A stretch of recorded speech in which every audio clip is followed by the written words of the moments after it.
All right, can y'all hear me now? Hopefully y'all can hear me now. My computer was just acting up, but it looks like we're in business now, which is good, How's everybody doing this morning? All right, so we are in business. Very good. How's everybody doing? We are y'all okay, y'all want to get into something crazy? All right, you know what? It just hit me, right? I was like, okay, what am I going to talk about? Then it hit me. Y'all want to get into something crazy? Y'all listen, sometimes I'm spaced out, okay? I admit it. I space out. I don't know what's going on. Sometimes I'm way out in outer space. I'm talking to y'all and I'm not paying attention to court 100% because maybe I'm typing responses. Maybe I'm seeing somebody sent a super chat and I'm like, oh, I got to make sure I give them a shout out. Maybe I'm checking my email, whatever. Okay. Whatever. Hit the like button, y'all. Hit the like button. So I'm sometimes literally like I'm out in outer space. Okay. But y'all, and I didn't hear anybody talking about this till last night. Not until last night did I even get just a little hint, a little glimpse of this. And I was like, hold the F-U-C young KZ up. How did nobody talk about this more? People knew about it. Okay, I heard Miss Sylvia mention it, but I only heard Miss Sylvia mention it because somebody on YouTube made a video and they linked back to something Miss Sylvia said. And I was like, yo, why isn't this like a big deal? Like, why am I not seeing a bunch of videos about this? Like, what the heck is going on here? So I'm gonna play something. I'm gonna play something, okay? I'm gonna play something for y'all. And I want y'all to listen to this. And then I'm gonna show you. First, I'm gonna play this and I'm gonna ask y'all, do you know what this is? I'm gonna play it for you and I'm gonna ask you, do you know what it is first? Because I want to know. Yeah, I see what you said, scam likely. The switch on the gun. That was definitely what we might call a red herring, where you basically throw somebody off in an argument. You throw somebody off of the main argument. Oh crap. You throw somebody off in the main argument by taking them down like a side road. Okay. And that's important, but that's not what I wanted to talk about just yet. Hey Paris, how you doing? I'm trying to get something to load here and it's not loading. All right, there we go. Crap. As soon as it loads, I go off of the screen. Y'all bear with me, y'all. This is so interesting. Y'all are no, I haven't heard anybody really talking about it except for like a brief little minute today. And I'm tripping. Because it seems like everybody will be talking about this. All right. First, I'm gonna give y'all a hint while I'm loading it up. Y'all remember the Chamel drinks, right? Chamel drinks situation. And yep, wigs and wine. That's where we're going. We're going to Shannon's ex. That's exactly where we're going. Why aren't people talking about this? Why are not people talking about this? Bear with me. All right, I'm gonna play this, y'all. Conversation with Mr. Garlington. Yes, Judge. And it starts on March 7th. It's not about Shannon and Kayla, no. I'm not touching that. I'm not touching Shannon and Kayla unless it's relevant to the outcome of the trial. And I don't see how it is right now, so I'm not going there. I'm talking about Shannon's ex, Miss Alexander. So in the beginning of the conversation, some context. There's a lot going on in Shannon's phone. Y'all need to really pay attention. Really pay attention to this. Listen closely, okay? This literally freaked me out last night when I found out about this. Just listen. I didn't discover it. I heard somebody else talk about it, but listen. There's a few things, and they're easily confused. Miss Alexander, who is on the state's witness list, who is the owner of a gun that the state is alleging Mr. Stillwell was in possession with on the 17th when he was arrested. Miss Alexander is Shannon's ex-girlfriend. She was his girlfriend at the time of, I believe, the drinks situation. I think they were boyfriend and girlfriend. Okay? Miss Alexander was his girlfriend previously. She was the owner of a gun. The state says Shannon had that gun. Keep listening. His girlfriend at the time. That's the one he goes and gets the car with. Yes. So there's a lot going on. That's the one he goes and gets the rental car with, y'all. So it was his girl at the time. Remember the girl we saw in the rental car video? That's Miss Alexander. She owns a gun. She knows how to use her gun. Has anybody seen the video? No, they ain't gonna roast her. Maybe they made an allegation. Listen. About a fight between her and Mr. Stillwell.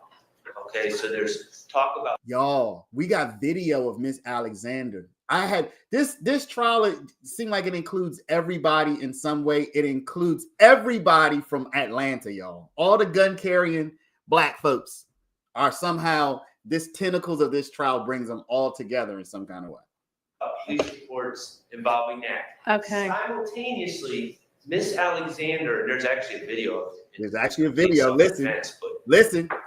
She was walking into an apartment complex, and two people with masks and guns out ran up on her. Miss Alexander pulled out the FN gun, which is her gun, and started shooting multiple times. There's a video of his ex-girlfriend either getting robbed or you don't know, because she was so slick with it. She pulled out the blick. I'm about to show y'all the video. Now, again, I'm not breaking any news. Okay. I just saw this. I just saw this yesterday. But I'm a millions watch Sergeant Ambush on camera. This is Shannon Stillwell's ex-girlfriend. These are girls. These are two girls. This is her in the back. This is her friend. This was literally within the same month as the Shamel Drinks murder, y'all.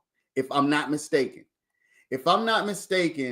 Because if you look here, it says back in March. Now, this is December 2022. When did that situation happen? In March 2022. This says back in March. So we're talking about Shamel Drinks happens that they're blaming for Shannon for. And in the same month, I think this was a few days before, y'all. This is what happens. This is his girlfriend's friend. This was Shannon's girlfriend at the time, the girl in the back. In this stairwell to the right, there are two girls waiting. His girlfriend, she peeped these girls. And if you look in his girlfriend's hand, she has her gun out already. She already has the gun out. It's the same gun, according to what Shark just said, that they caught Shannon with. So his girl got her gun out already. She's already peeped that something is weird. So what you're going to see is they're going to walk toward the apartment. These two girls come down the steps, and she actually turns around and starts shooting. She gets this one in the back. Oh, hold on. Let me move my face. Sorry. This girl back here, if you look all the way to the left, she fell. I think she got shot in the leg. I don't think the one in the front got shot. You can see she got shot. This second one got shot. So the thing that's tripping me out is this is the same month where Shamel Drinks, y'all. This is the same month. This is Shannon's girlfriend at the time. in the same month of Shamel Drinks, she says she thinks that it was a hit. She says she thinks it was a hit because these two girls were waiting for her. As you can see, these two girls come in with masks on. They walk up the stairs to wait for them. Okay. Then later on, the friend and Drinks and Miss Alexander, which is not Drinks, which is Shannon. That's her right there, Miss Alexander, Shannon's ex-girlfriend. She's peeping the scene. She's peeping out what's coming, what's gonna happen. Her friend comes up the stairs first. She comes upstairs with the gun, looking up like she already knows something is wrong. Got the blick in her hand, and she's ready. Walking faster than me. So I started speeding up to walk like, because I felt something.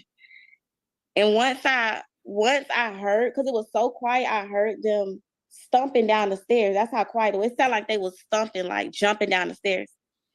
That's why I screamed like, I said. Okay, what does it have to do with the case? What it has to do with the case is she is going to be a witness. And the fact that she was targeted, who knows? It might not have anything to do with the case. But she's going to be a witness. She's coming up. I literally just played where Max Sharp talked about her coming up. And the gun that she had in her hand, they found Stillwell with. I will play again what Sharp said.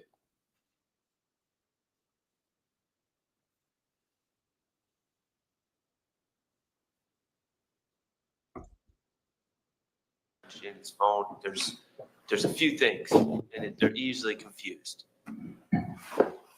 Miss Alexander, who is on the state's witness list, who is the owner of a gun that the state is alleging Mr. Stillwell was in possession with on the 17th when he was arrested. That's his girlfriend at the time. That's the one he goes and gets the car with. Yes.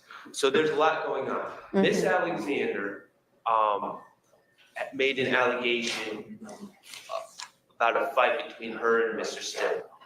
Okay, so there's talk about police reports involving that. Okay. Simultaneously, Miss Alexander, there's actually a video of it. It was complete self-defense, but she was walking into an apartment complex, and two people with masks and guns out ran up on her. Miss Alexander pulled out the FN gun, which is her gun, and started shooting multiple times. And this is on video, and she was never charged.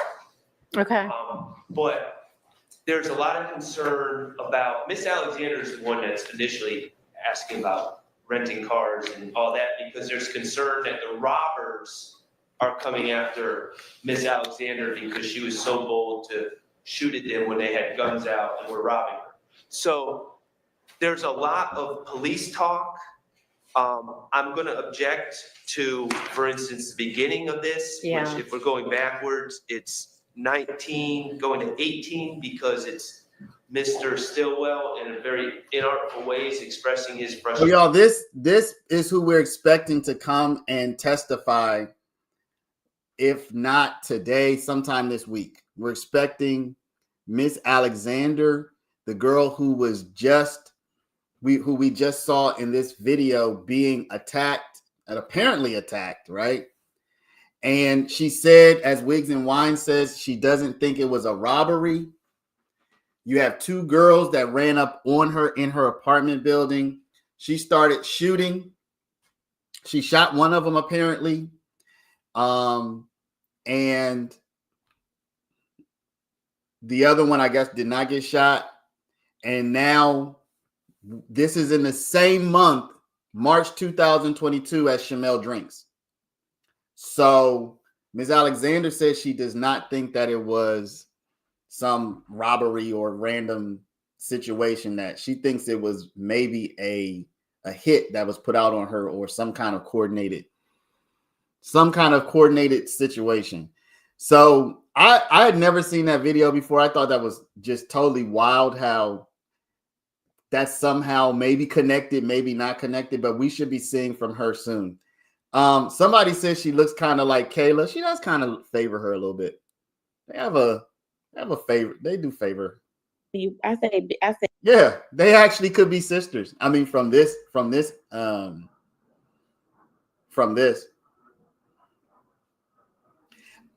Yeah, I had never seen that video before, but I don't think it's so much just the fact that this happened. I think it's the fact that it happened within the same month of the Shamel Drinks situation that is just like, whoa, like, was there something to it? You know what I mean? But yeah, so she does look like Kayla. That's interesting. I think Gemini said that. I agree. She does look like Kayla. So y'all, anyway, I found that out. I was like, whoa, this is wild. This is tripping me out because, again, what if it's connected? You know, is there some connection? I would imagine that they know that. Shannon probably knows, right? The video went viral recently. No one knew it was Shannon's ex-girlfriend until you just put it out there. Till who put it out there? Not till I put it out there. I saw somebody talking about it last night. That's how I know about it. So I'm not putting this out there. And by the way, she's coming up to testify, I believe, in this trial. So, but isn't that wild? That, thanks for sharing, that's too close not to be connected. Isn't it wild that this happened in the same month of the Shamel Drinks situation? I mean, that's tripping me out, y'all. You know what I'm saying? That's what's tripping me out. It's not the fact that this happened to her, which I'm glad she was able to handle herself. Very on point, young lady. That's great. But the fact that we're talking about Shamel Drinks in March 2022, and this, which definitely looked like, didn't look like a robbery to me. It could have been. You know, you might have even went viral a year ago. Yeah, this happened. This interview has over 1 million views. Oh, y'all can't see that. This interview has over 1 million views, 1.5 million views, and this is from almost 2 years ago at this point, y'all. So this video been viral. This video been viral, y'all. This Shade Room interview has 1.4 million views. I mean, I don't know how much of that happened at that time and how much of these views happened since, but it was out there since December 2022. So you said, oh, girl was driving at the, you never know, man. Them girls was bout it till they started getting bucked on. They was bout it till they started getting bucked on. Then they fell back real quick. Hey, Shirley's divorce finally. We were just talking about Miss Alexander. So, and y'all, you know what? Miss Alexander, she doesn't seem to be distant history, y'all. She's been with him since he's been in this trial. Miss Alexander, I just saw a news report from a year ago when Shannon got stabbed, and she was the one giving the update on his condition. So, you know, I don't know when they stopped talking or what the situation is, but, you know, it's not like they were broke. I mean, I don't know their relationship situation, but seems like they must have broken up sometime over the last year, but during the course of the trial. Shannon's girlfriend is this lady, Miss Alexander. She's supposed to be coming to testify, Slim. And she was involved in a robbery gone wrong. It was a robbery on 9 p.m. It's a robbery on her, or either a robbery or a hit. We don't know. These two girls come into the apartment building. This girl doesn't even seem like she has a gun. Like, where would she put it? Maybe she has it tucked. I don't know. They go upstairs to wait for Miss Alexander to come into the apartment, but Miss Alexander had already peeped it. She had already peeped these two girls coming into the apartment building. So as you see, when Miss Alexander, this is Miss Alexander, Taisha Alexander. when she comes up the stairs, you're gonna see she already has her gun out because she saw these girls. She saw these girls looking suspicious. So when she comes up those same stairs, you're gonna see her. This is her friend, who some people say her friend might have set her up. Her friend looks a little bit oblivious to me, but she's not oblivious because she got the gun out right there. You can see it in her hand. So she's anything but oblivious. She's ready. And she's looking up the stairs. She's like, oh, y'all ain't about to get me today. So this is Shannon's ex-girlfriend. At the time they were together. When this happened, they were together. And this is the same month. This is the exact same month, March 2022, where the Shamel drink situation happened. Yeah, a lot of people saying her friend might have set her up, which is possible. Which is possible. So she has the gun in her hand already, so she's ready. I think it's interesting that she didn't say anything to her friend. You know what I'm saying? She thinks something suspicious, but she didn't say anything to her friend, apparently. Let's see. What you mean? She was allegedly Shannon's fiance. First, Sylvia says she was helping her with paperwork to marry Shannon, but they wouldn't allow it. Who wouldn't allow it? They being who? The court? The prison? Prisoners have a constitutional right to get married, y'all. Isn't he allegedly married to Woody's ex-attorney? Yeah, so I don't really want to go into that, y'all. I mean, there are rumors out there, and I shouldn't say rumors. There's a lot of people who are talking about that. I don't know anything. Let me not say I don't know anything. I don't have any kind of inside knowledge. Everything that's out there is what I've seen. I've certainly seen it, but I don't know how that would affect the case if it's true. So that's why I haven't talked about it.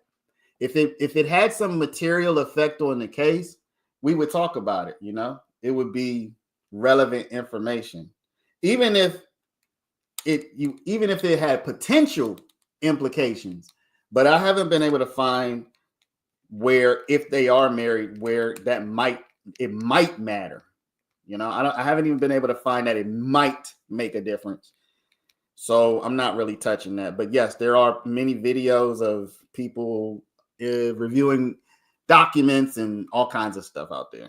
So, and as Gemini said, she does. I mean, now one thing I will opine on, this girl does absolutely favor Kayla in the face. I mean, from this video, we'll see when she comes to court. But yeah, she does have a favoritism. They do have a similar kind of brown skin, you know, kind of round face. I wouldn't say round face, but kind of a brown skin kind of girl, you know.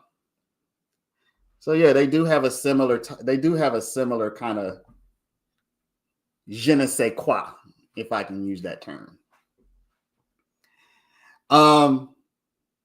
Yeah, so I did look into the conflict of interest. Yo, this is the deal. If Shannon is married to anybody involved in this case, then the prosecution and the defense both know that. And I would imagine that when you are put on notice of certain information, if you don't act on it, then at some point you would lose or your ability to, let me not say you would lose your ability, but your standing to, how do I want to put it? The fact that you didn't do anything with that information for some time, though you had it, you might lose the opportunity to move on that information. I guess that's the way I want to put it. So, you know, the word is they've been married since August. I don't know anything about that. But if they have been, I imagine Max Sharp and the defense team has known about it. The prosecution has known about it. They've allowed the trial to continue until now. We haven't seen any motions or anything for a mistrial or anything like that, or any kind of motions referencing it. So I don't think at this point any kind of conflict of interest would come into play. I would think that the fact that they've been on notice about that for several months and that they didn't do anything, if that's the case, I wouldn't think they could just at some random point say, oh, yes, we should have done something about this months ago. I don't think it works that way. So I think it's over. Any kind of conflict of interest will be over. All right. When I say over, I just mean you would lose. You know how they'll say, I would like to preserve this. You know, I'd like to preserve this. Well, you didn't do anything with it. You didn't do anything with it. So you can't just let the trial continue, have, you know, hundreds of hours more of trial. And then at some point in the future, with information you already had, you say, hey, hey, we should have said something. So I think it's a dead issue at this point. All right, what do you know, Adawu? I just thought that it was interesting that this was during the same time as Shamel drinks, y'all. That was, to me, was like the most interesting part of all of this, is that it was during Shamel drinks. So yeah, I don't think any kind of marriage is going to affect the trial unless there have been motions and stuff that we haven't seen. Unless there's something out there that we haven't seen. All right, we have sound, but the court doesn't have sound. Let me check my. Okay. Okay, there we go. Don't forget about those things because we're going to need that before we get to that evidence. I noticed that Mr. Arnold's not on this week's witness list. Do y'all not intend to call him? Okay. Hey, what you need?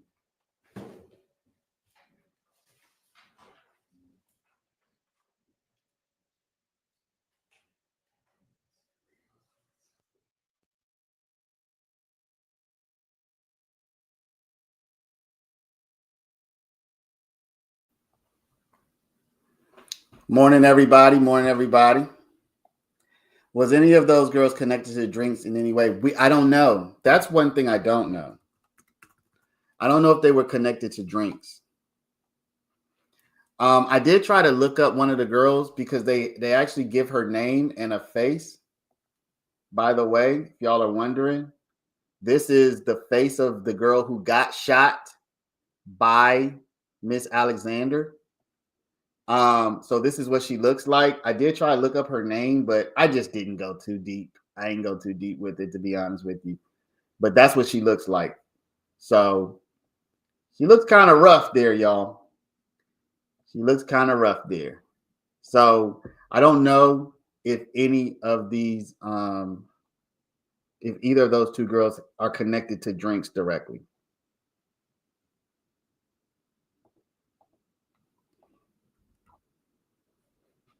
Yeah, don't worry. We got court. They went to the Georgia Seal. Why was she shot? So Snooki Stokes, we were reviewing a situation in which Shannon's ex-girlfriend was being either robbed or attacked or something like that back in 2022. At the same time, in the same month, I should say, that the Shamel drinks situation happened, in that same month, Shannon's girlfriend at the time, the one we saw him rent the rental car with, in that same month, she was attacked, and I'm just using the word attacked, maybe robbed, whatever, and she shot one of her attackers. And it's just interesting because she was attacked in the same month that this Shamel drink situation happened, and she actually shot somebody that month. And the girl that I just showed was the girl that she shot. So that is where that girl comes from. She actually shot that girl.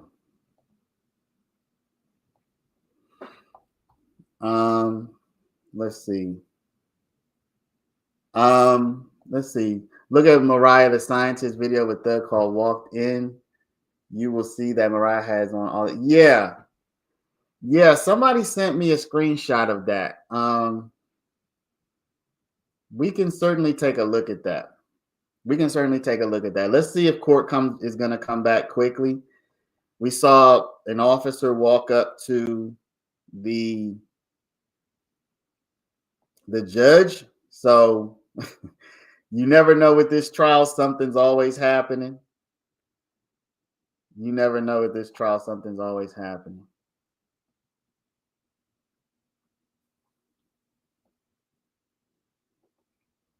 So we'll have to see what's going on. I will show a screenshot of that, though. Somebody sent me a screenshot. We can take a look at that real quick. Let me pull that up. So, y'all, if you didn't see our video from yesterday, we actually went over a bunch of information that I was able to find of what had been taken from Thug. I can't make this any bigger. Sorry, y'all, I can't make this any bigger, but apparently this screenshot comes from a music video, and it looks like you can see on Mariah's hand, you can see different jewelry, and some of this jewelry apparently is the jewelry that was eventually seized from Thug during the home raid when he was arrested. Okay, I can't make this image any bigger, I don't think, with my computer, but you can see various pieces of jewelry on her hands. And so this is very expensive jewelry. We looked at a ring that has a cost of somewhere in the range of $600,000. Huge 32 karat diamond ring. Huge. I mean, you're talking about a huge, very expensive ring that, frankly, I would be nervous to let my wife walk around with on her hand. Just keeping it real. I would be nervous to let my wife walk around with a ring that big on her hand, because you're talking about wearing like 2 Lamborghinis on your finger, basically. That's crazy. I'm not sure I would want to go for that. Why are they not calling Mr. Arnold and Ashley Merchant? Maybe they feel like they don't need them. Maybe they feel like they won't be able to add as much as they might take away. You know, Ashley Merchant, I use this term respectfully, she's a pit bull. You know, she's a legal pit bull. And maybe they just don't want to tussle and tangle right now. You know, Miss Love was the one who seemed like she wanted to tussle and she wanted to tangle. And I'm thinking maybe because Miss Love has taken a back seat, maybe the tussling and the tangling is not everybody else's forte. You know? Yeah, y'all, let's get some likes going, please. Do hit the like button. Hit the like button.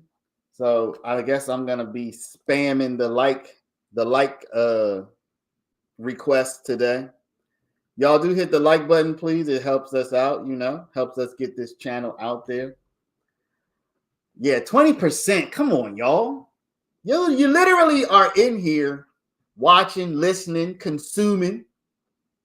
It's not free, y'all. It's free to hit the like button, but that's the cost of watching today. The cost of watching today is a gentle tap, a touch, a tickle, any kind of way you want to get involved with the like button. They're on. Who's on? Who's on? Court's not on, y'all. You hit at number 10. I hit like at number 10. Okay, good. Yeah, so I think that Ashley Merchant look what she did to the Trump trial. The Trump trial is effectively dead in the water, and Ashley Merchant killed it. Now, I'm maybe being a little bit hyperbolic there, but Ashley Merchant, she went into the Trump trial as an attorney for one of the defendants, and so she's not one to be played with. And I think you do your calculations and you say, what are we gonna get out of this, and what do we risk? We all wanted to see a DA Love Ashley Merchant showdown. We wanted to see DA Love bring Ashley Merchant to the stand like they did Derek Wright and start questioning and blah, blah, blah. But that might not have been the best strategy. Plus whatever testimony they were going to get out of, I think she's Martinez Arnold, right? I think that's her client. Maybe he also might have just not had enough information to make it worth the while. Y'all do hit the like button, please. Please hit the like button. I don't make comments, but as soon as I enter, I hit like. Oh, thank you, Power. Is that Po folk living? Po folk. Are you a Po? If you're a Po, are you by any chance a South Carolina Po? You're a South Carolina Po, you gotta make another comment to let me know that you are a South Carolina Po. I think one of my sides, is that my dad? I think it's my mom's dad's side is no. My mom's side is from the North or South Carolina Poes. So if you're a Po from down there, let me know. Nappy Roots, Po folks. Yeah, a Po it's just a last name. It's a last name. My grandmother, my mom's mom was a Po before she married my granddad. Just the last name from down there. They didn't call him Mr. Arnold Duke. He would have been called if Thug was their case. Yeah, that's also another potentiality that maybe now that Thug's off the case, maybe they say, but Kathleen, they're trying to prove the RICO. So Thug's main charges were the RICO charges, and they're still trying to prove those charges, even with just having two defendants left. So, if he was relevant, I mean, I can't say this definitively, but the RICO charges are still outstanding on these two guys. Don't forget that.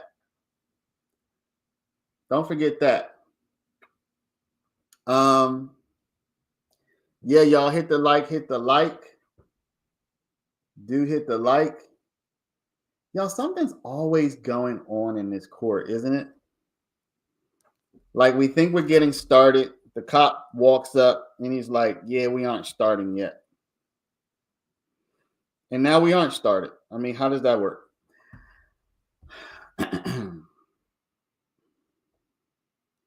Always, thank you. Always for everything is best to hit when asking. Yes, y'all. Yes. Judge Whitaker did come up.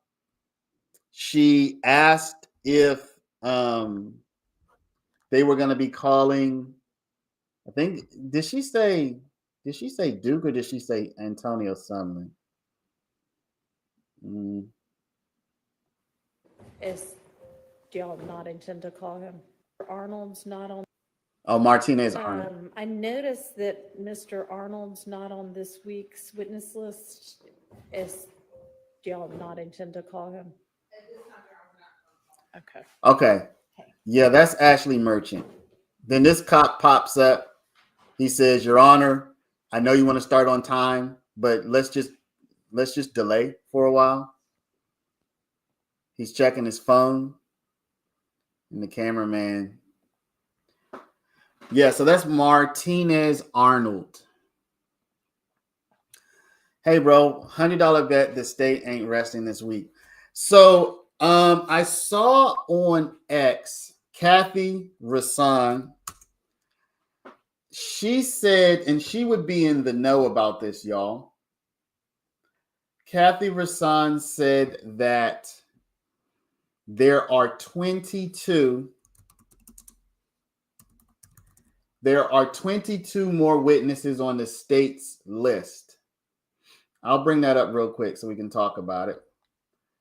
Kathy Rasan said there are 22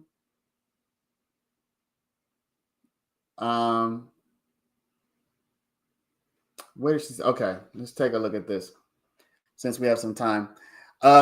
Okay, YSL update. This is Kathy Rasan. She's the lady who's in charge of law and crime.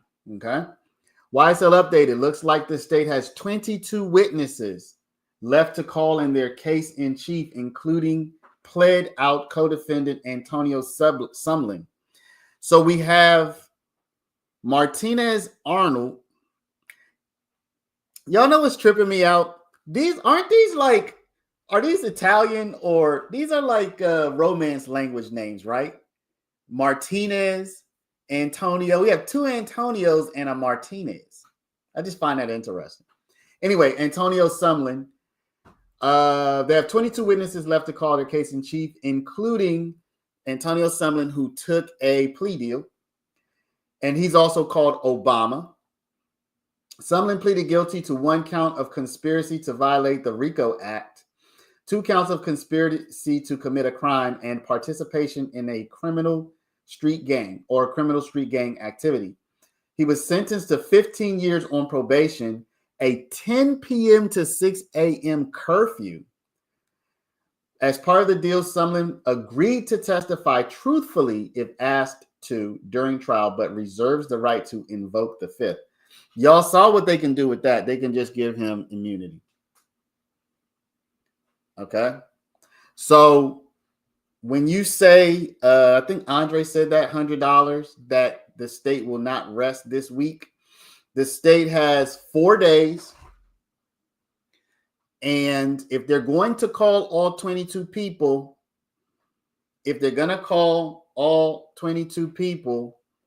then they will need to do an average of about 5 to 6 people per day for 4 days. They'll need to get 5 to 6 people on the stand, questioned, crossed, and off the stand, 5 to 6 people per day for the rest of this week. Does not, it just depends. They did, I think, 18 or 19 people in a day once. Like legit, 18 or 19 people in a day. And that wasn't that long ago. That was a few weeks ago. So could they do it? They could. It just depends on the kind of questions they want to ask these people and what they want to establish. Of course, still not back, y'all, by the way. So I would say it's possible, Andre, if they have those kind of quick hits. I mean, look, they brought Thorpe back. They asked Thorpe 3 questions. My man was on the stand for like all of 120 seconds, and he was gone. Not happening. Detective alone will be 2. Oh, yeah, Vivarito's coming. Vivarito is coming. Yeah. If they could do 19 people in a day, even Vivarito could still have 2 days and they could still get it done. So it's still outside possible, depending on how quick everybody else is. Y'all know what's weird? The best evidence they have had so far in this entire trial that I've seen is the video evidence for Shamel Drinks. And I've said it multiple times on my first watching.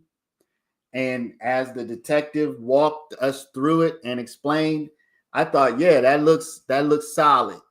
Okay. Y'all, many of you were there as I said this. I was like, whoa, that looks pretty solid.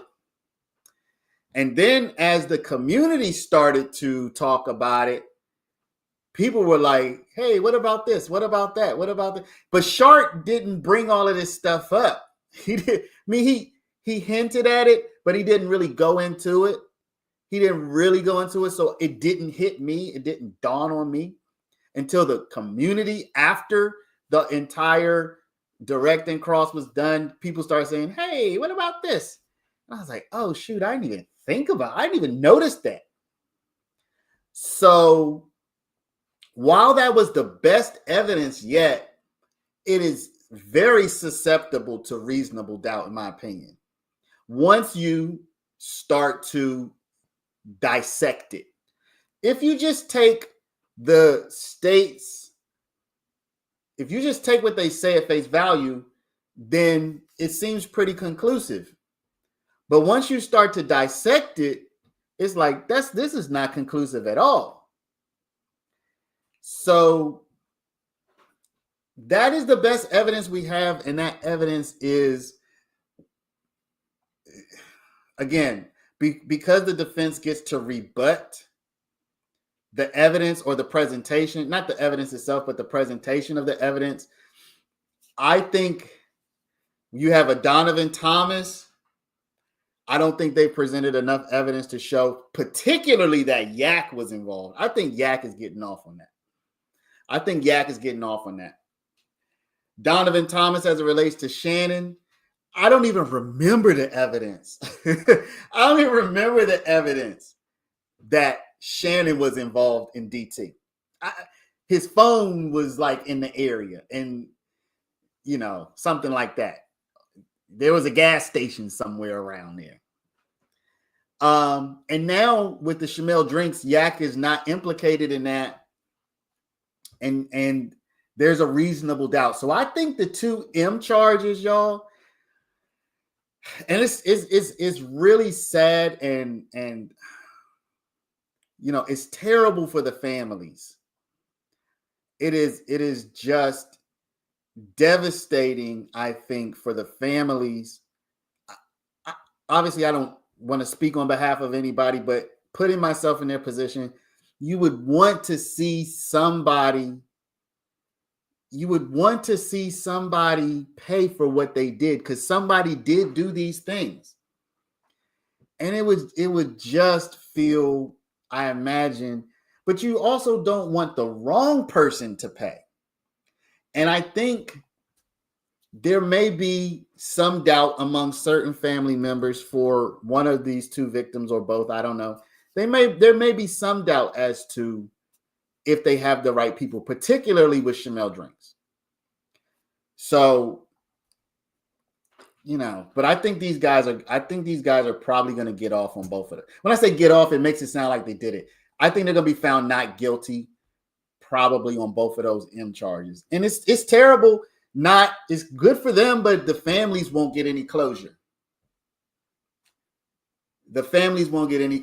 And, but you don't want to convict somebody in the wrong way or convict the wrong person so that families can get closure. I mean, justice is really what has to be served above all other considerations.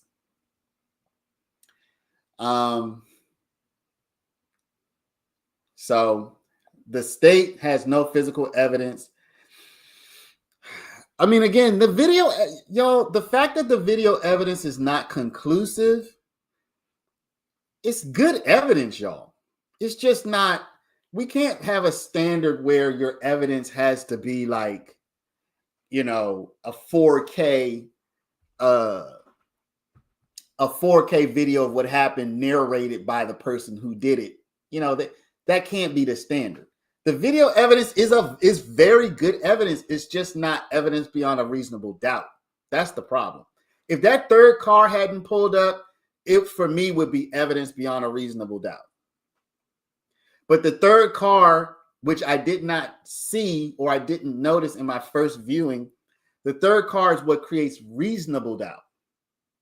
Now, if they had been able to find that 3rd car driver, and if it was a little old lady, and she said, "Yeah, that's me. I pulled up. I saw the window shattered. I stopped. I looked like somebody was asleep. I got scared. I rode off, and I didn't call 911 because I didn't want it wasn't my business." Like, if they could produce the driver of that 3rd car, and you can see the little old lady, and you can say, "Well, she definitely didn't do it," then you would be back to, okay, yeah, this looks like, there's really no other reasonable explanation. But the person walking, again, you have to have a reasonable explanation, Unique. So that Drinks is driving by and somebody just bucks him. Somebody who's walking just pulls out a gun and starts bucking at him. Is it reasonable? The thing is, the standard is not plausible. It's reasonable. Okay? Plausible means, yeah, that could have happened. Reasonable means I could reasonably see that happening. There's somebody walking, but they're nowhere near the light. So that would mean that as Shamel Drinks is driving, they just pull out a gun and start shooting at his car. Like, That's plausible, but it doesn't seem reasonable to me. No, but you would want to talk to that person. So my point is this. The third car creates a reasonable doubt for me. If they were able to find the third car driver and show me it was, little old Miss Bennett, who's like a 65-year-old retired teacher, then I wouldn't have a reasonable doubt anymore. I'd say, well, it's definitely not Miss Bennett. Definitely not her. So then we would be back to only one reasonable option. The person driving is plausible, but it's not the person walking is plausible, but not reasonable for me. Let me see. You're walking and you hear pop, pop, pop. You're not going to keep walking all the way to the light toward the pops. What you mean? The problem with what you're saying is there were pops at that point. I mean, Shamel Drinks was driving. He pulls up to the light. And according to the medical examiner, whenever he got shot, he did not have voluntary control of his body, which means he couldn't have kept driving. He could have, his foot, in my opinion, there could have been involuntary action where his foot maybe could have pressed on the gas or pressed on the brake, something like, I'm not going to do the motion, but you can imagine, he's having some kind of involuntary spasms. And I could see the car jerking maybe. But if he got shot 100 feet from the light, he's, according to the medical examiner, at that moment, his voluntary movements were gone. So he's not going to be able to still drive the car up to the light and stop where he's supposed to. So the idea is he was already stopped at the light when whatever happened to him happened. There were 2 or 3 cars really that pulled up that apparently could have done the do. You have Shannon, you have Quay Nichols, and you have that third car who we don't know who it is. So the idea that was somebody hit him who was a person on foot hit him when he was driving by, it doesn't seem to jive with the idea that whatever wound he suffered would have prevented him from driving any further. Meaning, the car would have just gone through the intersection or he would have slammed on the brakes. He wouldn't have been able to stop at the stoplight as he's supposed to, right where he's supposed to, on a red light as he's supposed to, if he had already suffered that kind of wound as he's driving past. Because that wound disconnected his brain, his voluntary center of decision making from his ability to, so while I'm able to rationalize that once he's stopped and his foot's on the brake, maybe we see some pumping of that involuntarily, but he's not going to be able to keep driving. That's 2 different things. That's 2 different things. So again, if the prosecution could present whoever was in that third car and prove that it's unreasonable to think that that person did it. Again, 65-year-old retired school teacher, Miss Brown, who, spends her time volunteering, feeding the homeless and traveling to Africa to build wells for impoverished people. If she was the one in that third car, and you say, well, why did Miss Brown? Well, Miss Brown, she saw something. She slowed down. She looked over. She saw somebody, who looked like they were asleep. She saw those cars pull off. She got scared and she just didn't report anything until later. But the reason she stopped there is because she was just looking to see what happened. If they could present that, then you're back to there's only one reasonable option, but they haven't been able to do anything like that. Y'all must be forgetting the wiretap calls, the burner cell phone. I am DJ. Who are we talking about? We talking about Shannon? Or am I so far behind in the chat that I'm just lost? Was the person on foot questioned? I don't think they found the person on foot. I don't think they found the third car driver. I don't think they found the U-turn driver. If they could have found any of those three people, it would help paint the picture. The person on foot, the U-turn driver, or the third car driver. If they could have found any of those, it would have helped. Judge is fed up with the state. Y'all, let me try to figure out what the heck is going on, because what the heck is going on? The investigating team was slack. So I want y'all to think about something. They have LPRs. LPRs are license plate readers. So if they have LPRs, wouldn't they have been able to deduce all of the cars that went through the intersection within 60 seconds of that time? Think about this. A juror's running late. Okay. Think about this, y'all. If they have license plate readers, would they have been able to say, okay, these are the 50 cars or 100 cars that went through the intersection of that at that time? Let's just get in touch with all 50 people. Let's just figure out who all 50 people were or where these cars are registered, figure out who was driving, and talk to all 50 of them. Did you hear gunshots 2 nights ago? Were you the person who pulled up? What did you see? Did you see any muzzle flashes? The cars that went through the red light, did you notice anything suspicious? Could you tell how many people there were? You know? The U-turn driver testified? I don't think that happened. The U-turn driver didn't testify. What was the U-turn driver's name, Mimi? If you're sure about that, we need to go back and watch that.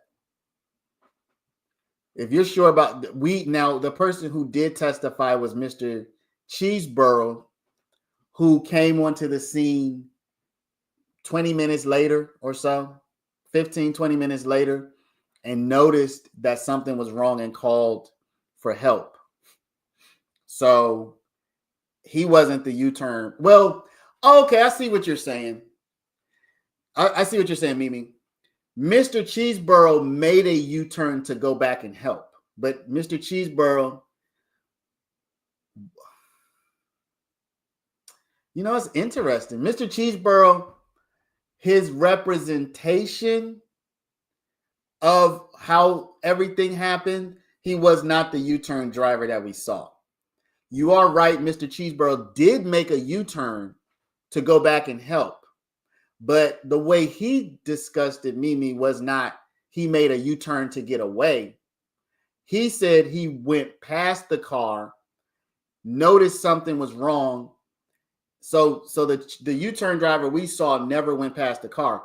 That person was going in the direction of the car and turned around, so they never passed it. Mr. Cheeseborough says he went past the car. So it's not the same person. He went past the car. He noticed something was wrong, and his conscience, once he goes past, his conscience like, let me go back and see if that person needs help. So he makes a U-turn to go back to help. So it's not the same U-turn. Okay? Mr. Cheeseborough was not, I see how you might have thought that. He's not the same U-turn driver that we see when the incident initially happens. That's a person who never actually gets to the light. They see something apparently, or for whatever reason, they make a U-turn, they never pull up to the light. Mr. Cheeseborough comes later, minutes and minutes, maybe 10 minutes later, 15, what have you. He pulls up past Drinks' car. He sees Drinks, or he sees that something seems to be wrong. He goes past, but then he says, and he bucks a U to help out. So it's 2 different U-turns here. All right.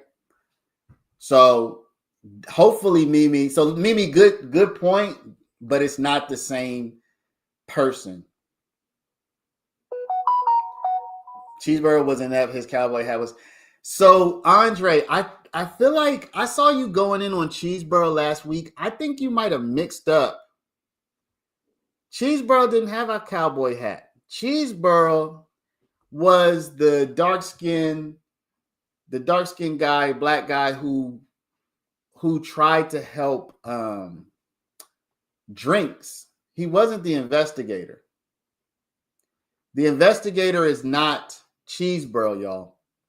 The investigator, the guy who looked like Santa Claus, that's not Cheeseborough. Cheeseborough was a kind of, I guess maybe he's like a dark-skinned black guy who comes in, and he's not a police officer. In fact, he said he works in like executive assistants or executive, what did he say?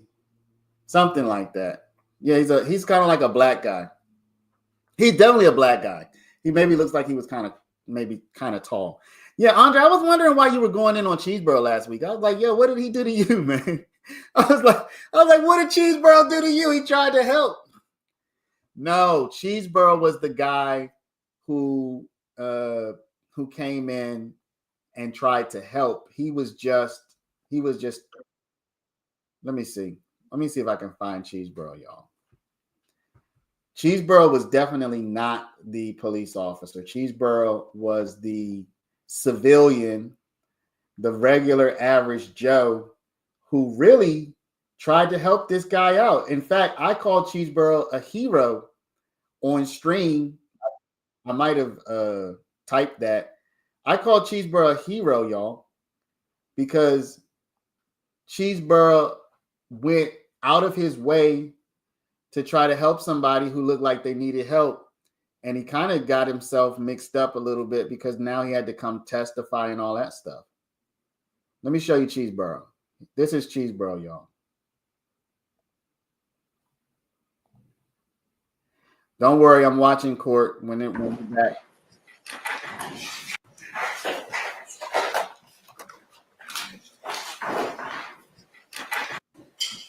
All right. When we get back, I'll go back. I'm watching it right here. I have it on a second monitor. This is Cheeseborough. Right. You swear to firm testimony that you might get a quarter of the truth and all truth and what you tell. Maybe see, can you state your first and last name, which is claim upon plea? Kevin Cheeseborough, Kevin, Cheeseborough, CHEES, B as in boy, OROUGH. And good morning, Mr. Cheeseborough. How are you? I'm well, and yourself? I'm well. If you could just speak into that mic for me, okay? We'll just keep watching Cheeseborough for now, y'all, until court comes And back. you can actually talk to the jurors over here, but speaking to the mic, I know it's hard. Mr.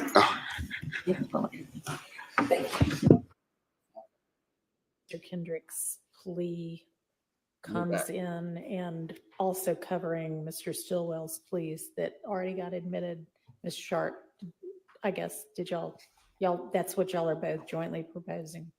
Yes, I wanted clarity. My understanding is what Your Honor said last week was, obviously we have the same issue with Mr. Winfrey's plea and Mr. Nichols' pleas.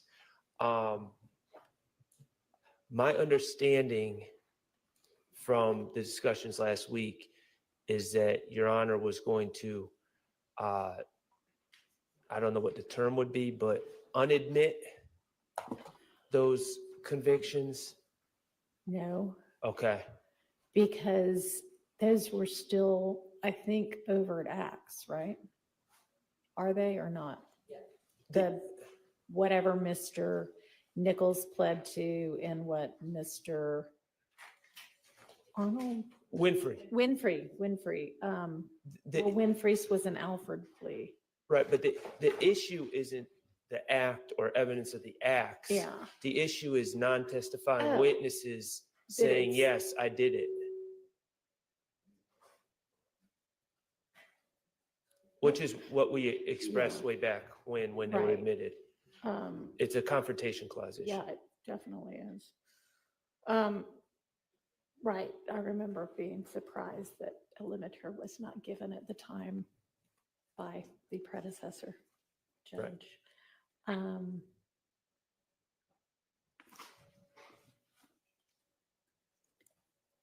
Was there any instruction on Winfrey's?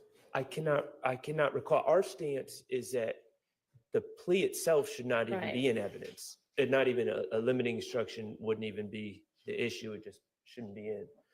And same with Nichols. Same with Mr. Nichols. Although Now that they are not. Mr. Winfrey never was sitting with us. So that our stance is that should have never been. But Mr. Nichols, He has come in though to sort of explain some of his testimony. no, he never testified.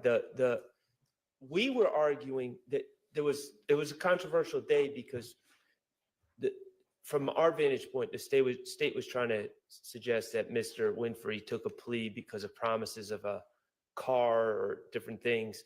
But Mr. Steele at the time was rightfully pointing out that that plea was not, the Supreme Court later found that plea was not voluntarily given. Right. Didn't that come into evidence? Though? No, we were not allowed to get into that at all.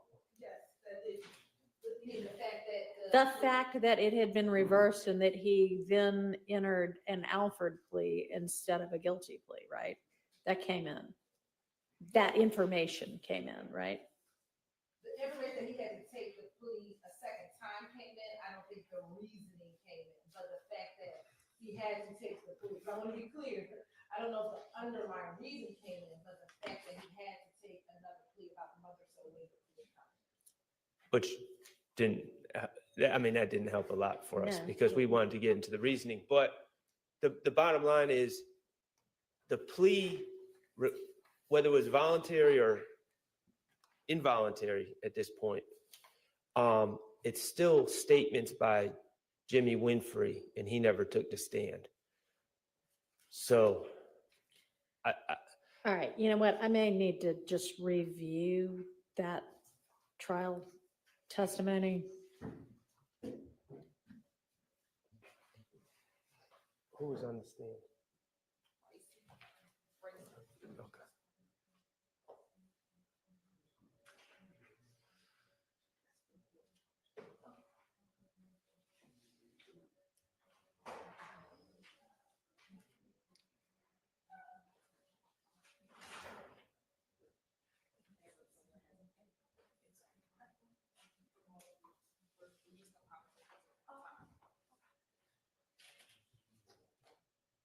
We've got a rough of it, so I'm going to take a look at it again right now.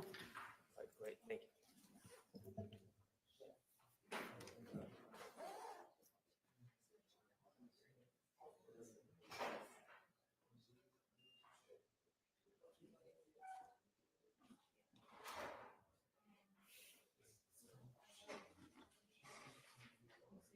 Mhm.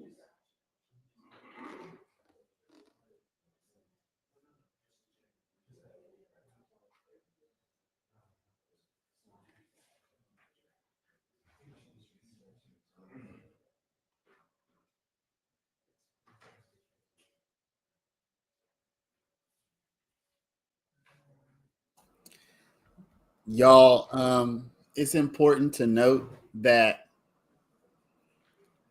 y'all remember what they're talking about now is what Brian Steele talked about literally 100 times, not literally, but 100 times, where the Little Wayne shooter, tour bus shooter, Pee Wee Roscoe, I believe they call him, Winfrey, he was coerced into taking a plea deal.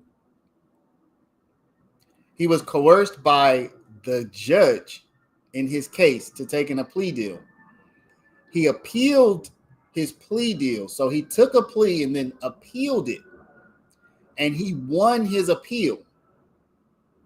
So in other words, his plea deal was overturned because the judge had put inappropriate pressure on him to take that plea. All right. So what y'all got to understand is we're talking about a man who was sentenced to, I think he got 10 years after his plea, but the reason for it was due to coercion by the judiciary. All right. And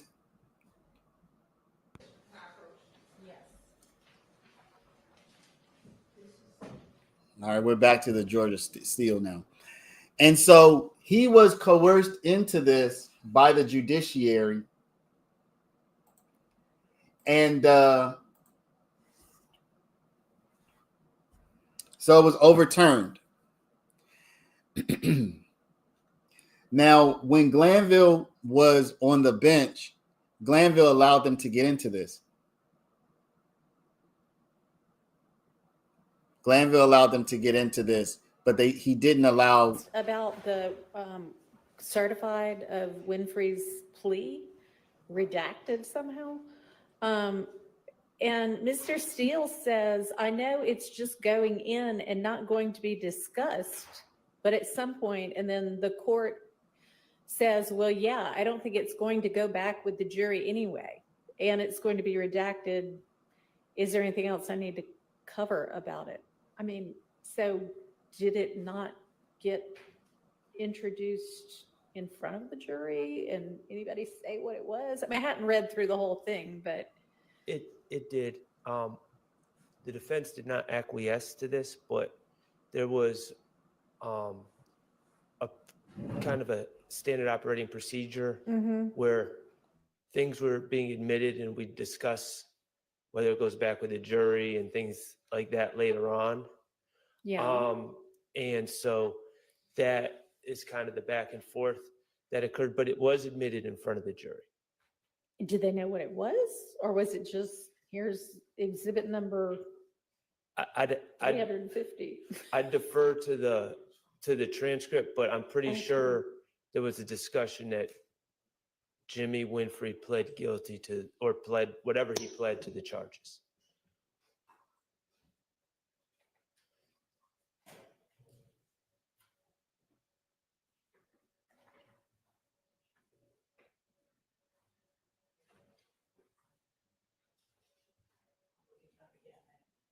Okay, so this isn't the entirety of the transcript, but then it jumps to some questioning by Miss Hilton of a witness. I don't know who.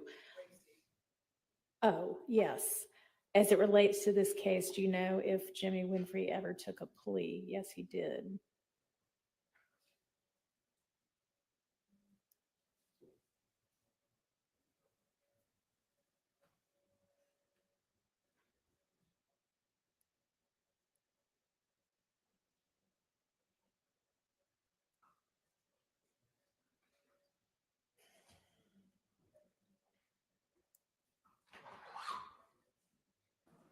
So y'all, Glanville allowed Hilton to question Detective Racy. All right, we have all the jurors now. Okay, I'll continue to look at it over lunch or break.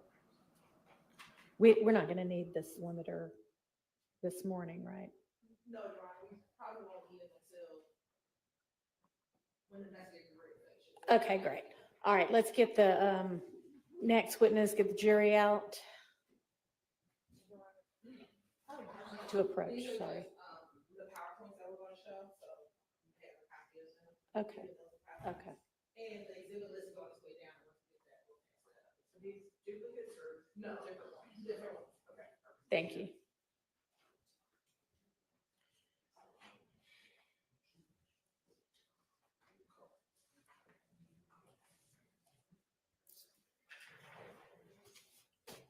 Nothing's happened yet.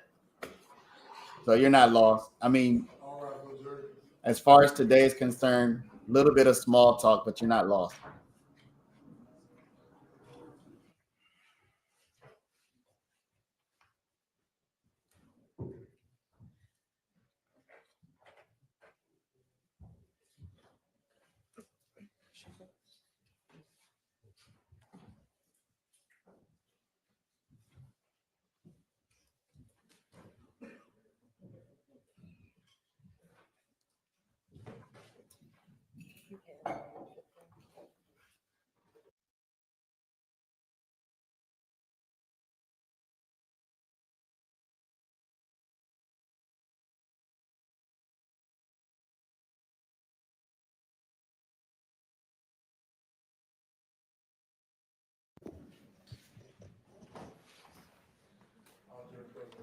Thank you. All right, y'all have your next witness on the stand. Sergeant Ingram, would you swear that witness for us? Can you stand up so you get sworn, please?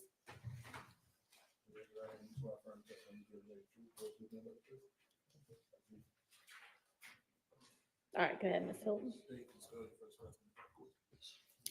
Hollis Brown, Hollis Brown, BROWN. And good morning, Ms. Brown. How are you? Good, how are you? I'm doing well. Where are you currently employed? Atlanta Police Department, Crime Scene Unit. If you could speak up. Atlanta Police Department, Crime Scene Unit. And how long have you been with the crime scene unit at Atlanta Police Department? 5 years. And has your entire career with APD been as a crime scene tech? Yes, ma'am. Currently, what shift do you work? I'm currently on day watch And what time is that? from 7 a.m. to 3 p.m. When did you start on day watch? July. Prior to serving on day watch, what shift were you assigned? I was on morning watch, And what time is morning watch? 11 p.m. to 7 a.m. And how long were you on morning watch? I was on morning watch for 4 years.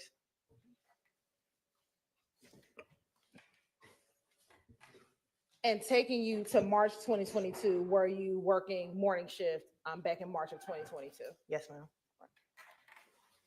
I want to direct your attention to two separate locations that you responded to in March of 2022. First, I want to direct your attention to March 11th, 2022. Did you have the occasion to respond to I-7585 northbound and Fair Drive? Yes. And why did you respond to that location? I was called to that scene for a homicide. And I'm going to ask you today, do you remember the APD case number associated with that location? No, ma'am. Did you do a report in this case? Yes, ma'am. Will looking at a copy of your report help refresh your memory as to the location, the APD case number? I'm sorry. Would taking a look at your police report help refresh your memory as to the APD case number? Yes, ma'am. Permission to approach around?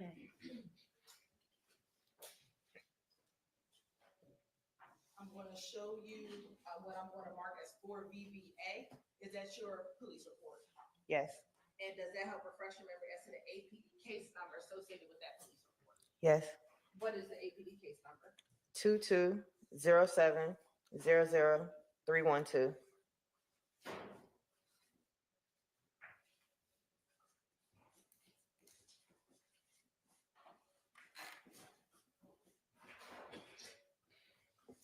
And that's on March 11th? Yes. Why did you respond to that location? I responded to that location for a homicide.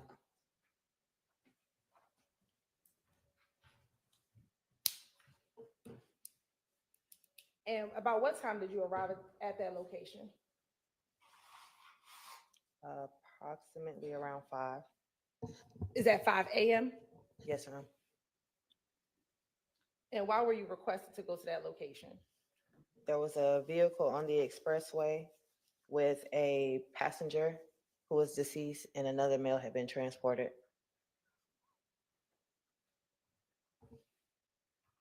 What did you find when you got there? I found a grayish looking vehicle with defects all around the driver's side, the rear, and the passenger side, with a deceased male sitting in the passenger seat, front passenger seat. Did you see any of the shell casings? Yes, they were on the expressway.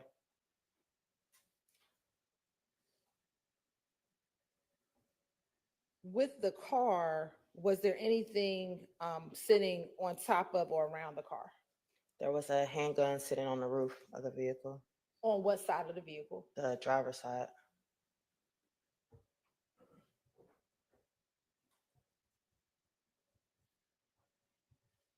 And you said there was a passenger still seated in the car. Were they alive or deceased? They were deceased. Did you find any weapons on that individual? He had a handgun in his waistline area. Now, you talked about shell casings. How far did the shell casings stand on that highway? I don't really remember too much, but I know they were before we hit the vehicle. When you say before you hit the vehicle, what do you mean? So they started a little bit further back, going towards where the vehicle was at.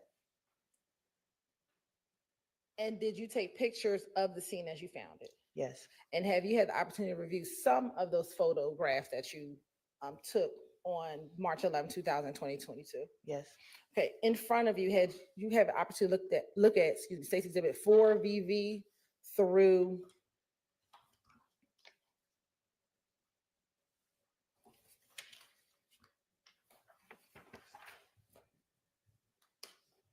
'63 VV.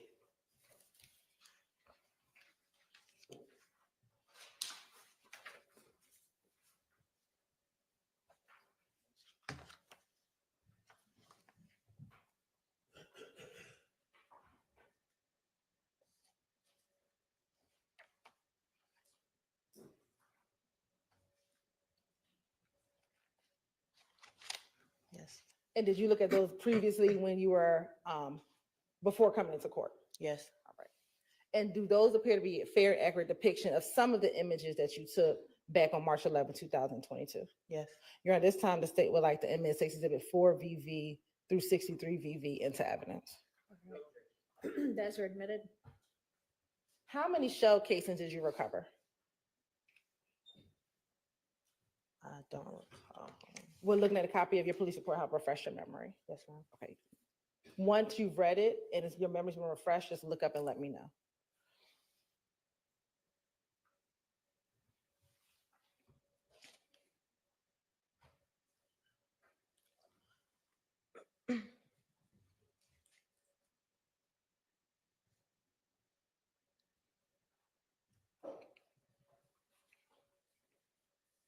Okay, Okay. How many shell casings did you recover? it was 31. And when you recovered those shell casings, how did you package the shell casings when you recovered them? Individually in a little coin pouch. And what did you do with the shell casings once you recovered them and packaged them in the coin pouch? I took them back to our annex and processed them for latent prints. And after processing for latent prints, what did you do with those shell casings? I placed them back in an individual coin bag, labeled them, and then sent them off to our crime lab.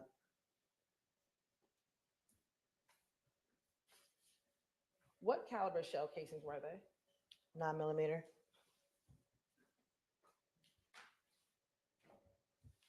Now I'm going to publish first, starting with State's Exhibit 4 VV.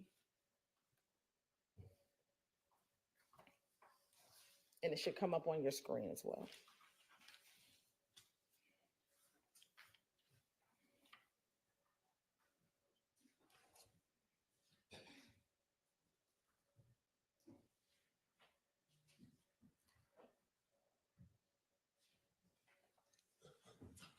And now also looking at 6 VV.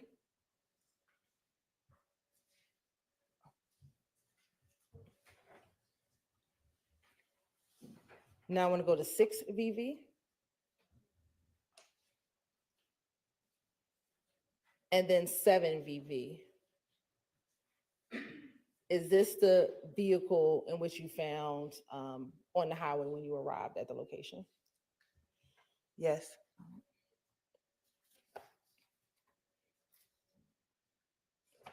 Turning to 10 VV.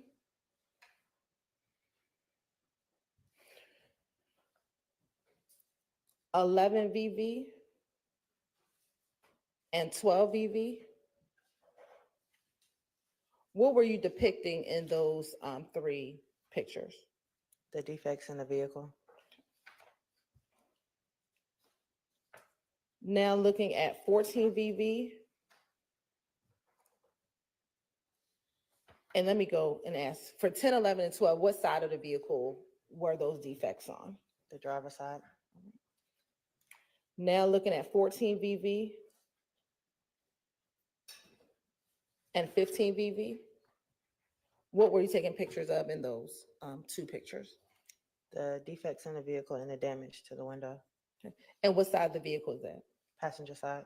Okay. And is that where you found the mail that you discussed earlier? Yes, And was the driver present when you arrived on scene? no. Do you know where the driver went? I was told he had been transported. Transport to the hospital? Yes. Now, starting at 19 VV, and I'm going to ask you to look at the packet that's in front of you.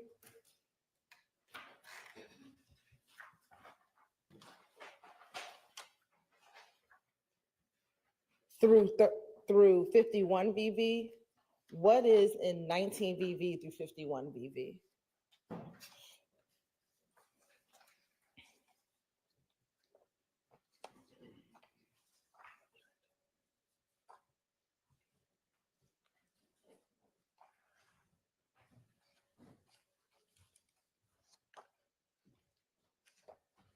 They're photos of my casings.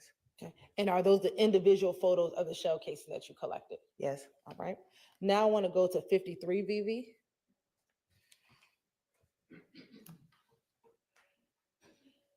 '54 VV.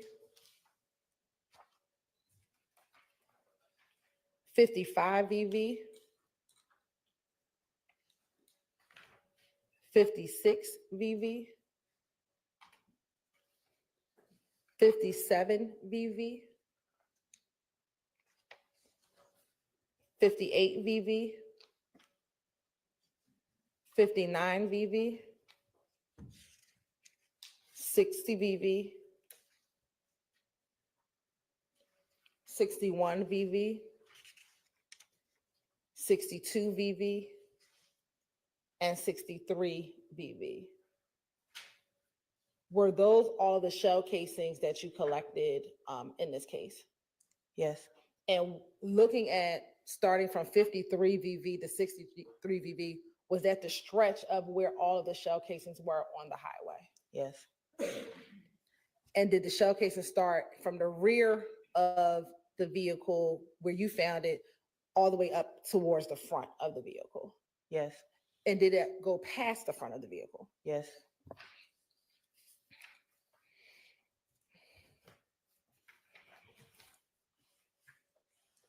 And were all the shell casings that you recovered on that scene 9mm? Yes.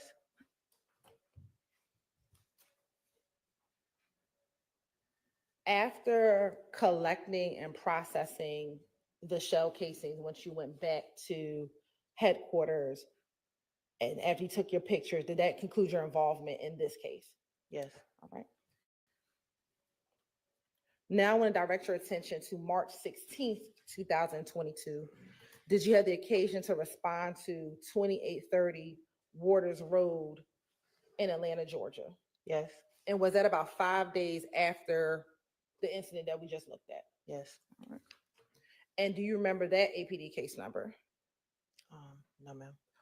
Did you do a report in that case? Yes, ma'am. Will looking at a copy of your report help refresh your memory as to the case number, APD case number? Yes, ma'am. Permission to approach again, Your Honor.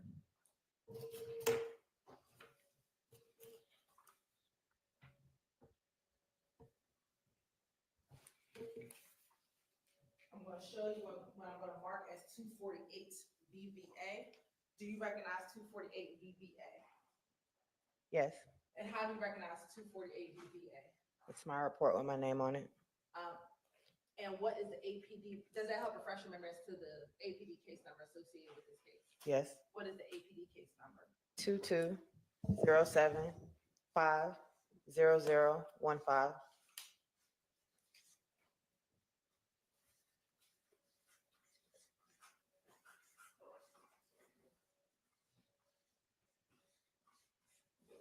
And that date was 3/16/2022? Yes. And what time did you respond to that location? Around 2:30. Is that in the morning? Yes, ma'am. And for the March 11th incident, did you say that you responded about 5 a.m.? Yes, ma'am.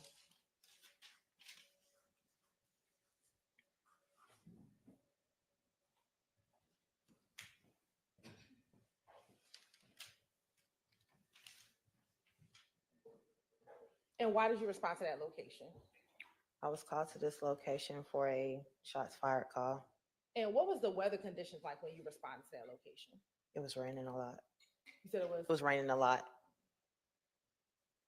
And does rain affect how you process a scene? Yes, it can. How? It can distort my photos a little bit. it can also be hard to find certain pieces of evidence. And when you say certain piece of evidence, what type of evidence might be more challenging to find when it's raining outside? Casings, anything involving glass, blood.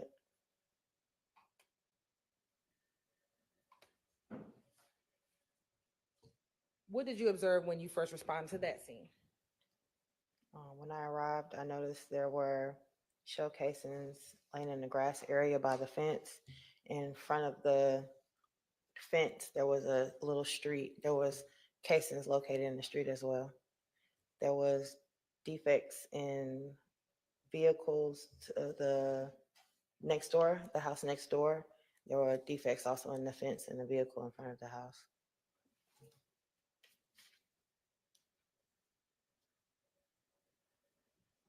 Did you take pictures when you arrived to this location? Yes.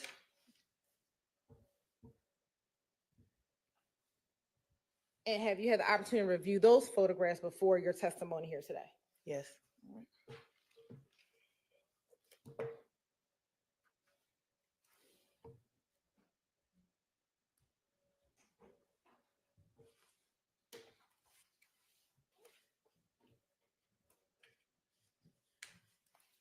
Permission to approach Your Honor?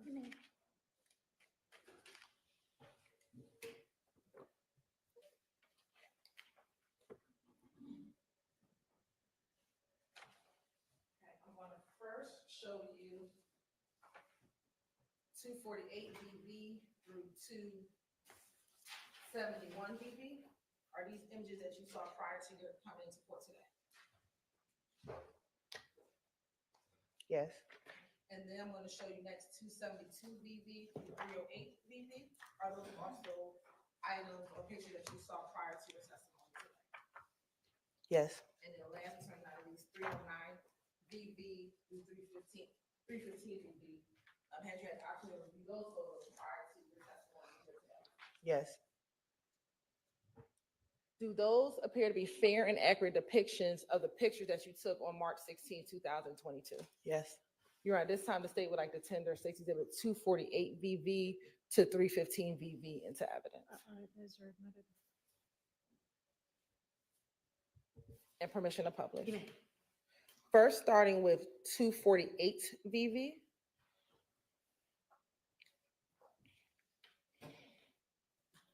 And is that the mailbox located in front of the location? Yes. And what is the address on the mailbox? 2830. Is that Waters Road? Yes. All right. Now looking at 249 VV. What is depicted in 249 VV? That's where the scene occurred. Okay. And looking at 249 VV, do you see the gate that's in front of the location? Yes. Are there any defects in that gate in front of the location? Yes. Where on the gate are the defects? They're going to be in between the trash cans. And for the record, is that the blue Atlanta recycling trash can and the green trash can? Yes. Okay. And is that also where the hand is indicating on the picture? Yes. Right. Now looking at 252 VV. What is contained in 252 VV? That is a vehicle parked in front of the residence. And there's some other kind of spots on the image. Is that from the raindrops? Yes. All right. Looking at 253, 254, and 255 VV, is that the same vehicle that we just looked at previously? Yes. Okay. Now looking at 255 VV, what, if anything, were you depicting in 255 VV? The defect in the vehicle. And if we can scroll in, is that the defect that you're referring to? Yes. Do you recall sitting here now what side of the vehicle that defect is on? From this photo, it looks like the passenger side, Okay. rear passenger window. All right. Now looking at 257 VV. What is being depicted in 257 VV? The driver's side of the vehicle with defects. And I'm going to show you, where are the two defects, excuse me? Or not two, where are the defects that you see? The driver's side window. Are there any other defects on the driver's side of the car? I don't see, well, there's one right here below the side view mirror, a little bit further down where the mouse is. Is that where the hand is? Yes. And if we can pull the photo towards the left.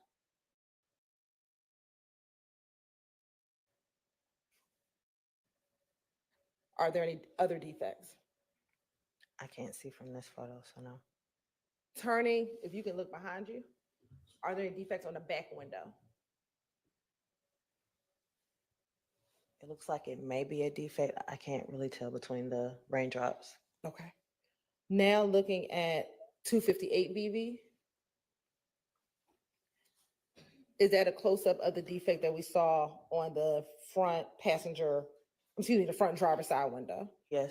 All right. 259 VV. Is that a defect on the rear driver's side above the rear tire? Yes. 260 VV. Is that a close-up of the defect that was on the front driver's side of the vehicle? Yes.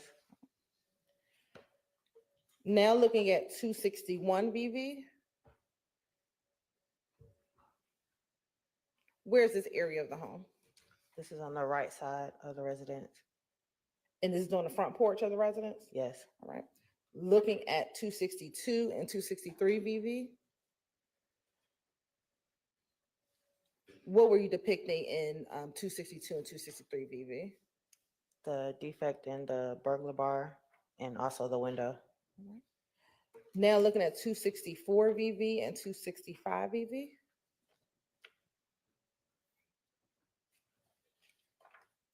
What were you depicting in 265 VV? Showing the defects in the doors. Okay. And is this a defect as we zoom in at the top of the door? Yes. And is there another defect as we zoom in on the bottom of the door? Yes. If you could zoom in.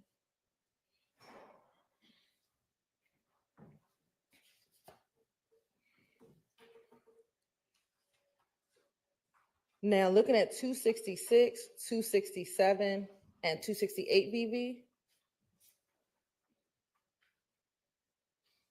What were you depicting the security cameras? Yes. All right. Now looking at 269 VV. 270 VV. 271 VV. Are those the shell casings that you spoke of earlier that were on the scene when you arrived? Yes. And from pictures 272 through 308, are those just the individual pictures of all the shell casings that you collected? Yes. Right. How many shell casings did you collect? Around 40, if I'm not mistaken. And do you recall the types of shell casings that you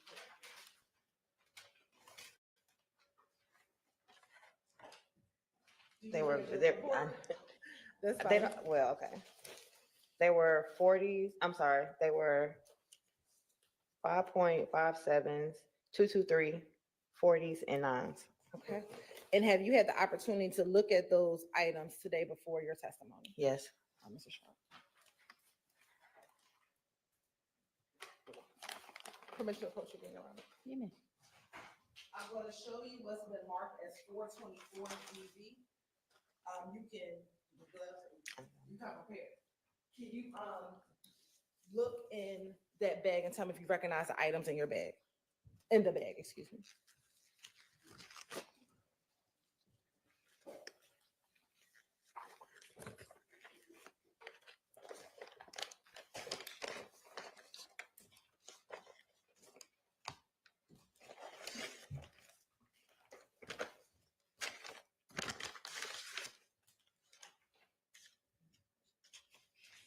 Yes, Okay. And how do you recognize those items? they're casings from my scene with my handwriting. All right. And do they appear to be in the same or similar condition as when you collected them on March 16, 2022? The casings or the packaging? The packaging. Yes,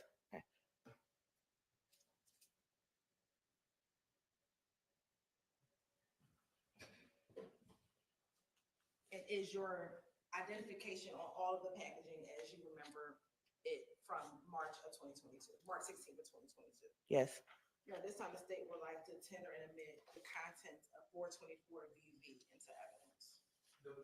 All right, that's admitted. Can you tell us how many of each type of shell casing did you find?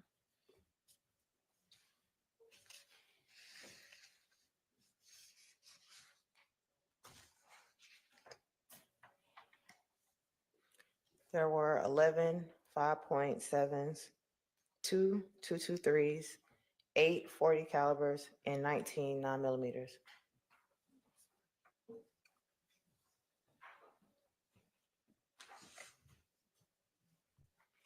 11 5x7, 2 223s, 8 40s, and 19 9mm.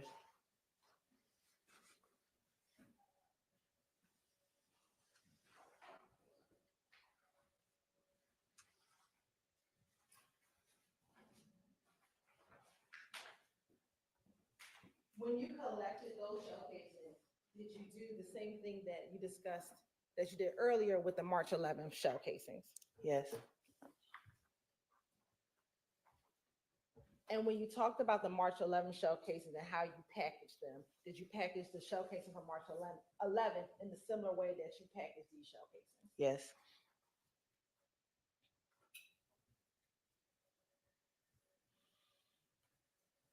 And then did you turn these shell casings over to the APD crime lab in order for any further testing?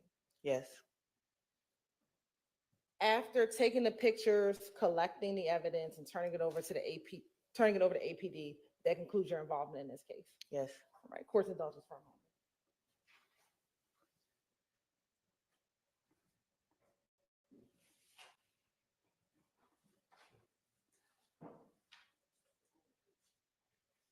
I have no further questions, Your Honor. Cross.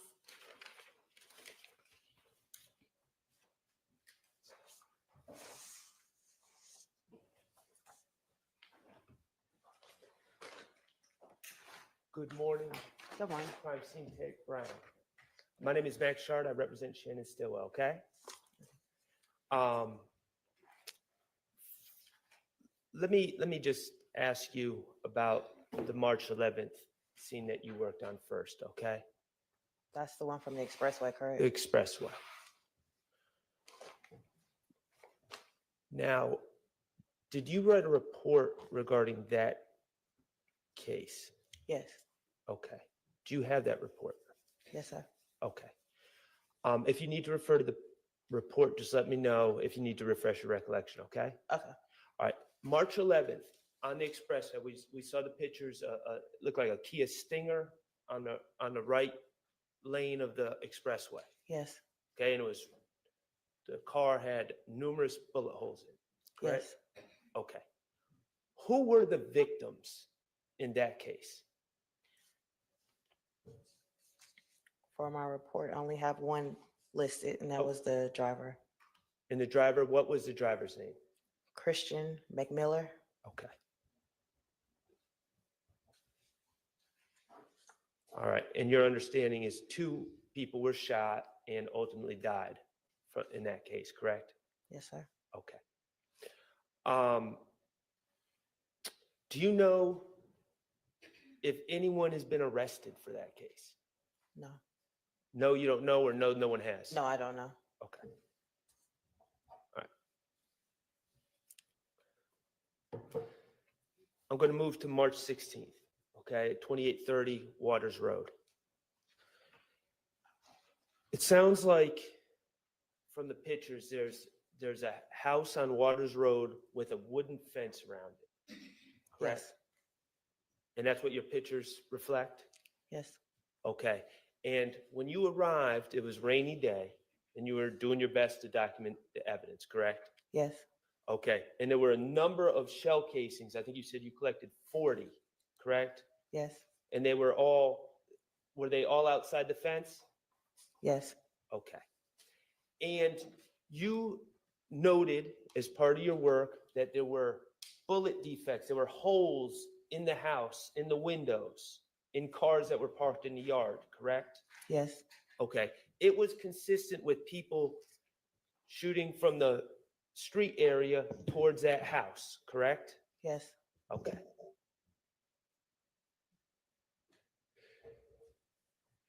Do you know anyone who has been charged with shooting at that house? No, sir. Okay. Now, I just wanted to make sure I'm clear. Your Honor, may I approach? You may. Thank you. So, Ms. Brown, this brown paper bag is labeled 424VV, correct?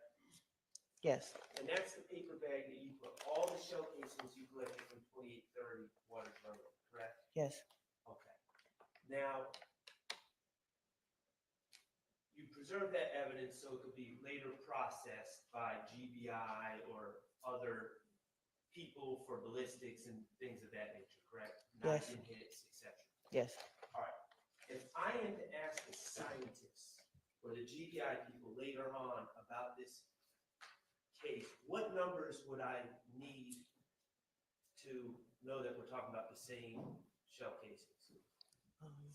There were 40 cases, so it should be numbers 1 through 40. As far as the case number, would it go by the APD case number or what would be the cross-reference, if you know? I'm sorry, I don't know how GBI actually labels theirs. Okay, but you have it in the case number that you've already given us, correct? Yes, sir.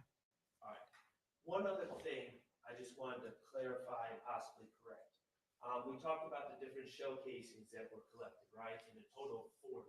Yes, Okay. There was 2 223s, yes, 840 caliber, yes, 19 9mm, yes, and 11 5.7 by 28, correct? yes, Okay. Ms. Hill, do I have your permission to correct that? So it shouldn't say 5.7, it shouldn't say 5 times 7, it should say 5.7 by 28, correct? yes, And all of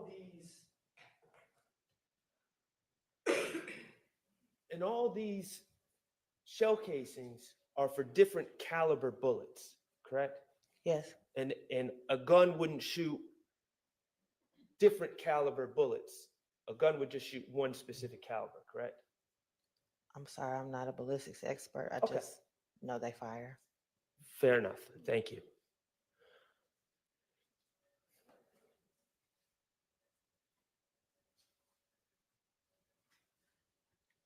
Okay, I have no further questions. Thank you. Okay, redirect. Just looking at your photos from March 16th, I want you to look at 310 VV through 315 VV.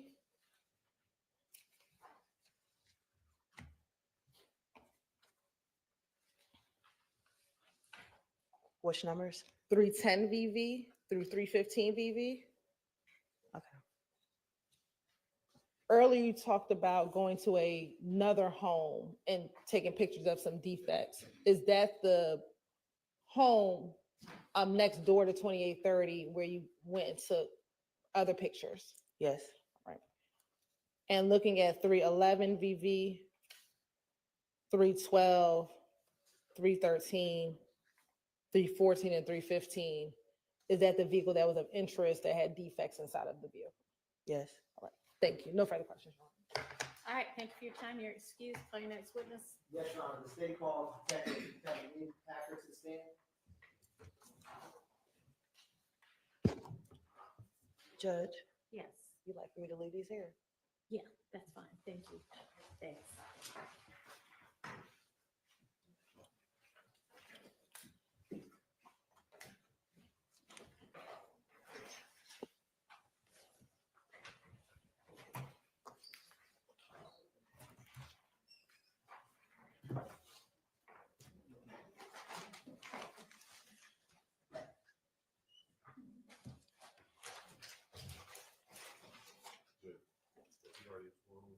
I don't think so. I don't think he's testified yet. Raise your hand.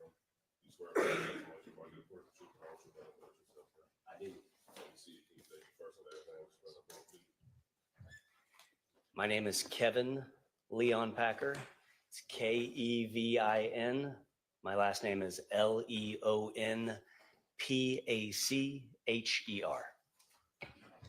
Good morning, Detective Leon Packer. How are you doing? Well, thank you. Good morning.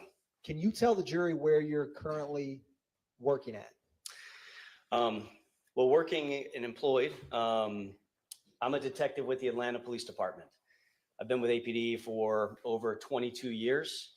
And after spending the last about 14 and a half years in the homicide unit, I have also joined the FBI as a task force officer. And my current assignment is, as of about 3 weeks ago, I've moved out of my role in homicide to a role as a full-time task force officer with the FBI, assigned to a violent crime squad in the Atlanta division or the Atlanta field office here. In general, what are some of your roles and responsibilities that you currently do? So currently, I'm over 14 years in homicide. I'm tying up a lot of loose ends, finishing up some case files, and still doing some active case work on some of those cases. But my primary role with the FBI is in this violent crime squad. We work any violent crimes that have a federal nexus, essentially any violent crimes that might be a federal offense. I work on exigent circumstance cases, sometimes prisoner escapees, sometimes kidnappings, sometimes missing children. I'm also a member of the FBI's Cellular Analysis Survey team after having gone through the certification curriculum for the CAST team last year. Do you work with Agent Bernie? I do, regularly and often. Now, when was it that you started working with the FBI? June 1st of last year, so about a year and a half ago now. Now, when you were with APD and working as a homicide detective, do you have any experience with extracting cell phones? I do.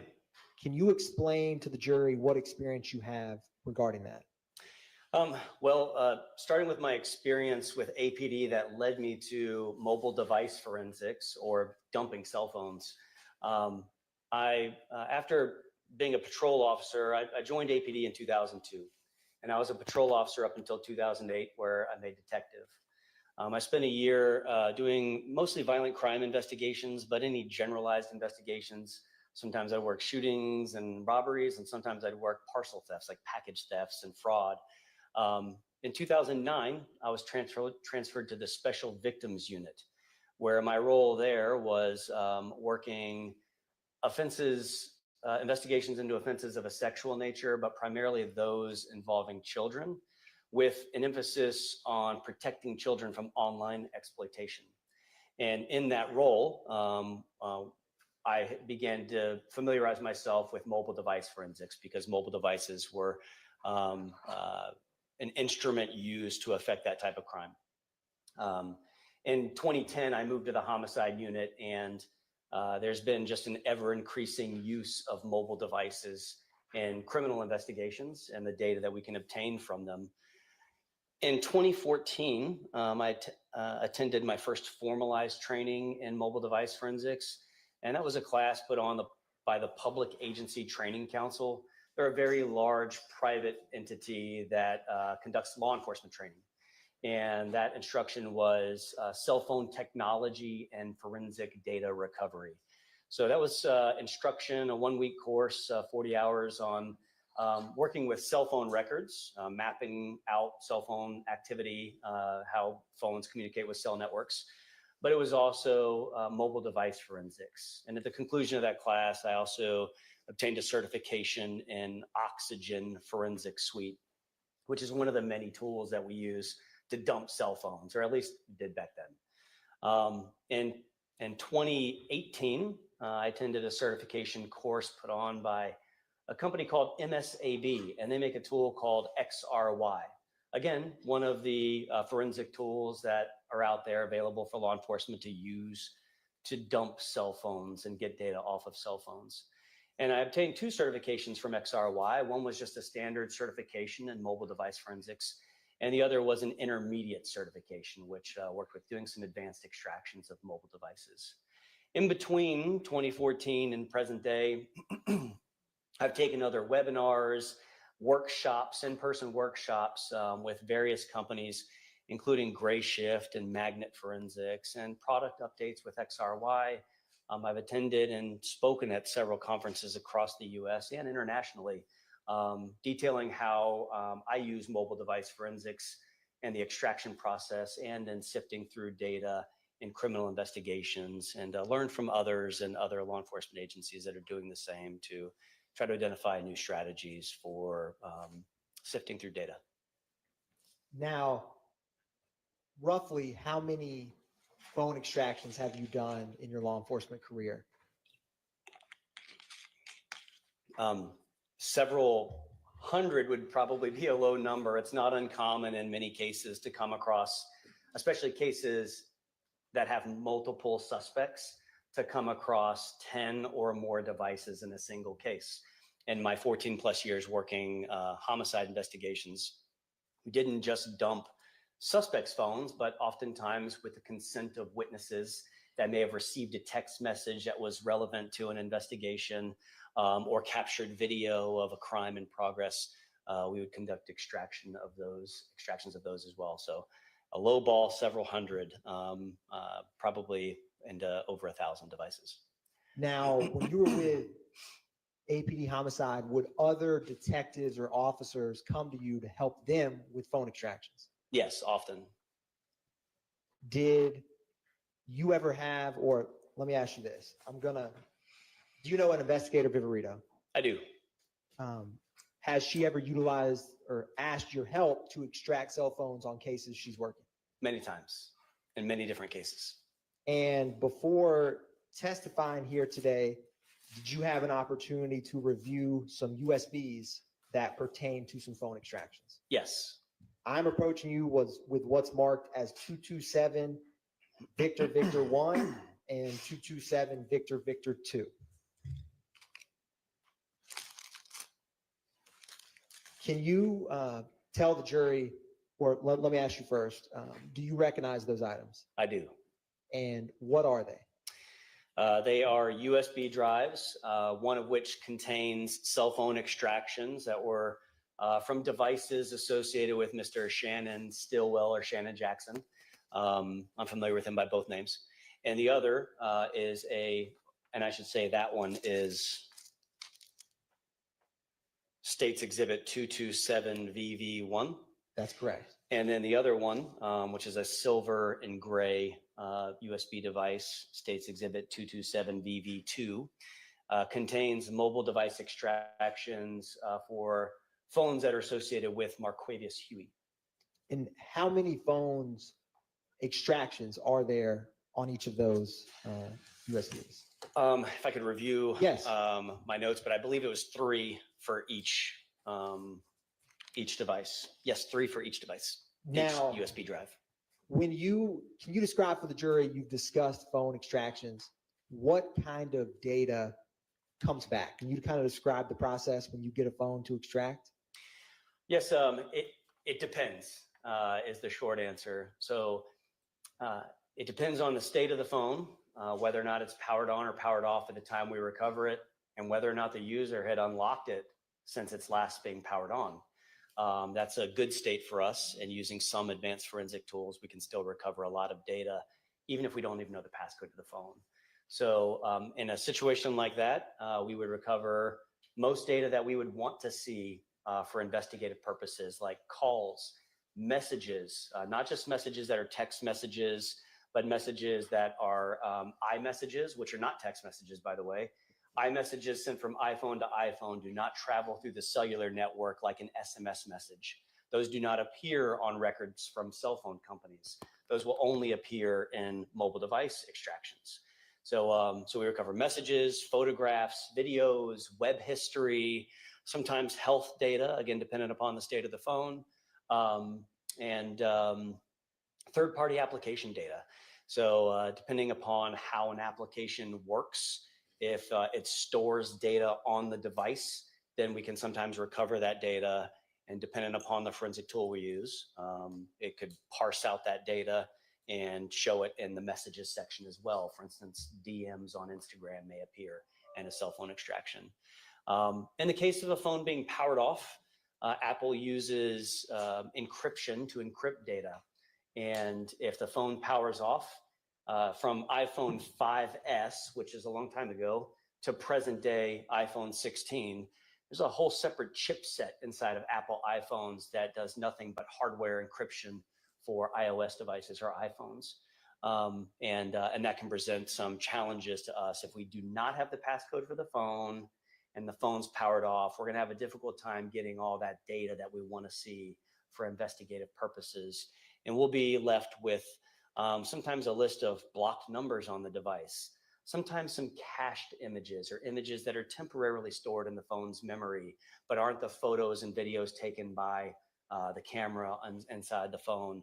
We won't see messages or web history.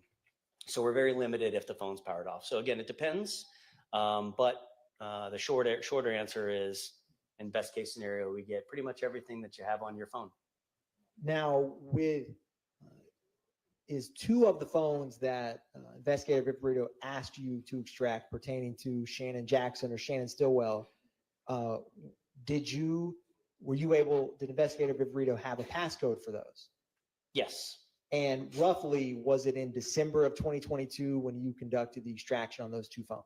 Yes. I wanted to also circle back. You had mentioned web history. Is when the data comes back, are you able to look and see web searches? Yes. Can you describe for the jury what that means or what that may show?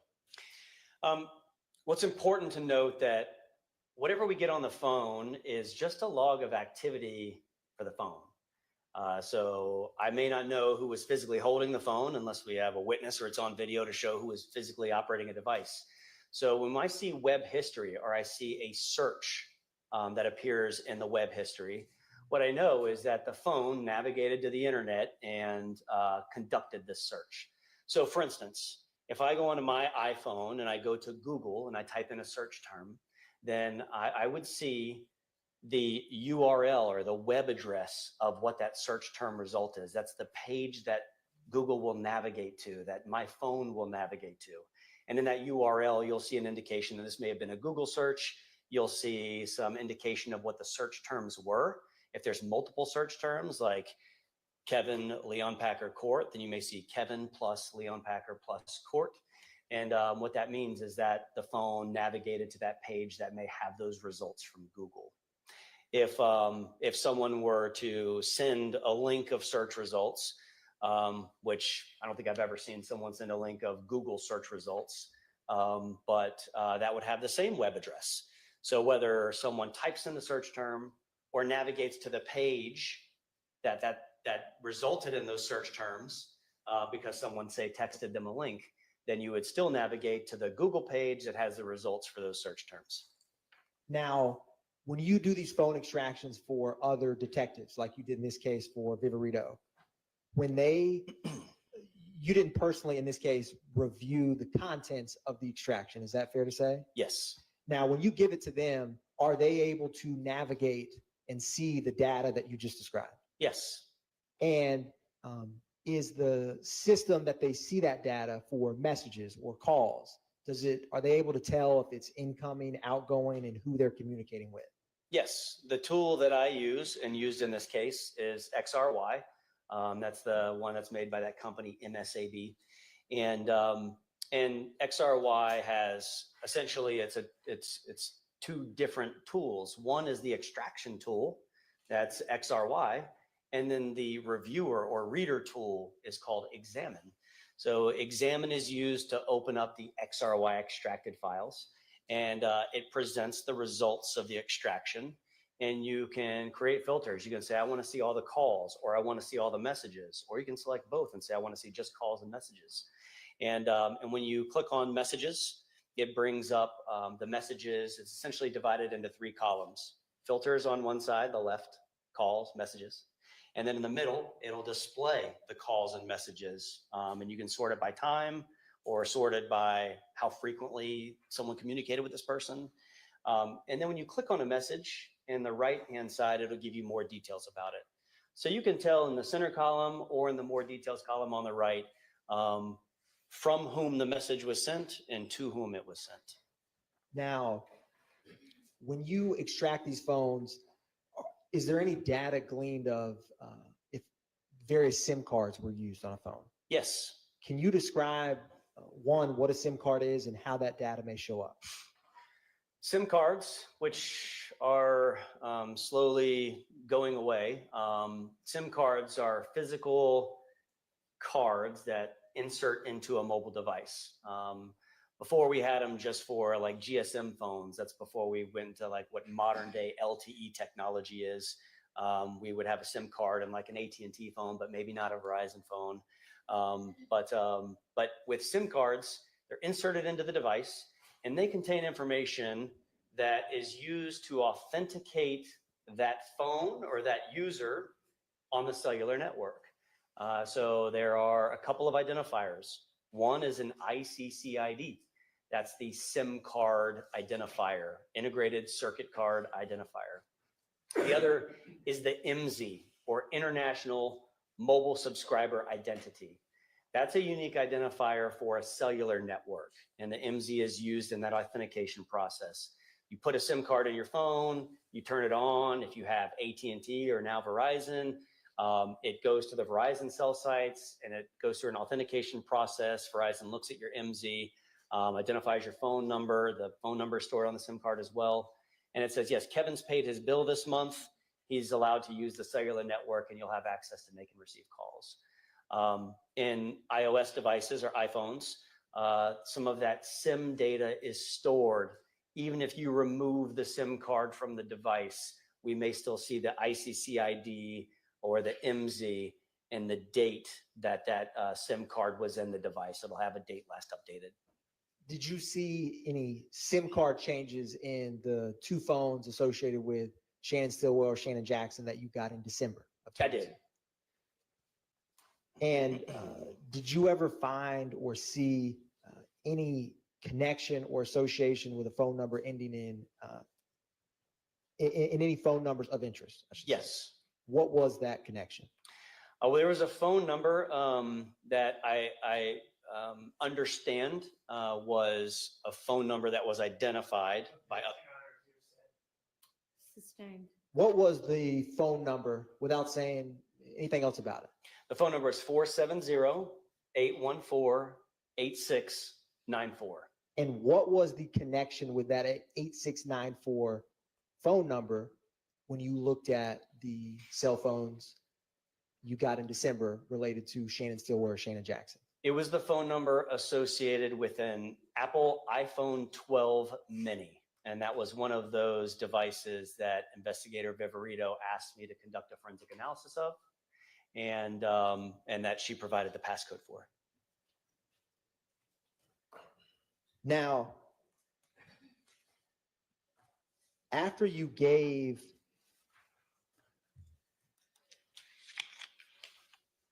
Your Honor,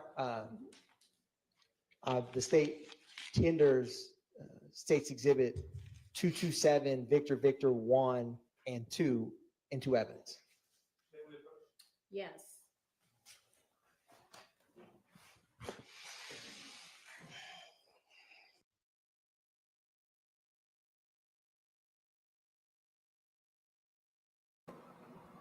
Yo, what happened? Why did they just go? Did somebody ask to approach?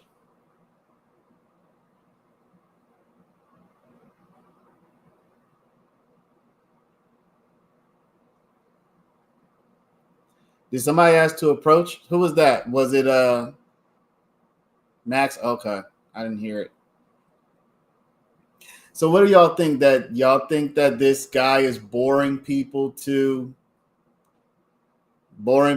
sleep? He's sitting there watching, he's looking directly at and talking to the jury. So I imagine that they're looking right at him, talking right to him, or he's looking right at them and talking right to them. So he knows if those people are falling asleep on him or not.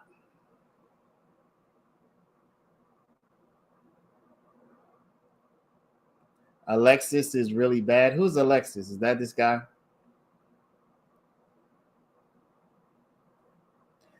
So I was a little bit confused at the beginning as well, but looks like what the last person who testified, she was establishing the Christian McMiller murder. And that would have been a motive for the drinks situation. I guess that's what they're trying to say.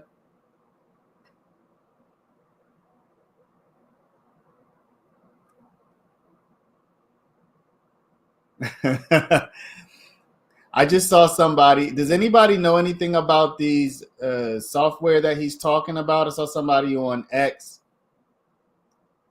vague and ambiguous, says who uses XYR for phone dump, not the gold standard from what I understand.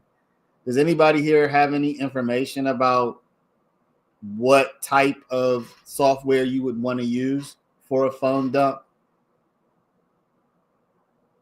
Still waiting to know if things go bad for the juror, words going to be used. What are you talking about, PB? I'm still waiting to know if things go bad. Is the juror words going to be used? What do you mean by that? So XYR is basic phone encryption stuff I use when I worked at AT&T. It's really basic. Okay. Did y'all notice this guy talked about he liaises with federal? Do y'all think there's anything to that? You think that this is an indication that there's any kind of federal case brewing, or is that just a coincidence?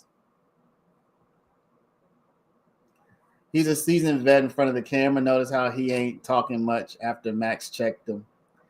Yeah, I mean, this guy's obviously a professional testifier at this point. He's directed his body toward the jury. So he knows exactly what he's doing. He's talking to the jury. A lot of the people who have been in front of the jury, a lot have been doing that. When he said he couldn't be biased. Oh, got you. Okay. Got you. Bro, is he providing concrete, conclusive evidence that they were in a specific location or incriminating text? I think he's talking more about the text, he's not talking about the cell phone tower data. He's talking about the text message data. I wondered about the federal nexus. Yeah, so he mentioned that he works with the federal government. So, is he just saying that to give his credentials, basically saying this is what I do? Or is he maybe hinting, is just by offering that information a hint that there's some kind of federal situation that might be in the offing? No, a lot of police departments work with outside agencies. So, okay, so you're saying Wiggs and Wine that maybe he's just stating his credentials, stating what he does, and that's just maybe a coincidence. Scam likely, Paralegal Institute, very common for officers while serving get assigned. Yeah, I know that. So just, well, one of the big questions has been for many, many, many people, one of the big questions has been, are the feds going to pick up this RICO? Now, I think that the answer to that is probably no. I don't see why feds would pick up a RICO when there's so many convictions. I would think that if people were skating and getting off and not doing any time, not getting any kind of penalty, that might prompt the feds to take a look. But most of the people we see in here who have been indicted, has anybody been found not guilty on all charges yet? I don't think that's happened yet. I mean, we saw 4 people take a plea deal in this case. We're seeing different people who have different types of plea deals who are coming to testify. We have many, many people who are still waiting to go to trial. Has there been anybody who's been indicted on this indictment who has been found not guilty on all charges and just walked? Right? I don't think so. He's the person that Paige says she hopes he's the one who elaborates on the information on Shannon's phone in regards to making 12 songs in one day. Got you. So we'll be looking out for that. Saying federal makes, yeah, I agree with that. Saying federal makes, so it might be not so much that there's a federal case, but that he's stating his credentials, and one of those credentials just gives him additional credibility. Bolstering. That's one of those funny things, you know. He likes talking about himself. In the Depp trial, when Amber Heard kept talking to the jury, it became creepy. Well, I think it's a little different when you are. Amber Heard wasn't a witness; she was a defendant, right? No, Amber Heard. Hold up, who was the defendant in that? Amber Heard was the plaintiff, right? She was suing Johnny Depp, was it? So in that case, I do think it's different when you are one of the parties to the lawsuit as opposed to a witness. A witness is there kind of to help, you know. Witnesses, their goal is in a sense to facilitate justice, whereas a party to the suit is more, seem like a more vested interest. So I could see how, you know, if you get up there and you're the defendant, particularly if you're the plaintiff, that would seem like it could be the creepiest. Thug is home, still is home, even love the liar's home, all the Lord. Well, you know, what's funny, y'all, is out in the world, and I doubted this for a while, but out in the world, y'all, people are talking about this case being over. Like, I think for most of the world, the people who know about Young Thug, to them, this case is done. There's a comedian named Josh Johnson who just did a 40-minute special. Y'all might have seen this online. He just did a 40-minute special. And during his special, he's like, yeah, so the Young Thug trial just wrapped up. And I'm like, okay, so people really are looking at this like, yeah, this is over. Like, this is a wrap. It's done. Let me see.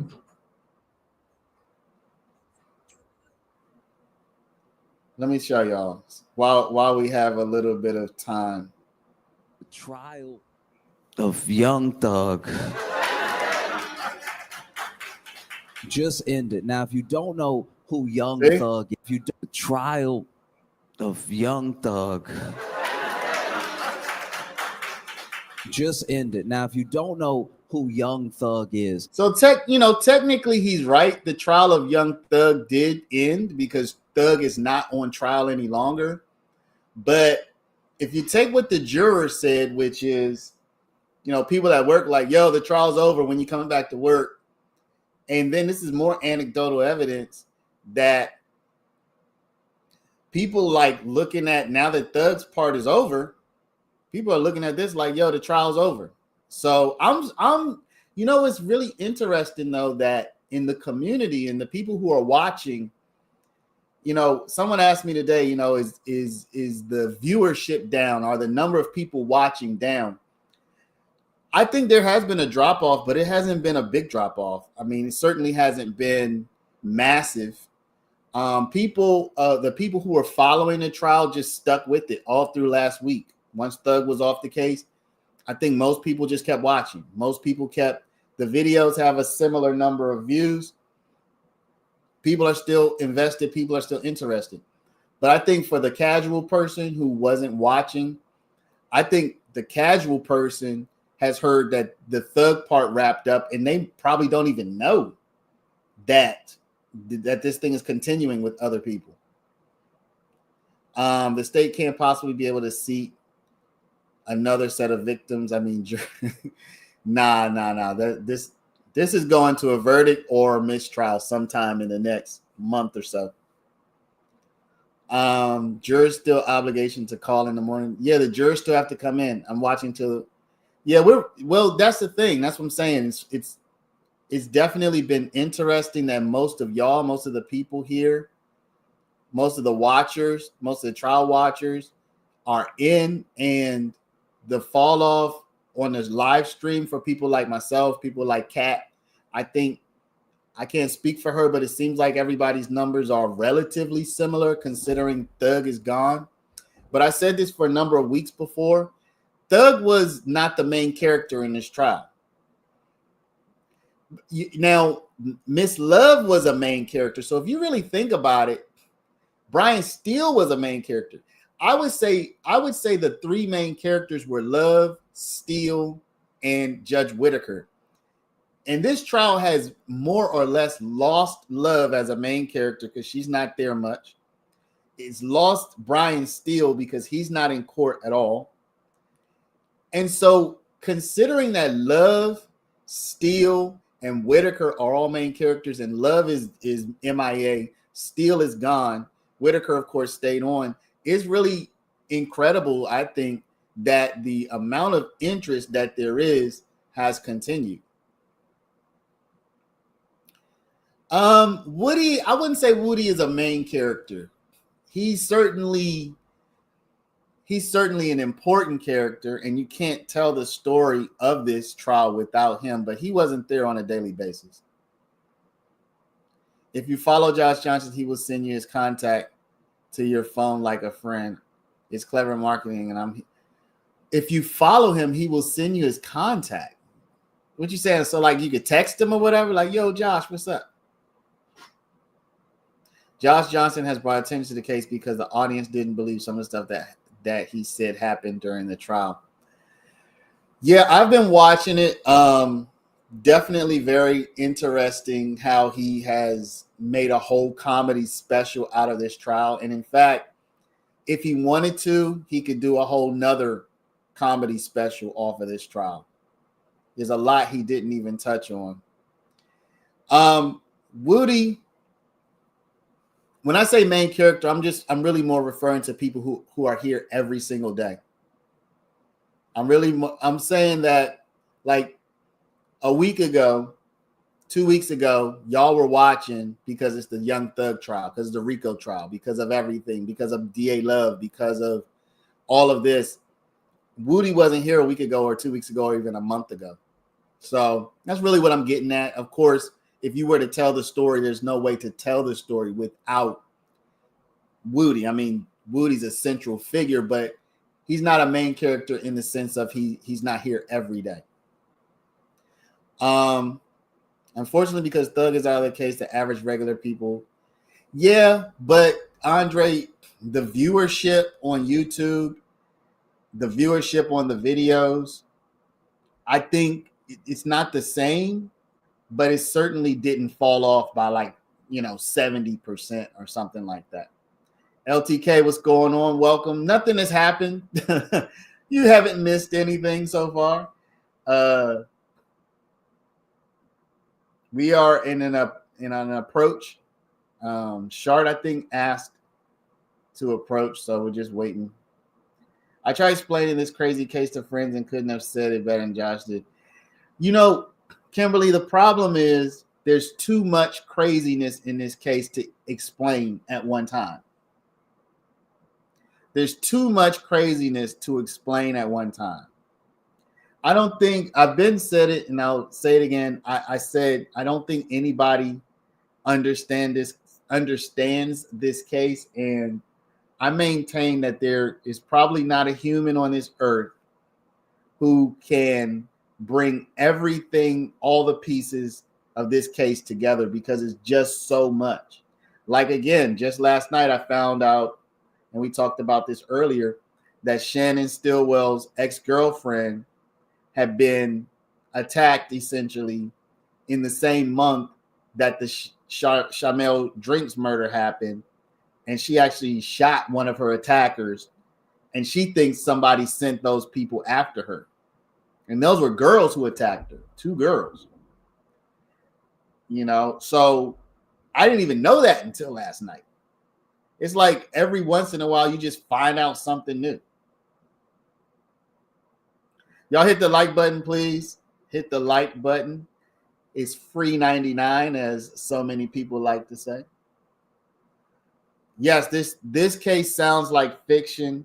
If you wrote it as a movie, you would not believe it. Like, it would be like, I can believe some of this, but I can't believe all of it.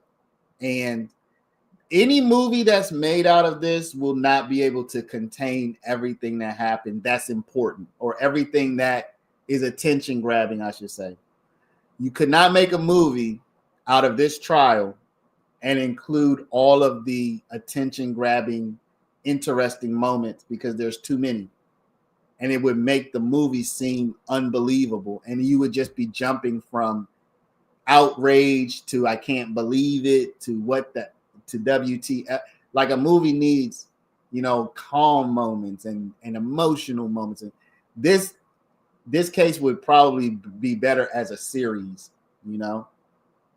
This case would probably be better. Yeah, exactly. You would need not even a mini series. I mean, you could get a legit. I can get a couple of seasons out of this case, Queen, because once you start getting into the stuff we don't see Thug in jail. We don't see Glanville at home with his wife. We don't see Paige at home if she's married with her husband or with whomever. We don't see anything that happens to the jurors in their home life and the hardship that might happen to them. We don't see any of the other defendants in jail with their family, with their family struggling. We don't see any of the other 20-something defendants. There's just so much ground that you could possibly cover, because just of what we've seen in court, you can make a mini series. But what if you went into people's actual personal lives? Like, these are real people. There's probably easily 50 different people. There's probably 50 different characters if you include the 16 jurors, the 2 or 3 judges, the 6 main defendants, all of the attorneys, and then people's loved interests, their wives, their husband, their children. You know, you could easily get to 40, 50 different people whose lives have been affected and whose stories you could tell. You know what I'm saying? So you could do the mini series if you're just focused mostly on the trial. You could do a multi-season series if you were going to get into people's personal lives and their family and friends that might have been affected. So it's going to be a mini series. Yeah, I certainly imagine. I certainly do imagine. Family members, like any real series, you'd have to show what happened to the families. They've already been charged. A black man, about 30, a veteran in business, caught up. I'm not sure what this is about. I need 50 Cent. Yeah, 50 is kind of coming out as the guy to do this kind of thing, isn't he? Quay's wife that hired Harvey in Westmoreland is a real beast. She paid 6 figures for his defense and urged him to take the plea deal. She said she was really manipulating him to get him home. What does she do for a living? How do they afford a 6-figure payout to an attorney, Kimberly? It's a lot of money. It's pretty messed up that we're even talking about this as entertainment, as it's people's lives on the line. Dav, let's be honest. There are thousands and thousands of cases every year. There are thousands of cases every single year. And the reason why people have gravitated to this case, besides just the length, because it's, you know, allowed people to get invested due to the link is because there is an interest factor that comes into it. I mean, that's just the fact. All right. There's no sound in the court yet.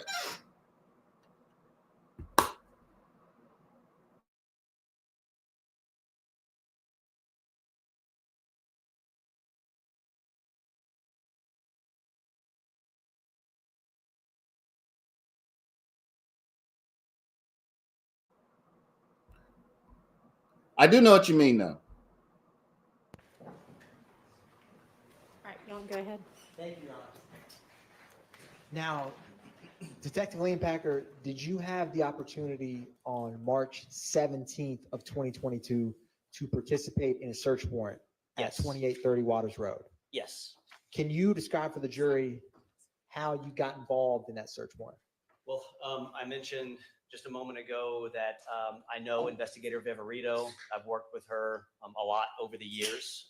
She's been in a few different roles, and I've worked with her in each of those capacities with the different agencies that she's worked with, including when the search warrant was obtained and to be executed. So she asked for my assistance to execute the search warrant, and that's why I participated. Now, when you got there, was it daylight or nighttime? It was daylight. And was there other units within APD that were there for the search? Yes. What were some of those units? The SWAT team, our intelligence unit, I think some gang unit investigators, and myself, and I believe my sergeant and our homicide unit, Ray Layton, were there, and our crime scene technician. Now, you personally, when you go to scenes or work cases, do you take any photographic or video evidence yourself? Sometimes. And what do you use for that? Usually a city-issued cell phone to photograph or video a walkthrough of the area. And did you do that in this case? Yes. Now, Your Honor, I am approaching with what's been marked as 336 Victor Victor. Detective Lane Packer, before testifying here today, have you had a chance to review that medium I gave you? Yes. Can you tell the jury what that is? 336 VV, State's Exhibit, contains all the photographs and videos that I took while I was out there on Waters Road. And I'm also going to approach you, Detective Lane Packer, with what's been marked as State's Exhibits 316 Victor Victor through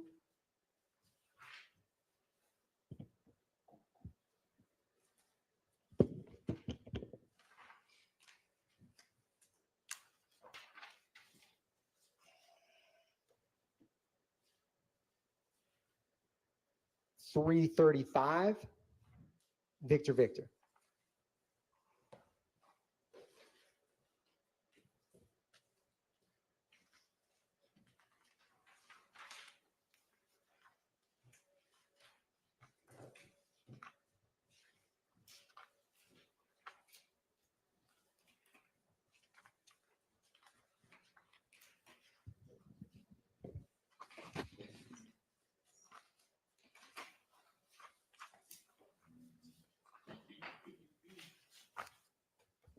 Are those photographs that you took the scene that day?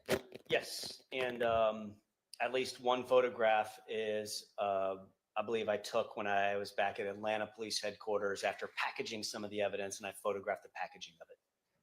Your Honor, at this time, the state moves to tender into evidence 316 Victor Victor through 335, as well as 336 Victor Victor, the USB. All right, those are admitted, and also you tendered, but then we broke, and I don't think I admitted on the record 227 Victor Victor 1 and 2. Those are also admitted. Thank you, Your Honor. I'm going to publish 336 Victor Victor.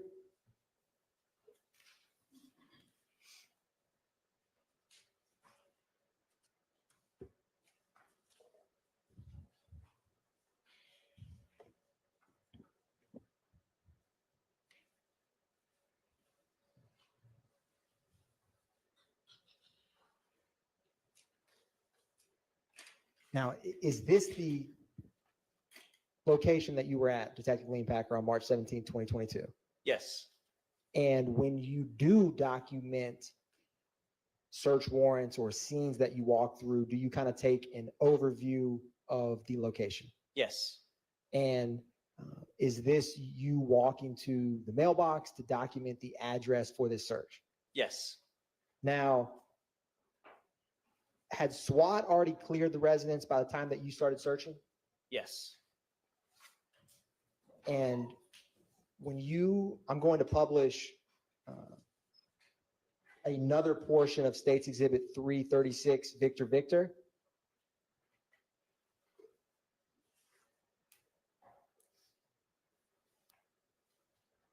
Was there a Audi that you see in this clip when you got there? Yes.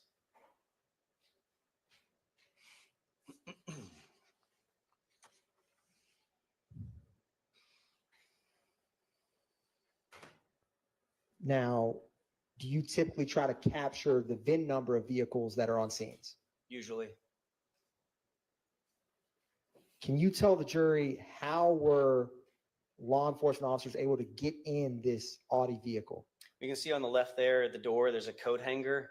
The window was ajar, and investigators used a coat hanger to tug on the door handle to open the vehicle and access the interior of it.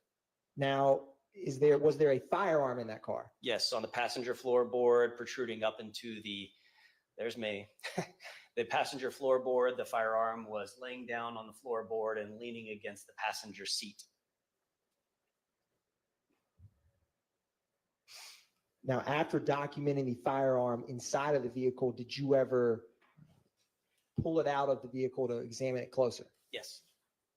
I am going to publish 318 Victor Victor.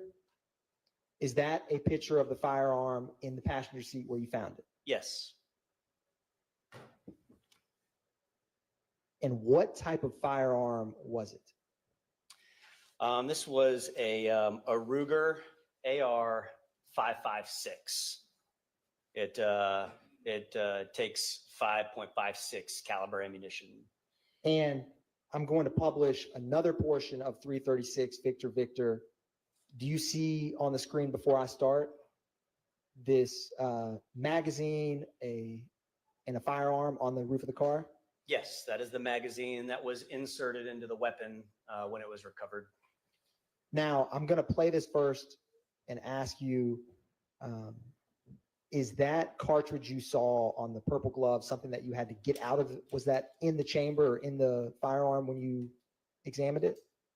Best I recall, I could review my notes for it to refresh my recollection, but best I recall, yes, it was loaded with one round chambered and it had to be cleared to extract that round from the chamber. If I approach you with a copy of your incident report, would that help refresh your memory? Yes.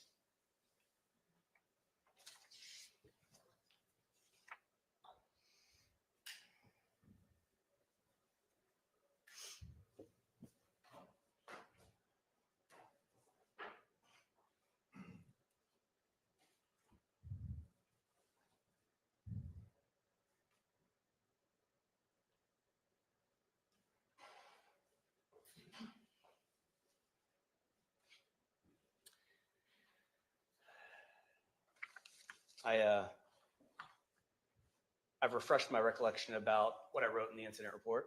And what do you recall about that piece of ammunition? My recollection's unchanged, that it was loaded with one round in the chamber, but I did not specifically note in my incident report that that round was chambered. But you can see the magazines are loaded, and the one round out would have been the round that we cleared from the firearm. And that's what I recall about the condition of that firearm when it was collected. Now, I wanted to ask you, and I'm going to show you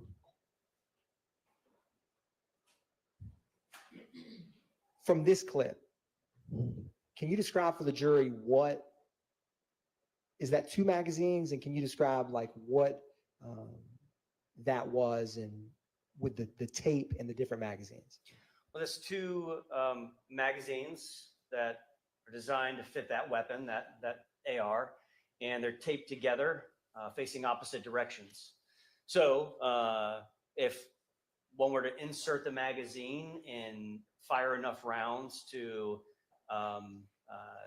use all of the ammunition in that one magazine, one could then pull the magazine out, flip it over, reinsert it, and get back in battery and begin shooting additional rounds without having to drop a magazine, retrieve an additional magazine from an alternate location, and then load it in. It's taped together, so it makes a quick extract, turn over, reload, and then the firearm would be ready to fire again. Now, did you also collect this firearm that day? I did. Now, I am approaching with what is marked as 223 Victor Victor. And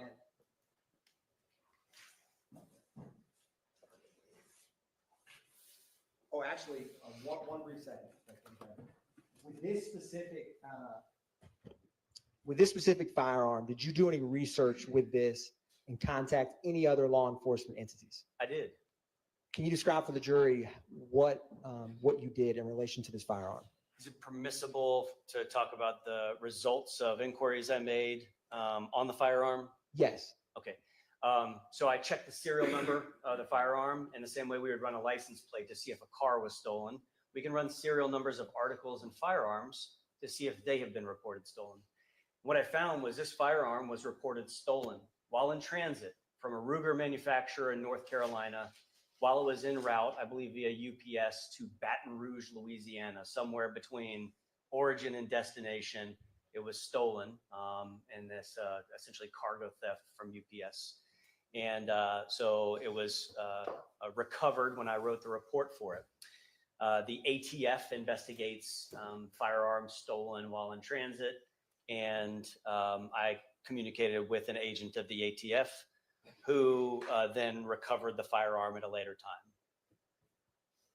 Now, ultimately, did the ATF ever come or get in possession of that firearm? Yes. Yeah, I made arrangements to ensure that the firearm, after being test fired for examination purposes and testing purposes, was then released into the custody of that ATF agent so he could continue his investigation. Now, Detective Liam Packer, I'm going to publish 319 Victor Victor. Is this another photograph of that same firearm? Yes. I'm going to publish 320 Victor Victor. Is this a close-up where the trigger mechanism would be? Yes. And 323 Victor Victor. Is this another photograph of those taped magazines in the gun? Yes. Now, did you find any other items in that vehicle that you documented that day? What did you find? There was a pink colored wool cap, I believe, in the back seat. Did you collect that item? Yes. I'm approaching you with what's marked as 340 Victor Victor.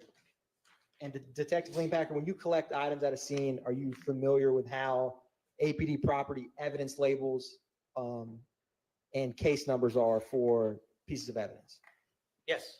And is there any identifying features on that? And if you need to open it, you by all means can. That helps you know what is inside of it. Well, I packaged this item and sealed it. My initials were on the original evidence seal. And I also wrote on there that it was a pink wool cap recovered from the Audi.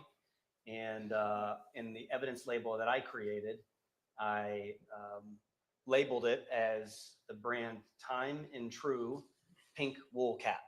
So at the time that I packaged it in this evidence envelope, it was a pink wool cap. Your Honor, the state moves to tender into evidence 340 Victor Victor.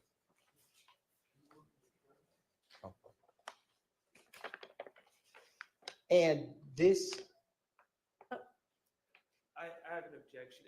Is 340 the firearm or the envelope there? it is the envelope with the pink wool cap. Objection, relevance 403. Overruled. And Detective Liam Packer, to be clear, this first, the vehicle where officers put the coat hanger inside of it, is this the Audi we're talking about where you found this pink wool cap? Yes.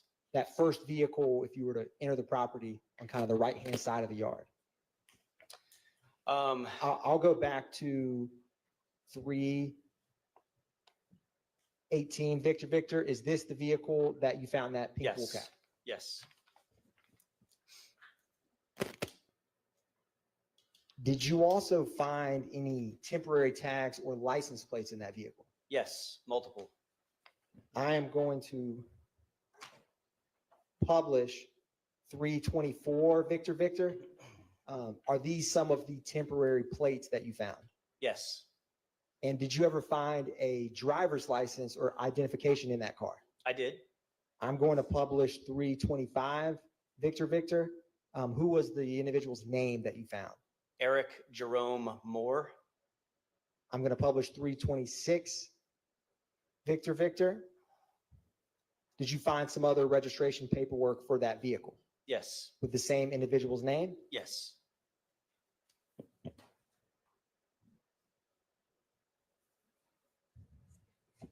Now I'm going to publish another portion of, and is this the pink wool cap that you were just discussing? Yes, and I've looked inside the envelope, which is open, and I can see it's the same pink wool cap. I'm going to publish another portion of State's Exhibit 336, Victor. And just to be clear, this is the video footage that you personally recorded that day. Is that fair? Yes. And to the right, that's depicted on the screen, is the vehicle we were just discussing. Yes.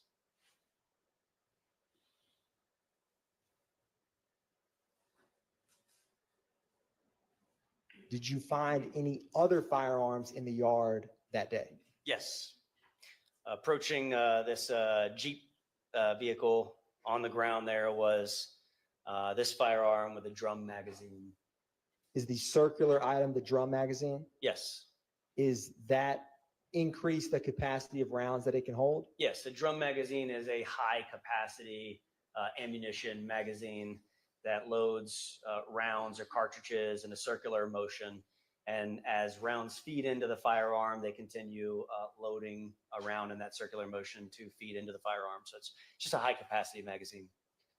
Now, Detective Leanpacker, I am approaching you now with what's marked as 223 Victor.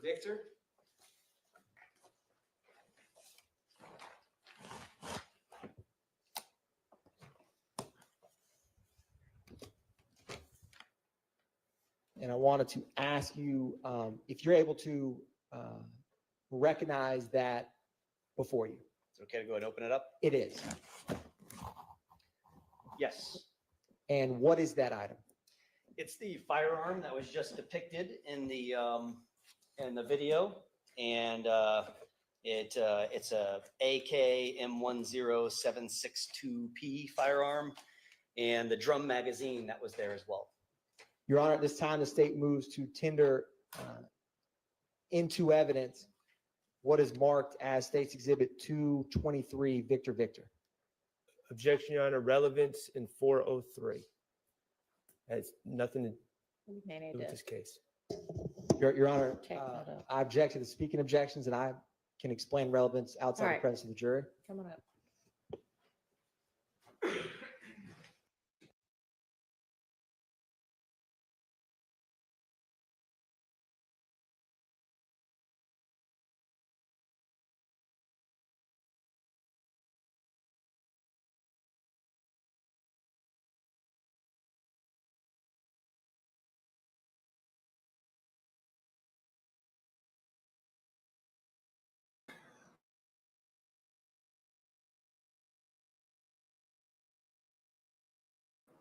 That's some serious firepower they were toting. But were those the guns from the guys who got? Man, they were out there really living that life. That's the guns from the guys who got. Is that correct?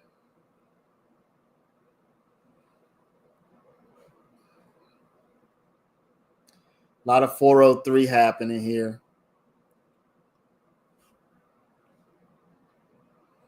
So this cop seems like he's able to testify not just for the the phone records, but also for other types of evidence. I don't know if we've seen a police officer who was testifying for phone records and also for other types of evidence as well, quite like this. Police used a coat hanger to open the vehicle. It's interesting. Yeah, there's been a lot of guns on the street since the 90s, but it does kind of feel like now things are way, way past anything they've ever been.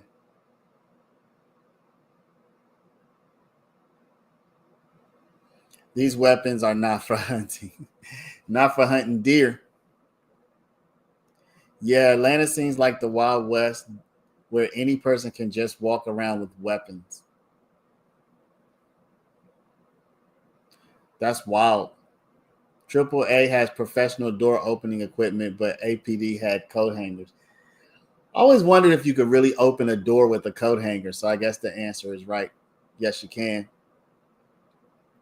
Shard is why most are still holding on to. Y'all, APD, they can open your car door with a coat hanger.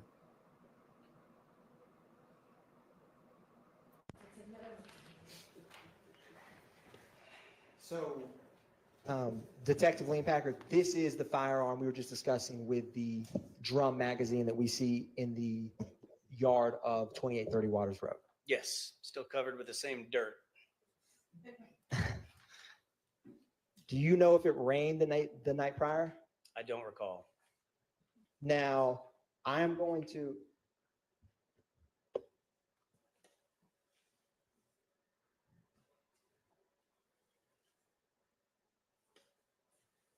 And I'm going to publish 328 Victor Victor. Is this the firearm that we were just discussing? Yes.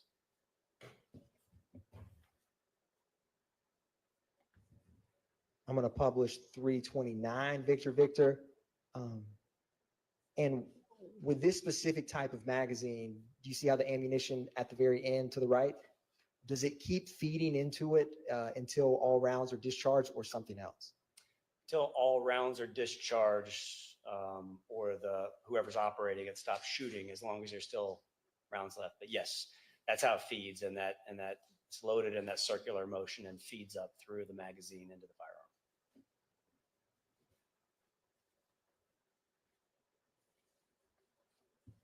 One brief moment.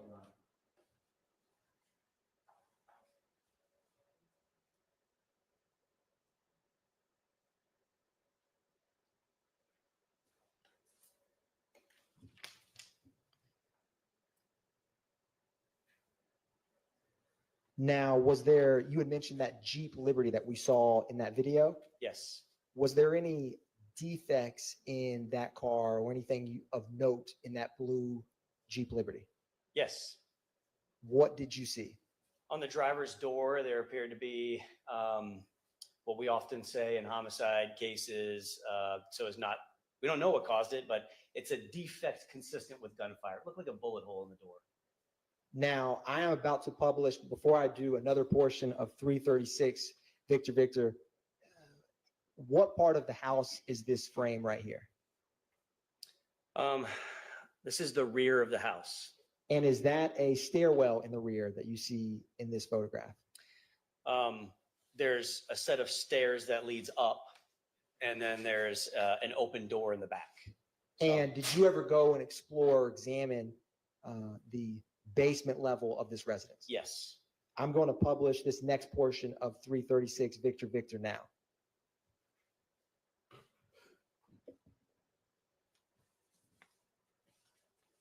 And is this opening that you are walking towards the basement of the home? Yes. Was there another stairwell inside of the basement? There's stairs, yes. Were you able to get inside the home from those stairwell? No. No, it's closed off. It's like wood that's like nailed shut, so it did not permit access from the basement level into the house.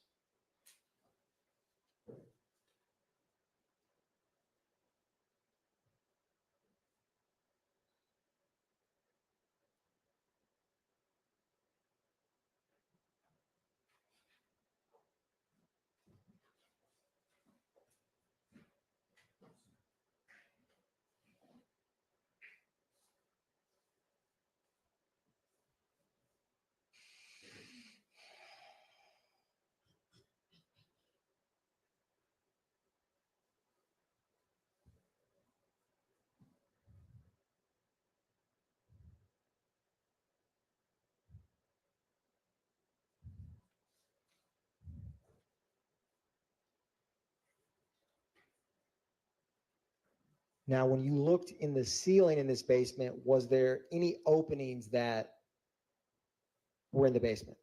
Yes. And do you know where that went? Into the house level above, but I don't recall which room it was.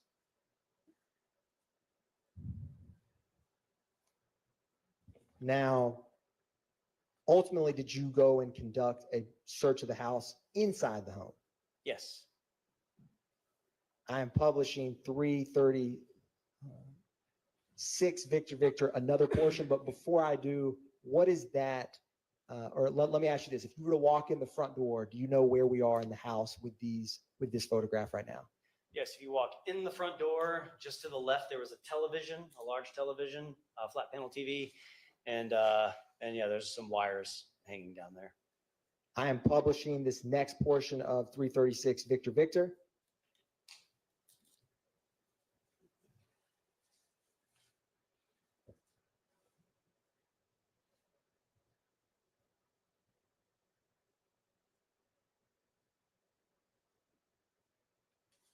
Did you ever find or see any device that normally would be plugged into those when you were searching there at that time? Yes and no. I did see at least one camera on the front porch that had a light illuminating from it, indicating the camera had power. And I believe these wires to terminate to that camera, because I was essentially trying to follow what are these cameras plugged into. And then so that on one end, I expect that one of these wires is plugged into at least that camera. On this end, no. You see those wires, they said to DVR, which I would expect to be a video recording system, a digital video recording system that would capture surveillance video from any cameras that terminated at the end of those wires. And these wires dangling there suggested there may have been one, but there was none there when I was there. Now, Detective Leanpacker, I'm going to play briefly this last portion of the video, that the portion of 336 Victor Victor. Was there a bedroom nearby where these cords were? Yes. And after looking at the cords, did you ever go into that bedroom? Yes. And did you ever look in the closet in that bedroom? Yes. And in just a second, that right there, did you see that in the floorboard? Yes. What is that? It's a void in the floor. And do you know, did that go down, if you know, to the basement? As I recall, yes, that was the hole in the floor that led to the basement. Or that, I should say, opened up to the basement. I want to say led, as if one would navigate through that hole to get down there. That's fair enough. Now, I'm going to show you what's already been admitted as 163 Victor Victor. Did you ever see this item when you were in the house on March 17, 2022? No. I am going to publish the next video portion of 336 Victor Victor. Can you describe for the jury, before I play it, what you see here and what you found? This is a plate carrier vest. It's a bit like the tactical vest I wear when I'm in uniform for APD. It has an insert inside of it. When you purchase it, it typically doesn't have an insert, but it's made to have an insert that's body armor. I'd say bullet resistant vests that we wear for law enforcement and that military often wears. And did you search through this body armor? I did.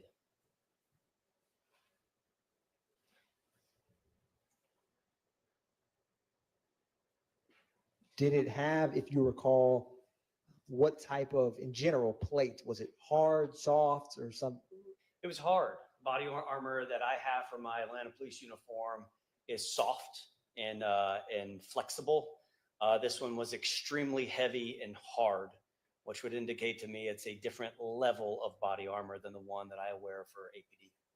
And was there any other cases found nearby the body armor? Yes. As a gun case or a rifle case.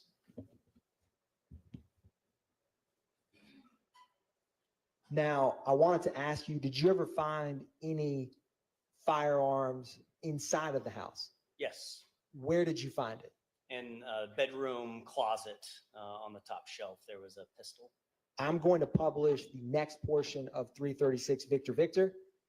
Is this the inside of the home? Yes.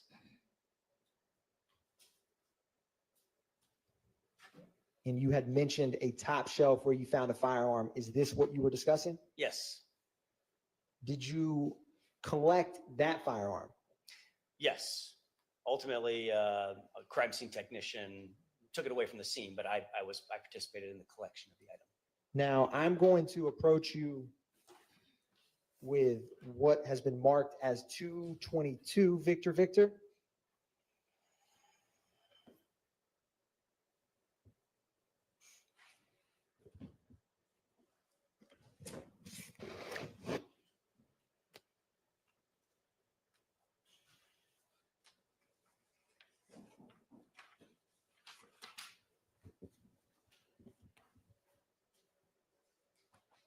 Do you recognize that item? I do.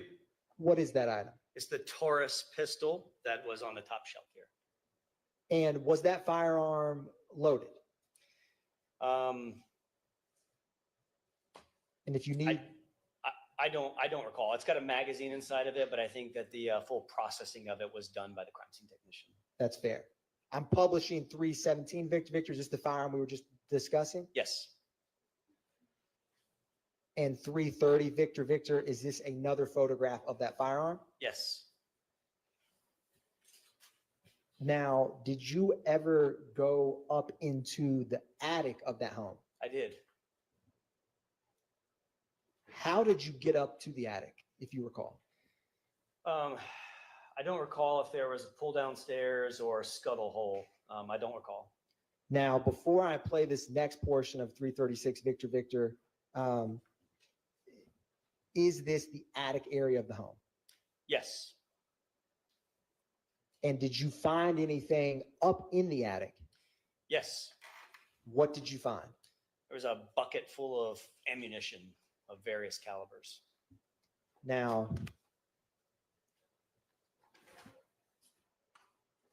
I'm first going to approach you with this bag, and then I'm going to bring over 225 Victor Victor.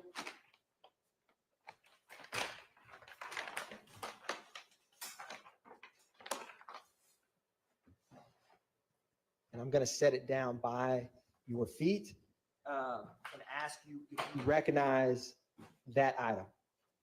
Yes. What is that? That's the bucket of ammunition that was recovered from the attic. And at some point, was that bucket inside of that bag that now has a hole in it? Yes. The item, the bucket was packaged by the crime scene technician who misspelled my name, but it's on there nonetheless. And yes, that's the bucket that was inside the residence. Can you explain for the jury, and feel free, well, Your Honor, first the state's going to tender 225 Victor Victor into evidence. Admit it. Thank you, Your Honor. And Detective Lane Packer, feel free to examine 225 Victor Victor. What kind of ammo was in this bucket in the attic?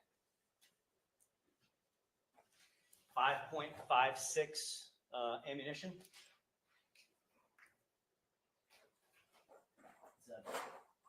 Pretty much a full box.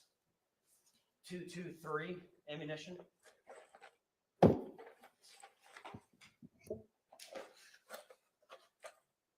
Large ammunition, typically used with rifles.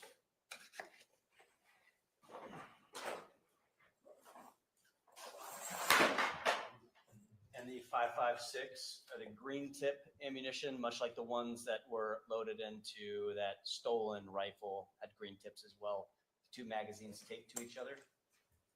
Only 4 popped out, so excuse me.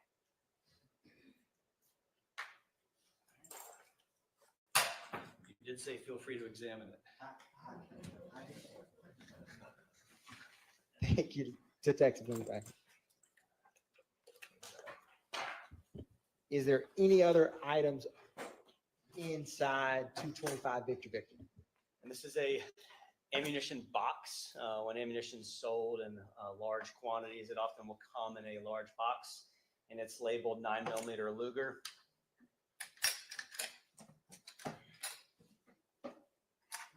Which contains a Glock magazine for a semi-automatic pistol, a magazine for some type of rifle, semi-automatic pistol, which appears to, that's a 5.7 by 28 caliber, and an ammunition loader, which is used to quickly reload magazines with ammunition. And it's got one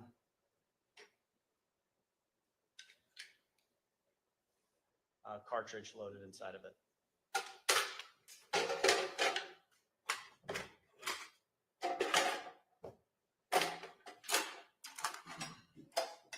Thank you, Detective Lane Packer. I'm going to help you when you get that back. Move that bucket to the side.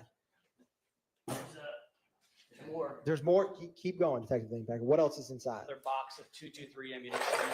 That's pretty full. It's okay. I will open that one. Plastic sandwich bags. Another box that's pretty full of 5.56 ammunition.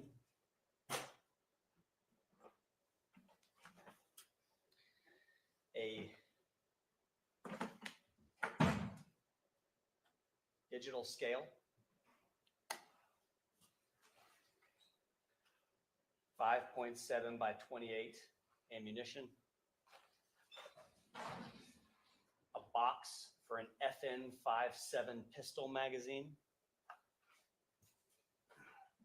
Another box of 5.7 by 28mm ammunition. An evidence bag with test bullets and cartridge cases from laboratory testing of the firearms. Another box of 5.7 by 28 ammunition.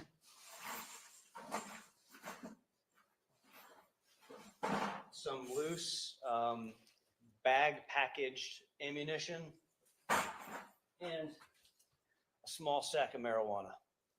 Well, what I suspect to be marijuana. Without testing, I wouldn't. Thank you. And I did not. I returned the marijuana back to the bucket. Let the record so reflect. Thank you. And Your Honor, I don't believe that I formally tendered 222 Victor Victor into evidence, but the state would move to tender 222 Victor Victor at this time. Admitted. Is the firearm. Now, Detective Lane Packer, I'm going to help make a little bit of room for you.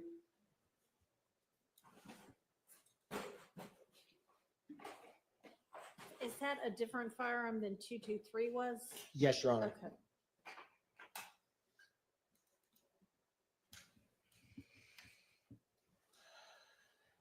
Did you ever collect, Detective Lane Packer, any items of clothing in that house?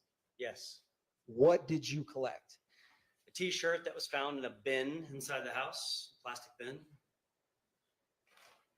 I am approaching you with what's been marked as 226 Victor Victor. Ask you if you recognize or see that item. Yes. Is that the piece of clothing that you were describing? Yes. And I'm going to publish 332 Victor Victor. What did that piece of clothing say? The front of it had a print on it that read slime, and then in quotation marks it read slime. Its adjective is listed below that, and then it says, 1, can't be trusted, a repulsive or despicable person, wipe your effing nose. I'll just say F asterisk asterisk ing. So wipe your effing nose, and then is you slime enough? Did you ever examine the front yard for any possible shell casings or cartridges? I did. I'm going to publish another portion of State's Exhibit 336, Victor Victor, at this time. Can you tell the jury what we're looking at as this plays in terms of right here? This is a portion of the front yard near those Herbie Kirby cans where I recovered 2 cartridge cases of different caliber. And is that the first cartridge that you recovered? Yes.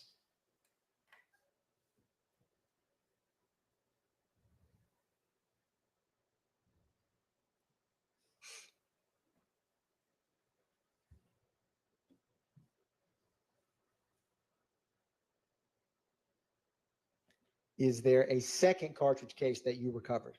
Yes. Is this documenting that second cartridge case that you recovered? Yes.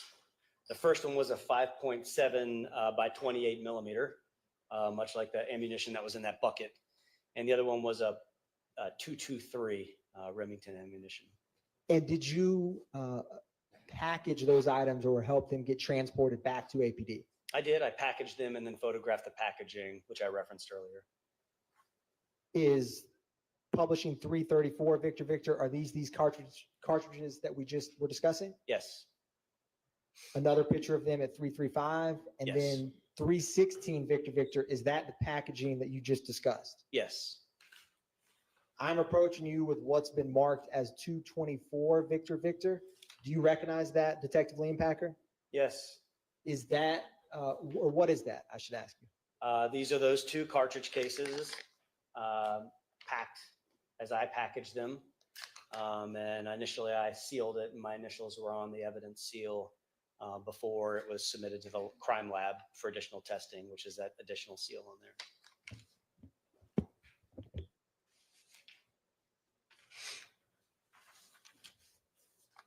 Your Honor, the state moves to tender into evidence 224 Victor Victor at this time. Okay, it's admitted. And Detective Leanpacker, was there a vehicle parked very close to the front door of that house? Yes. Can you describe for the jury what you saw in relation to that vehicle? That vehicle was a 2011 Chevy Malibu, and it had significant damage from gunfire. There was gunfire. First off, I should say, I believe it was the front passenger tire was flat. And then there was gunfire, I think, through the window, through the fender, through the pillar, like on the back, we call it the C pillar, it's the rear driver's side pillar. So there was just damage from gunfire in the car. And then there was damage behind it as well on portions of the residence, the facade of the residence. It seemed to line up with the where the defects were to the car, as rounds may have traveled through the vehicle and into the house.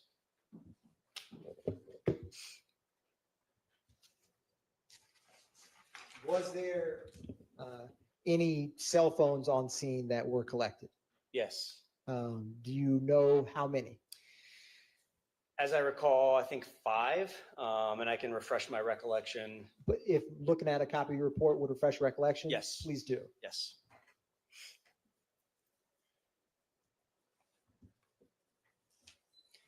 My recollection is refreshed. It was 5? Yes. Now, I am going to, or let me ask you this. In total, in your time working for Atlanta Police Department Homicide, do you get familiar with different parts of the city? Yes. And have you, in your career, had cases or had to go to various parts of Atlanta? Yes. I'm going to approach you with what is marked as 344 Victor Victor through 347, and then 350 through 353, as well as 216, all Victor Victor. Yes, you may. Can you read those numbers again for me too? Yes, Your Honor. And to make it, yes, Your Honor. I think I got One it. brief moment. Sure.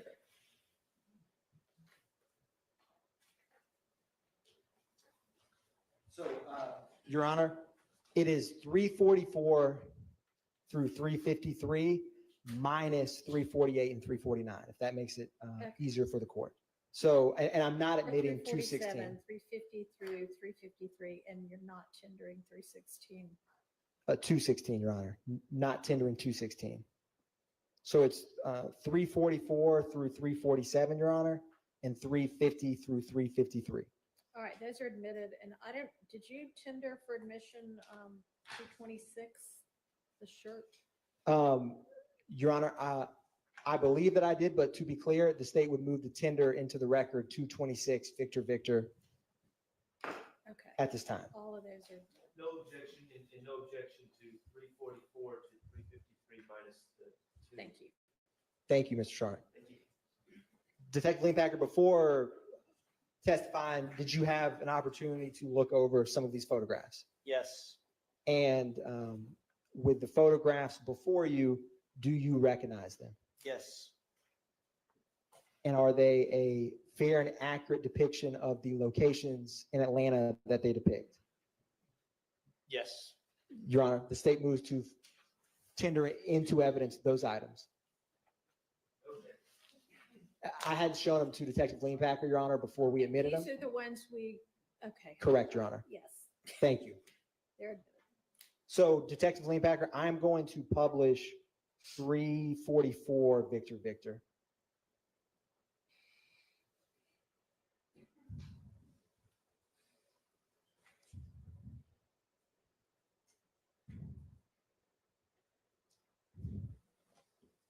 One brief moment, Your Honor.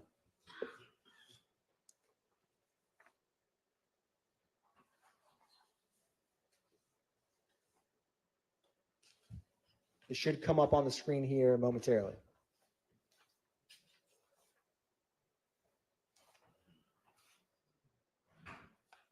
Where is this area, Detective Leanpacker? That's I believe it's 464 Windsor Street. It's at the corner of Windsor and Fulton, the northeast corner. Is it near I-20? Yes. I'm going to publish 345 Victor Victor. Is this another? Yes. I'm going to publish 346 Victor Victor. Is this the inside of that BP gas station? Yes. I'm going to publish 347 Victor Victor. What is this? It's the liquor store that's next door to it. It's kind of attached. I'm going to publish 350 Victor Victor. Do you recognize where this area is? Yes, that's appears to be Windsor Street, orientated looking northbound. So if you were to come out of that BP gas station, again, which is at Fulton and Windsor, go north on Windsor, you're looking north towards I-20. And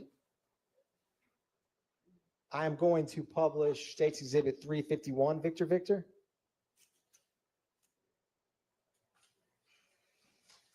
It's a closer image of the Windsor intersection? I-20. Yes. I'm going to go to 353, 352 Victor Victor. Yep. Same intersection. Now, Detective Leanpacker, if you were to leave that BP, go to that intersection and get on I-20 West, would you ever hit the perimeter? Yes. And what highway or would you cross over, intersect if you kept going down I-20 West? If you go I-20 West, you would eventually hit Interstate 285, the perimeter. That's in the Adamsville neighborhood of Atlanta. And then if you keep going I-20 West, another major roadway you hit just after you pass over 285 is Fulton Industrial Boulevard. Thank you, Detective Leanpacker. One brief moment.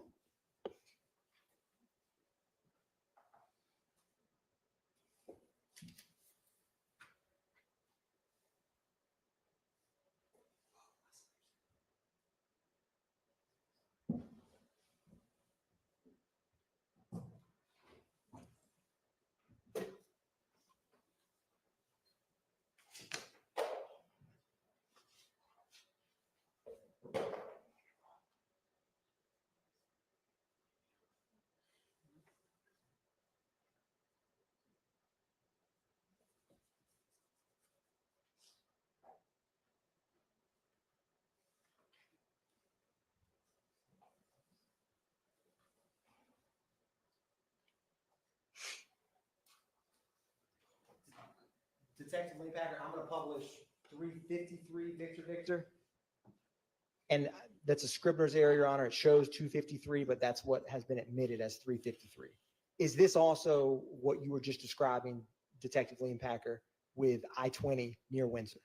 Yes. Yeah, different perspective, but yes. I am going to go back to 164 Victor Victor. Or I'm going to go back to 164 Victor Victor.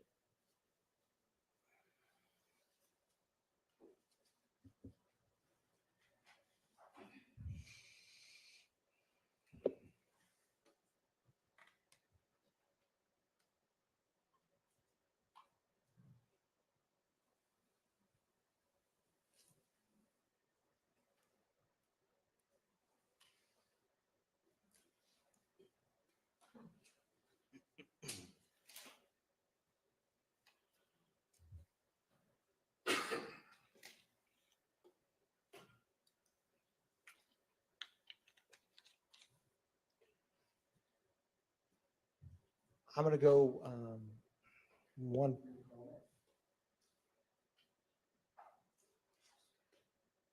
Detective Lee Packer, do you see that TV that has TCL Roku TV on it? Yes. Was that TV in 2830 Waters Road on March 17th when you did the search? Yes. And do you see on this photograph like a table or some kind of setup on the right-hand side of this photograph? Yes. Do you see any cords that resemble or appear to be ones that you saw on March 17th? Yes. And the screen that appears to be mounted on the back of the wall, was that or was that not present? Was not present. One brief moment, Your Honor.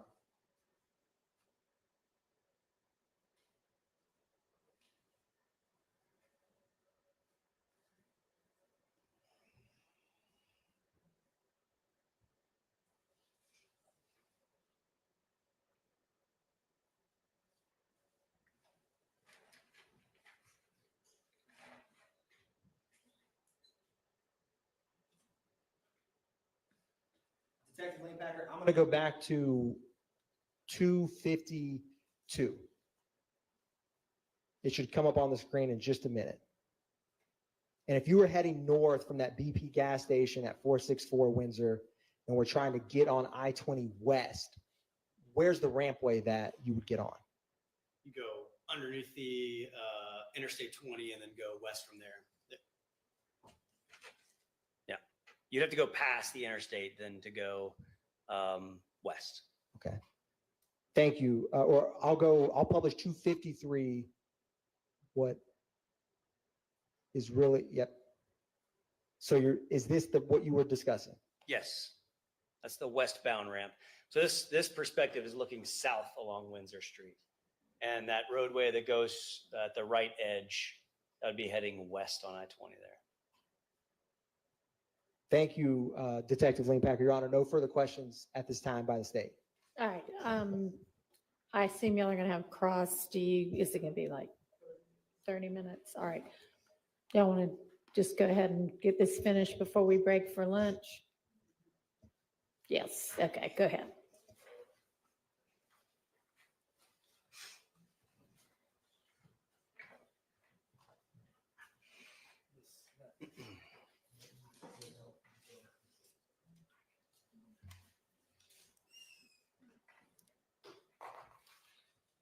Detective Leon Packer, good afternoon now. Good afternoon. Max Shard, we met before, but Max Shard, I represent Shannon Stillwell, okay? Yes, sir. All right. I just want to ask you first about what we talked about first in direct, talking about the downloads of the phone. We talked about you were able to find searches on a phone that you download or extract the data from, correct? Yes. Okay. I should say I didn't find searches because I didn't sift through the data, but I'm aware of there being some links associated with searches. So let me get this clear. You extracted information from several phones, including my client's phones. But you did not review any of the downloaded information. That's correct. Okay, do you know who reviewed the downloaded information? I provided all of the extractions to investigator Marissa Viverito, who I believe conducted thorough reviews of the data. Okay, now it seems to me that your role now in law enforcement focuses a lot on cell phones, correct? Yes and no. I actually, in my role now at the FBI, I expect that I'll be spending a lot more time working with cell phone records from providers and less time working in mobile device forensics. So I'm transitioning now. But yes, over the past several years, I've been working a lot with mobile device forensics. You were once a homicide investigator, though, correct? Up until about 3 weeks ago, yes, sir. Okay. Now, as a homicide investigator, if you see a search in a phone, is there some information you'd want to know? Let me back that up. You would want to know when that search was made, correct? Yes. And now let me be clear, because on direct, you did say a few things. It could be when a search shows up with keywords, it could be someone clicking on a link sent by someone else, right? Yes. It could be someone searching in their phone themselves, correct? Yes. And it could be someone else utilizing a device, right? Just because it's someone's device doesn't mean they were the ones utilizing it at that time, correct? But yes, I wouldn't count that as a third option, because as a forensic examiner, I'd only be concerned about what the phone did. So no matter who's holding the phone when it did what it did, it's only one of the two, right? The phone navigated to a URL that resulted in search results from, say, Google, regardless of who's holding it. Okay, now with all those qualifiers aside, as an investigator, if you saw search results in a phone of a person of interest, you would want to know what date that search was allegedly done, correct? Yes. Okay. You would want to know, if you were investigating a case with such a cell phone, you would want to know if on that date of that search, other people had already alerted the owner of the phone of the fact that something had occurred at an address, correct? I would take that into consideration in my examination of the results, yes. So for instance, if the search was homicide or shooting, Smith Street X Bell Street, corner of Smith and Bell, you would want to know if the person that owns this phone or may have been using this phone is just searching that on them by themselves with no prompting, or if someone else has already alerted them to a fact that a shooting had occurred at that address. That would be an important fact to know as an investigator, wouldn't it? It would be important, an important consideration in how I reviewed the data. Yes. Okay, and you'd also want to know, if the person searched these terms, hours after an event or days after an event, correct? Yes. Okay, and you'd want to know if there was press coverage about this event prior to the person searching. Objection, Your Honor. Press conference, relevance. Press coverage. Overruled. Yes, and I'll add to explain my answer. It's not uncommon in cases of, I've worked homicides and I've been on our complex case squad in homicides. So I've worked a lot of violent crime cases, even those that haven't been homicides. I'm going to object as non-responsive if we're going to get into what usually happens. I will let him explain his answer. Okay, thank you. And it's not uncommon that there is media coverage of violent crime incidents when I'm conducting an investigation into such an incident. And it's not uncommon for those searches to be related to that media coverage of that incident. Okay, so, but certainly there's a difference between someone, a suspect searching unknown keywords that no one else would know except them versus searching keywords after there's been media coverage, correct?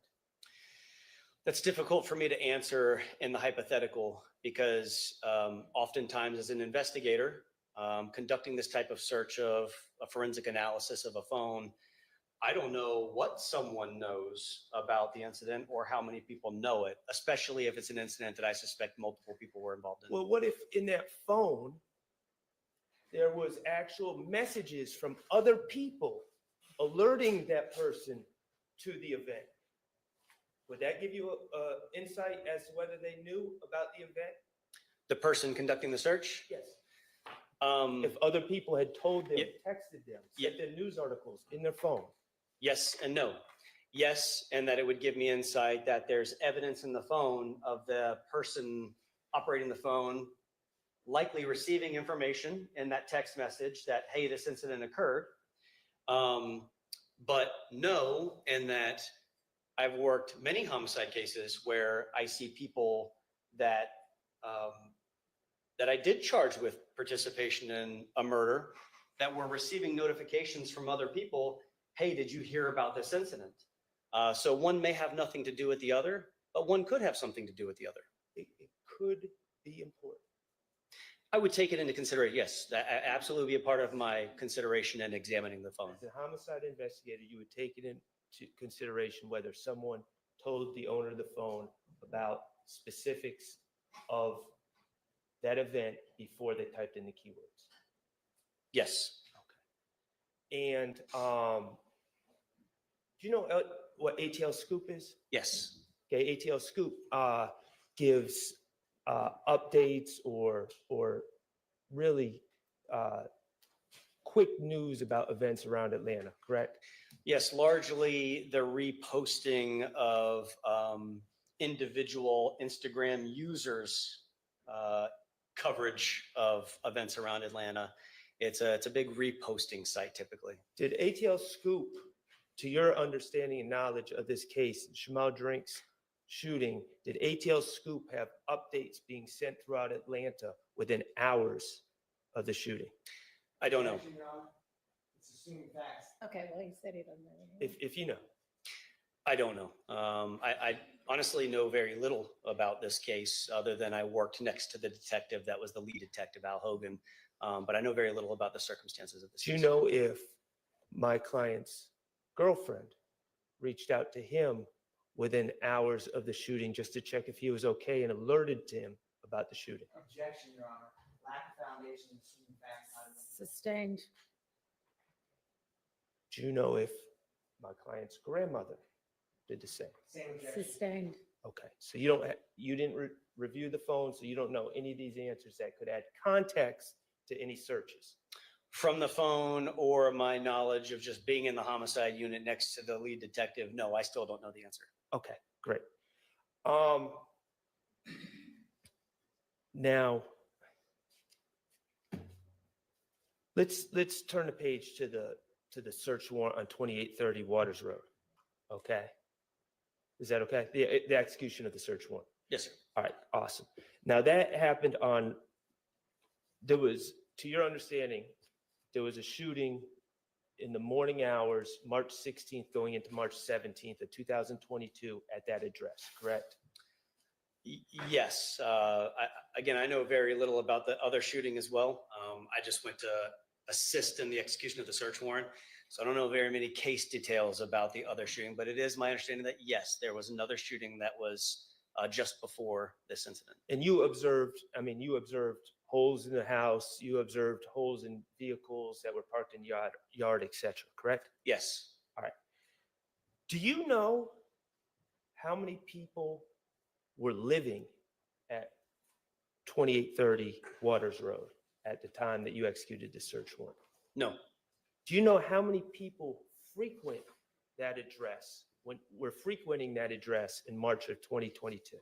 No, any evidence of that would have been on that video surveillance system that was no longer present when I executed the search warrant. Do you know of who the registered owner of that address is?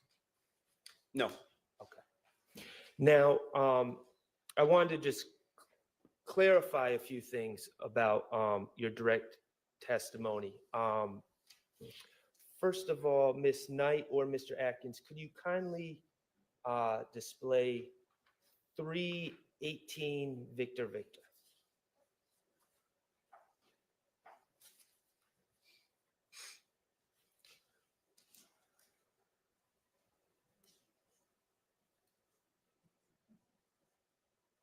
Now, what time did you execute this search warrant? Like when we saw that video that you made on at 28:30, what time of the day was it? I don't recall, but I'll add that I often do, and I believe I may have in this case. When I start recording a video, I verbally say aloud the date and time that I begin the recording of the video. And I know that the audio is not included in this published version of this video, but I'd have to refer to that to tell you the exact That's fine. Do you have an approximate time? I'm not going to hold. Okay, it's fine. Sorry, I don't. Yeah. Light hours. Daylight, yes. Okay. All right. You are aware that on March 17th, around the same time that you were conducting the search warrant at 2830 Waters Road, my client was being arrested at Meadowlark Drive in a white a white Audi with Maryland plates with tinted windows. You're aware of that? No. Okay. If I was back then, I don't have any recollection of it now because I wasn't involved in that investigation. All right. Well, I want to be very clear about a few things. 318. Okay, we see a blue car, correct? You're talking about the vehicle that's here? Yes. Yes. Okay. Blue car. It is an Audi. Yes. Okay. And you found various things in the car, and we're going to get to that in a second.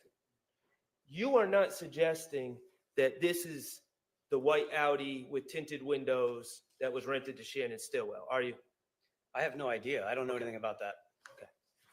All right. This pink hat, 323 Victor Victor, if you would, Ms. Knight. Thank you.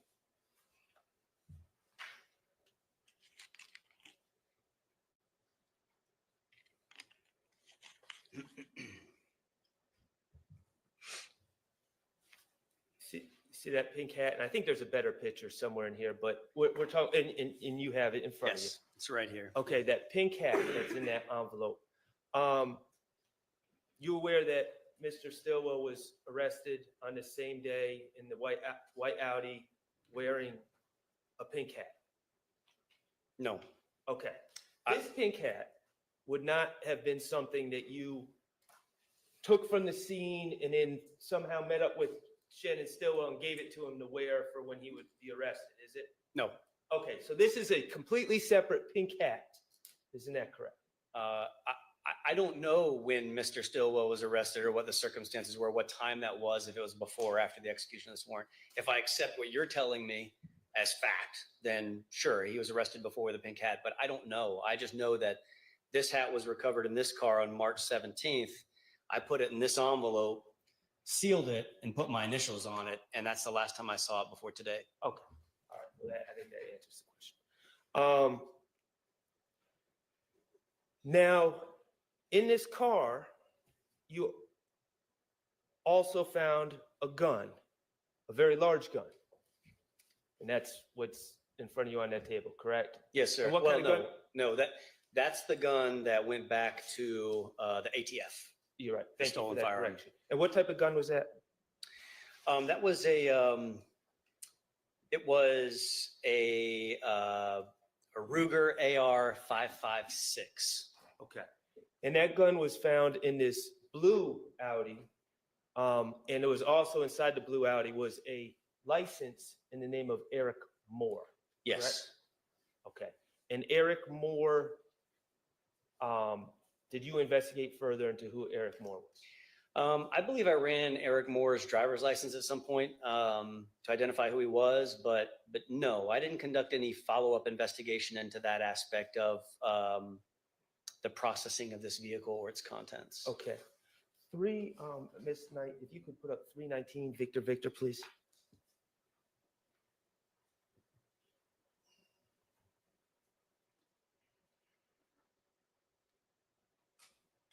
Okay. So that's the gun that was found in the blue Audi, correct? Yes. All right. Do you have any evidence that Mr. Stillwell's fingerprints are on that gun? I don't physically have any evidence of that. I believe the gun was taken by the crime scene technicians for additional processing. The results of that, I'm unfamiliar with. Do you have any evidence that Mr. Stillwell's DNA is on that gun? Not me. No, I believe the guns were processed for additional evidence, but to what extent and what those results are, I don't know. I don't have that evidence. I don't want to speak on behalf of the police department to say that the police department or the Georgia Bureau of Investigation does or does not. Kevin Leon Packer doesn't have DNA results. Anyone that comes from the crime lab, I'm going to make sure I ask them the same questions. I'm just asking you. Yeah. So you don't have any evidence that Mr. Stillwell has ever touched this gun? No, I don't. No. Okay. All right. And let me ask you this. This gun, are you aware that Mr. Drinks, deceased Mr. Drinks, from the 3/14/2022 shooting was shot with .40 caliber ammunition? I'm unfamiliar with that. Okay. Well, let me ask you this. Does this gun shoot .40 caliber ammunition? No. All right. Excellent.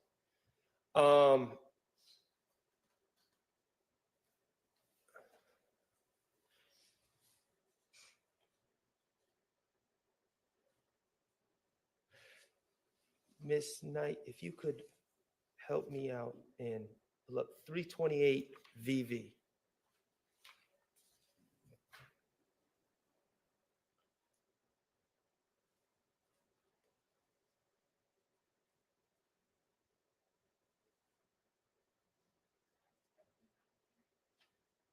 Definitely further down. It's the second gun. No, up.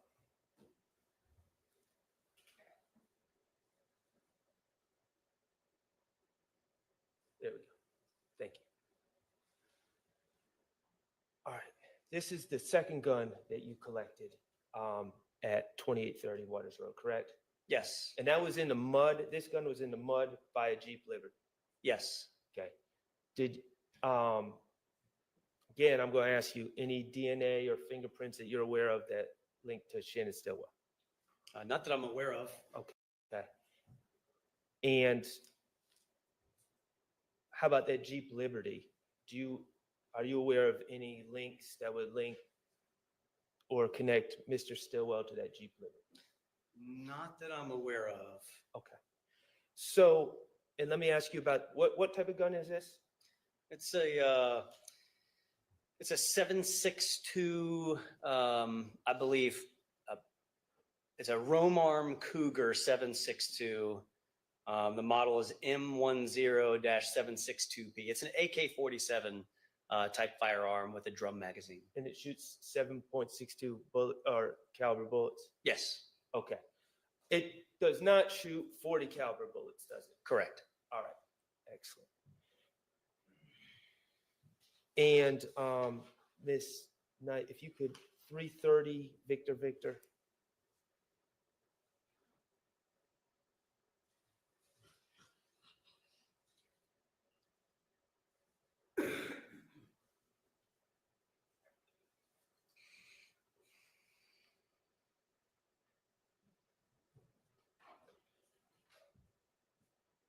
Now, this gun was actually found in the house at 2830 Waters Road? Yes. Okay. And any DNA or fingerprints that you're aware of that link this gun to Shannon Stillwell? I have no knowledge of that. Okay. And what type of gun is this? This is a Taurus G3 9mm pistol. 9mm. Yes. Does this gun shoot 40 caliber bullets? No.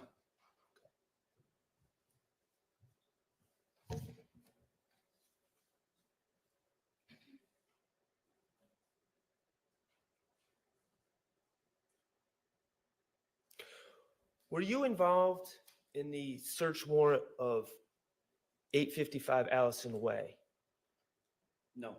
the residence of Jeffrey Williams? No. Okay, fair enough. All right. Couple more questions. A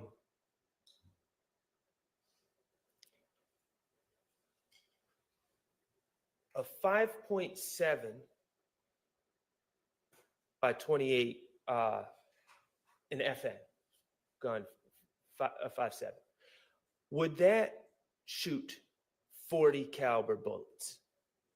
I would not expect it to, no. Okay. I'm not a firearms expert or a ballistics expert. Right. But no, I would not expect, especially given those cartridge cases, the 5.7 cartridge cases that we recovered, or the one cartridge case I recovered, it was an elongated cartridge case versus a 40 caliber is much shorter. And an FNX 45, FNX 45, would that shoot 40 caliber bullets? I don't know what an FNX 45 is. Okay. Let me just ask you this, would a 45 caliber handgun shoot 40 caliber bullets? I would not expect it to. Okay. I suppose under like a perfect set of circumstances, you might be able to put a 40 caliber cartridge in a 45 caliber firearm, and it may, under the right set of circumstances, the firing pin might strike it in the right place, but I wouldn't suggest it, nor would I overtly expect it to fire that round. At least not correctly. Not correctly. Right. I think it's a bad idea to try. Yeah. Okay. Is it fair to say that you don't have any information about any guns ballistically matching the shooting of Chamel Drinks? If I ever came across any information about any ballistic matches or NIBIN correlations, I listed some in my report that I wrote following this incident. Mm-hmm. Whether or not those matched that shooting, I don't recall. Okay. And I did not conduct any follow-up investigation into any correlations that were made from anything found at Waters Road or elsewhere. How about any of these guns matching the January 10, 2015 homicide of Donovan Thomas? I'm not aware of any, if there were any NIBIN correlations to that incident, I'm unaware of them, and I did not conduct that investigation into the murder of Donovan Thomas. Okay. One last thing. As part of your involvement in this case, did you ever get a chance to review? I know that we looked at photos from Windsor Street. Did you ever get a chance to review the surveillance video from the FedEx on Windsor Street? I don't want to misspeak and say that I never saw it because I know, again, Al Hogan sat 2 seats in front of me. Uh-huh. It's possible at one point I saw it on his screen, but I have no recollection of ever seeing that video. Okay. Did you ever speak to any FedEx employees and ask them to just describe what they saw on the video? Okay. All right, thank you. I have no further questions. Okay, thank you. Any questions? All right, any redirect? All right. Detective William Packer, how many murders have you worked in your experience with Atlanta Police Department Homicide Unit? I've worked on hundreds of homicides in my tenure with APD Homicide. How often would you find the homicide suspects, the murder weapon used in the murder? Overruled. It was more common to not find the firearm used in the offense. I have recovered weapons used in homicides, but I'd say it's far less common. And on, do you know why that is? Sustained. Detective Lean Packer, on cross, you asked a lot of questions about searching of a location in a phone. Do you recall that? Searching a location of a phone? A suspect searching a specific location in their cell phone. Yes. And you were also asked questions about if they were notified or hypothetically what someone knew. Do you remember that? Yes. If you had information that a possible homicide suspect was either at or within minutes at the scene and searched that location, how would you take that piece of information? Sustained. On cross-examination, do you remember Mr. Chart asking you about 8 to 10 questions about searching a location of a incident Yes. and how that would impact your investigation? Yes.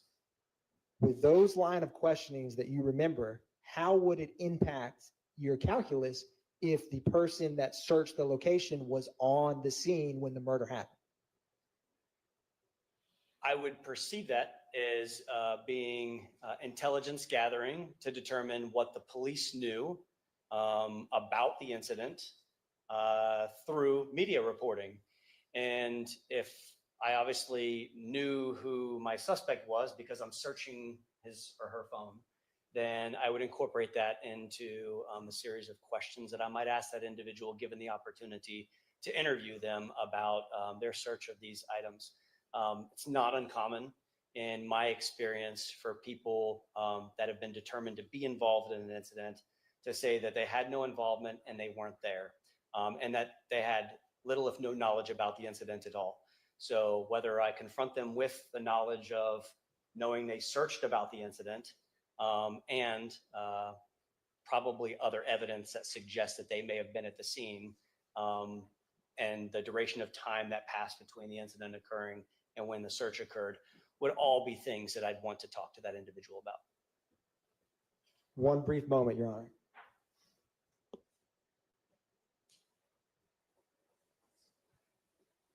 Thank you, Detective Lean Packer. No further redirect by the state, Your Honor. All right. I'm glad you answered that last question. Said if you had a suspect that said they had no involvement and were not there, you'd think that's important. Yes. What about a suspect that says, I have no involvement, but yes, I was there. I was there. What if you have him on tape at a BP, crystal clear, wearing distinctive clothes, and he's not denying he's there? Would you make sure that you watch the surveillance video of the killing pretty darn carefully? Yes, among other things, given that assertion made by that person, there's additional things that I would do as well. You wouldn't just ask someone that works for a business with no law enforcement training, hey, tell me what seems to be going on your videotape that you have, would you? You would want to watch it for yourself, wouldn't you? Yes. You'd want to watch it several times for yourself, wouldn't you? Probably, yes. You'd want to look for details that are important in that videotape, wouldn't you? Yes. All right, thank you.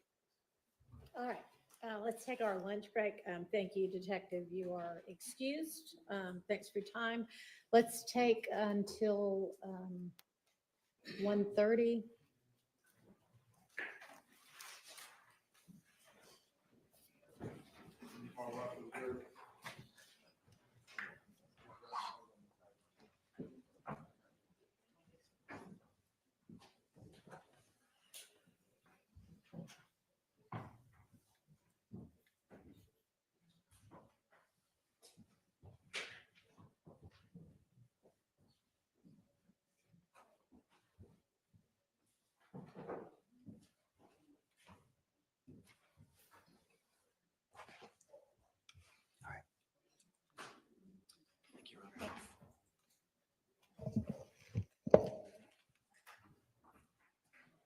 Okay, y'all should have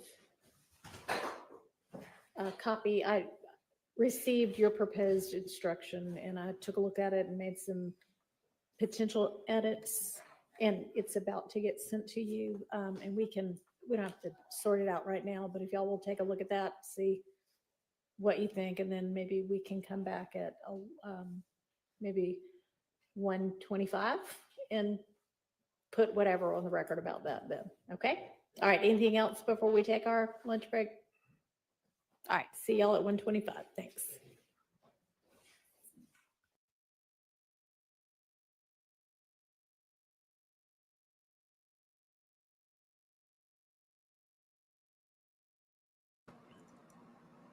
All right, y'all. I'm about to put on the Cheeseboro, but I would like everybody, listen, I'm launching it's an old channel, but it's kind of new. This is what it's going to be called, Morbid Law Stories. It's going to be about some really morbid stuff. Here's the link. If y'all can go follow, if you can go to that channel. It had a different name. I just changed it. We're going to be getting into some of the more morbid law and stories of that sort. So go there. If y'all can go, just subscribe. I did place a video. I uploaded a video today on this paralegal channel. I don't feel like it really fits this channel though. So I'm going to be making these videos. I'm going to be getting these newer type of videos that we're doing. I'm going to be putting it on this other channel so we can kind of separate it. Probably still could keep uploading it to the paralegal channel too, but we'll see. Anyway, y'all, if you could go there, just subscribe. We're going to start pushing out videos pretty much daily on the MLS Morbid Law Stories. Today, we did a video about some people who were seeking retribution for some of the crimes that were committed against their family. So y'all, if you can go, I'm gonna put the link one more time, and I appreciate if y'all will go and subscribe there. Now I'm gonna put on, oh yeah, by the way, hit the like too. Hit the like on this channel. Let's look at Mr. Cheeseboro, y'all. First, I'm gonna go ahead and let this 911 play so you can hear it, and then Mr. Cheeseboro will come up. 33 p.m. 10:34 p.m. Take us through the break. So let me see if I can get it lined up. Now, Ms. Latner's is the second item on that disc, the call from Cheeseboro on this case. Yes. Your Honor, at this time, the state moves to publish to Victor Alpha. You may.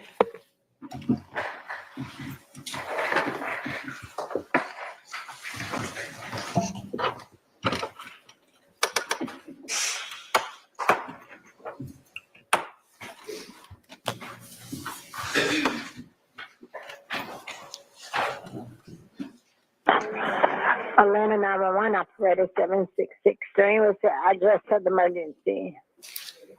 I'm on the, oh my God, it's the I-20 West, I-20 East,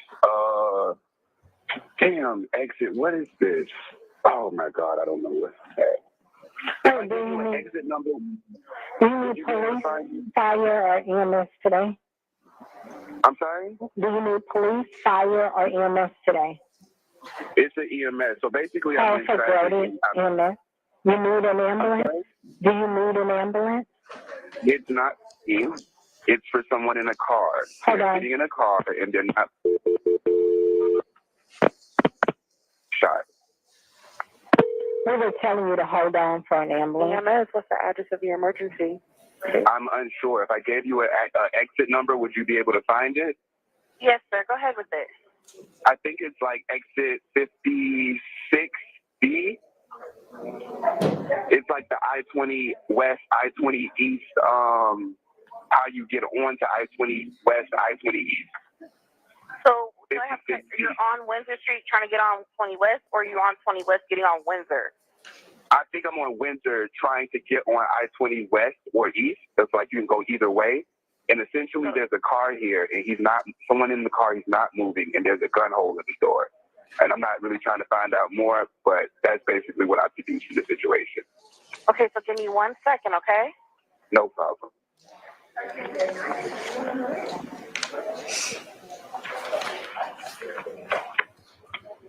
Oh my God. And you're on Windsor Street? I think this is Windsor. I think this is Windsor, 56D. I know I can kind of see on the highway, and I see like, it says 57, like it's the next exit. So I think it should be 56D. Okay. I just have a question. You're on Windsor, but you're seeing exit signs beyond the exit that you're at. How is that? I'm sorry, what'd you say? Are you sure you're on a surface street? Am I sure I'm on what street? You're on a surface street. Surface Street. Yeah. Are you on an actual street or are you on like a middle street where you can still see the highway? Oh, I'm sorry, I did not understand. I'm on the. Let me get in my car and figure out what street I'm on. Because I mean, the guy's not going You anywhere. can also open up your Google Maps or your, whatever your phone uses for. We'll have to go around. He ain't moving. What kind of car is it? What color is it? It's a red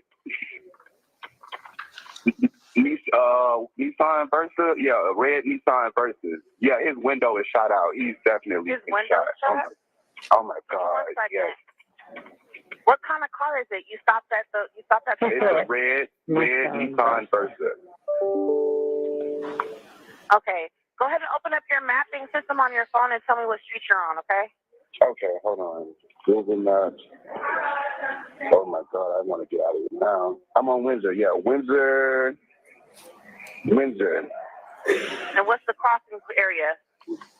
It's literally when you're getting on I-20 or I-20 East or West, but it's close to Eugenia Street.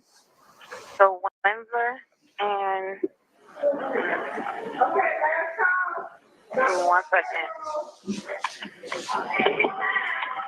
All right. And confirm your phone number for me. 352-215-19.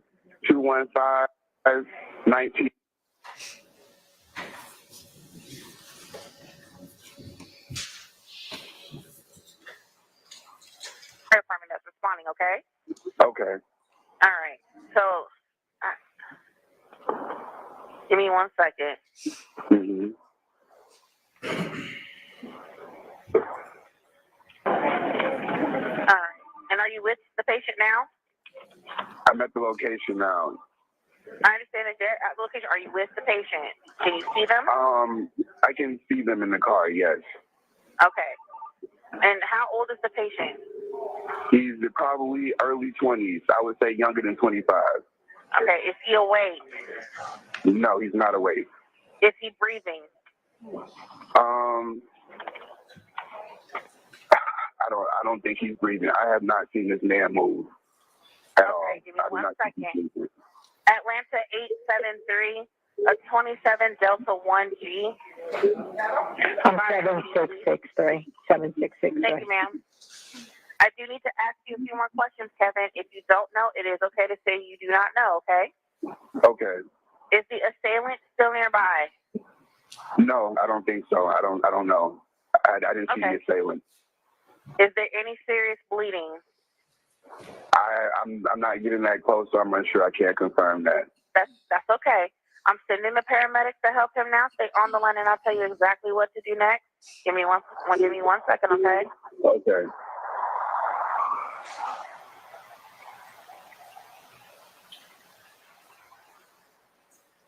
Okay. Give me 1 second. Okay. Are you able to? I do need to ask. Are you able to assist in getting him out the car and starting CPR? Ma'am, I'm not. It's okay if you can't. I just have to ask, okay? I can't. I'm sorry.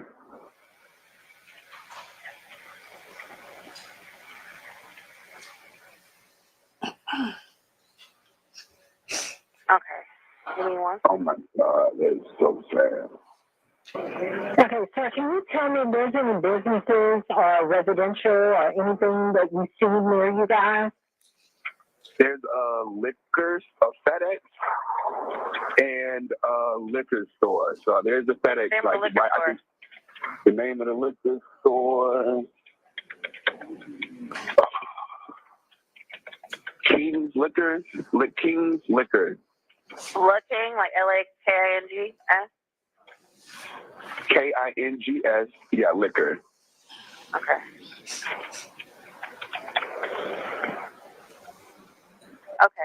1 second. What's your last name, sir? Kevin, what's your last name? Cheeseboro, CHEES, B as in boy, OROUGH. Thank you. Okay. Again, help is on the way for him, and I'll just stay on the line with you until someone gets there, okay? Are you comfortable with doing that? Do I have to stay here? I'm like, Sir, before you leave, can you read me the license plates on the vehicle, please? As long as you're not placing yourself in danger, I'm ready. What state is it from? You say what state is the license plate from? Yes, sir. One moment, I'm walking back to the car. I had kind of walked away for a minute. All right, don't place yourself in any danger. Okay, the license plate is from Texas. And do you want, hold on. You want the license plate number? Yes. R as in Robert, K as in Kilo, and then M as in Mary, 9343. Thank you. And is that man black, white, or Hispanic? He's a black man. What color shirt is he wearing? Can you tell? It's a black jacket. Black jacket. Anything else? Anyone else in the car? No, no one else is in the car. Did you see or hear any gunshots? No, I had pulled up to the stoplight and I realized he was not moving. So I'm just kind of nosy and I'm driving and I'm looking and I see that he looks like he's like immobile, like sleep. So my conscience was like turning back around. So when I turned back around, that's when I realized like, okay, there's a bullet hole in his door. Got it. Well, I hear the sirens in the background. Can you tell us if that's fire, police? Fire truck. Okay. Oh, fire's on scene? Okay.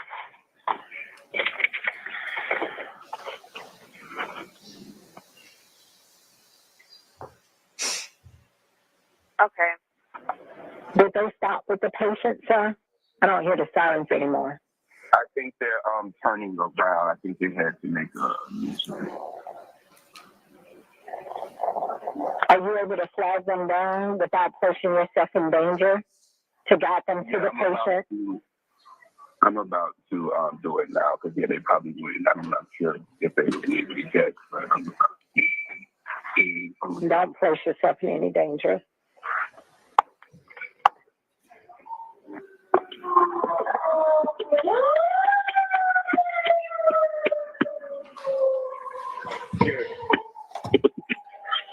Yeah, he got shot, I think. Right, like I pulled up and he was right here. It's like, no problem. Was that the firefighters or the police? That's the firefighters. Now I think they got on the highway. Oh my God. Were you talking to a firefighter or you were talking to someone else, the female in the background? The police is here now. Okay, let the police take over. Thank you so much for even taking out the time to report it. We greatly appreciate the call, sir. No problem. Thank you so much for assisting. Yes, sir. Thank you. Now, Ms. Latners, that third CAD report, is that 2 days after this March 14th 911 call we just listened to? Yes. What is the address for what's marked as 3 Victor Victor, the March 16th, 2022 CAD report? 2830 Waters Road, Southwest Atlanta. Is that address the same address from 1 Victor Victor? Well, the first one was 2837. This 2830. Both Waters Road? Yes. And Ms. Latners, what is the APD case number for this March 16th, 2022 CAD report? 22-075-0015. What was the time that APD received? And let me ask you this first. Was this a 911 call as well or officer generated? 911 call.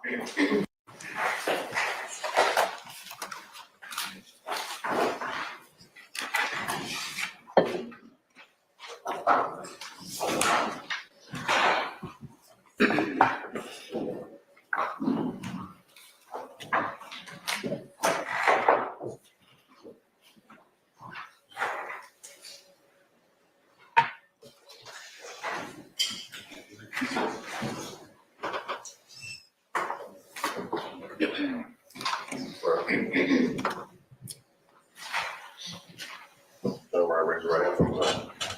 Do you swear to affirm the testimony that you might give the court the truth and the whole truth and nothing but yourself?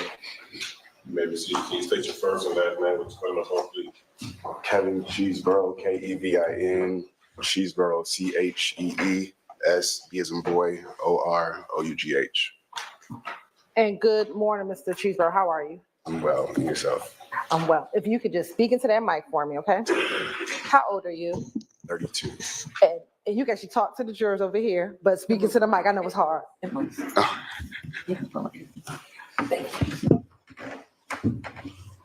And do you work? Yes. What type of work do you do? I'm an administrative professional. All right.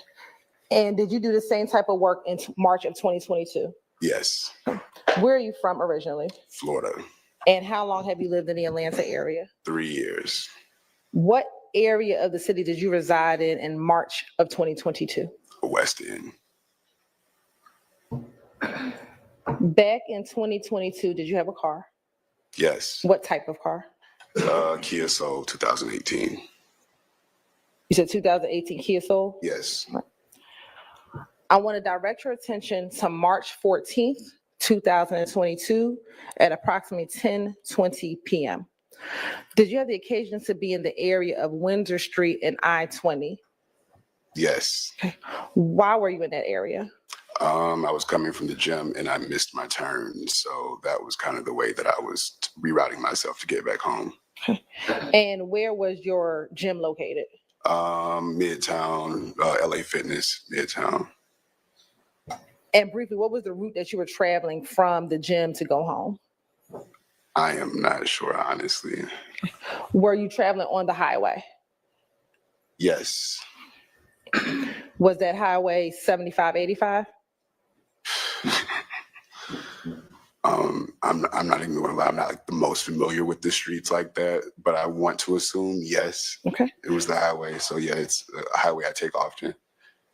When you missed your turn, do you remember where you went to try to turn around?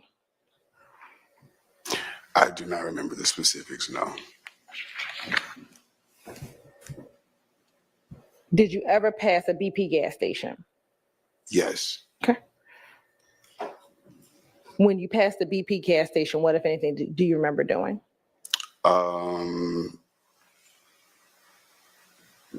Was driving to get back on the highway after I passed the BP gas station, and that's when I noticed the car and I made the U-turn. Okay. So tell me about when you noticed the car. Where did you notice a car at? It was I believe it was in the turn lane, far left lane. And what color was the car that you noticed? Red. And when you first encountered the car, you said it was in the far left lane. Where was your vehicle? My vehicle may have been either in the middle or the far right. More than likely, it was in the middle lane. And at the time, when you noticed the red car in the far left lane, were you right next to that red car in the middle lane next to the red car?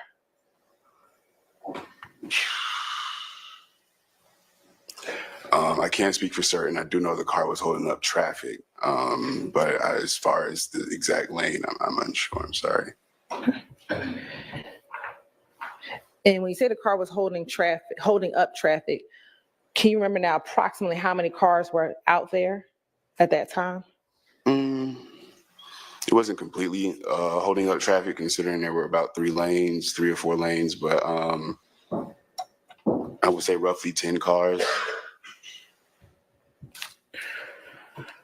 When you noticed that that car was holding up traffic, what, if anything, did you do? Well, I intended to kind of pass it by and go home, but they had their flashers on, their emergency lights on, and then they looked asleep. So before I got on the highway, I made the conscious decision to do a U-turn and check on them. How far did you drive before you made the U-turn to come back and check on the vehicle? I was actually about to get back on the highway, so I was making the turn to get back on the highway, and instead of making the turn to get on the highway, I hit the U-turn. Once you made the U-turn, where did you go? After making the U-turn, I pulled up next to the car just to see if they needed any help. And when you said you pulled up next to the car, were you on the same side of the street that you were previously or on the opposite side of the street?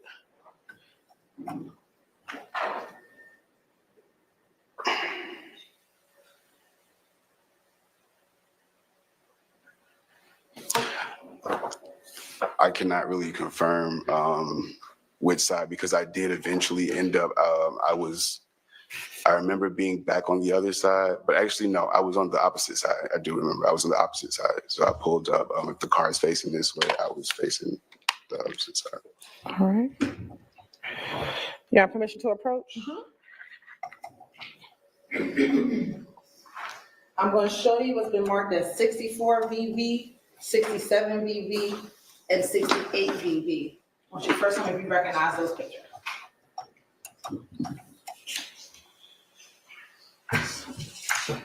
Yes. First, starting with 64 VV, how do you recognize 64 VV? That's my car on the far right. And do you also see in that picture the other car that you were just speaking of? Yes. All right. And looking at 67 VV, how do you recognize 67 VV?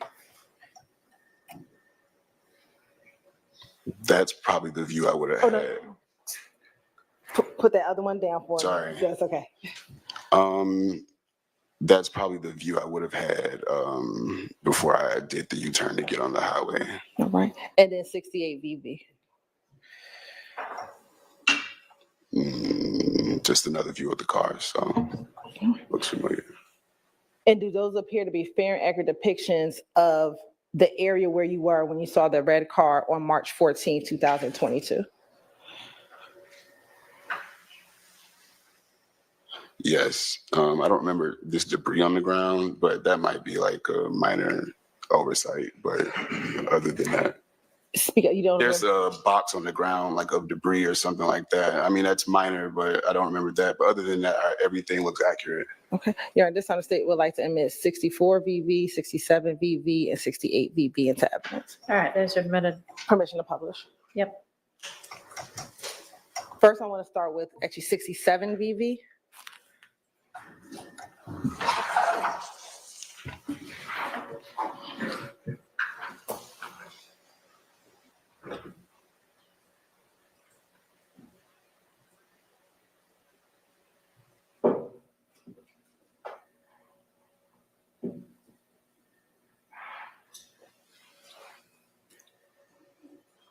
Now, looking at 67 VV, and it should be on your computer and on the screen behind you, looking at the picture, are you able to tell or remember where you pulled up with your car when you first saw the red vehicle?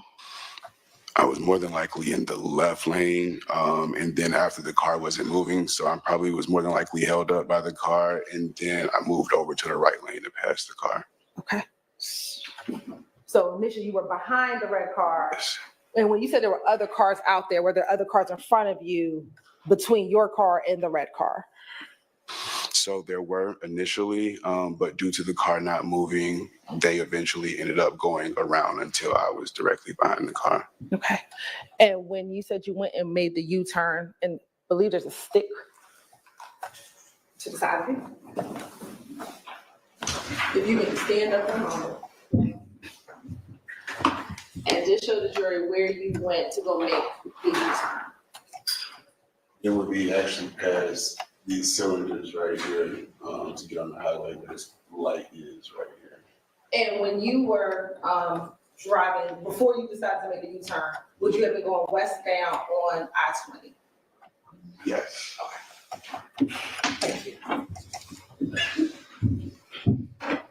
Now showing you what's been admitted as 64 VV. Looking at 64 VV, do you see your vehicle? Yes. And is that your vehicle on the right-hand side of the photograph? The single car on the right-hand side of the photograph? Yes. All right. And is the red car, the first car, in the picture on the left-hand side of the vehicle? Yes. All right.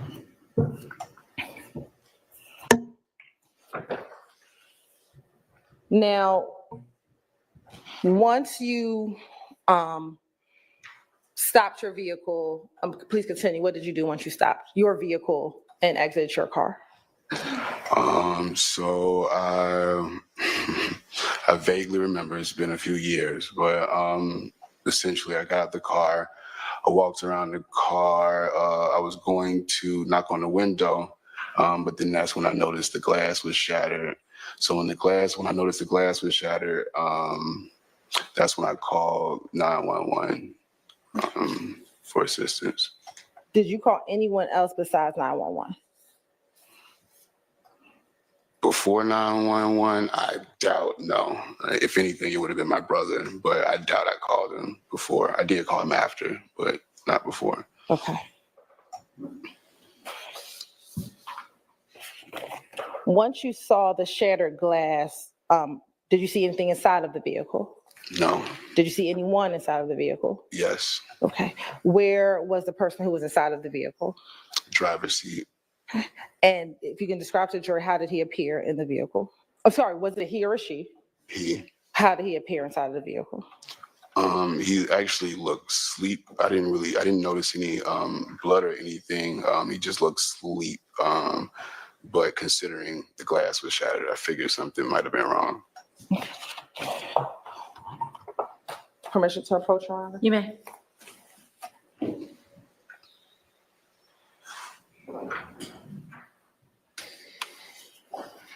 I'm showing you what's been marked as 69 VV, 70 VV, 72, and 76 VV.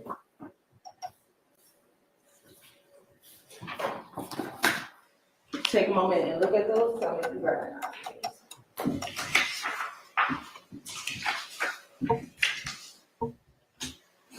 Yes. Okay, how do you recognize those? Well, the first picture I don't really recognize because, when I say that, I didn't open the passenger side door, so this view is not technically familiar to me. Okay.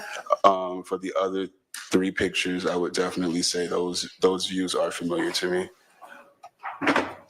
So looking at 69 VV and 70 and 76, 72 VV, Your Honor, state would like to admit 69, 70, and 72 VV. Okay, those are the three that he recognized? Yes, Your Honor. Okay, those are admitted. First, looking at State's Exhibit, publishing State's Exhibit 69 VV.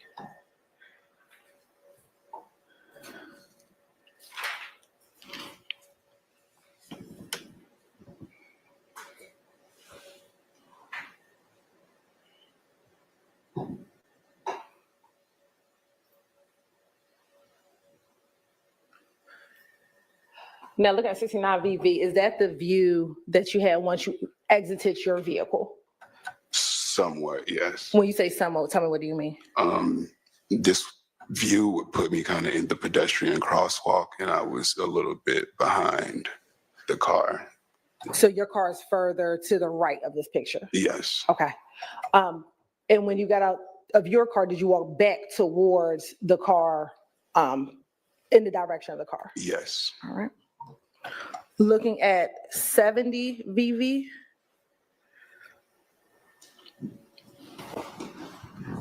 And then 72 VV.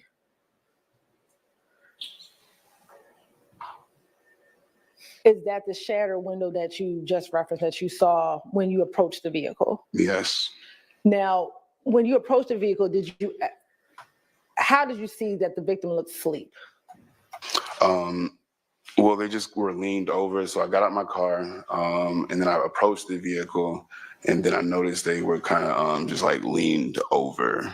So that was my signification that they were maybe asleep until I noticed them. What side of the car did you approach when you saw that he was leaned over looked asleep? Considering where my car was, I'm going to say the driver's side. I'm not 100% certain, but I would assume that I would approach on the driver's side, considering where I parked. Once you saw him inside of the vehicle, what did you do next? Well, again, I didn't notice any blood, so I thought he was asleep. I think I just kind of continued to survey the car, and then that's when I looked through the driver's side window to the passenger side window and noticed that it was shattered. So then that's when I called 911. Mm-hmm. And after you called 911, did law enforcement arrive? Yes. Did the ambulance arrive? Yes, I'm assuming so. I don't remember vividly, but yes. And once law enforcement arrived, did you speak with them about what you just told the jury here today? Yes. Court's indulgence for a moment.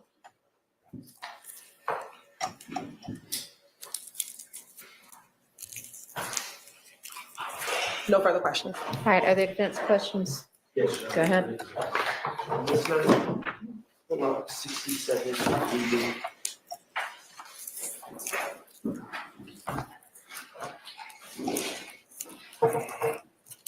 Mr. Cheeseborough. Good morning. Good morning. My name is Max Shard. I represent Shannon Stillwell, okay? I just have a couple questions for you. Okay.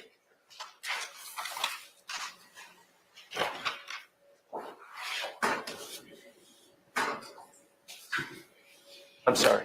Miss Knight, could you please pull up 64 VV? Okay, thank you. Mr. Cheeseborough, just briefly, this, to your recollection, you've identified your car. Is this the moment that you parked and are exiting your car to check on things, essentially? Yes. Okay. The red car that you checked on, in this photo, it appears that the car is essentially, when you came across this car, was the car in the crosswalk as it is in this photo? I would assume so, because at this point there would have been any interference. So yes. Okay. Safe to say that it was in the crosswalk. Okay. While you were there, did you see the red car, not your car, the other car that you were checking on, move at all, forward or back? No. Okay. And lastly, when you checked on the car, if you know, did you know whether the car was on or off? I do not recall. Do you have any knowledge about whether the car was in park or drive? I do not recall. Do you have any knowledge whether the gentleman that was in the car, whether his foot was on the brake or if the car was merely in park? I'm not sure what gear the car was in, but I feel like I do remember his foot being on the brake. Okay. All right, thank you. I have no further questions. Ms. Weinstein, anything for you? All right, any redirect? No. All right, Mr. Cheeseborough, thank you. You are excused. Let's take a convenience break right now, and then y'all can be ready with your next witness.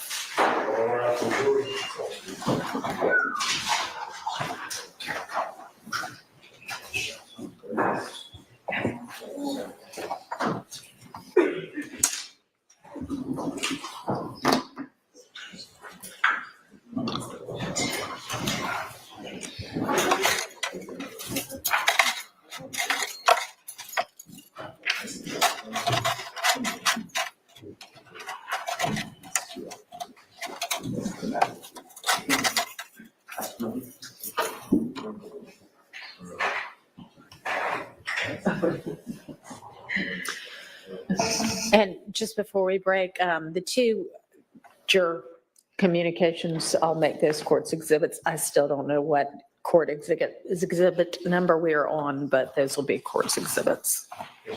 Anything else before we take our break? Sure. On the record?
Least, I haven't received any reports from Detective Thorpe.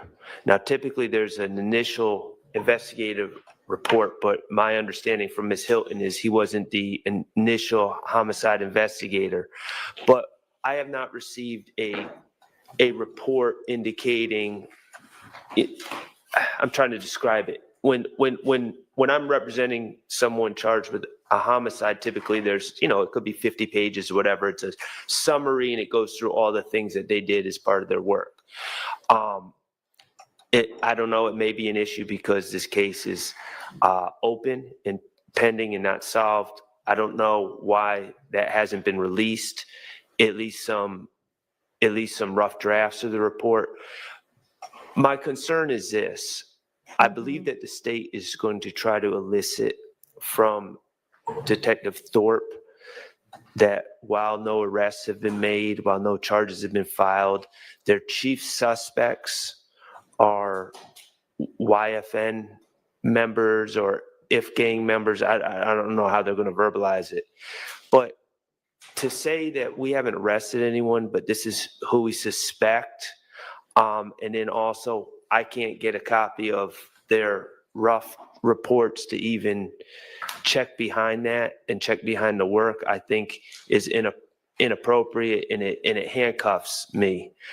So I'm asking for the rough drafts of the reports. Now, Ms. Hilton did tell me that she's not planning on going into deep detail with this case, and I think she said she was planning on asking like 5 questions. That may mitigate some of my need for the rough drafts of the reports. However, I would definitely absolutely oppose any conclusions of who did this or who's suspected of doing this or anything like that unless I'm given the materials to evaluate that and cross-examine that effectively. All right, response?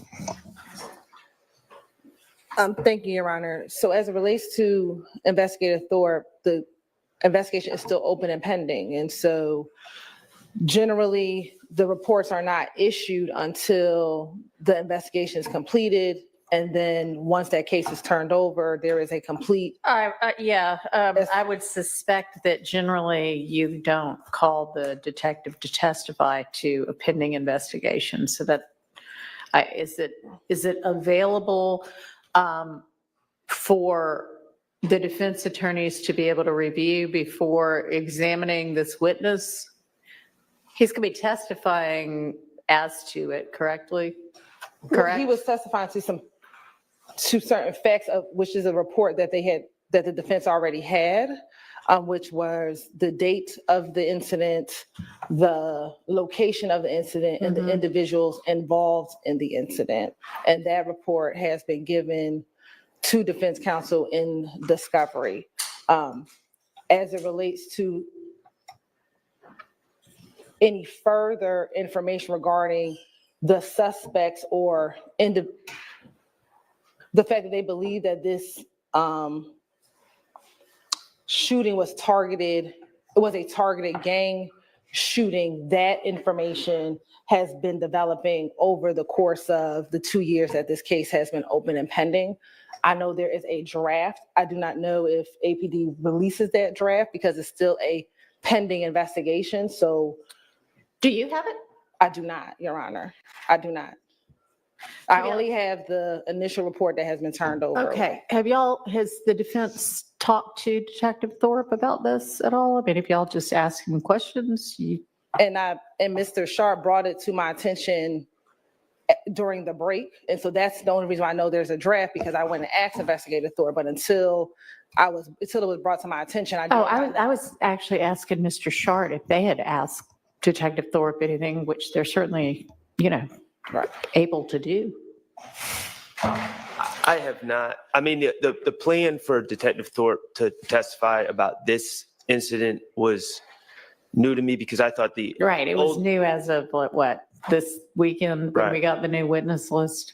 So I have not spoken to him about it, but and quite frankly, I'd want the reports. Let me ask you this. I mean, I don't think it's unreasonable to see if we can get the reports, even if they're draft reports, if this detective is going to be testifying about what's in those reports.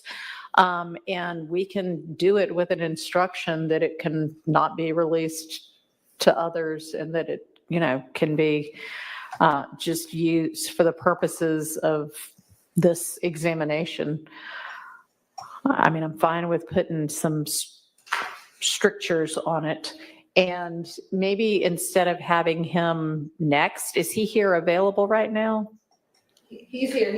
Okay, we could maybe take another witness and then give the lunch break for the defense attorneys to be able to talk to Detective Thorpe.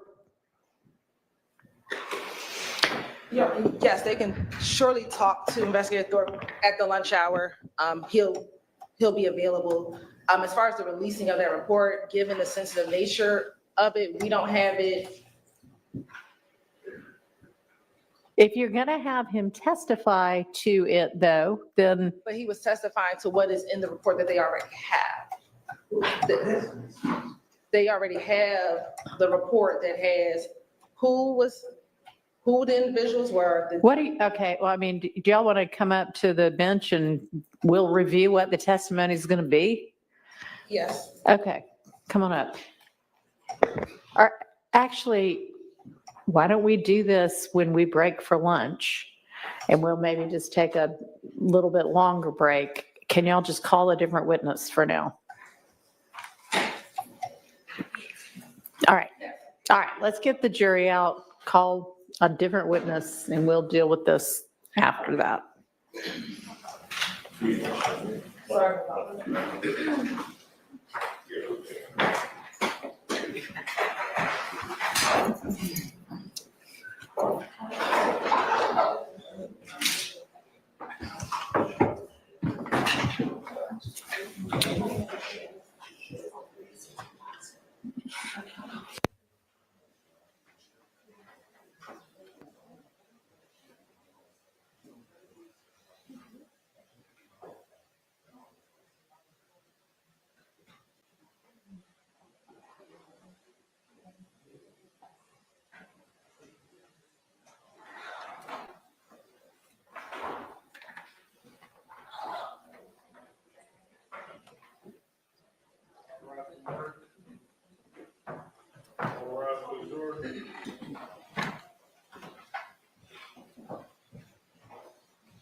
Thank you.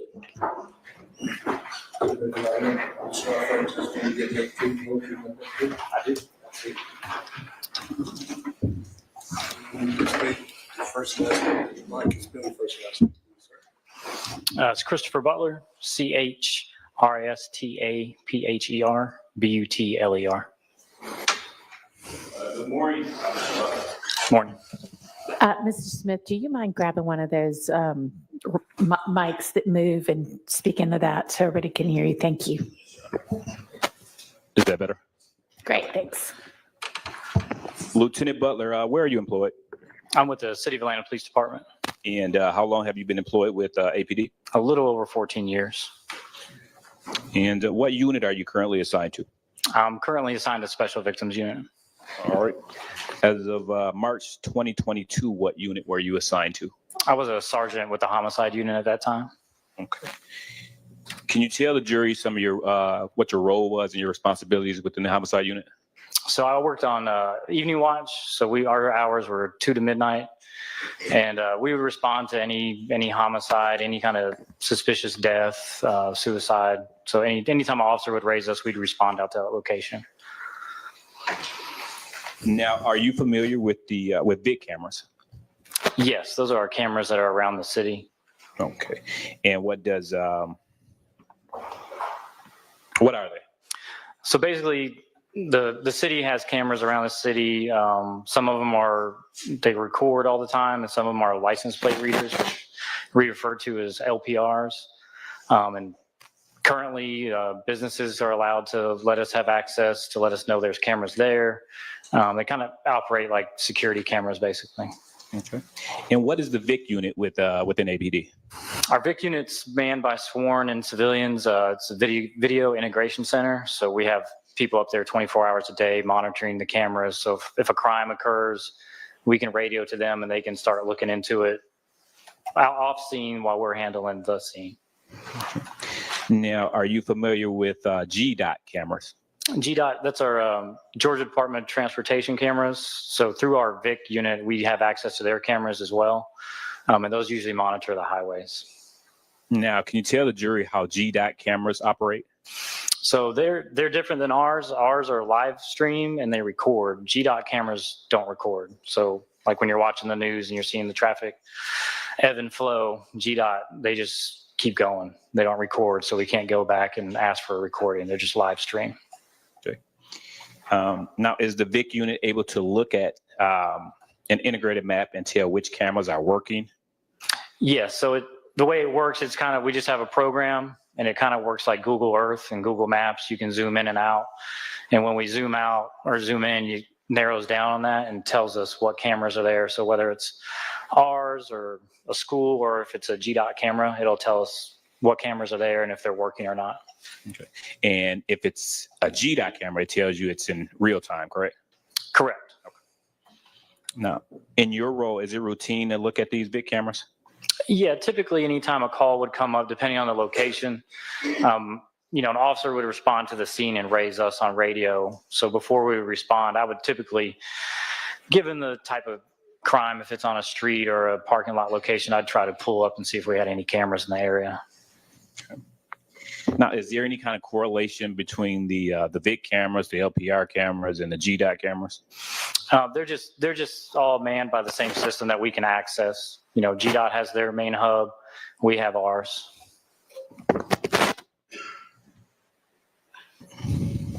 And you mentioned LPR system. Can you tell the jury what LPR is? So it's short for license plate readers. And typically they're just all around the city.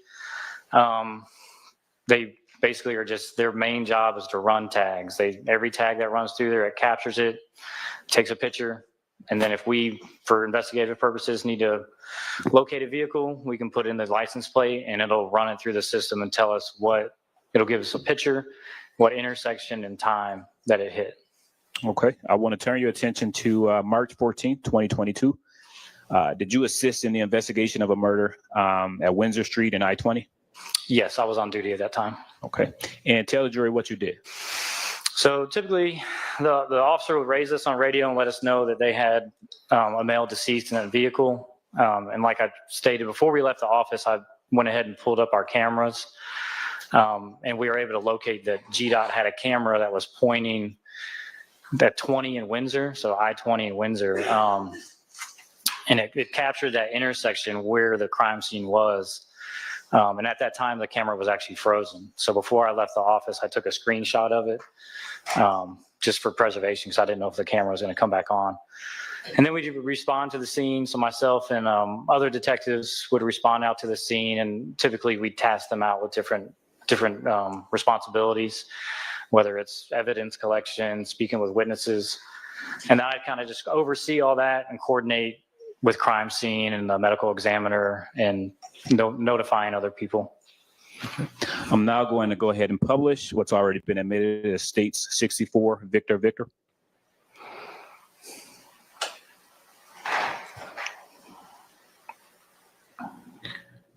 Lieutenant Butler, I think there's a pointer right behind you. If you can tell the jury what's depicted in State Victor, Victor.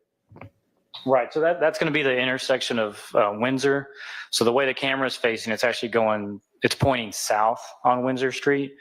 And you can see there the car at the intersection is where the decedent was sitting. And that was just the camera was frozen. So it was sitting there, it just happened to be frozen when we needed it. Now, is this a GDOT camera or a VIC camera? It's a GDOT camera. Okay. And the GDOT camera was frozen? Correct. Is it typical for them to freeze? It just depends. I mean, ours do it. It's technology. Sometimes it, works all the time, and sometimes it just goes down. Okay. Do you know why this one was frozen? I have no idea.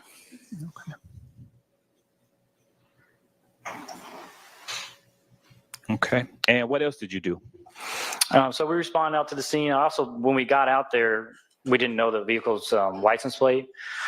So after processing the scene and coordinating with ID or crime scene technicians, we go back to the office, and I took the vehicle's tag and ran it through our license plate readers just to find out where they've been traveling. And so I was able to determine from there earlier. The proposed limiting instruction, yes, Mr. Weinstein, that was a typo. I was super copying a sentence from above or below, so thanks for catching that. Any thoughts on this?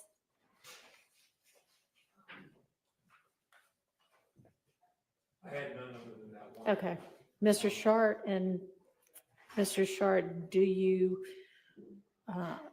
specifically, I'd like to hear about whether you want anything said about them being reminded what an Alford plea is or means.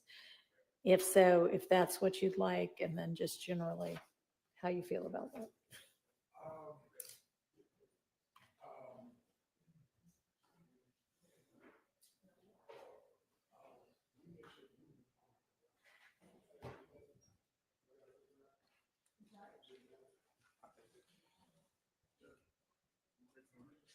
No, we're not. I mean, we almost are, but not quite yet. Let me just ask the court a question Yeah. first. The idea of Mr. Stillwell entering a guilty plea and an offer plea, is that coming just from me? That's not, I mean, that part I didn't create. That was in what y'all sent over. Okay, well, let me just say this. When I was working with Doug, I put guilty plea and offer plea in there as kind of a placeholder as a reminder to check Okay. the Evidence? right. Okay. Because I wasn't.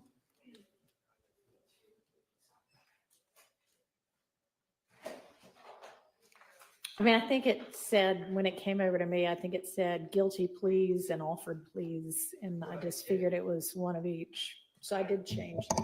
I did that, but now it was more just reminding me. Okay. I think it was actually Okay, well, however you want to say it.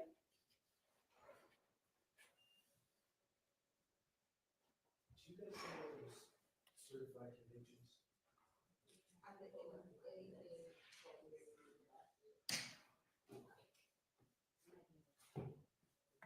Oh, you know. They may be in those bins too. I don't know. Did you find them on Friday? I did find them on Friday and I kept them, my recollections, I kept them separate here. The problem is we didn't have enough room in the bins. Okay. So Did we find or could we get another bin, I wonder?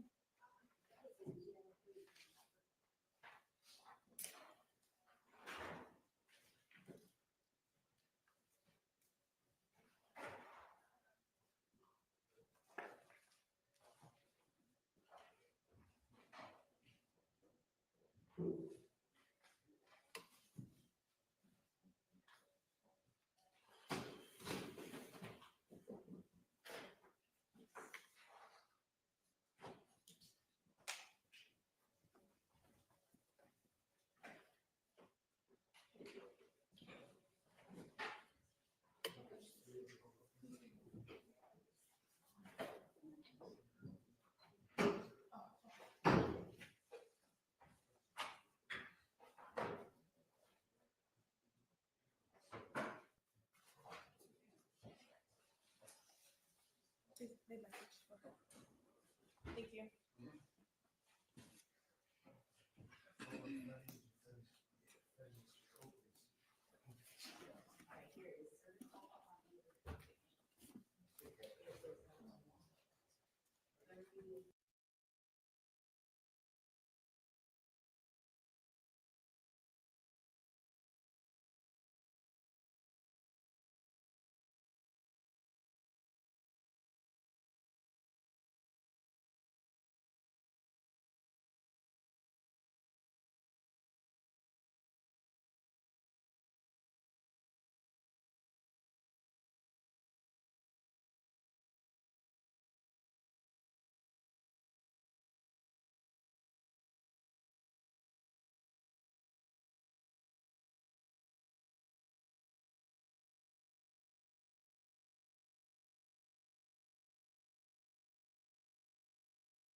So we don't have to, you got them?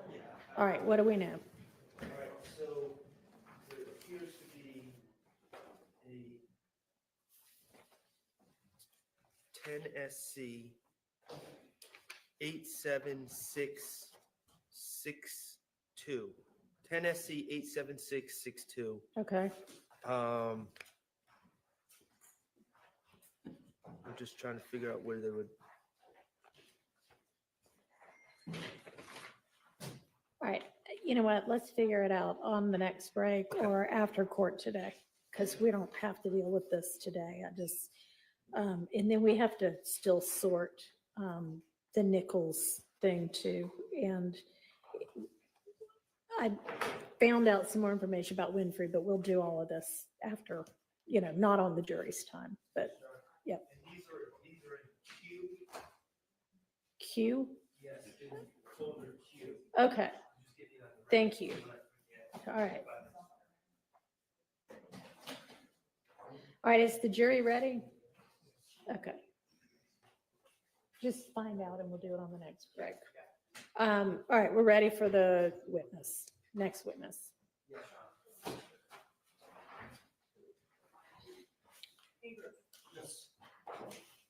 I'll just send her an email.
that board down, those next windows. The board. I don't know what's on it. 'Cause it's makes me dirty, but-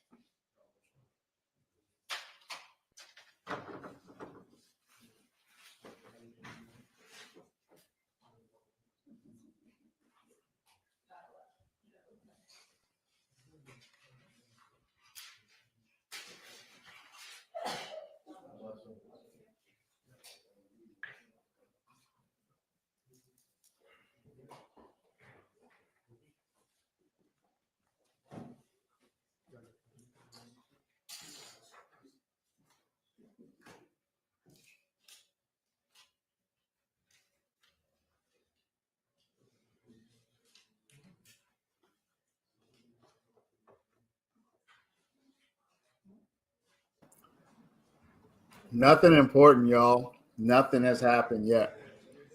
Nothing has happened yet. I don't even know what they're doing. I'm over here looking for the Cash App, not paying attention. Andre has the Cash App on lock. Andre, how do you know my Cash App better than I know it? That's funny. Rico in Bermuda. I just asked my wife if she let me go to Thailand by myself. She's like, nope. I'm trying to find Rico, y'all. I think Rico might be in Thailand.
Yes, Your Honor. Needs to be sworn in. Yes.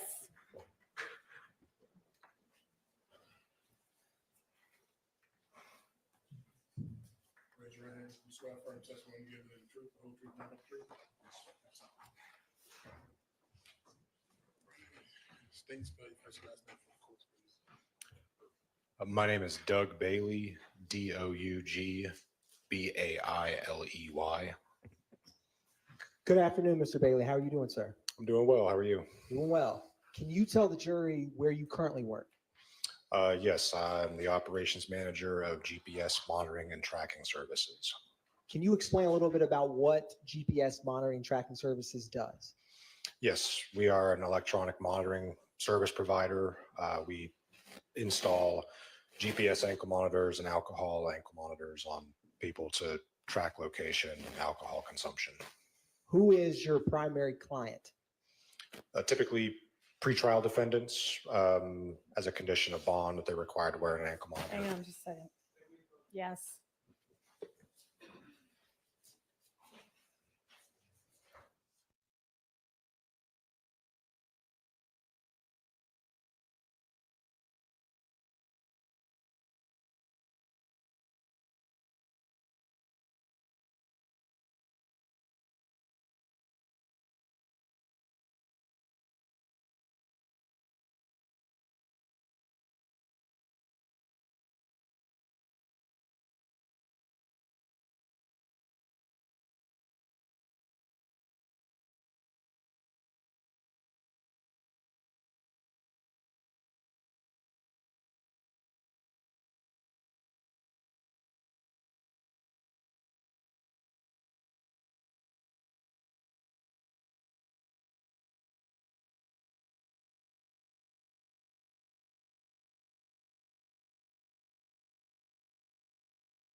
specifics, is there a number of reasons why someone may utilize a GPS monitoring service company like GPS Monitoring?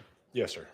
And back in 2022, did you work for another company? Yes, sir. A&A All County Monitoring Services. Now, when did you first get into the ankle monitor? And if you could, Mr. Bailey, could you try to speak into that mic?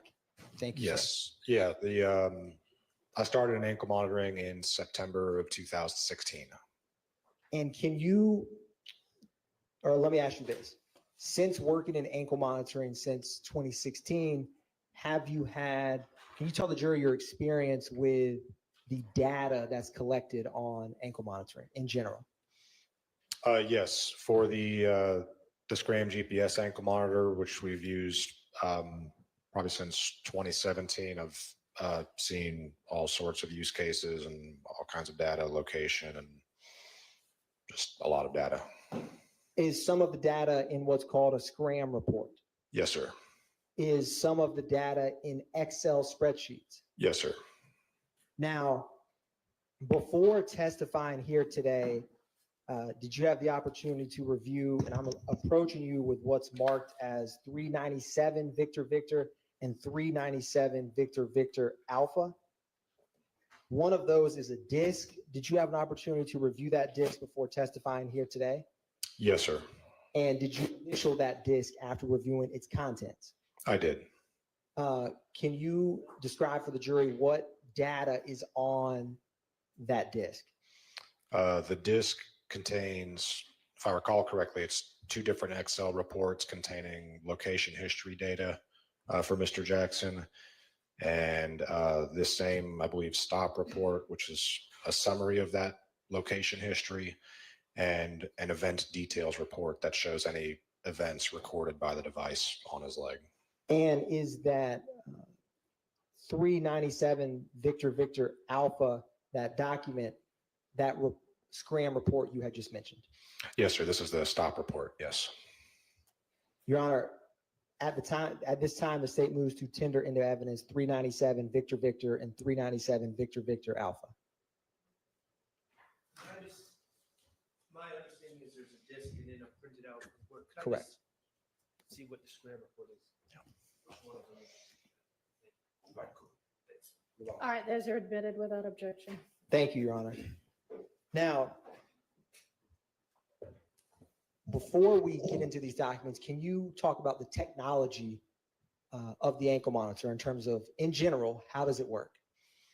Yes, sir. So the Scram GPS ankle monitor is, it's basically like a cell phone that attaches to someone's leg without a screen, but it does have a GPS antenna to ascertain location, and then a cellular modem in it to communicate that location data to the ScramNet system, where then location data is recorded in a minute-by-minute history. So in these Excel spreadsheets, do they capture each minute of location data for whoever's wearing the monitor? Yes, sir. Approximately every minute, yes.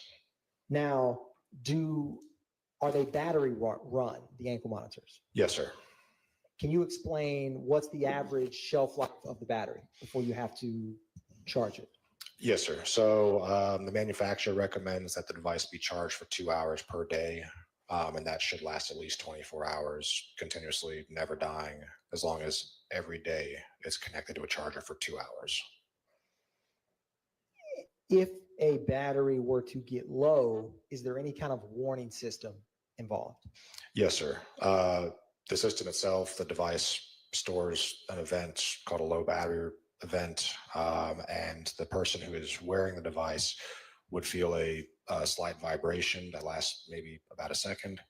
And if they were to look at the device while it's in low battery on their leg, they would see a red light flashing on it. If the battery were to die on the ankle monitor, is there any kind of data that is captured? No, sir, not after the battery is dead. It can no longer record or communicate location data at that point. And is one of the Excel spreadsheets a event details that shows low battery or plugins for the ankle monitor of what you have reviewed? Yes, sir. Your Honor, at this time, the state's going to publish the event details in 397 Victor Victor. All right. And specifically, it's going to come up on the screen, Mr. Bailey. I'm going to focus your attention on March 14th, 2022 at 7:34 p.m.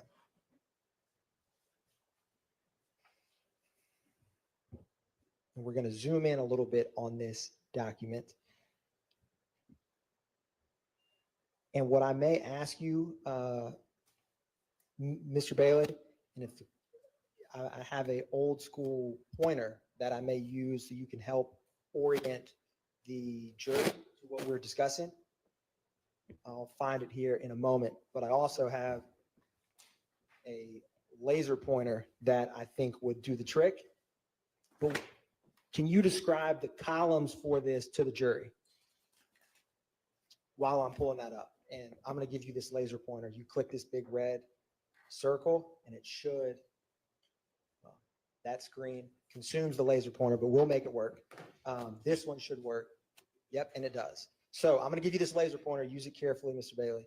Can you tell the jury what the columns and data this has? So the first two columns are the person wearing the device's first and last name.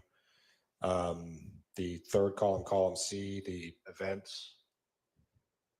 That is any events that is logged by the device, including when the service was complete, anytime the location failed or communication failure occurred, typically due to a dead battery. There's also battery critical events, low battery, and any type of event that the device records. And then column D is just the date and time that that event was recorded. Okay. Now, Mr. Bailey, I'm going to scroll down and ask you about a couple of these to March 14th at 7:34 p.m. Do you see that data? Can you show the jury where that date and time is on this Excel with the laser pointer? Yes, March 14th at 7:34. What is the event detail for this angle monitor at this time?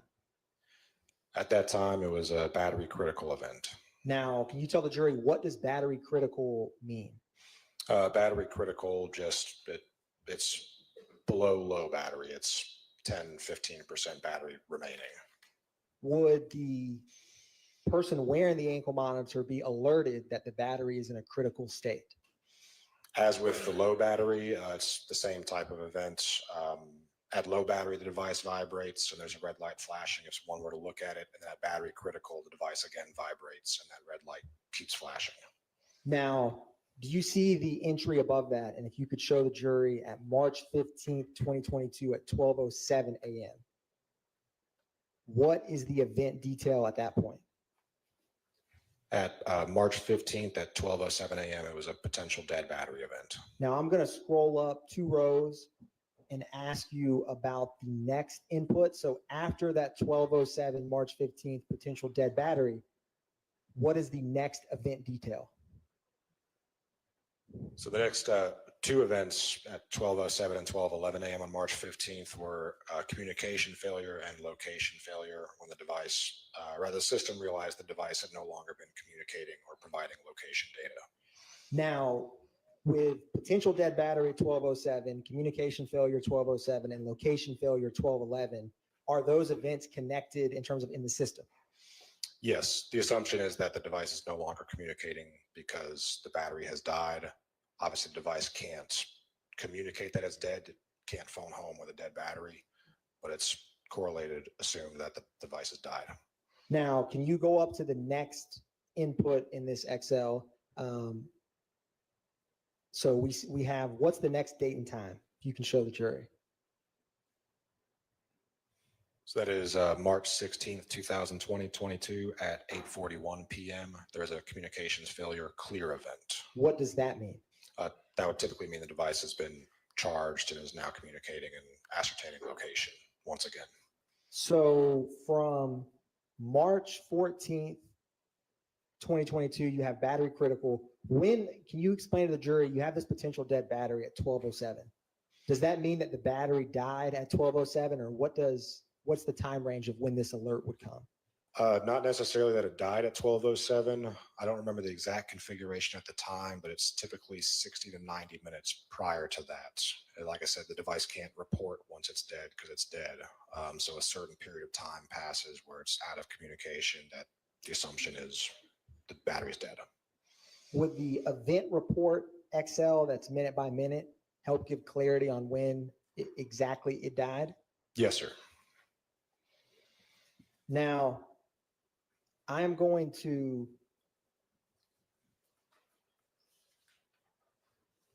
publish for you report 2 Excel spreadsheet.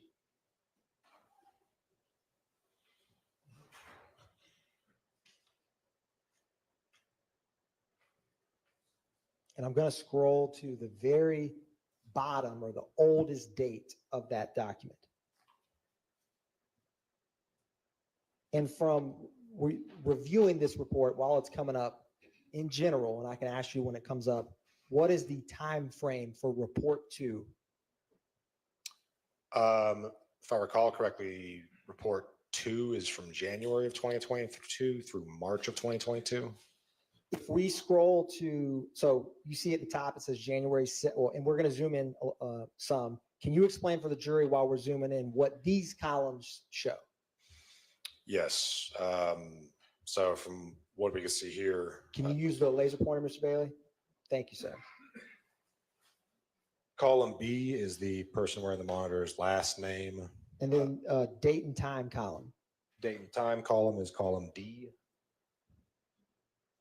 What about those numbers in E and F? So E and F, that is the latitude and longitude of the GPS coordinates. And what is the address in column G next to the lat and longitude? The address in column G is the closest address that the system can correlate to the specific latitude and longitude recorded. And then what is column H? Without seeing the header, I'm not sure. It's either accuracy or speed. It is accuracy. Okay. Column H. And then column I? Column I is the speed. Okay. Now, and this is the one you described that's minute by minute? Yes, sir. So the last date, was it March 18th and the first date was January 2nd of 2022? I believe so, yes, sir. Okay. Now, scrolling down, I wanted to ask you, is that roughly 2.5 months, give or take? Yes, sir. So if you wanted to see where the person wearing this ankle monitor was in terms of certain locations, if I control F or searched an address, would it populate how many times they've been at an address in 1 minute increments, or would it not? Yes, sir. So if I were to control F 2830 Waters RD for road and click find all, would that tell us how many times in minute increments the person wearing this ankle monitor was at that location in this 2.5 month span? Yes, sir. Okay. And can you see, because it's kind of hard, what the cells found is in the bottom left?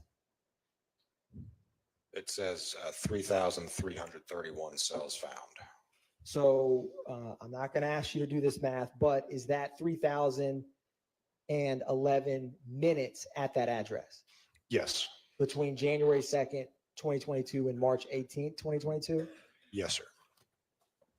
Okay. Now, I wanted to orient you to 2:48 p.m. on March 14th. We're going to get to that location in this data, 2:48 p.m. on March 14th, 2022. And when it comes up, I'm going to ask you a couple questions.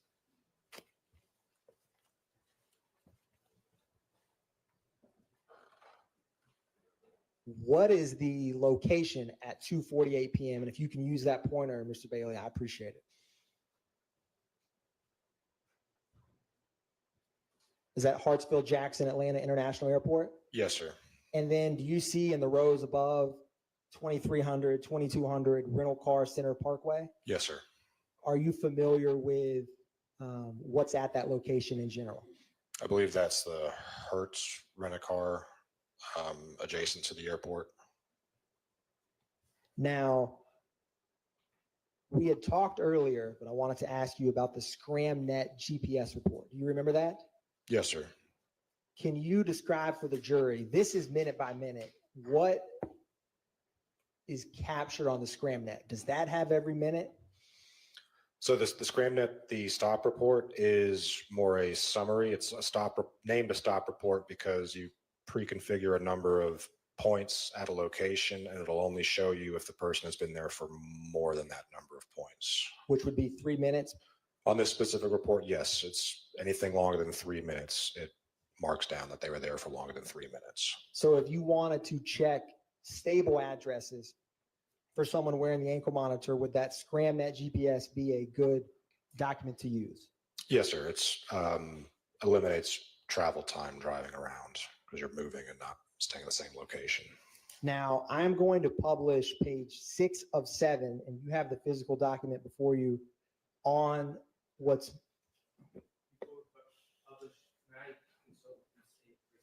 Yes.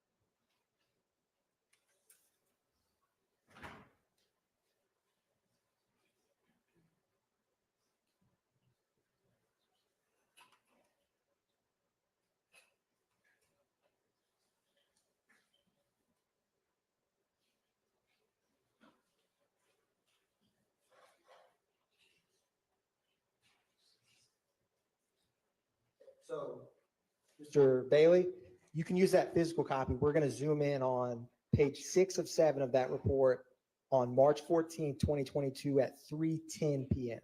Now, while that's coming up, on the far right column of that document, it has a date and time. Can you tell the jury what that date and time means? As in, what kind of columns does this document show us while it comes up? I'm sorry, I didn't understand the question. If you go to the very first page of that report while we pull it up, what are the different columns of data that we're looking at? So again, the first column is the name of the person wearing the device. The second column is the number of points, which with a point being approximately once a minute should be at least that number of minutes at the location. The third column does actually show the amount of time there. And fourth column is the address. Again, the best correlated address from the grouping of GPS coordinates. And then the final column is the last date or time that they were at that location. So if I was at 123 Main Street at 1 o'clock for 30 minutes, would the time on January 1st, just say, would the time and date on the far right be January 1st, 1:30, 123 Main Street? Yes, sir. And if the number of points indicated 30, then I was at that address for 30 minutes. 30 minutes prior to the last date and time. Okay. So with what we were just discussing, do you see that 220 Rental Car Center Parkway on this? And if you can use the screen, we tried to zoom in on it. Yes. And is that March 14th, 2022 at 3:10 p.m.? Yes, it is. What is the next address that the monitor of Shannon Jackson went after the rental car location, or Rental Car Center Parkway, I should say? So after that, it was at 2830 Waters Road, Atlanta, Georgia. Now, I wanted to orient you to, we're going to scroll up a little bit to 6:30 p.m. on March 14th, 2022. And while that comes up, I'm going to approach you with what's labeled as 397 Victor Victor Bravo through 397 Victor Victor Juliet. were you able to, in preparation for your testimony, review some locations that came up in this data? Yes, sir, I was. And did you have the opportunity to review those documents before testifying here today? Yes, sir. And what are they in general? In general, these are locations that the monitor pinged at, showing that it was there at the locations. Your Honor, at this time, the state moves to tender into evidence 397 Victor Victor Bravo through Juliet.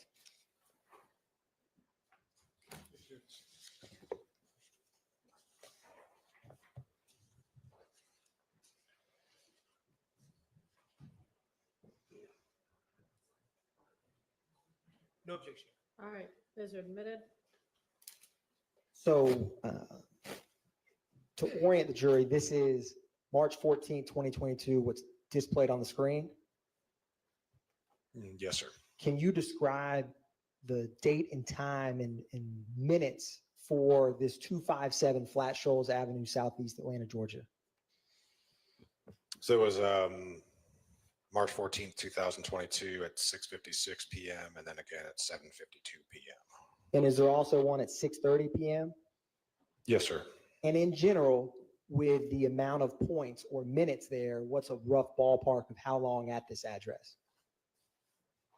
Just on the three on this page, approximately an hour and a half. Now, I am going to publish what's just been admitted as 397 Victor Victor Bravo. It's going to come up on the screen.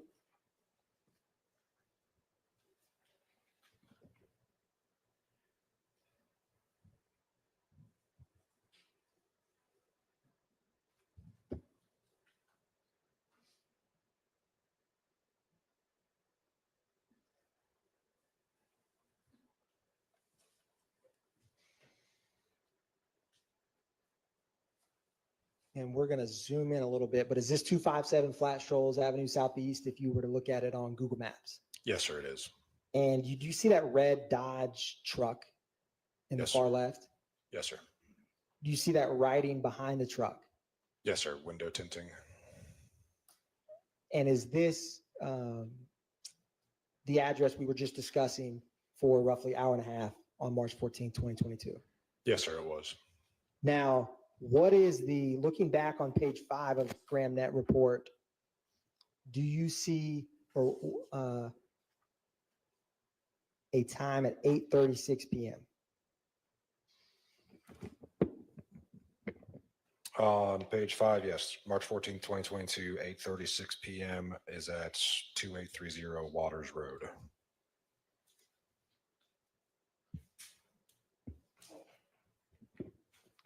And after that, how many minutes is it at that address? On this occasion, it says 3 minutes. And do you see a 2830 Waters Road at 9:37 p.m.? Yes, sir. How many minutes is it at Waters Road on March 14, 2022 at 9:37 p.m.? 43 minutes.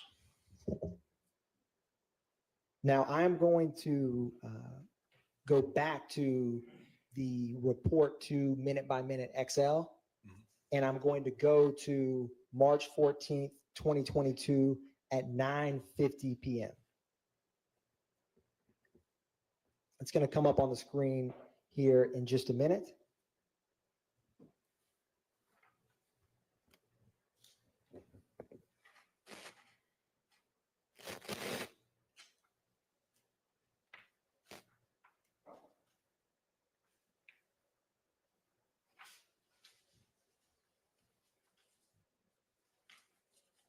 And we'll publish this in a minute, but while that comes up, do you have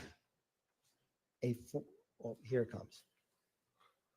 So do you see the first entry at 464 Windsor Street Southwest? Yes, sir. March 14th at 9:50 p.m. I am going to publish 397 Victor Victor Charlie and then come back to this document.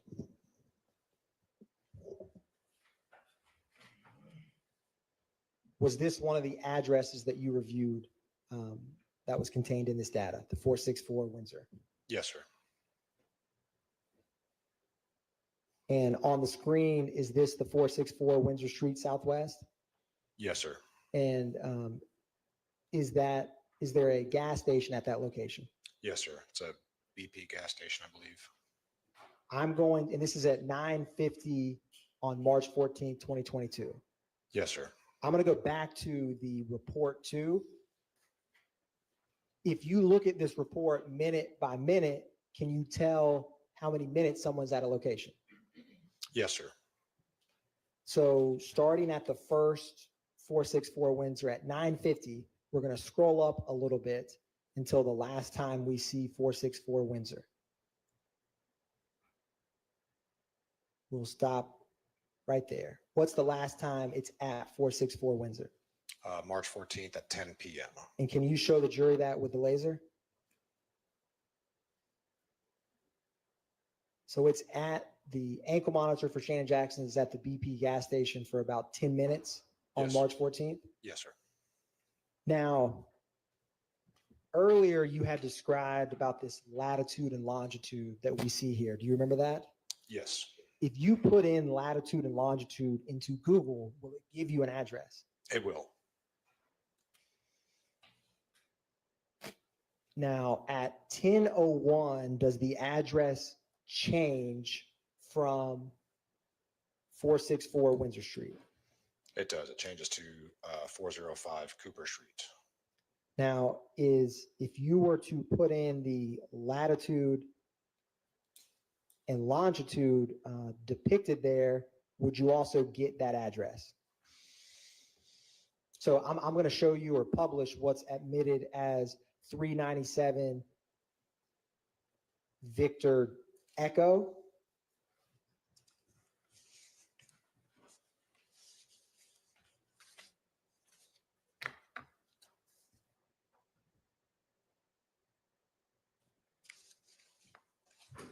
And this is at 10:01 p.m. on March 14, 2022. Yes. And you see that red dot in the middle, is that GPS coordinate location? That'd be the GPS coordinate, yes. And do you see that King's Liquor and a FedEx icon on this map? Yes. I think that's the back of the BP gas station, same lot. So at 10 p.m., the ankle monitor is at 464 Windsor, the BP, and then at 10:01, it is this location of Windsor Street. Right. Yes, sir. Now, going back to report 2, at 10:02, where is the ankle monitor's location?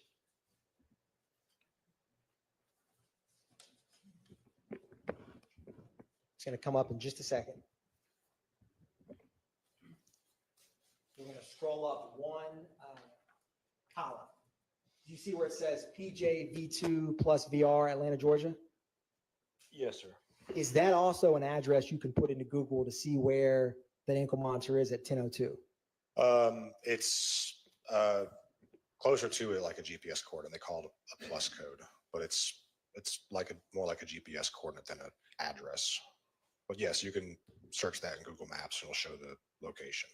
I am going to publish 397 Victor Foxtrot.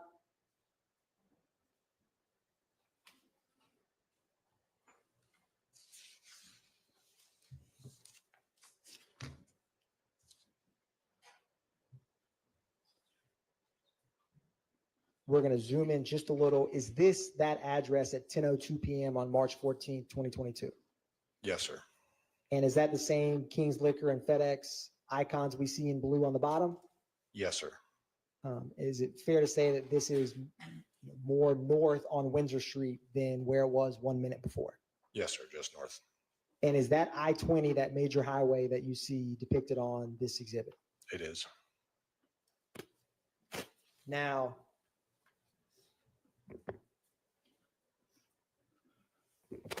I'm going to go back to report 2 and ask you after that 10:02 p.m. March 14th input about some of the addresses next depicted. So we're going to scroll up a little bit and keep that laser pointer handy, Mr. Bailey. We're going to put it to good use. Can you see on 1005 I-20 and 1007 I-20 on this XL? Yes, I can. And when the addresses change minute by minute, is that typically when someone is moving? That would be indicative of traveling, yes. Now, going back to, or I'm going to say this, we're going to scroll to the right to the column. You had mentioned earlier about speed and of the ankle monitor. Yes, sir. If I'm in a vehicle, will it track the speed of my vehicle? Yes, sir. I mean, in terms of my ankle monitor while I'm moving. Yes, yeah, I believe it just takes the distance between the 2 points and the time it took. Divide distance by time, you get speed. And was it column I that is the speed? Yes, it is. Now, what's the speed when it's at the intersection PJV2 plus VR at 10 o'clock? What was the intersection right there? At that intersection, it's reading 18 miles per hour. And can you use that laser pointer, Mr. Bailey? Yes. To show the jury. Now, 1 minute later at 10:03 p.m., how fast is the ankle monitor of Shannon Jackson going on March 14, 2022? It says 90 miles an hour. And at 10:04 p.m. on March 14, 2022, how fast is the ankle monitor of Shannon Jackson going?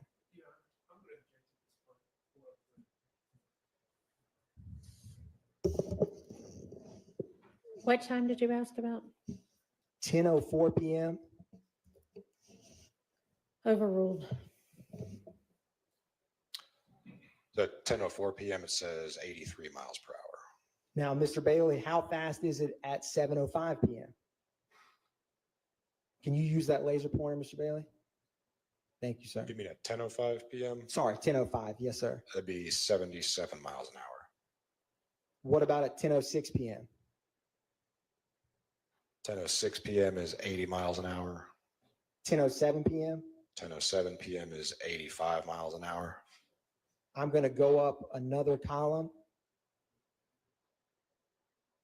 to 10:08 p.m. 10:08 p.m. is 79 miles an hour.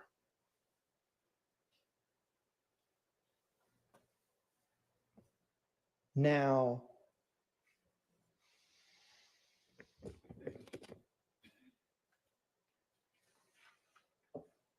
I'm going to go back to the ScramNet GPS report to specifically where we get to 464 Windsor Street, Southwest Atlanta, Georgia on March 14th that we were just discussing.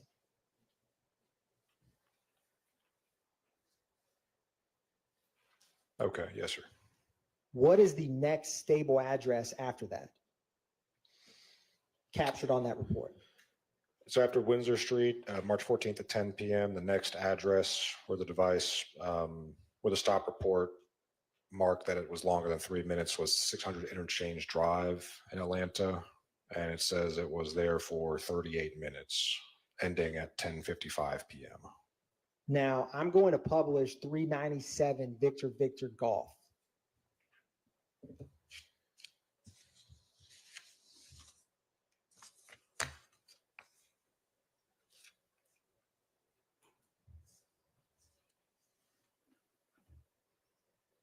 Can you orient the jury what these two addresses show?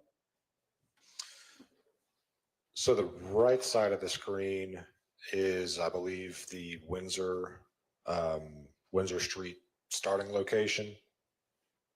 And the left icon Is the 600 Interchange Drive. and that this is just a Google map demonstrative, but what's highlighted in this screen is that I-20 going westbound. That is the route between the two, yes, sir. I am going to publish. Oh, I wanted to ask you something else. Going back to remember how earlier we had mentioned to you about the battery critical and then getting recharged? Yes, sir. On this report 2 data on March 14th, 2022, we're going to pull it up now, and I'm going to ask you if the minute by minute increments ever stop.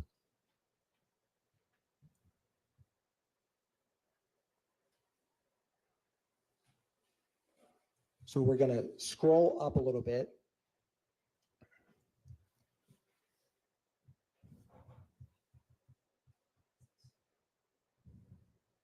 And is this the 600 interchange drive we were just discussing?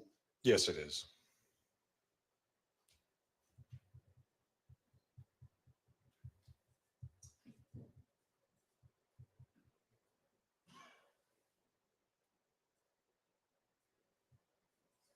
Now I'm going to stop here. And can you use this laser pointer, Mr. Bailey? And can you show the jury the last data point on March 14th, 2022? What time is that? So the last data point on March 14th, 2022 was at 11 p.m. at 600 Interchange Drive. And then the following data point was almost 48 hours later, March 16th at 10 p.m. Does this coincide with what we first talked about, the battery critical and then the communication clear? Yes, if I recall correctly from the event log, there was a battery critical preceding that last data point on March 14th. And between 11 p.m. on March 14th, 2022 till March 16th, 2022 at 10 p.m., are you able to get any location data from the ankle monitor? No, sir.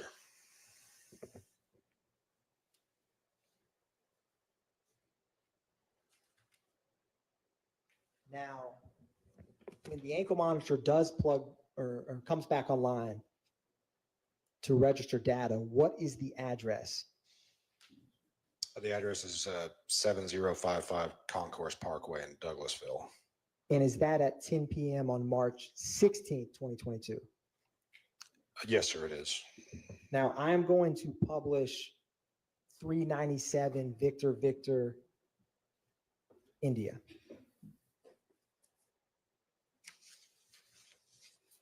And if you want to get ahead of me, you can, Mr. Bailey, because you have the hard copies, but it should also come up on the screen.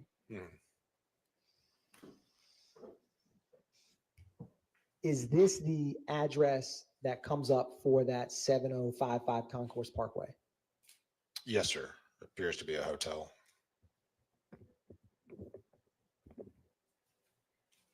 Now, looking back at the Scram report that you have, is the ankle monitor at that hotel location for quite some time?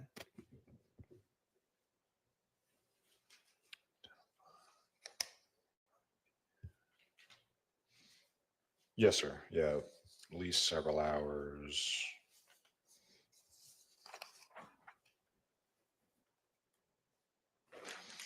At least until March 17th, 10:52 a.m. So a little over 12 hours later. So what is the next address after that 10:52 a.m. on March 17th, 2022 at the Concourse Hotel location? The next address after leaving Concourse Parkway was 2481 Meadowlark Drive in East Point. That was March 17th at 11:37 a.m. was the last point at that location. And I'm going to publish the Scram report on page 2.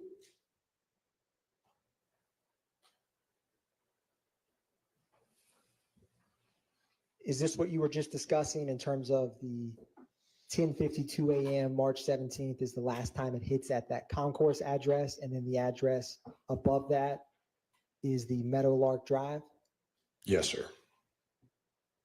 Do you see on this report, the third from the top, a 50 Mount Zion Road Southeast? Yes, sir, I do. Do you know what's at 50 Mount Zion Road Southeast? I do not. What is the time and how long is the location at that site? So 50 Mount Zion Road, the last point at that location was March 17th at 1:22 p.m. And it says it was there for 20 minutes. So it would be from 1:02 p.m. to 1:22 p.m. Now, I want to fast forward to page 1 of this report at 2:56 p.m. on March 17th, 2022. What is the location at that time? At 2:56 p.m. on March 17th, it was 1065 Cleveland Ave in East Point. Was that also one of the locations that you looked at in preparation for your testimony? Yes, sir. I'm going to publish 397 Victor Juliet.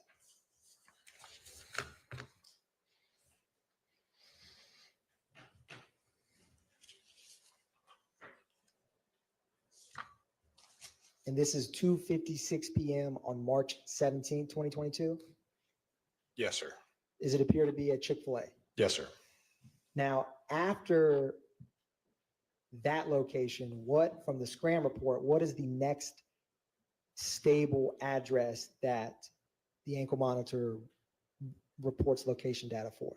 Be back to the Meadowlark Drive in Atlanta.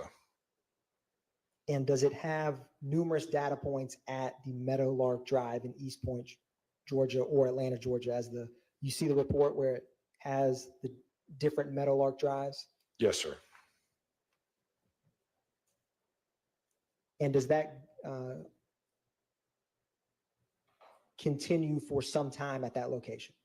Yes, sir. From at least 3:10 p.m. to 3:51 p.m., about 40 minutes.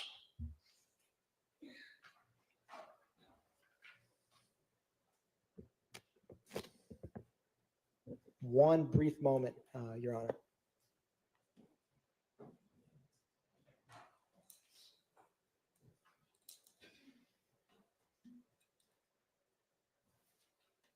Thank you very much, Mr. Bailey. No further questions by the state. Yes, sir.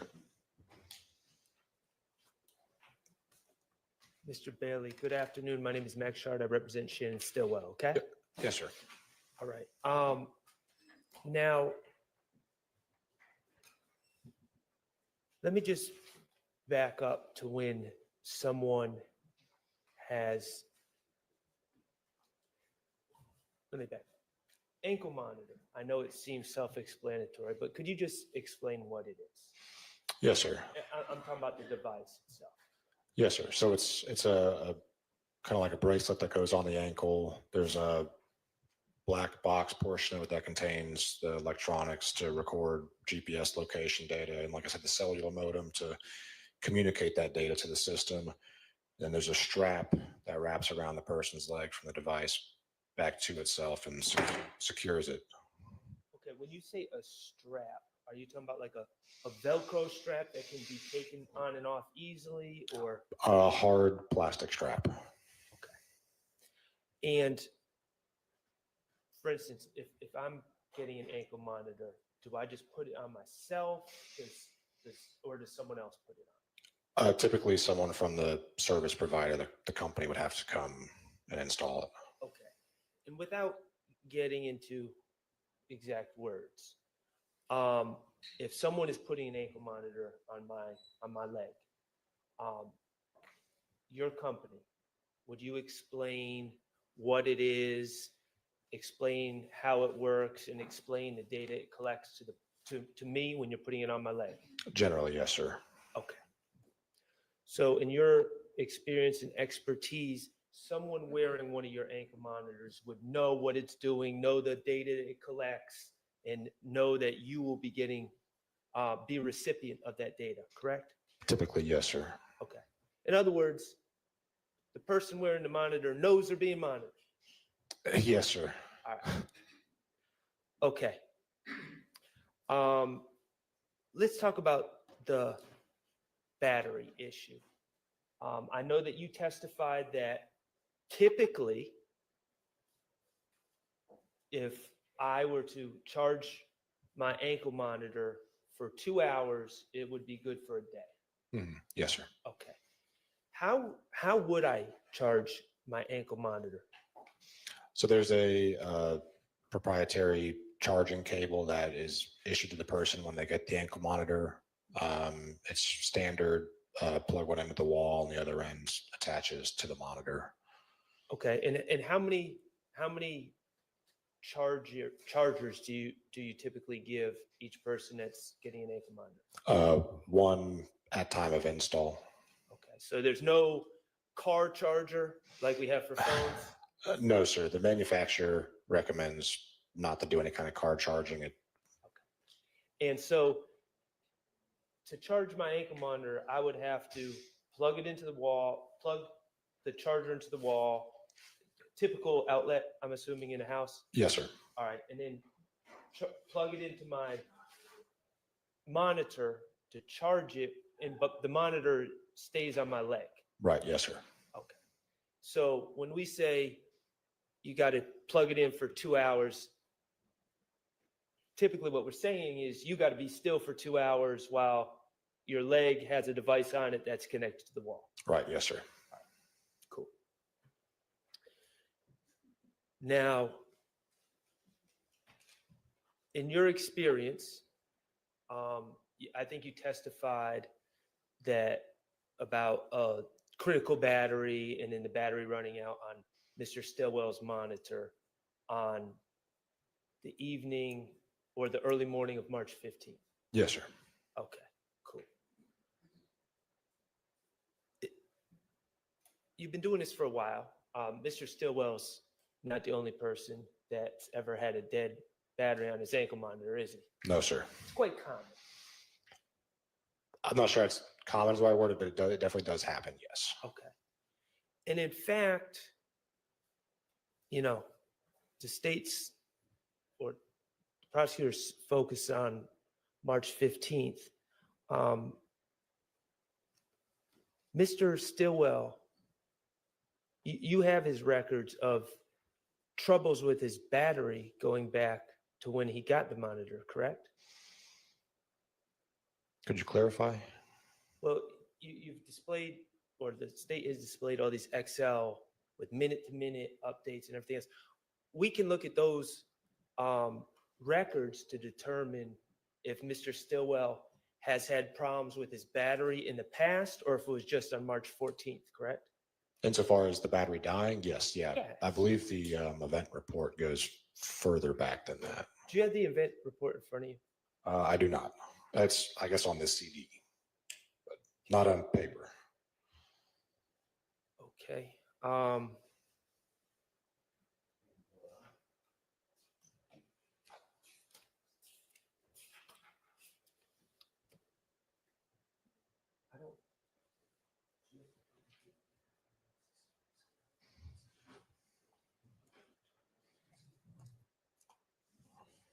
We're looking at the printed out copy of the event report. Yes, sir. Like, refresh your recollection. Okay, that approach.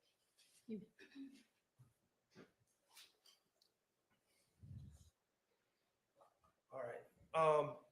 That goes back to beginning of January 2022, correct? Yes, sir. And it goes till March 17th of 2022, isn't that correct? March 18th was the last event prior to when the terminated out of the system in September, but yes. Okay. Let's just start, let's just, for time's sake, begin on February 1st. Okay. Okay.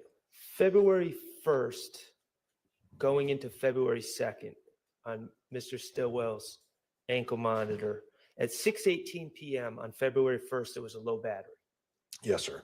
Okay. 10:28 p.m., battery critical, correct? Yes, sir.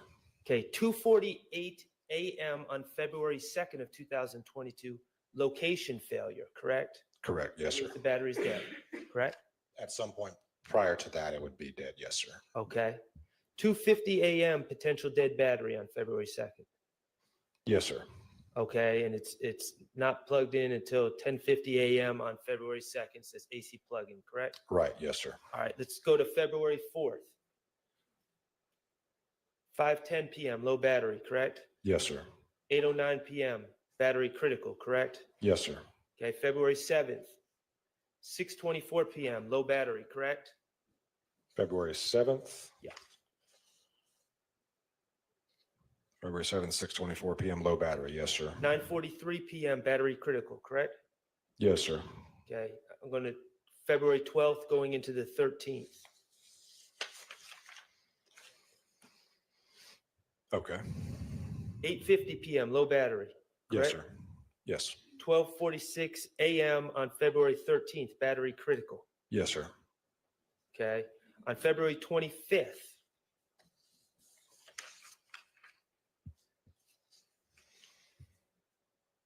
Yes, sir. 8:58 a.m. low battery, correct? Correct. 1 o'clock p.m. battery critical, correct? Correct.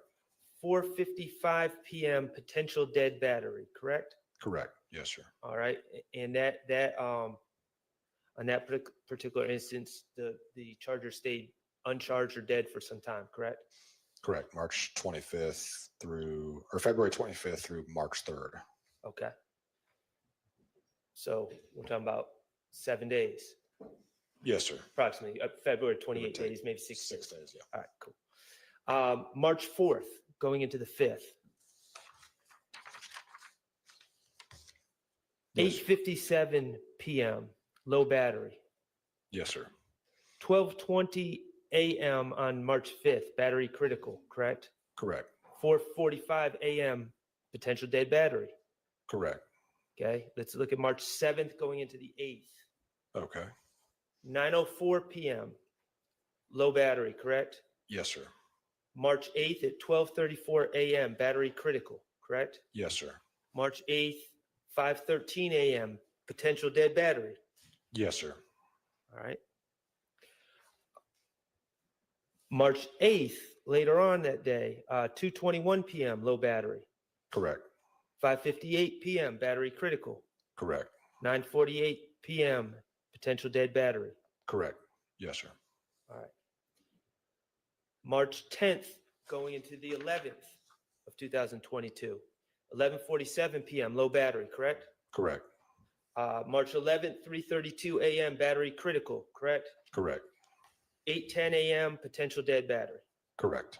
All right. So in that month and 10 days that we just reviewed, 1, 2, 3, 4, 5, 6, 7, 8, 9, we had 9 different battery events, correct? Correct. Yes, sir. All right.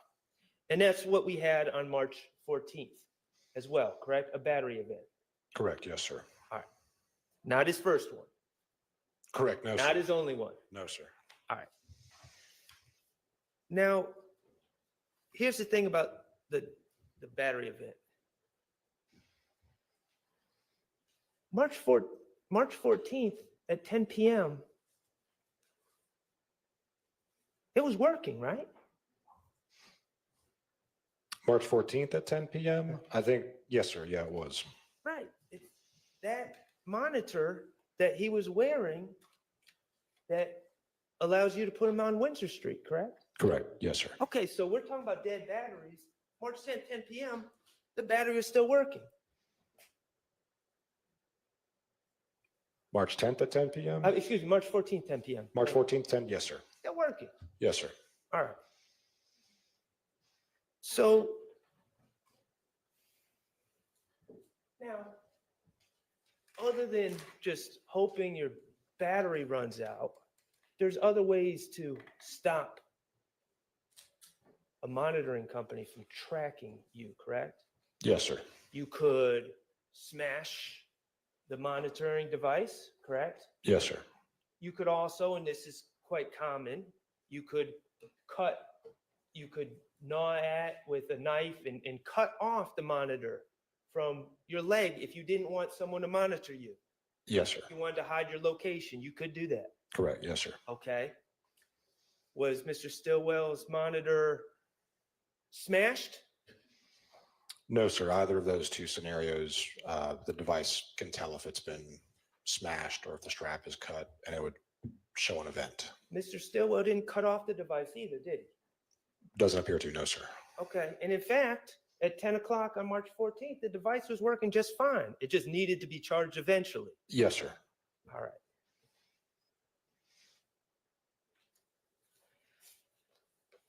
And let me just ask you one more thing. When you were going through those locations, on March 14th, 15th, and you Googled different addresses in? Mhm. Okay. Do you remember at 10:55 p.m. on the 14th, and this is in the stop report, 600 Interchange Drive, Southwest? Yes, sir. Okay, and the state asked you to Google those addresses to figure out what's there, correct? Correct. Okay, and you, in fact, Googled the addresses and printed out pictures of what Google Maps says is at that location, 600 Interchange Drive, correct? The state asked me to review them, but these are the state's. Okay. Printed these, but yes, sir. So they printed them out and asked you to review them. But I have Googled these addresses as well. Okay. 600 Interchange Drive, your monitor was showing Mr. Stillwell there on 3/14/22 at 10:55 p.m., correct? Yes. And that was the first location in your stop report from the Windsor Drive, or excuse me, Windsor Street address, correct? Yes, sir. All right. Do you have that picture of 600 Interchange Drive? I do. Yes, sir. Could you publish that for me?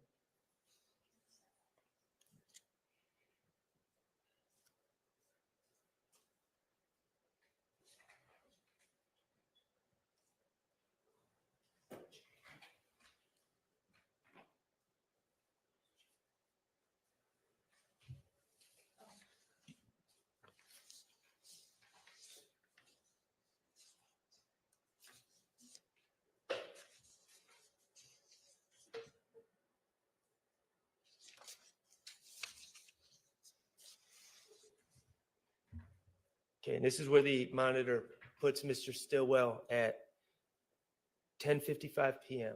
on March 14th, 2022, correct? Yes, sir. All right, and have you been to that location? I have not, no, sir. Do you know if there is in fact a recording studio at that location? I do not. Okay, thank you. I have no further questions. No question. Redirect? Yes, Your Honor. Go ahead. Your Honor, can I have a 30-second approach with you and Mr. Yeah. Sharp real quick?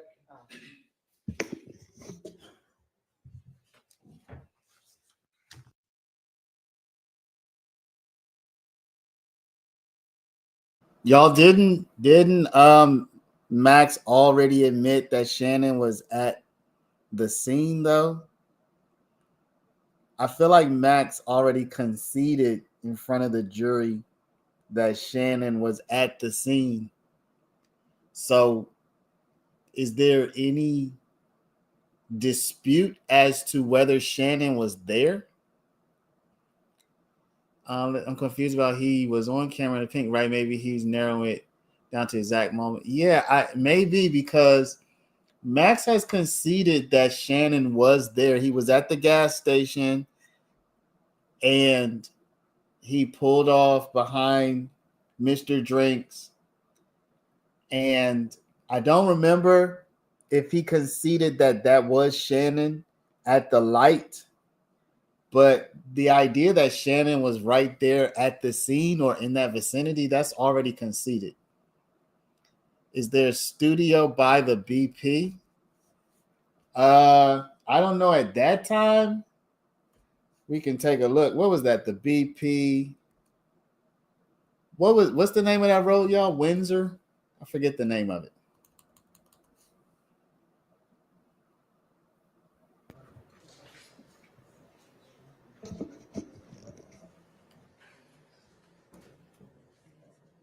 On cross, you were asked about cutting off an ankle monitor, smashing an ankle monitor. Do you remember that? Yes, sir. What happens when that occurs in terms of in the system? There's an event recorded. If the device were to be smashed and separated, that shows up as a device tamper. Or if the device's strap were to be cut, that would show up as an event for a strap tamper. And if the battery dies for whatever reason, does that show up as anything other than communication failure or low battery critical? No, sir. Now, do you you had mentioned about the charging is about 2 hours. Correct. Yes, sir. Is the charging of an ankle monitor in terms of the time any different than charging your phone at night? No, sir. That's typically the analogy we use is you have to charge your phone every day. You have to charge your ankle monitor.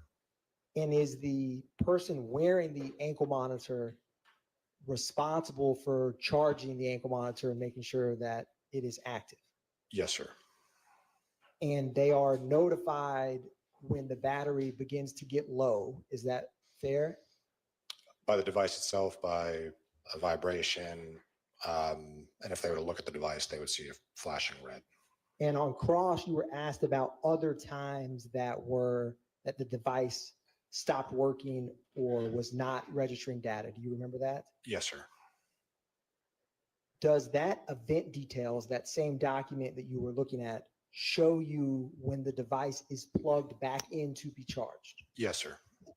So for those gaps of time where there's no data, the device is not being plugged in to be recharged. Is that fair to say? Correct. Yes, sir.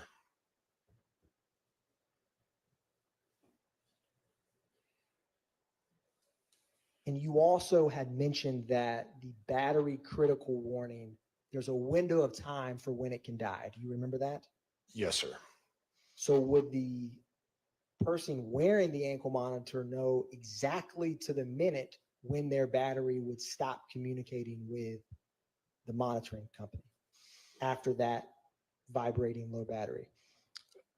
Not to the minute. I mean, you could presume, like I said, there's a flashing light that continues from low battery through critical battery to dead. So if you were to literally watch the ankle monitor and see the light stop flashing, you can assume it's dead at that point. But before that light stopped flashing, would you know exactly how many minutes left before that specific battery dies? No, sir. And we had on cross, you were asked about that window of time, March 14th, March 15th. Do you recall that? Yes, sir. And with the event detail data, or excuse me, the event report data, the Excel spreadsheet that we looked at, do you remember that? Yes, sir. Is it fair or not fair to say that within less than an hour from 10 p.m. on March 14th, 2022, the battery or the ankle monitor for Shannon Jackson did not return a signal for roughly 48 hours?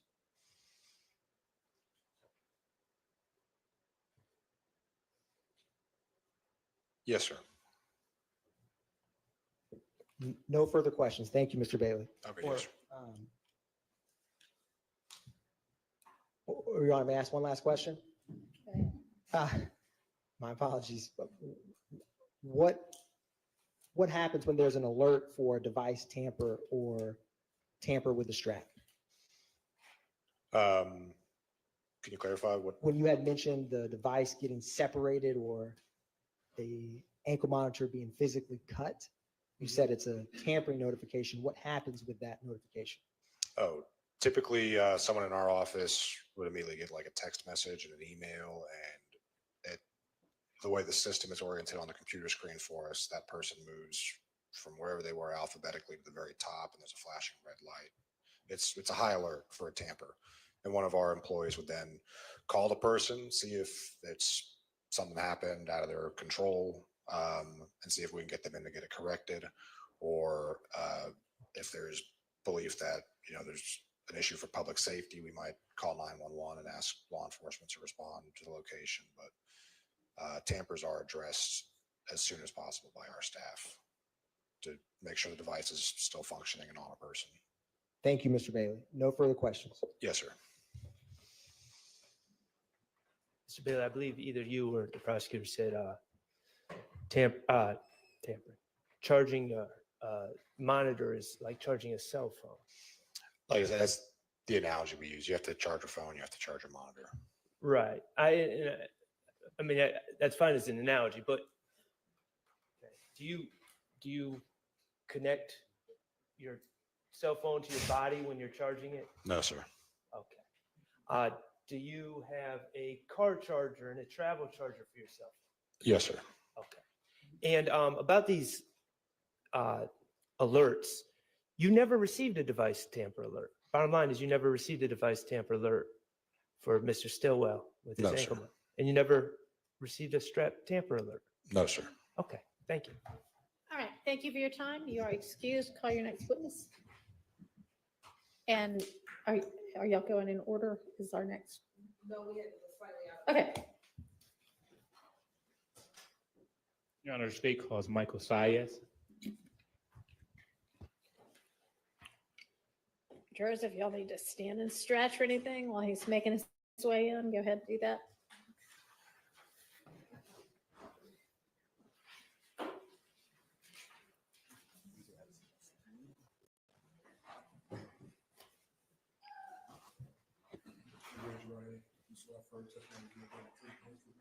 Yes, sir. Spell your first and last name for the courts.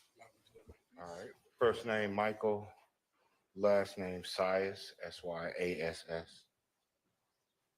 Good afternoon, Mr. Saez. Good afternoon. Mr. Saez, please tell the jury where you reside. East Point, Georgia. And how long have you resided in East Point? 4 going on 5 years. Okay. And I know you're wearing a mask, but can you just speak it to the mic a little bit? Yes, sir. 4 to 5 years. Thank you. Mr. Saez, on or about March 17th, 2022, did you report finding a gun to the police? Yes, sir. Okay. Can you tell the jury what you were doing when you found the gun? I was walking my dog up the street. Okay. And when you say street, what street? Metal Art Drive. Okay. And where did you find the gun? Off to the side in the field near a fence. Okay. Permission to approach, Your Honor? You may.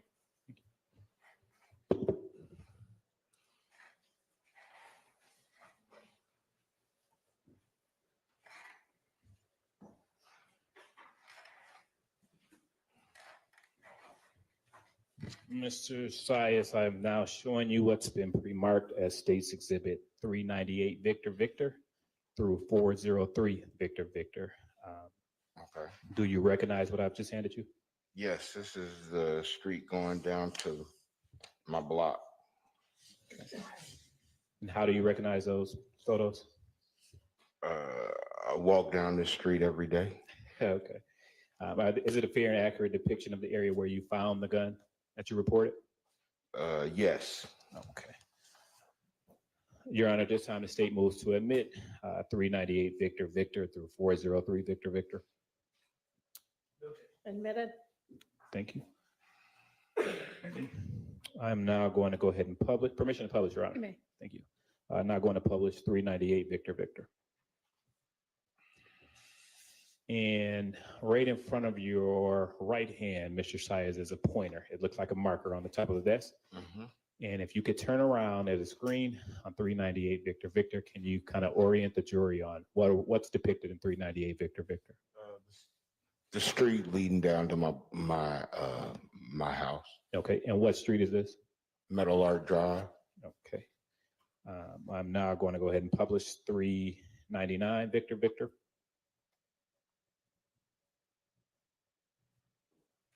And tell the jury what's depicted in 399 Victor Victor. The road leading down to my house, the area where I found the gun at. Okay. And I'm just going to go back just briefly. 398 Victor Victor. And is this the entrance of Meadow Lark? Yes, that's the street leading up to Ben Hill. Okay. I'm now going to publish 400 Victor Victor. And can you tell the jury what's depicted in 400 Victor Victor? The area where I found the gun at. Okay. And can you, with that pointer? Right in that area. Right in that area right there. Okay. And if it's easier, you can stand and turn, and it's up to whatever it is for you. Okay. My arms are long. I'm now going to publish 401 Victor Victor. And can you tell the states what's depicted in 401 Victor Victor? The area where I found the gun at. Okay. And can you highlight again with the pointer? Right in that area right there. Okay. I'm now going to publish 403 Victor Victor. And can you tell us the jury what's depicted in 403 Victor Victor? This is the street leading down to my house. Okay. This is Meadow Lark Drive. Okay. Now, if you continue to travel north on Meadow Lark Drive, that leads to Meadow Lark Lane. okay. And if you're going towards Meadow Lark Lane, would you run into 2841 Meadow Lark Drive? Yes, that's going down the block. Okay. Towards your home? Yes. Okay. Now, when you found the gun, can you describe the gun for the jury? Black gun. It was a black gun. I don't know guns like that. It was a gun. Sure. And after the finding the gun, what did you do? Called the police. And did the police respond to your call? Yes, officer came out and I guess stayed in the area. Did the officers collect that gun? I believe so. I left. Okay. I went to work. Now, in the time that you lived in that neighborhood and walked your dog, have you ever found like a random gun on the side of the road? No. Nothing further at this time, Your Honor. Questions for this witness? All right. Thank you. All right. Thank you for your time. You're excused. Call your next witness. State calls Detective Starks. Okay. So this next witness is, thank you.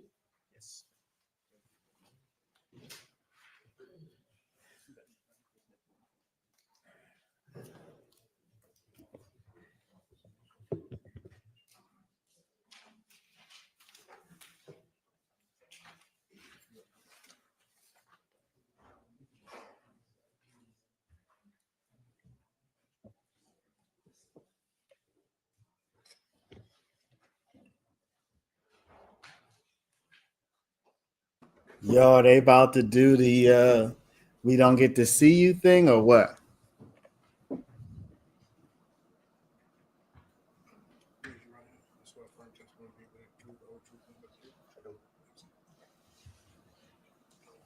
State your first initial, last name. First initial J, last name Starks, Starks. Good afternoon, Detective Starks. Good afternoon. Detective Starks, are you employed? Yes, sir. And where are you employed? With the City of Atlanta Police Department. And how long have you been with the City of Atlanta PD? Since around 2012. All right. And can you tell the jury what unit you are assigned to? Yes, sir. I'm assigned to the gang unit. On or about March 17, 2022, what unit were you assigned to? The gang unit. Can you tell the jury some of what your role and your responsibilities were within the gang unit? Yes, sir. So I'm a detective. We investigate predicate acts such as aggravated assault, homicides, robberies, entering autos, auto thefts. And we basically go out and investigate those crimes and add gang charges if applicable. So we document, we interview witnesses, victims, interview suspects, do undercover work, stuff like that. Okay. Now, turning your attention to March 17th, 2022, were you requested to assist the gang unit with locating a suspect vehicle involved in a homicide? Yes, sir. Okay. And what type of vehicle were you looking for? It was an Audi A5. And where did you locate this vehicle? So I was hungry, so I went to Chick-fil-A off of Cleveland Avenue. I was going to order some food, and while I was in the drive-through, the vehicle drove through. Okay. I'm now going to publish 397, Victor Victor, what's already been admitted. Oh, Juliet, 397, Victor Victor, Juliet.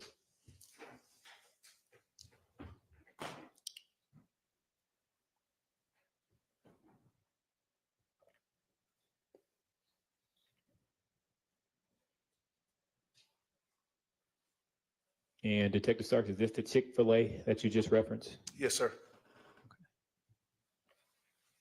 Now, can you tell the jury what caused you to locate this vehicle? So that morning, when I arrived to work, my supervisor handed me a bolo, and he told me to look out for this vehicle in the area of Cleveland Avenue. So, like I said, I was hungry, so I drove to the area. I went up and down Cleveland, did not locate it. And then when I pulled into the Chick-fil-A, restaurant. That's when I located it. Okay. Do you recall the what state issued license plate that Yes, sir. It was Maryland. Maryland tag? Yes, sir. Now, after locating the vehicle, what did you do? I immediately, so it pulled behind me. So I pulled back out the line and I pulled behind it, like 3 or 4 cars behind it to verify the tag. Once I verified the tag, I raised my supervisor and support units to come help, with a traffic stop. I raised our air unit, our auto theft unit, and more undercover officers to come in the area. And I know you just briefly said it, but can you tell what law enforcement agencies also assisted? Yes, it was East Point, Georgia State Patrol, and Atlanta Police Department. And what else did you do? I gave out the, I verified the tag and gave it over the radio. I advised them what place he was in line, like in the drive-through line. And when it took a long time for the food to come, so I guess they got the food. So it took like maybe 20 minutes, and then I guess they pulled out, and then I advised the responding units the direction of travel. And what was that direction of travel? It made a right out of Chick-fil-A. I believe that's going back west. And did that complete your involvement in this case? Yes, sir. Court's indulgence, Your Honor.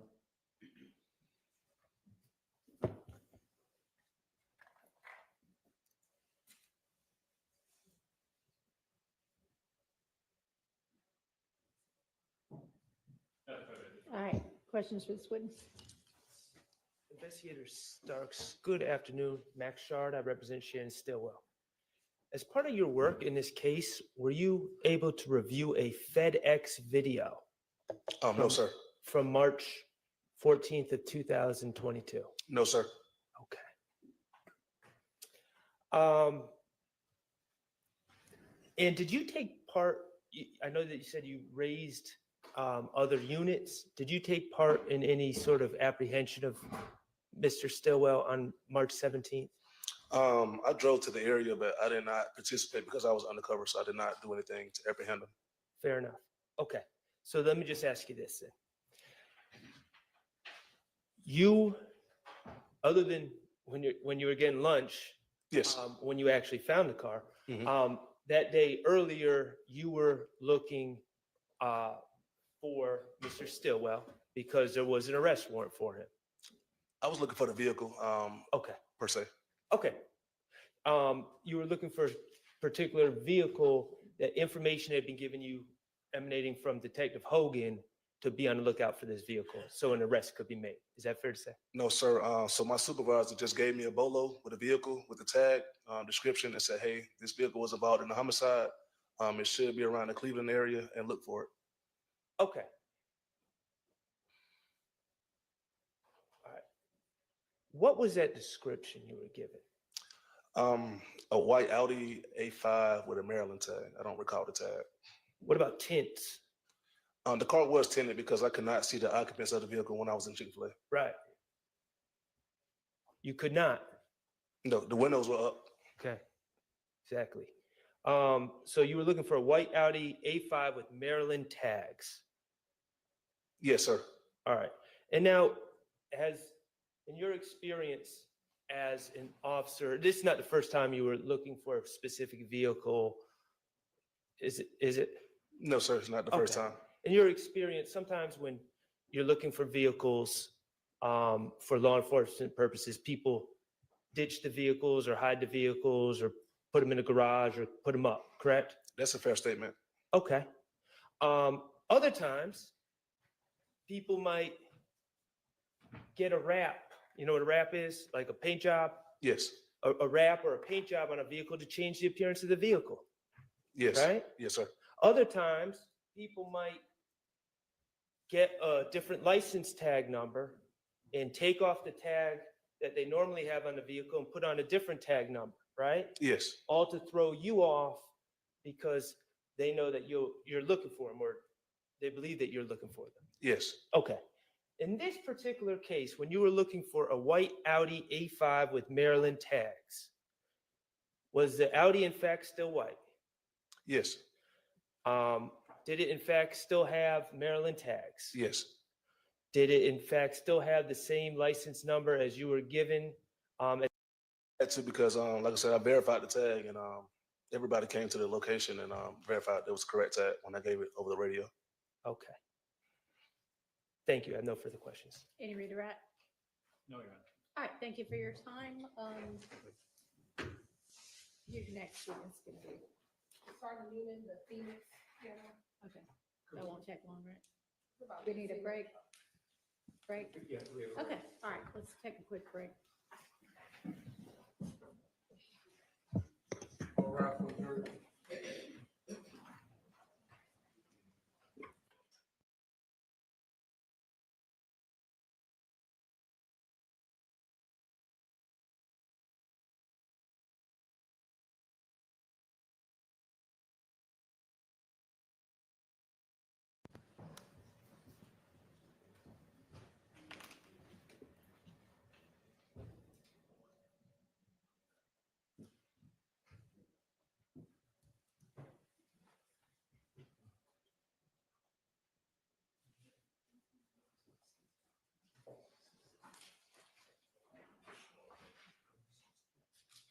Any matters for the record before we break? Just on the next witness, Your Honor, just so the record is clear. And Mr. Sharp and Ms. Watson both looked at it. The video that we're using, the part where it says anything about anybody being armed and dangerous has been redacted.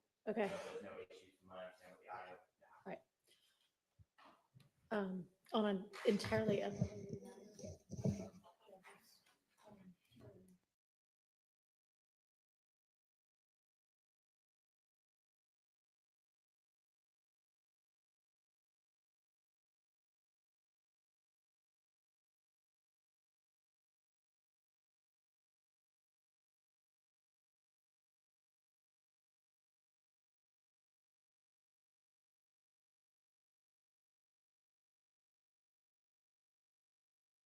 Yes.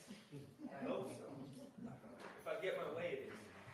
Well, if it's going to be longer than that, then I'll be tell back. him he's an understanding judge, so tell him I can't give you to him for more than 10 minutes. Yes, Your Honor. Thank you. All right, let's all take our afternoon break.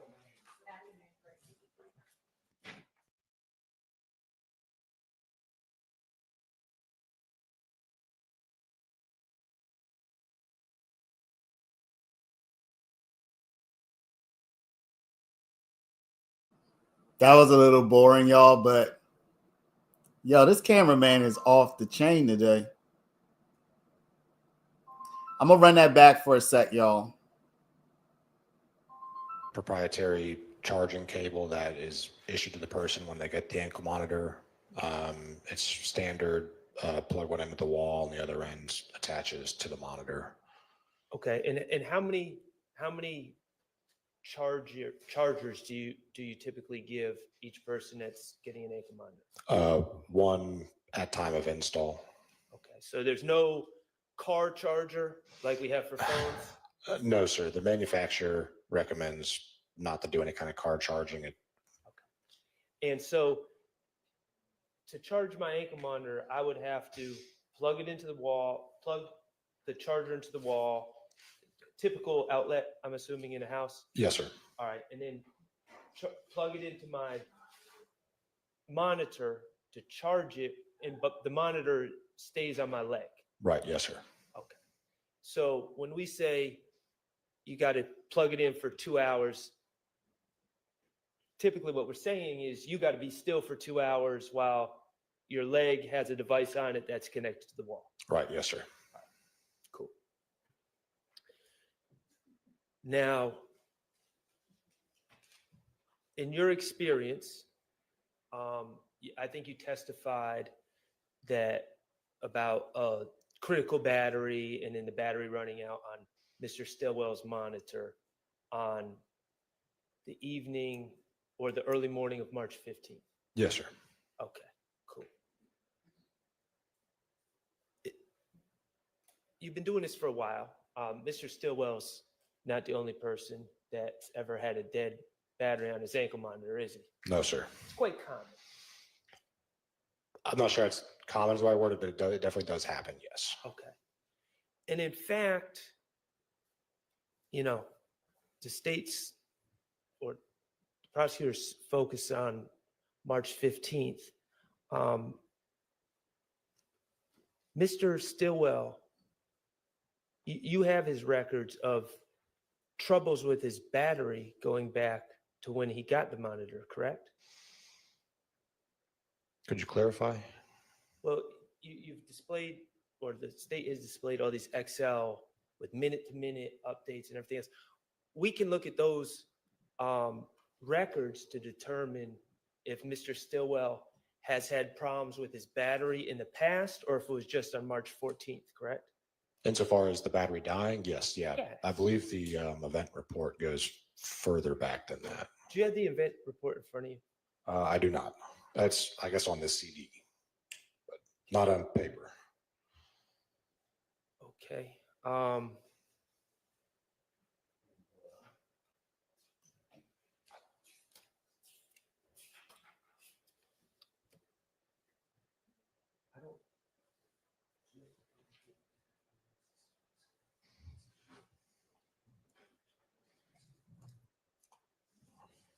We're looking at the printed out copy of the event report.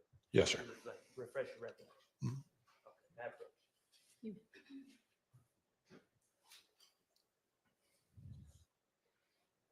All right. That goes back to beginning of January 2022, correct? Yes, sir. And it goes till March 17th of 2022, isn't that correct? March 18th was the last event prior to when the tornado out of the system in September, but yes. Okay. Let's just start, let's just, for time's sake, begin on February 1st. Okay. Okay. February 1st, going into February 2nd on Mr. Stillwell's ankle monitor. At 6:18 p.m. on February 1st, it was a low battery. Yes, sir. Okay. 10:28 p.m., battery critical, correct? Yes, sir. Okay. 2:48 a.m. on February 2nd of 2022, location failure, correct? Correct. Yes, sir. The battery's dead, correct? At some point prior to that, it would be dead. Yes, sir. Okay. 2:50 a.m. potential dead battery on February 2nd. Yes, sir. Okay, and it's not plugged in until 10:50 a.m. on February 2nd. Says AC plug-in, correct? Right. Yes, sir. All right, let's go to February 4th. 5:10 p.m. low battery, correct? Yes, sir. 8:09 p.m. battery critical, correct? Yes, sir. Okay, February 7th. 6:24 p.m. low battery, correct? February 7th. Yeah. LTK, you know the weirdest thing? The weirdest thing is that Shannon must know what the heck happened that day. Like he's got to know something. And he's got to know more than just the facts that we know.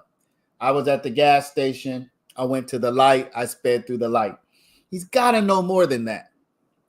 He has to know. Now, again, I'm not trying to implicate him in any kind of crime. That's not my point. I'm just saying, like, everything happens so close together that he has to have at least say, yeah, man, I heard shots and we bounced, or man, that white car was coming up on us. And I don't take chances like that. So I go through, like, there has to be another piece, even if it's just something like, I looked in the rear view, I saw this car coming up on me at a high rate of speed, and I don't play games, and I just went through the light, and then Nichols did the same. Even if it's something like that, as limited as that, Shannon has to know something, in my opinion, something more. Now, again, it's not necessarily his job to tell his side of the story, particularly if, as a defendant, he feels like the prosecution has not proven anything beyond a reasonable doubt. Shannon really is under no obligation to make a statement or to give a story or give a version of events. So we might not know that. We may never hear that.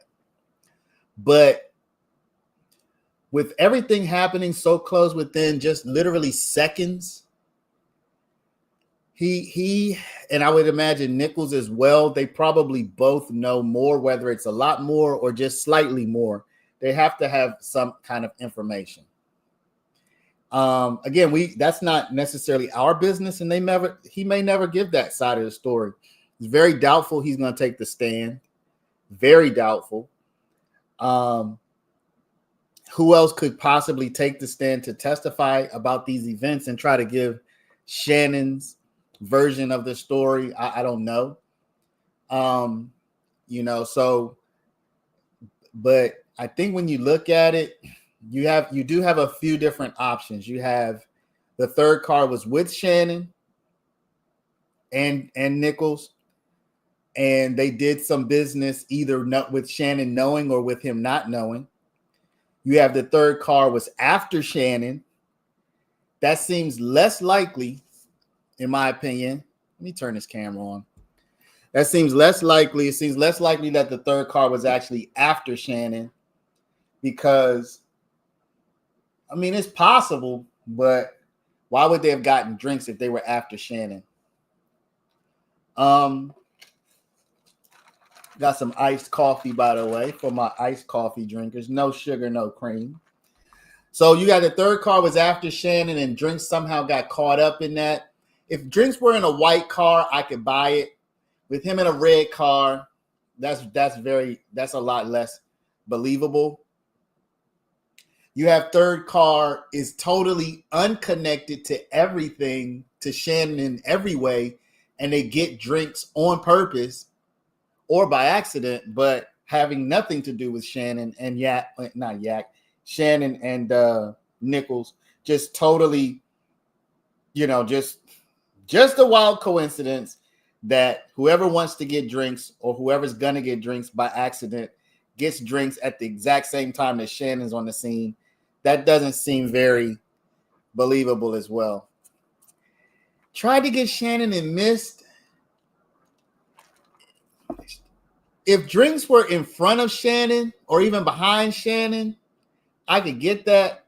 But drinks is to the left of Shannon, excuse me. From the perspective of the person pulling up, drinks is to the left of Shannon. Very difficult. It's very difficult. I'm going to pull up the map again real quick. I'm going to pull up the map again real quick, y'all, so y'all can see this map. Let's take a look at the map. Okay. So this is a 3-lane road going, I guess this would be north. Okay. So they're going to come out. Let me get rid of this so y'all can see. They're going to come out of this BP station here. The King Liquor. This is going to have a camera facing the road that catches the 3 of them moving upward. They don't go very far. And then this is the stoplight. And as you can see, there are 3. 1, this is where drinks was. This is where Shannon was in the middle. To me, it looks like Nichols pulled up behind Shannon and then moved around to the right of Shannon. So if you have a car coming up trying to get Shannon, what kind of shooter is with Shannon in front of you, is going to shoot the person? Plus, that would have hit drinks in the back of the head or something. I think it's very unlikely that that third car was trying to get Shannon, which would have been directly in front, and somehow got drinks. It just seems unlikely. Shannon pulled off while they were shooting. Just remember, bullets don't matter. No, I'm with you on that. It just, again, we're talking about likelihood, though. We're not talking about possible. Y'all remember, possible, plausible, and likely are all different. If I'm a juror and you tell me, you got to give me some evidence that the guy that somebody was trying to shoot Shannon, who's in front of him, and somehow shot drinks from the side. He didn't. If this person's coming up and they're shooting at Shannon and the bullet veers off and hits drinks in the back of the head, I can maybe buy that one. I might be able to buy that one. But the fact that drinks gets shot in the side of the neck and in the arm, that's telling me that that person was beside drinks when they did it. Okay, they weren't pulling up behind drinks. So it wouldn't make sense that somebody was like shooting up the road at Shannon and just hit drinks, but somehow hit drinks from the side. They would have hit him in the back of the head. Then we could say, oh yeah, that's just a bad shot. The person's sloppy. They hit a bump. They're shooting the car and they hit a bump or whatever. You know, you never know if it's the back of the head. But if it's from the side, they had to pull up beside him. If it's in the passenger door, there's no way you're going to say bullets ain't got no name, so they can go up and swerve around and make buck a left turn and hit the passenger's door when they're coming from behind. That's not the way it works. So the idea that they were shooting at Shannon, I'm not buying that one. I'm sorry. I did see something that I pointed out that I said it looked like a person. Somebody said that was just some brake lights or something. I don't know. The video is just not good. There were definitely humans who were in the area on foot at the moment, but we can't see. We really cannot see how many people there were. Was there one? Were there two? Were there five? We can't see exactly where they were, but it did look like there were multiple people who were walking. And it did look like there was somebody who, after the shots were fired, was walking in this area. And you would think if they heard and or probably saw something, you would think they might dip off into this wooded area for safety. But whoever it was that was like somehow, somewhere, it looks like they were walking up here.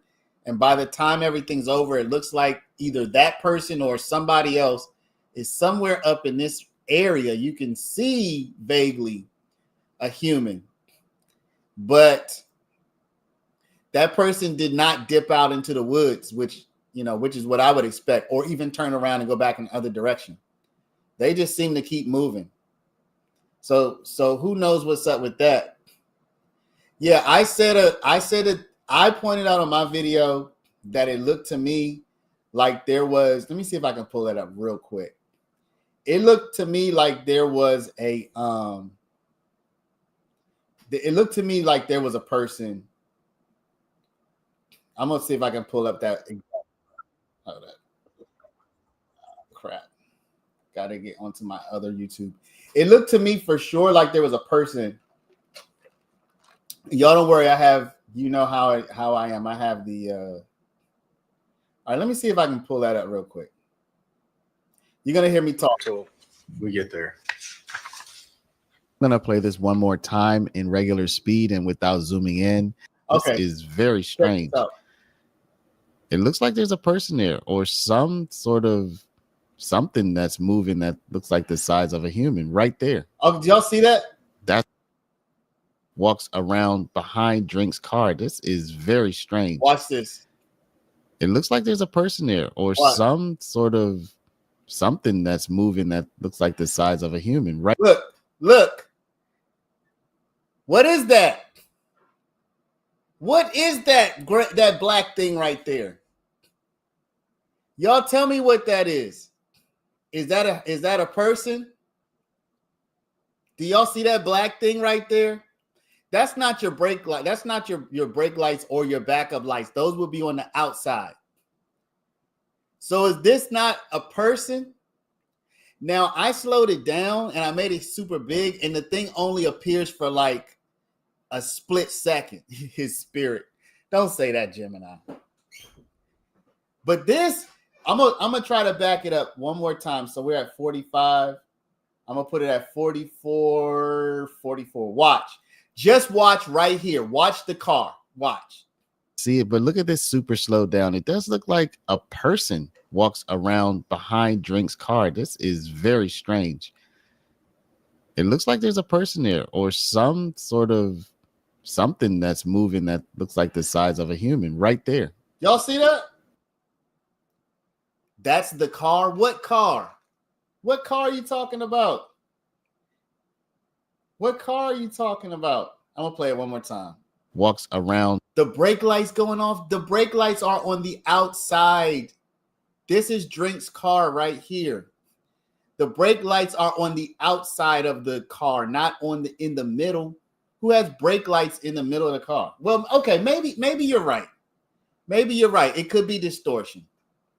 I am DJ, so you are a video analyzing expert, right? Why did it just get distorted like that for half a second? If it's the brake light, how come that dark spot extended all the way down to the floor, to the ground? Watch. Behind Drink's car. This is very strange.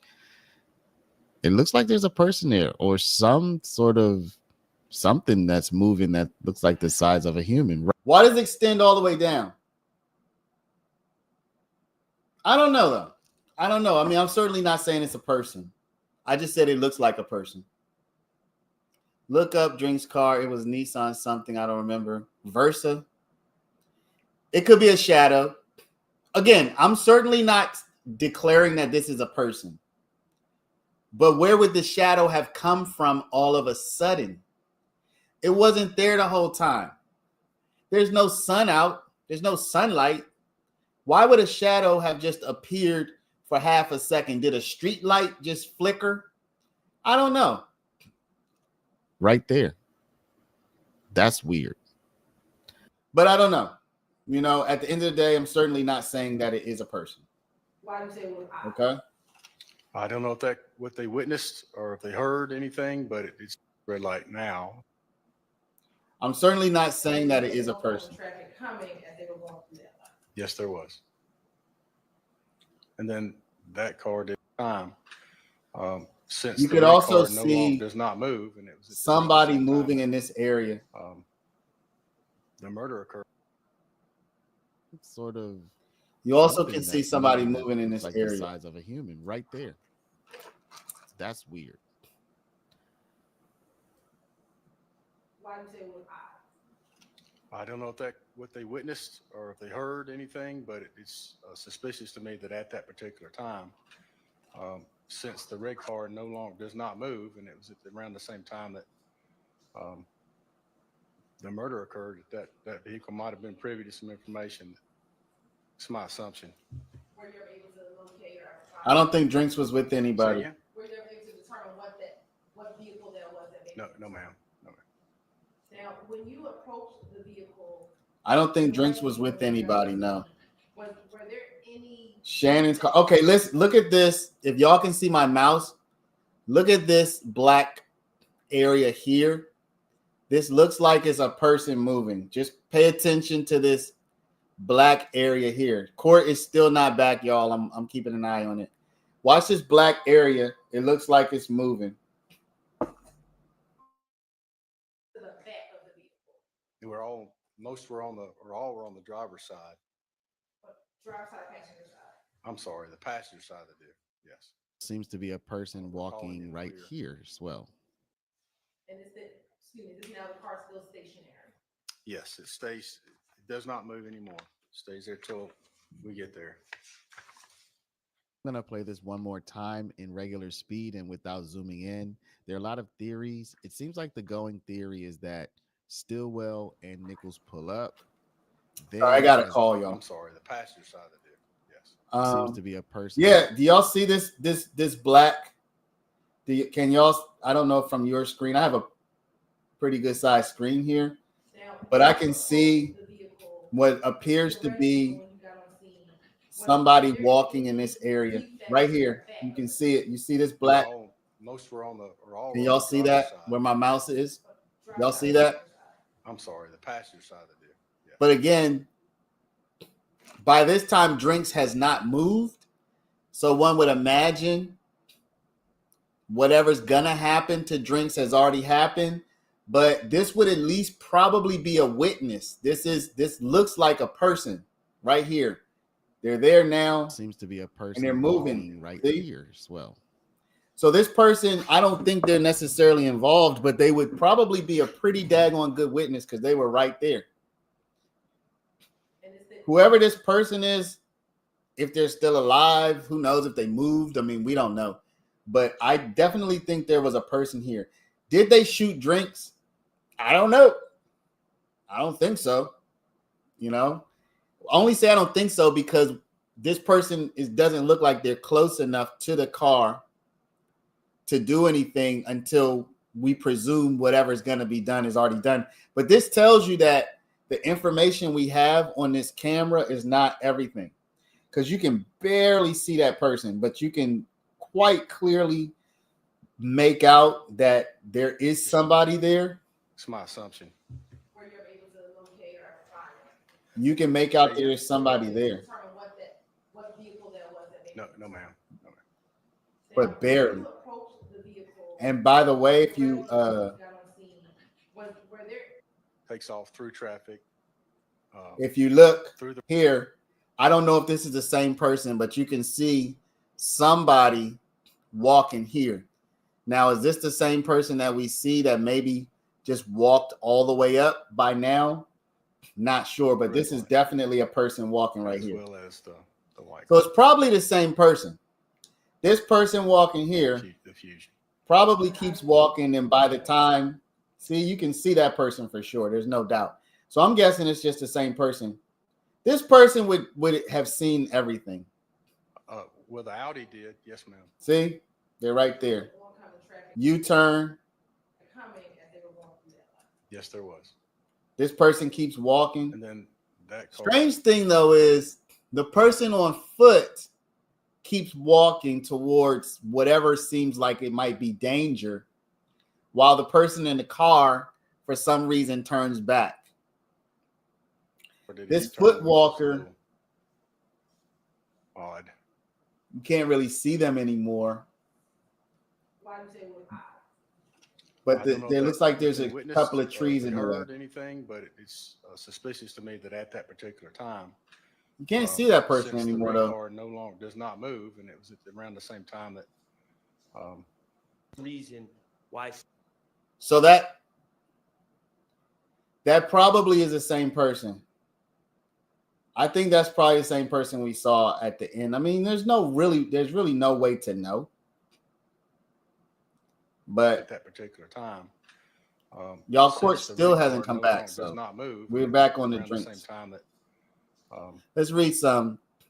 That dude didn't even hesitate. Yeah, well, they do disappear though, Lou. They do disappear. Reason why someone would rent a car.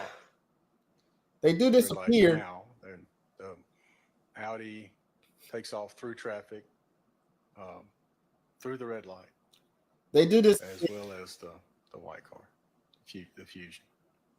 headphones. Could be. Well, the Audi did. Yes, ma'am. There's still.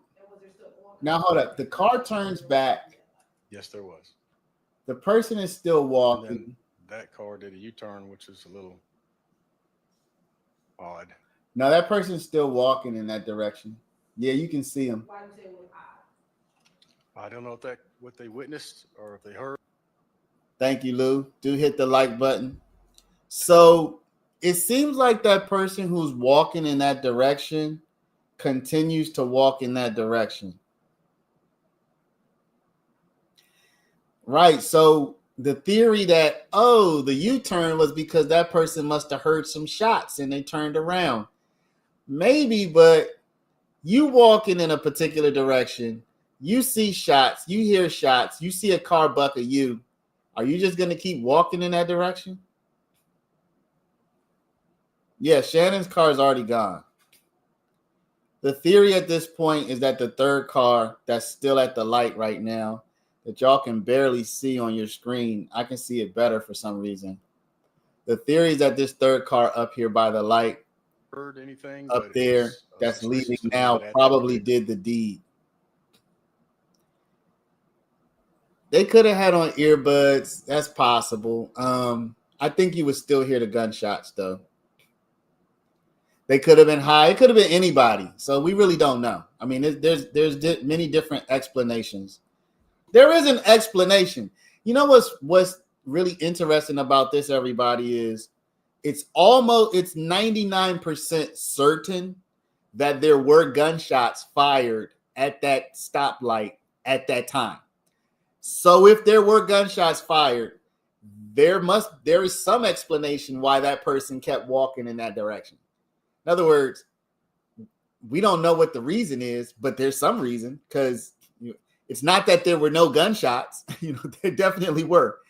And they were, again, if we go back to the map, just to get a sense how close that person was,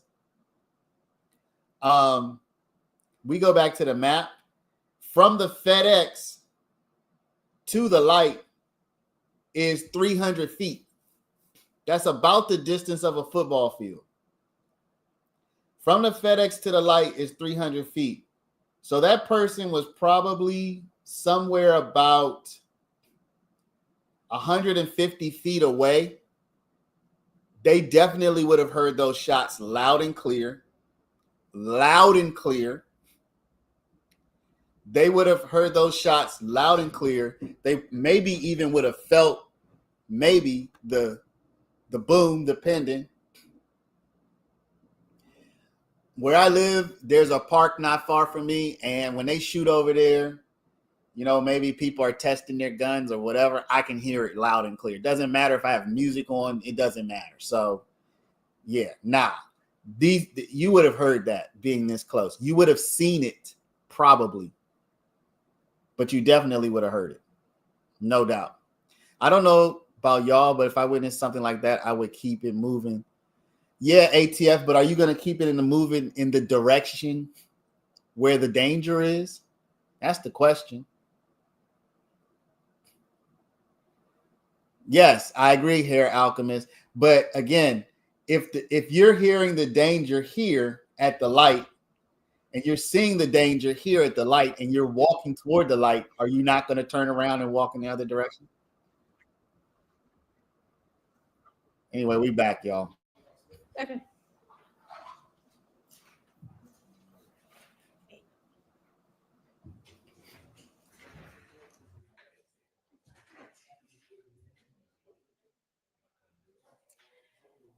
What's your last name?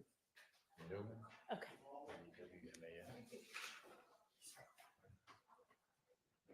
All right. Everybody rise for the jury, please.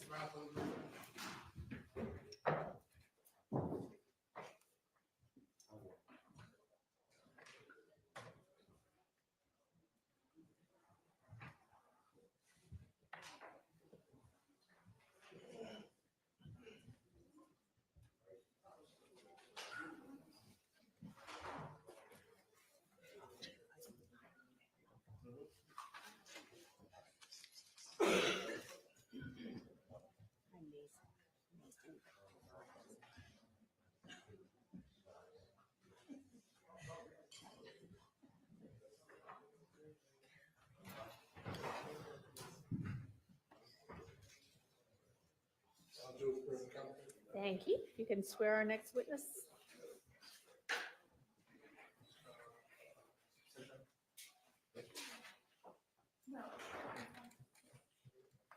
You raise your right hand. You swear for testimony you give. What? Oh, you swear for testimony you give today the truth, the whole truth, nothing but the truth? Yes. Absolutely. State, spell your first and last name. No, just take this, twist it off. Chris Newman, CHRAS, NEWMAN, And how are you employed?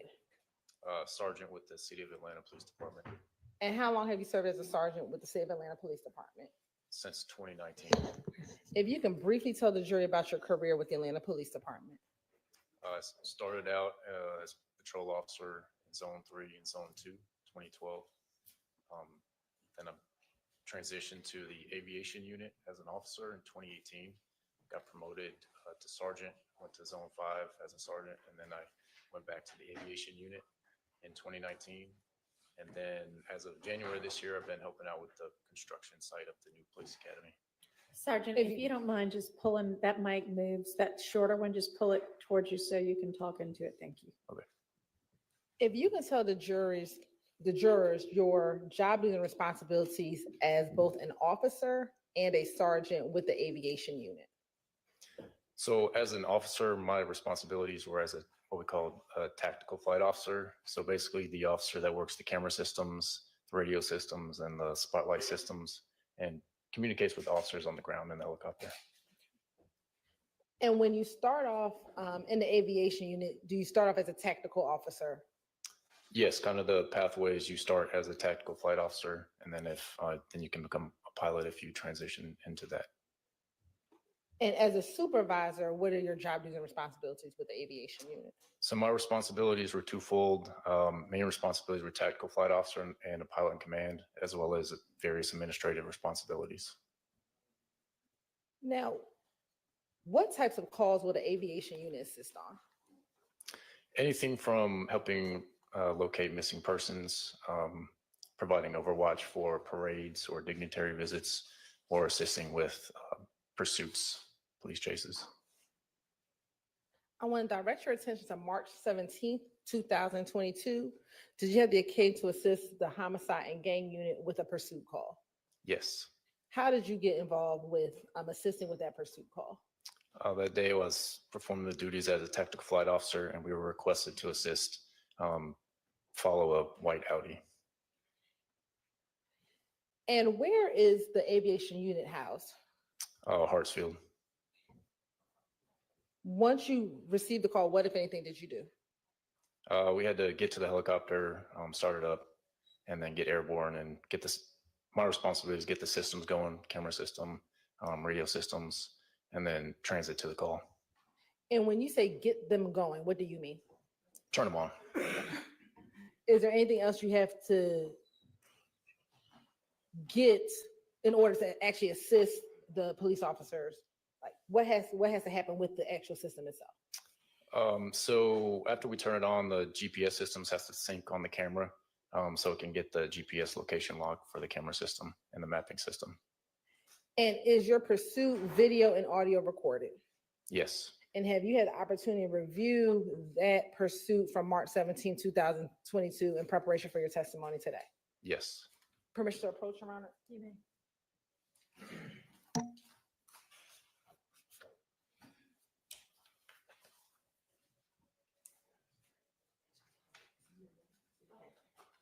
I'm going to show you what's going to be marked as 337 BV. Tell me if you recognize 337 BV. Yes. And how do you recognize it? It's the video we watched earlier, and I signed it. Yeah. And did that appear to be a fair and accurate depiction of the pursuit from March 17, 2022 involving that white Audi? Yes. Did there appear to be any additions or deletions? No. Here, this time the state would like to admit sending 337 BV into evidence. No objection. Admitted. Commissioner Parker. You may.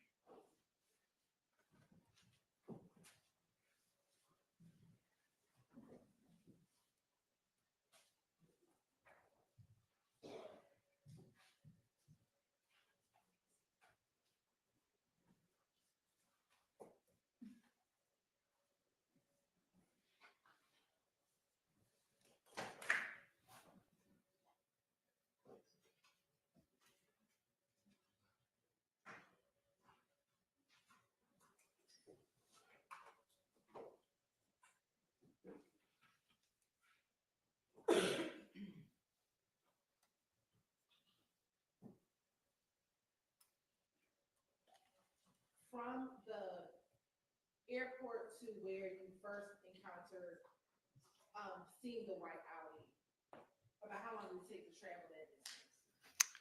I remember East Point's pretty close, so it was a couple minutes, if that. And when you are serving and assisting, do you take over the responsibilities of kind of navigating the other vehicles that are in the pursuit on the direction of travel of your target vehicle? Yes.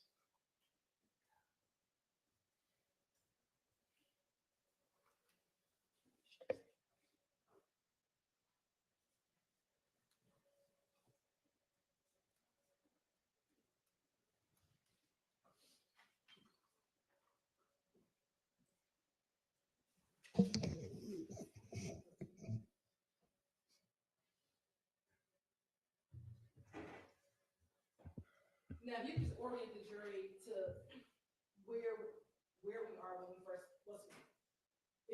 point the jury to the green items that are contained on the screen that we're looking at. So if you just, let's start out the top left. You just have the date and time, and then we'll go clockwise around. So the next items are camera settings all the way at the top. And then the bottom right corner is where the camera is pointing location. Right now, the GPS system is still syncing, so it doesn't have a latitude and longitude yet. It takes a couple minutes for that to sync. And then if you continue going to the middle, you says IR cooling. That's just the infrared system has to cool down. It takes a certain amount of time. And then the bottom left is the actual aircraft location, latitude and longitude. And if you continue up along the left side, the middle of the left side is the orientation of where the camera is pointing in relation to the helicopter.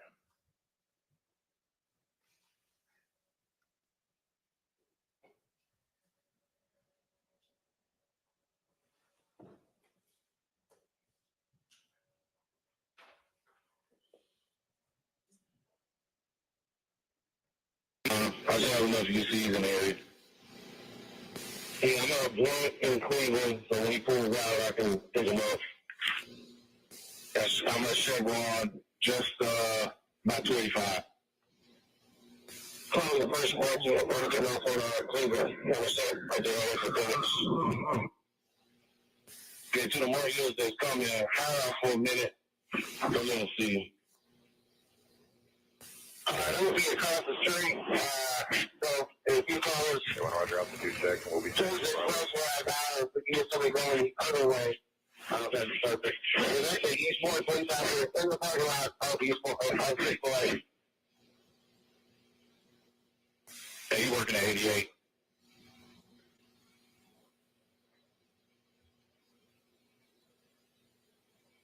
Hey, you know, before the market, what's a good $5 location? Who's 26, right? Hey, make it Cleveland Metro for y'all, so. Okay, copy. So the week finishes the burn. If finishes the burn, we got one more kill. Let's get them in the pipeline versus then we get moving. Hey, Phoenix, that's a negative. Our mapping system isn't up yet. Give us another little bit. All right, y'all. I'm still behind them for reference. Like I said, White Audi 85, Maryland for 8 David David 7071. Black male, tattoo under his left eye with red or pink beanie on. He starts the neon dread. Until, because he has on the beanie. Carrier 1 on station. All right, Phoenix, we got our mapping system up. We can call it. 1840 way around, we got GSP behind us. And then there's an entrance and exit off of Cleveland Avenue. And we're progressing towards the drive-out window right now.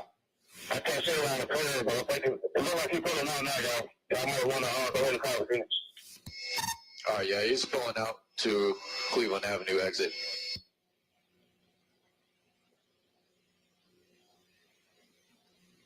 All right, he's making a right turn westbound on Cleveland Avenue.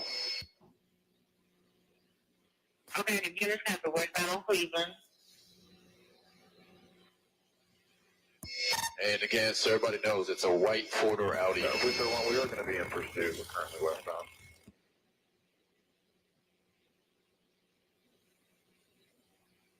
Okay, I have to get white Audi.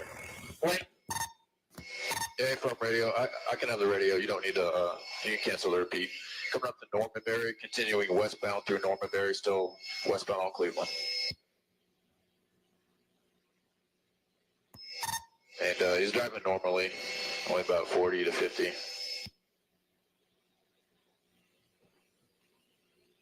The more units stand by until we get GSP or another more unit with you before you engage. All right, he stopped at the red light, Cleveland and Harris, making a right turn northbound on Harris Street from Cleveland.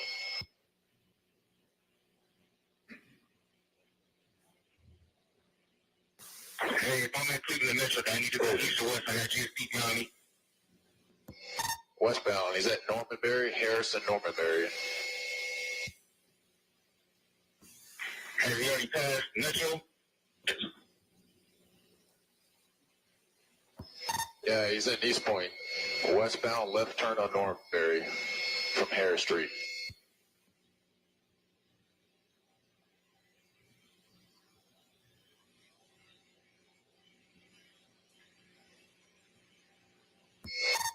All right, left turn southbound on North Martin Street. If anybody can 6-2 over to MA3, East Point's running a joint detail. They got a bunch of units out.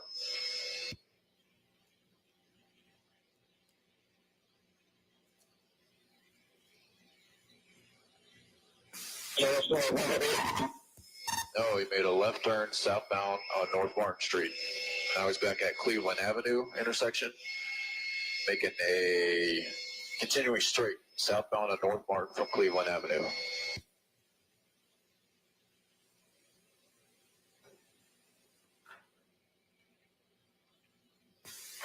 Yeah, 2503 there. We'll take the radio quick.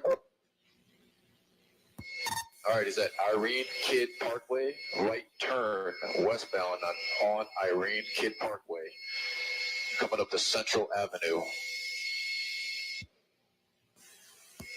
Irene Kidd Parkway turns into Washington Road, so he's continuing westbound on Washington Road from Central Avenue.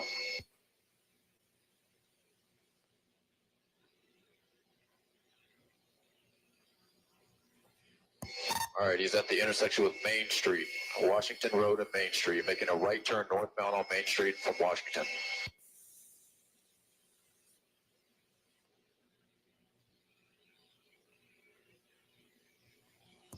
All right, he's making a left turn onto Dorsey Avenue, westbound on Dorsey Ave from Main Street. All right, he's coming up to East Point Street. All right, right turn the wrong way, northbound on East Point Street. So he's against traffic, coming up to Thompson Avenue. All right, he's making a left turn westbound on Thompson Avenue from East Point Street.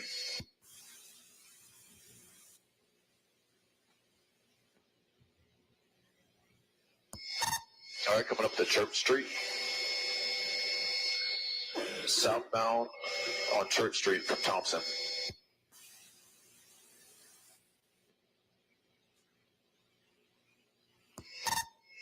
Made a right turn westbound on Dorsey Ave from Church Street.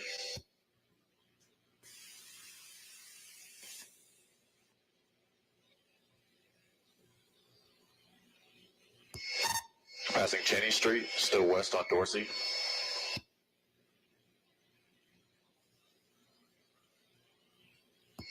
At the dead end was Sims, left turn southbound on Sims Street from Dorsey.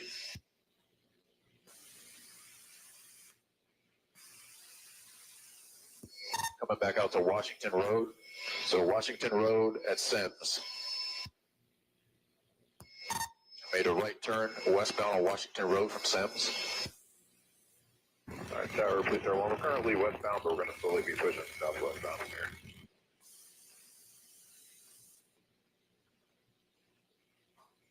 Everyone, roger. It is slow moving. We don't have units behind it yet. All right, passing 8th Street on Washington Road. He's doing about 50 to 60 miles an hour.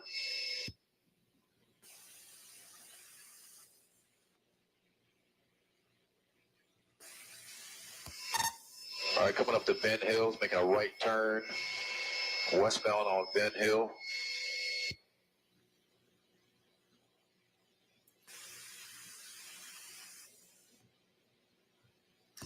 All right, he's coming up to the intersection with DeLowe. So he's on Ben Hill facing westbound at the intersection with DeLowe. All right, he's passing cars now, westbound, passing DeLowe.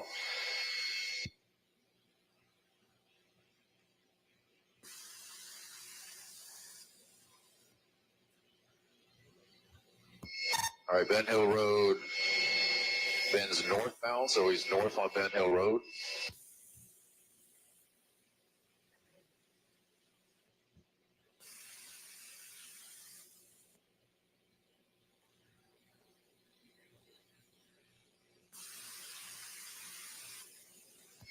All right, Ben Hill bends back westbound, so he's continuing westbound on Ben Hill Road, 2300 block, coming up to Meadow Lark Drive.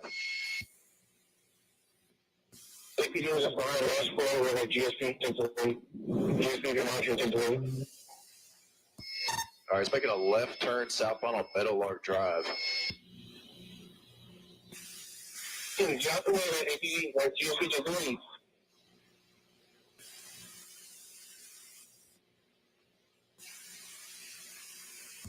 All right, this is the neighborhood he turned into.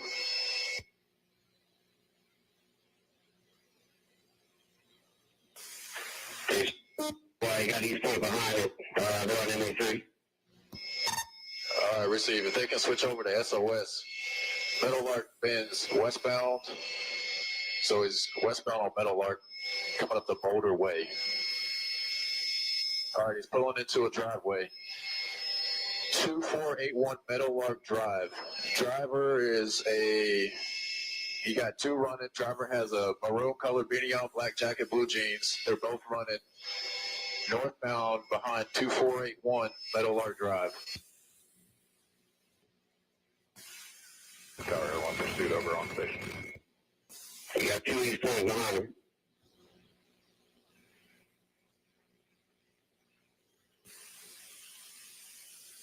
Everyone out there will be looking. All right, somebody get behind 2471 Meadow Lark.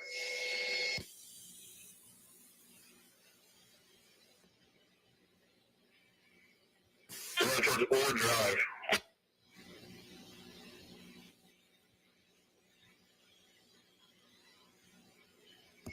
All right, somebody get onto Ore Drive will be the north side of perimeter.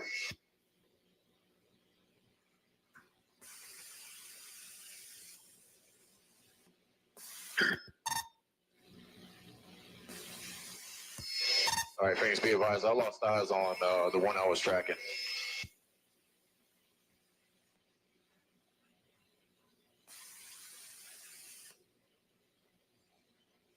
Okay, they advised on MA3, they got several gunpoint behind their house. They want some help.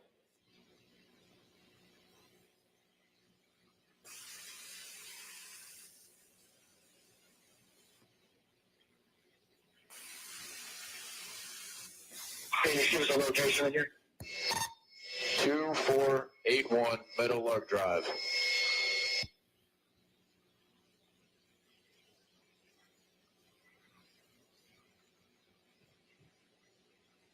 It's the White House.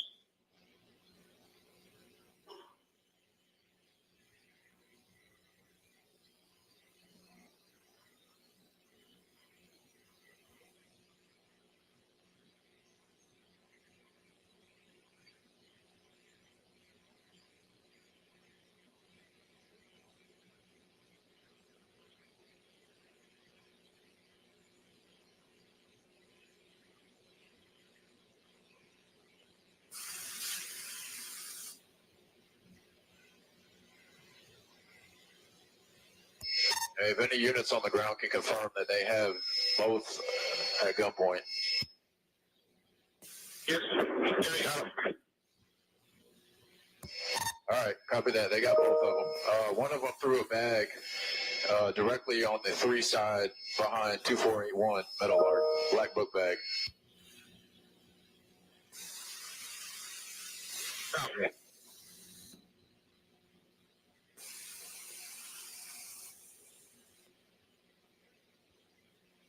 Okay, we got everybody secured.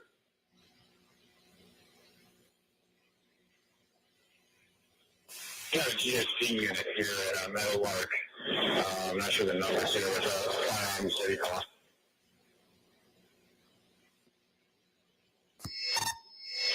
Sergeant Kleinens. Hey, come on, go ahead. Are you down there on scene with GSP? Did they recover the book bag? Lieutenant Wolfo. I think we got your guy.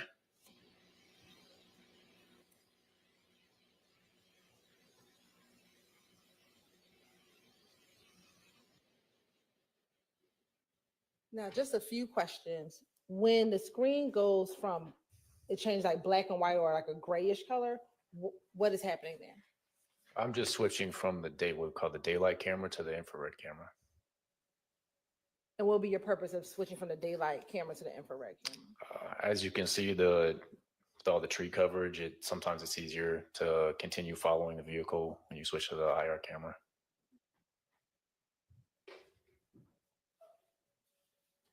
Now, when you first saw the two individuals get out of the car, you described one of them having a beanie on his head. Yes. When they were walking back towards the street, did you see either of them with a beanie on their head? I don't recall.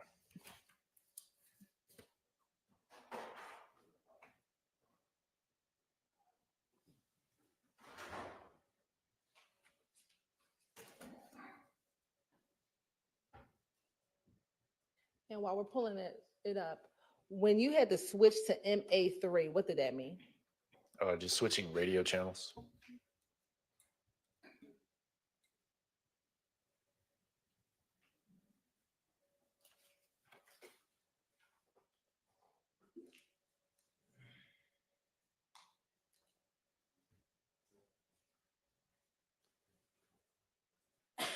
Do you see the individual in the blue jeans?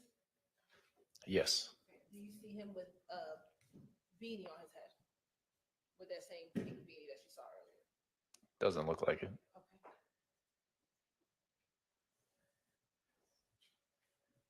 And do you see the individual with the white shirt on and the black jacket? Yes. Do you see that individual with the beanie on his head? No. Court indulgence for me. I have no further questions.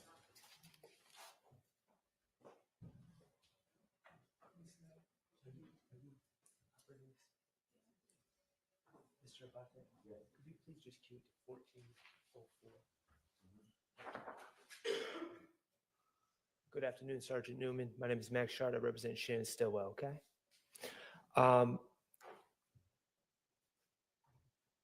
There's a lot of voices on that video, so correct me if I'm wrong. I believe your voice can be heard saying that you saw someone throw something in the bushes or throw a bag in the bushes. Correct.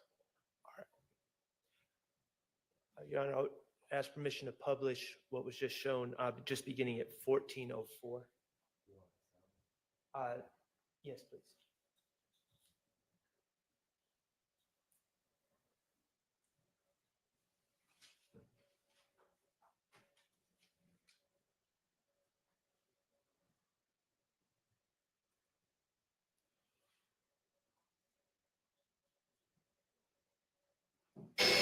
Northbound behind 2481 Meadowlark Drive.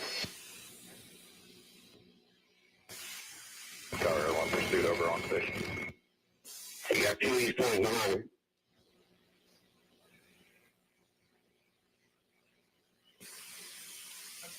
Sir, is this after they pulled in?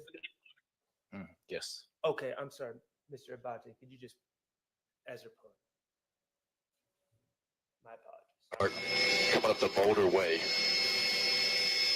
All right, he's pulling into a driveway. 2481 Meadowlark Drive. Okay. At this point, and you have the vantage point, you're the eye in the sky at this point, correct? Yes. And even though you're in a helicopter, which would be scary to me, you're able to look down on the ground and see what's going on as you're in a helicopter, correct?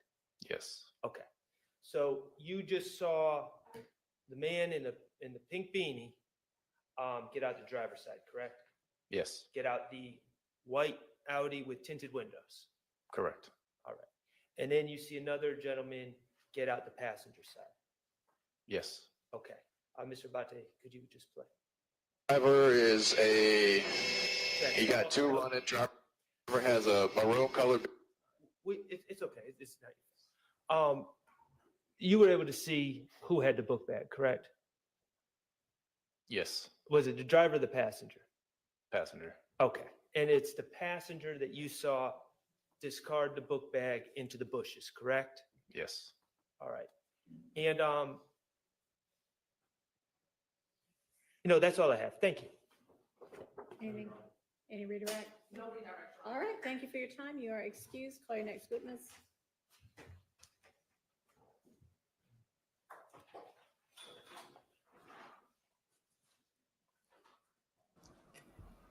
Y'all, while we get another witness up, Alan Glover. check this out. Got our first Cash App. So thank you from Rev Off. Appreciate it. I do.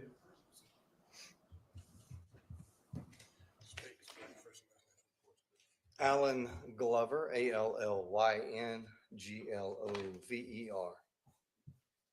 Good afternoon, Mr. Glover. How are you? Doing fine, thank you. Mr. Glover, are you employed? I am not. Okay. And you're retired? Yes. Okay. Where were you previously employed? City of East Point Police Department, And how long were you with East Point PD? 26 years. And were you post-certified during that time? Yes. Okay. Now, as an East Point police officer, would East Point PD at times be requested to assist other law enforcement agencies? Yes. All right. Now, specifically, has East Point PD been requested to assist other law enforcement agencies with apprehension of suspects? Yes. Okay. Now, on March 17th, 2022, did you have the occasion to assist APD with the apprehending 2 suspects? I did. Please tell the jury how you got involved. We were on a separate crime suppression detail in our city, and we heard on the radio that Atlanta was trying to locate a white Audi, and the radio traffic, it was coming toward where we were actively doing our investigations. So I was able to drive to a couple blocks over, and I was able to intercept that white Audi. Now, can you describe for the jury the chase from the point to where you intercepted that white Audi? Yes, I pulled out onto Ben Hill Road behind the white Audi. Was calling it out on the radio, turned on my blue lights and sirens. I was in an unmarked detective car at the time, and we turned onto, I think it was Meadowlark Drive, and then we're talking 1 or 2 minutes maybe. They pulled into a driveway, and 2 males jumped out and ran behind a house. And did you apprehend anyone? I ran behind the house. 2 males did at my direction, lay down on the ground, and they were both apprehended. And did that conclude your involvement with this case? Yes. Nothing further at this time, Your Honor. Questions for this witness?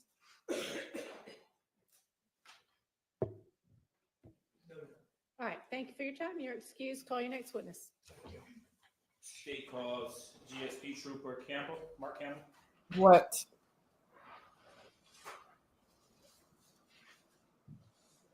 What?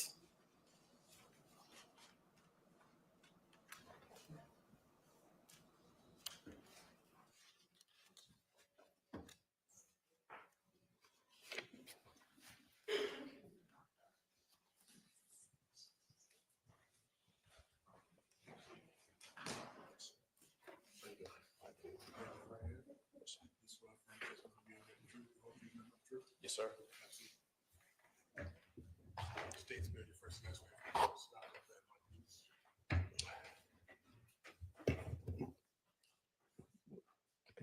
State spell your first last name. Oh, Mark Campbell, MarkCampbell. Good afternoon, Trooper Campbell. Hey. Are you employed? I am. And where are you employed? To Georgia State Patrol. And how long have you been employed with GSP? 18 years now. Now, can you tell the jury what your role is with GSP? Yes, I am a corporal. Okay. And can you tell the jury some of the natures of your duties as a corporal? Yes, I'm a supervisor over troopers who are under me. Okay. And I'm going to just ask you to speak into the mic just a little bit for me. Okay. Okay. Now, as a trooper with GSP, are you assigned a vehicle? Yes, sir, I am. Okay. And is that vehicle equipped with video monitoring? It is. Now, if you're assisting in a car chase, when does your video system activate? Whenever you activate the emergency blue lights. Now, on or about March 17th, 2022, did you assist APD with a car chase? I did. And is it common for a GSP to sometimes assist APD with car chases? Yes, sir. When we're requested, yes.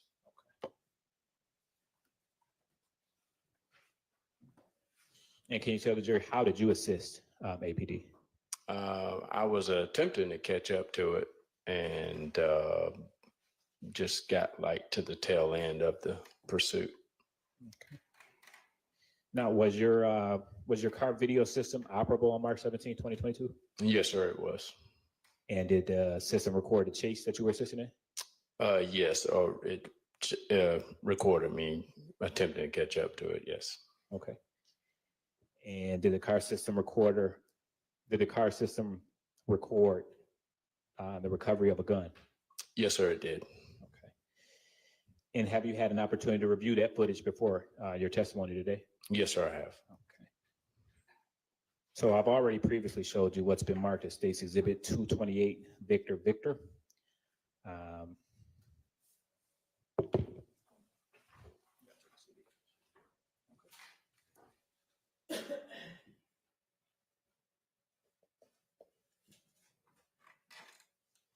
Permission to approach, Your Honor? You may. Do you recognize that? Yes, sir, I do. And what is it? It's the DVD that I initialed and dated. And is it a fair and accurate depiction of your body cam on March 17th? I'm sorry, your dash cam on March 17th, 2022? Yes, sir. At this time, State's moves to admit 228 Victor Victor. 228 or 328? 228 Victor Okay. Victor. It's admitted. And permission to publish, Your Honor? You may. Okay. And Ms. Knight, we're going to start the video at 2 minutes and 15 seconds.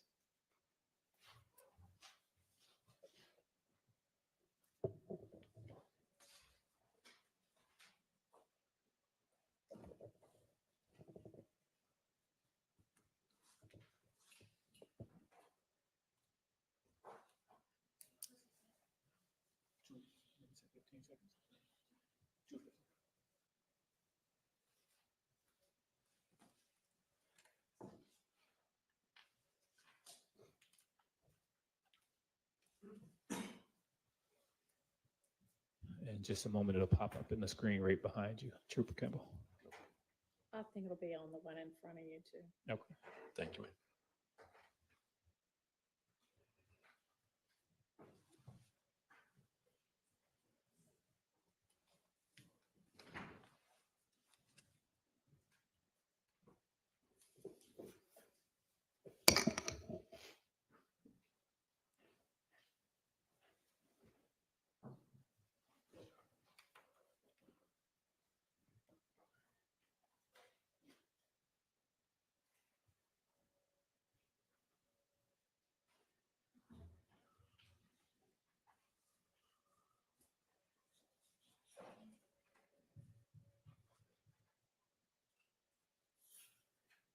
And while we're waiting for the video to come up, Trooper Campbell, can you just kind of briefly walk the jury through the chase?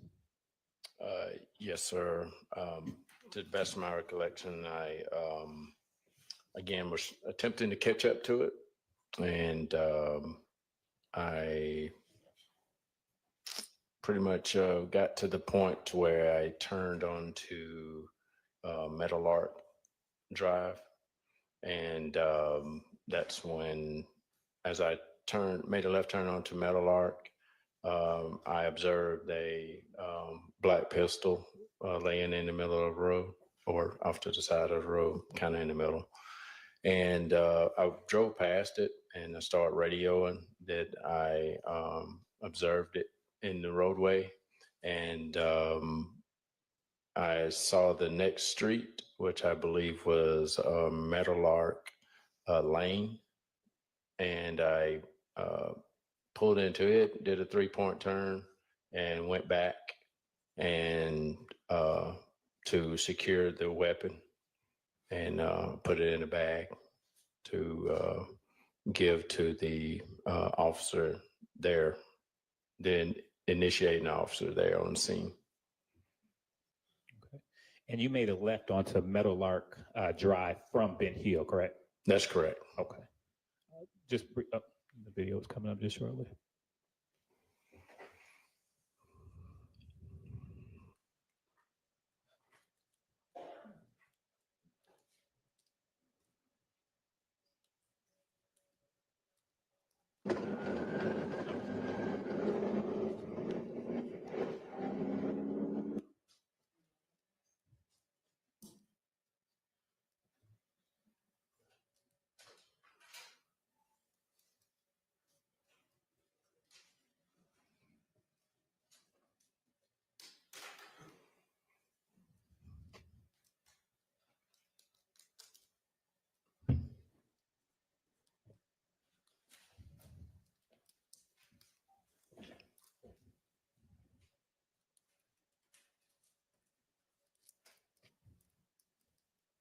Court's indulged for a brief moment, Your Honor.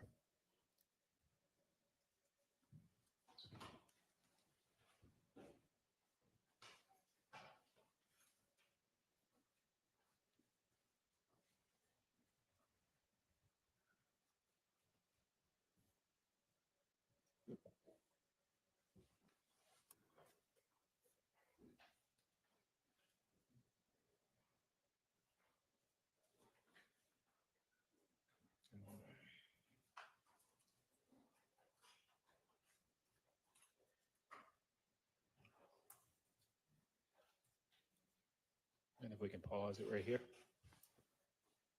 At 2:32, we're paused. Trooper Campbell, is this the intersection of Meadowlark Drive and Meadowlark Lane where you're doing that 3-point turn? Yes, sir, it is. Okay, so at this point, you've already saw the gun? Yes, sir, I've already observed it. Okay, and you are returning back to where you observed the gun? That's correct. Like you said, and I said, doing a 3-point turn, just going back to the weapon. Okay, we can continue.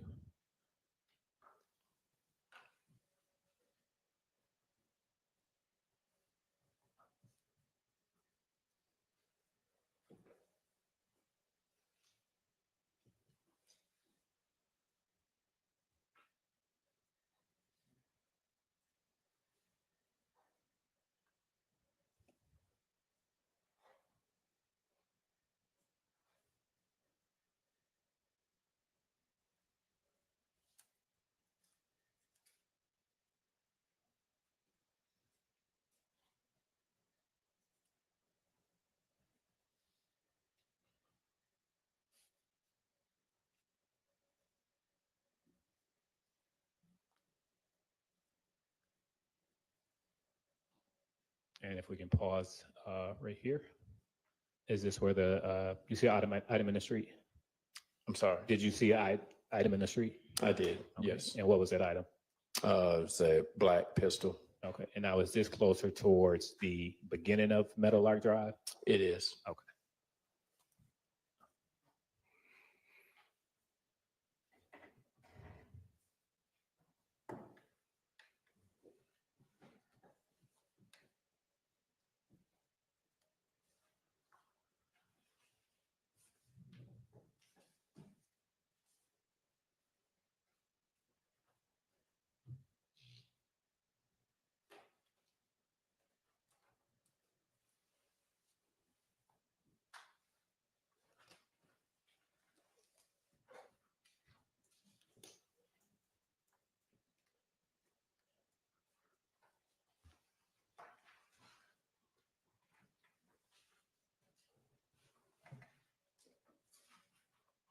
You can put it twice. Is it playing?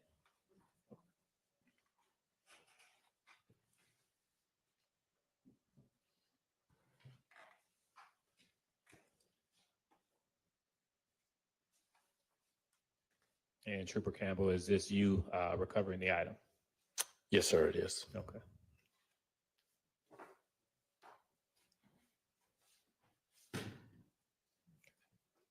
We can stop it. And what did you do with the gun after you collected it? Placed in my vehicle and drove it back to the actual final destination of the pursuit. Which was? It's just past Metal Art Drive and Metal Art Lane. I don't. Right past that. I'm sorry to cut you off. So right past that intersection where you turned around at? Yes, sir. Okay. Nothing further at this time, Your Honor. Good afternoon, sir. Good afternoon. When you were first traveling in that video down Yes. Metal Art, Yes, sir. what direction were you traveling? That I do not know. Okay, let me rephrase it then. I can word it a different way.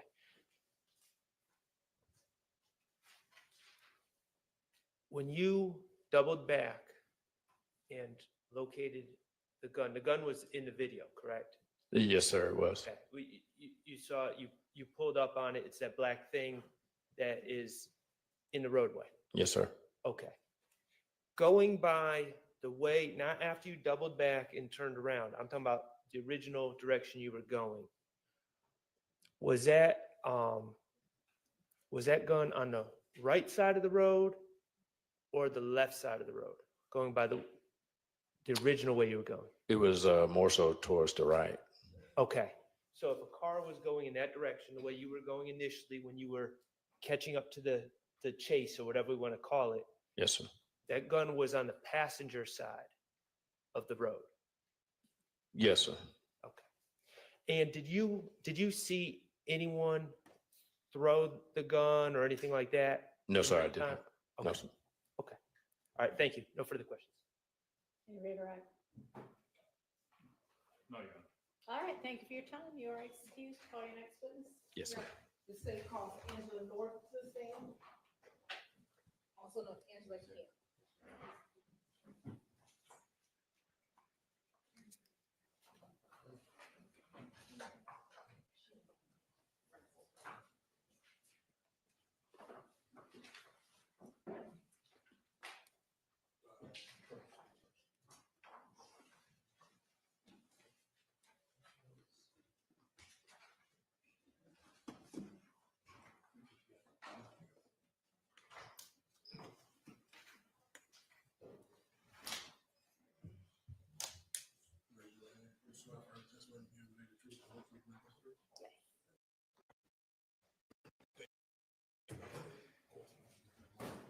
Angela Camp, ANGELA CAMP. At the time I worked this case, I was Angela North, NORTH. Good afternoon. How are you currently employed? I am currently a high school math teacher. And how long have you been serving as a high school math teacher? This is my second year. Prior to serving as a high school math teacher, what, if anything, did you do for work?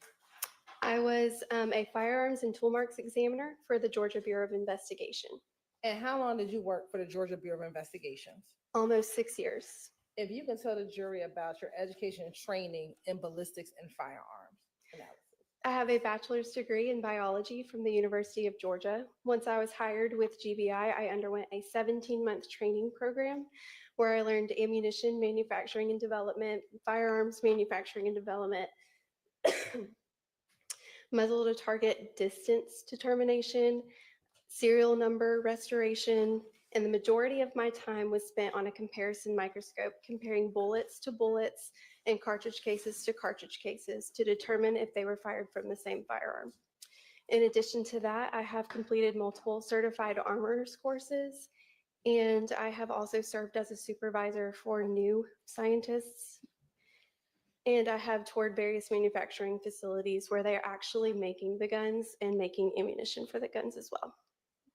When you were working at the GBI, approximately how many cases dealing with firearms did you analyze? Hundreds.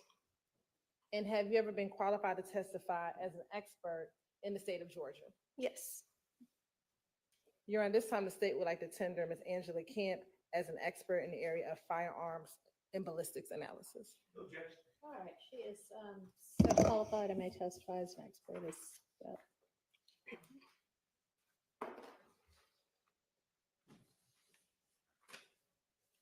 When you were serving as a firearms examiner with the GBI, what were some of your job duties and responsibilities?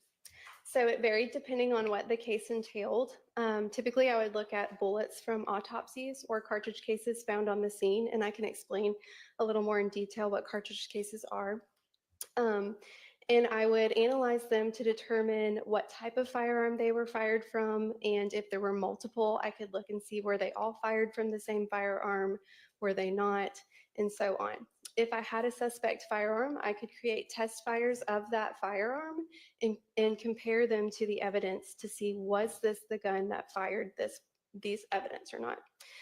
In addition to that, we also did tool mark services. I mentioned earlier muzzle to target distance determination. That's just seeing how far away the muzzle of the gun was from the target at the time that it was shot. And then we also did serial number restoration. Additionally, once we identified that a firearm was involved in an incident, then I would do a check function test on that firearm, making sure all the safeties worked, making sure the firearm was healthy, testing for trigger pulls, and so on, like the value of the trigger pull. I want to direct your attention to case number, DOFS case number 2022-1007212 and 2022-1008-698. Have you had opportunity to review those cases? I have reviewed them. I don't have copies with me now.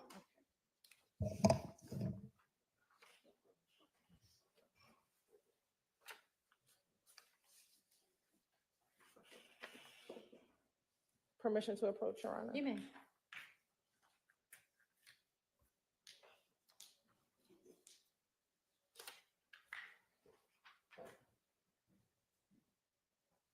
I'm going to hand you what I'm going to mark as 500 VVA and 500 VVB.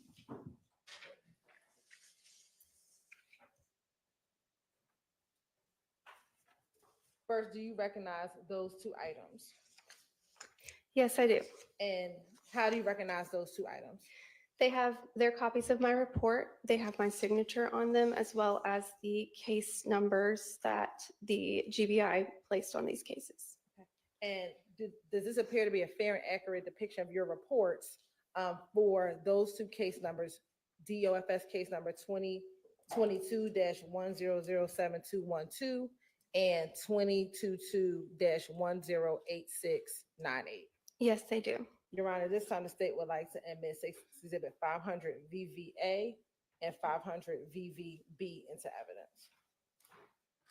Admitted. First, starting with both of those DOFS case numbers, is it the same report with two different numbers?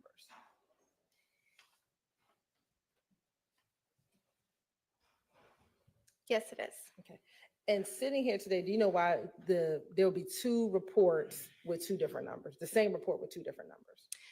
Sometimes when evidence gets submitted, they're not related initially. And so GBI will give the evidence its own case number. And then once it's related later, the evidence will be intercompared and each one will just have its own case number, but they will be compared to each other. Okay. And we will operate then off of 500 VVA, which is 2022-1007212. First, what agency submitted evidence to be tested? The Atlanta Police Department and the Fulton County Medical Examiner.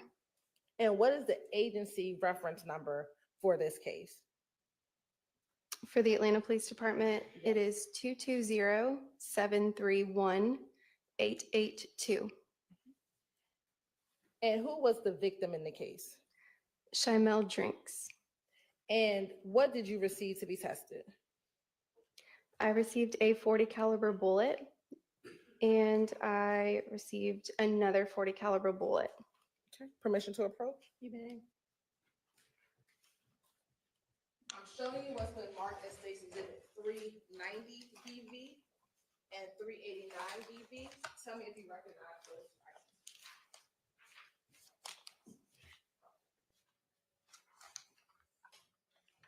I do. How do you recognize them? This is my seal and initial from the GBI. And also it has my item number and case number associated with both of these. And do they appear to be in the same or similar condition as when you tested it back in 2022? Yes, they do. Okay. Your Honor, at this time, the state would like to admit State's Exhibit 388 VV, 389 VV, and 390 VV as evidence. I'm sorry. Can I see 388? 389. Did you say 388? That was my mistake. Oh, okay. Just two. Okay, I'm good. Thank So you. what is it? 388. 389 VV and 390. All right, so no 388. All right, those are admitted.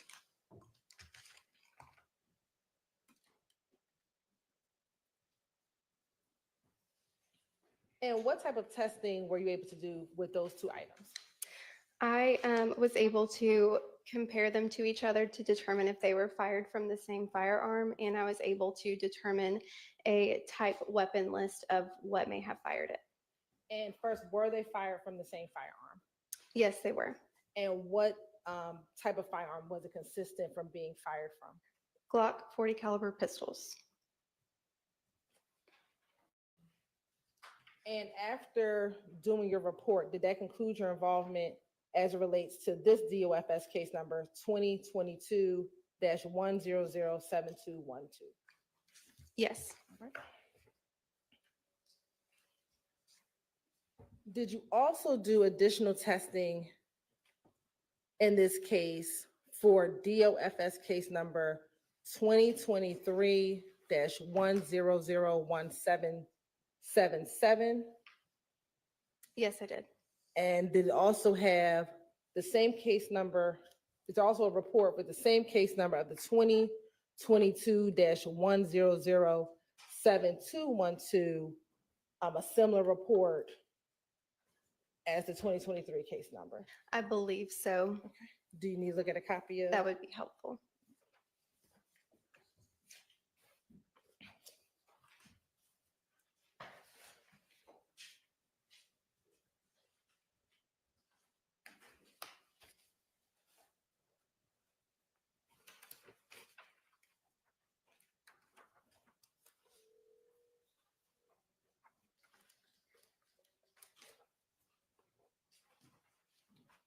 I'm going to show you what's been marked as 503 VV and 504 VV.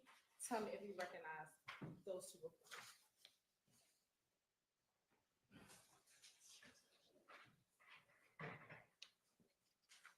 Yes, I do. And how do you recognize those two reports? These are also copies of my reports. And do those appear to be a fair and accurate depiction of your reports that you generated for the items that you tested in this case? They do. All right. Your Honor, this time the state would like to admit Exhibit 503 and 504 VV into evidence. Admitted. And again, looking at 503 and 504 VV, do they appear to contain the similar information in both reports? Yes. All right. We're going to look at the DOFS case number ending in 1007212. Who was the agency that submitted the items for testing? The Fulton County District Attorney. And who was the victim in that case? Shymel Drinks. And what were you given? I received an FN 57 pistol, some cartridges, which is unfired ammunition, and 11 cartridge cases, which are fired ammunition. All right. Permission to approach? You may. First, I'm going to show you what's been marked as State's Exhibit 221 BV. Tell me if you recognize 221 BV.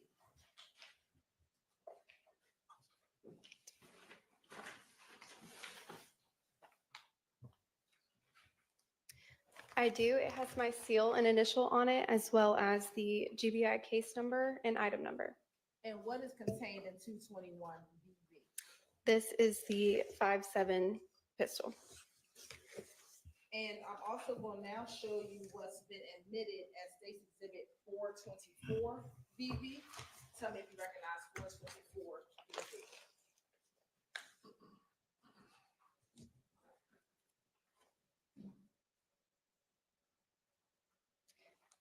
I do. It has my seal and initial again as well. And looking inside of 424 BB, tell me if you recognize any of the items inside of 424 BB.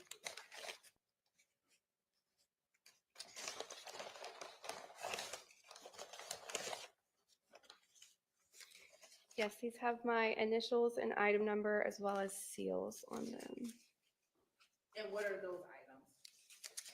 These are the 11 5.7 cartridge cases. Okay.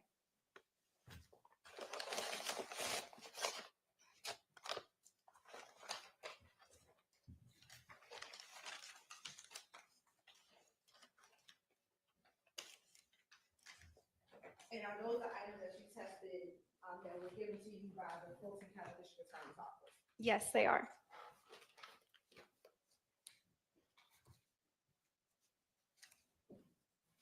And Your Honor, this time the state would like to admit State's Exhibit 221 BB into evidence. Admitted. No objection. Thank you. It's admitted without objection.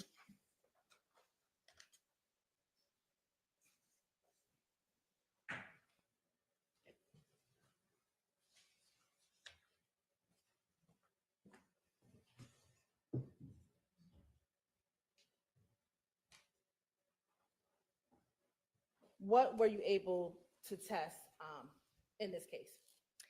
I was able to compare these cartridge cases together to see if they were fired from the same firearm. And then I also compared them to this firearm to see if this was the firearm that fired it. So first, were the items that you tested, the shell cases, fired from the same firearm? Yes, these were all fired from the same firearm. And then were those items fired from that firearm? Yes, they were. And you may have said, and forgive me, what type of shell casings were the shell casings that you tested? So they were the caliber 5.7 by 28 millimeter.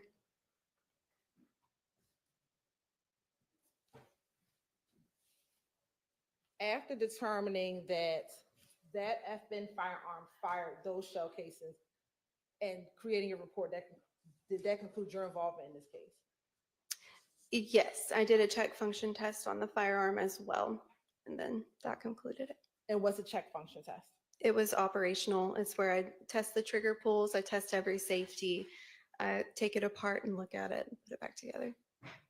And what was the conclusion after doing the check function test? It was healthy and operational. Court's indulgence for a moment.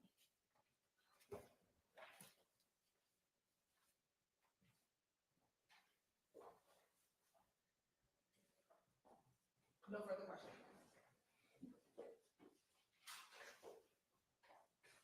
Y'all ready? Is Shark gonna go hard or gonna go soft? Good afternoon, Ms. Camp. Good afternoon. Max Shard is my name. I represent Shannon Stillwell, okay? All right, thank you. Just want to back up before we get into specifics. Seems like you did two different types of tests in this case. You had one situation where you had a firearm and you were comparing the firearm with shell casings, correct? Correct. Okay, now in your line of work, what that test, that matchup, what's that called? Firearms identification. Firearms identification. Okay, and then it seems like also in a separate report, you had two, not shell casings now, not a firearm, but you had two bullets, correct? Correct. And you were trying to determine if those bullets were fired by the same gun, correct? Correct. Okay, what is that test called? That's also firearms identification.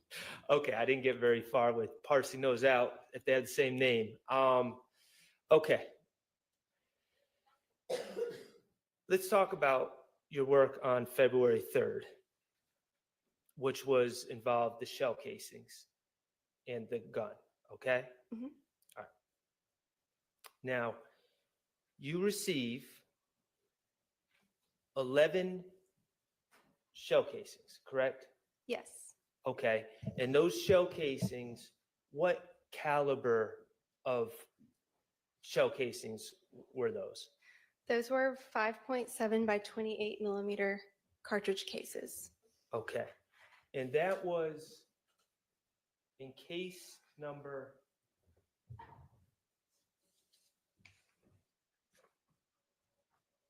Would you like me to read it? do you have what I'm trying to figure out is, do you have a cross-reference number so we could compare this to actual incidents to know where those shell casings came from? No, I do not. As far as on the scene where they were collected, I do not. You received them from APD? Or from the Fulton County District Attorney's Office? Yes, Fulton County DA. Okay. And they gave those to you on January 17, 2023? Correct. All right. And it was 11 of them? Yes. Okay. And then you're also given a firearm, a 5.7 by 28 firearm, correct? Yes. FN. Correct. All right. And you're given those by the district attorney on December 15, 2022? Correct. Okay. And then additionally, you're given 19 unspent rounds. Yes. Okay. So your work on this case, you got 11 spent rounds that were collected.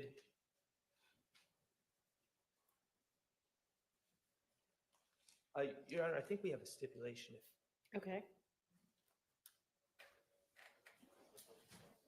Your Honor, we're going to stipulate that the shell casings referenced in her report come from the March 16th, 2022 shooting at 2830 Waters Road. All right. Okay. Thank you. Thank you. Y'all Ms. write Hill. that up for me at some point, okay? Okay. So based on that stipulation, you have 11 shell casings collected from 2830 Waters Road incident on March 16th. Okay. You're saying, okay, I wasn't part of that stipulation. Okay. I don't know where they came from, where they Fair were enough. collected. Okay. But they also provide you with the unfired cartridges, and you use those unfired cartridges that came with the gun to test fire the gun, correct? Yes, I used 3 cartridges from the 19 that were unfired to test fire the firearm. And then because you test fired using that FN 5.7 handgun, you now have the markings from that firearm, and you can compare them to the shell casings collected from 2830 Waters Road on March 16th of 2022. What I can testify to Okay. is that I did create those test fires, so I had the data from the gun, and I compared them to the 11 cartridge cases submitted to me, but I wasn't there when they were collected, so just to clarify that part. Understood. And you determined that the FN firearm, the 5.7 that you were given, was the firearm, to a reasonable degree of scientific certainty, was the firearm that fired those shell casings that were collected and provided to you by the Fulton County District Attorney's Office. Yes, it was the fire that. Okay, perfect. Now, the other work that you did on this case, and this is, I'm going to your other report. Okay. Okay, you were provided a I'm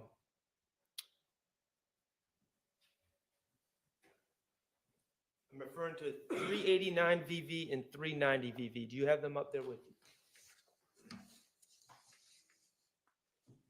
I believe so, the 40 caliber report. Yes. No, the exhibits. May I approach? You may.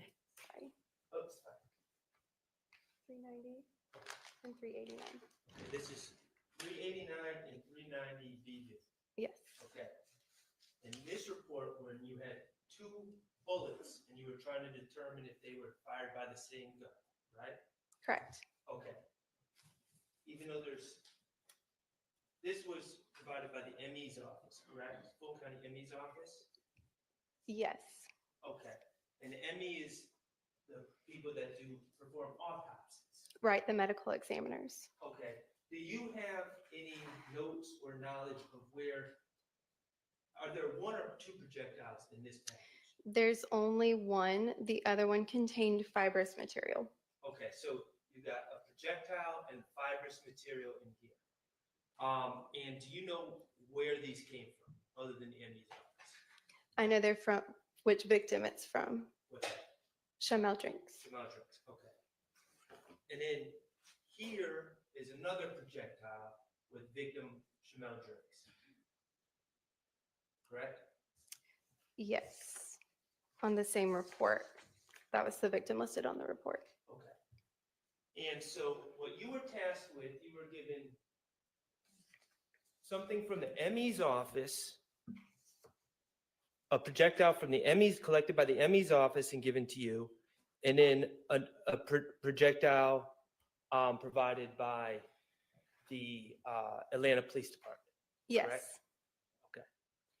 And you were tasked with determining if those two projectiles were fired with the same gun. Correct. Okay. And now those two projectiles, and when I say projectiles, we're talking about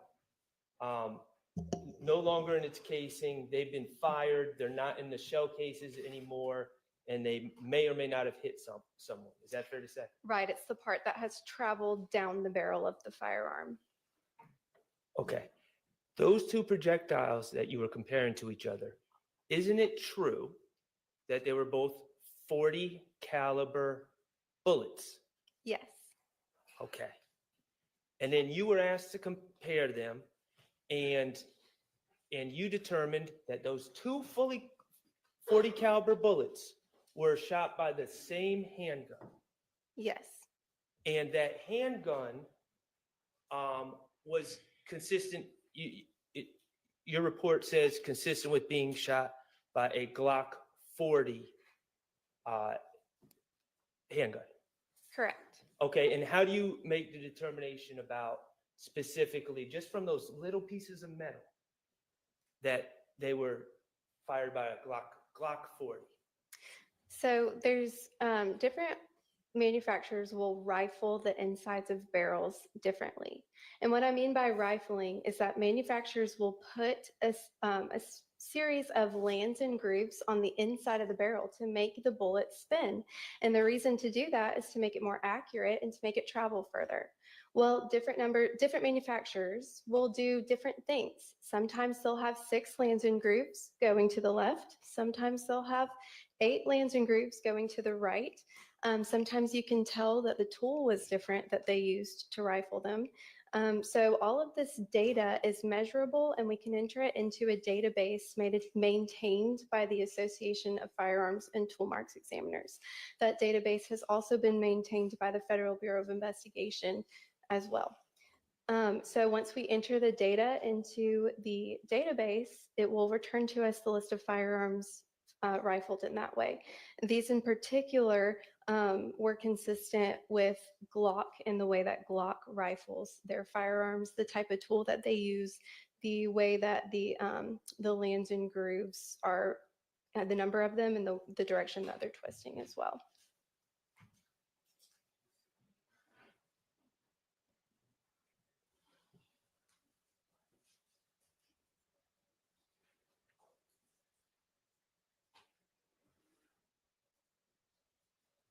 Your Honor, I think we have another stipulation All in right. fact to try to ease this along. Jaded? I think both sides stipulate that the 240 caliber bullets were, one was collected by the ME during the autopsy of Chamel Drinks, and one was collected from the Red Versa by APD. The Red Versa driven by Chamel Drinks. Thank you. Okay, so those 240s based on 240 caliber bullets based on your work on this case, fired by a Glock 40. Yes. Okay, now, going back to 221 VV, the handgun in front. Okay. That was, okay, the FN 5.7 by 28. Can that gun shoot 40 caliber bullets? No. How about a 45 FN 45 caliber handgun? Could that shoot 40 caliber bullets?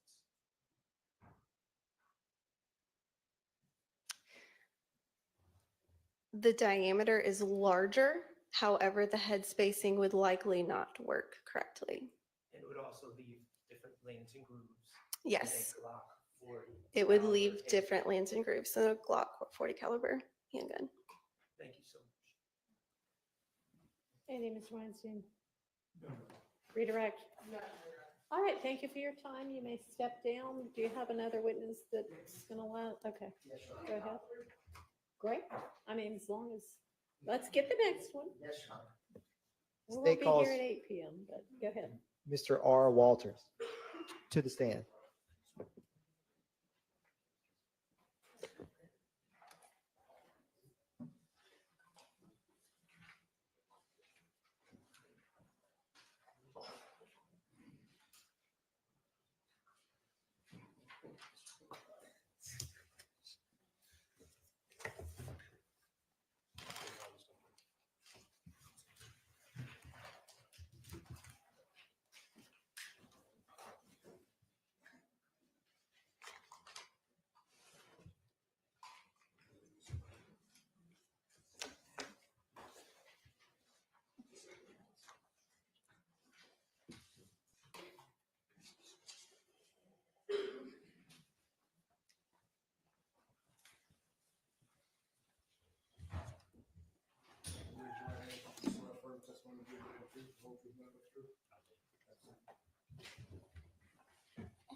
Russell Walters, RUSSELLWALTERS.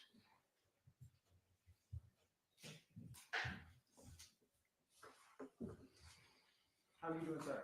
Find yourself. Doing well, sir. Thank you. Can you tell the jury where you used to, or let me ask you this, are you retired now? Yes, I am. Where did you used to work? The city of East Point. What did you do in the city of East Point? I was a 911 manager. And how long were you the 911 manager? 10 years. And was that documenting or reviewing CAD reports and 911 calls? Yes, sir. And are CAD reports and 911 calls kept in the regular course of business at East Point? Yes, sir. And is this East Point Police Department 911 calls or CAD reports? Yes, sir. And as part of your duties, would you review those for being kept in the common business practices of East Point PD? Correct. And before testifying here today, did you have the opportunity to review or listen to a 911 audio and an associated CAD report connected with a March 17th, 2022 incident? I did. Now, I am going to approach you with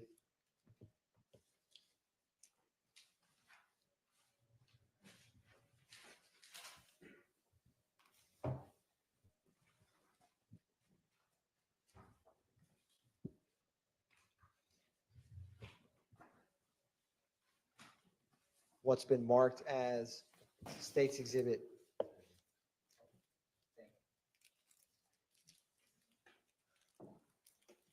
339 Victor Victor and 339 Victor Victor Alpha. And with the disc, sir, were you able to initial that after reviewing it? Yes, sir. Yes, sir, I was. And is that the disc that you reviewed? Yes, sir. And is that the CAD report you reviewed? Yes, sir. Your Honor, at this time, the state moves to tender into evidence 339 Victor Victor and 339 Victor Victor Alpha. Those are admitted. Thank you, Your Honor. Now, starting with and I'm going to publish the CAD report, which is 339 VVA. Yes, sir. What is the date, March 17th, 2022? Yes, sir, it is. Can you explain for the jury with this CAD report, where's the location? It'll be right here, 25 or 2954 Middle Drive. And who was the caller? Is it Michael Sias? And does it Sorry say? if I said that wrong. No, that's all right. And what about the nature of the call or the purpose? It should be coming up in just 1 minute. It was an informational report by Signal 39, which is, excuse me, I have to find it myself now. It's back up now. That helps. Okay. It's right here, informational report, officer. And you said signal 69, is that a 39, firearm? 39? Yes, sir. 69 is a firearm. And I'm going to scroll down some. What time did this call come in? I'm sorry, it's sort of hard to. That's all right, sir. And The caller was received at 1636, 436. and it was a 911 call? Yes, sir, it was. And when you look at the note sections in the middle of page 1, we're going to get there. What does the notes indicate?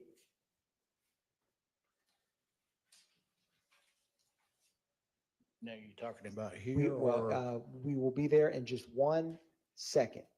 I know where you're talking about. There we go. Right there. Yes, sir. Okay, it's in reference to a found firearm in the grass. And that's the signal 69? Yes, sir. And is that disc the 911 call that's associated with this CAD report that we just walked through on March 17, 2022 at 4:36 p.m.? Correct.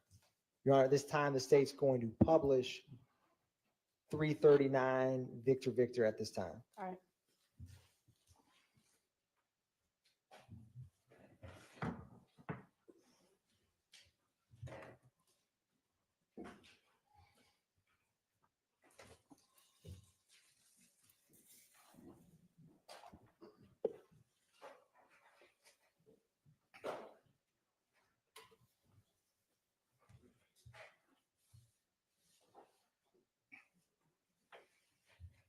Police Fire 94. Yes, hello. This is, I'm a resident in East Point, and I found a gun just sitting out on the street. So where'd you find it at? Meadow Lark Drive. Where It's you sitting at? I'm standing in my driveway looking down where the gun is at. Okay, what's the address? Give me the address on Clark Street. 2954 Meadow Lark Drive. Okay. And my wife said she saw the police out here earlier. I was walking my dog and the gun just sitting just in the grass.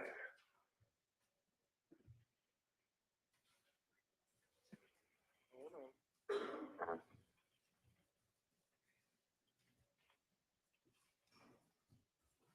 Okay. Can you tell what kind of gun it is? I walked past the gun and came on home. Figured I'd do call me a y'all. favor. If you Yes. can keep an eye on it, I don't want nobody to come back and get it before we can get there. Okay. Okay, what's your name? My name is Michael Sias, Syass. All right, we got him coming. All right, I'll be standing out here just watching. Thank you, sir. No problem. East Point Police Fire 94.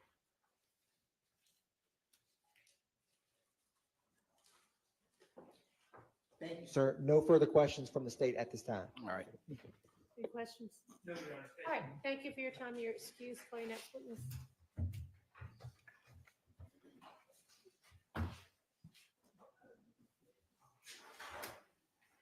State calls Investigator David Klickner. If those are admitted, let's get them back up here with the court reporter, please.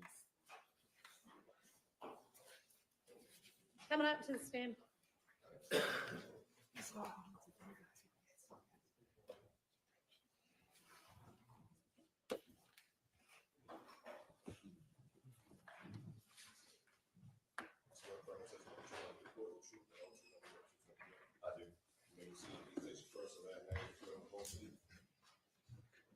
First name is David, last name is Klickner. That's DAVID CLICKNER.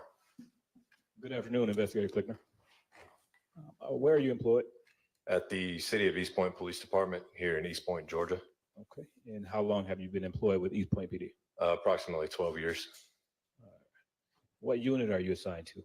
I'm currently in the Field Operations Division. On or about March 17, 2022, what unit were you assigned to? I was in the Special Operations Unit. Now, can you tell the jury your role and responsibilities while assigned to the Special Operations Unit? It's primarily drug investigations, but based on the needs of the department, we do a little bit of everything. Okay. And were you pro-certified during that time? Yes. Now, on or about March 17, 2022, did you respond to a 2954 Metal Lark Drive in East Point? I did. Okay. Please tell the jury the nature of that call. It's in reference to a resident that found a handgun on the side of the road. We had just previously had a vehicle pursuit that ended adjacent to where the handgun was located. So I responded out there to recover the handgun. Okay. And upon arrival, did you speak with the Michael Saez? I did. All right. Now, without telling me what he told you, did Mr. Saez give you detailed information regarding the location of the gun? He did. Okay. And where was the gun located? It was just several feet off the roadway, adjacent to like a utility easement where some power lines run. Okay. Did you collect the gun? I just photographed the gun, and then I made contact with Detective Belknap of the Atlanta Police Department. He's the one that came out and actually collected it. Okay. Permission to approach, Your Honor. You may. Thank you.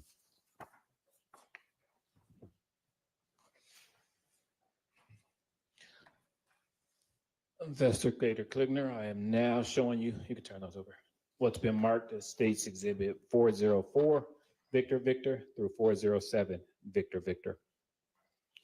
Do you recognize those? I do. And how do you recognize them? These are the photographs that I took of the gun, where it was positioned. Okay. And is it a fair and accurate depiction of the gun laying in the location you found it that day?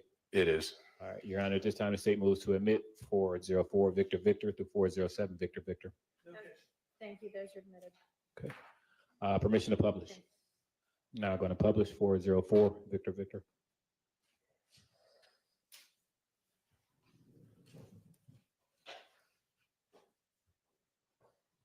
And Investigator Klickner, can you orient the jury what's depicted in 404 Victor Victor? Yes. Next to that utility pole, just left of it, several feet into the grass, is where the gun is laying. It's the handgun itself, and then it's a magazine laying next to it. Okay. Now publishing 405 Victor Victor.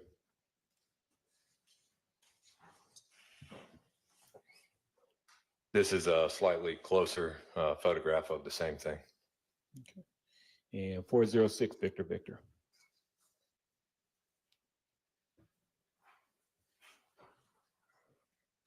And again, this is a close-up photograph of the firearm.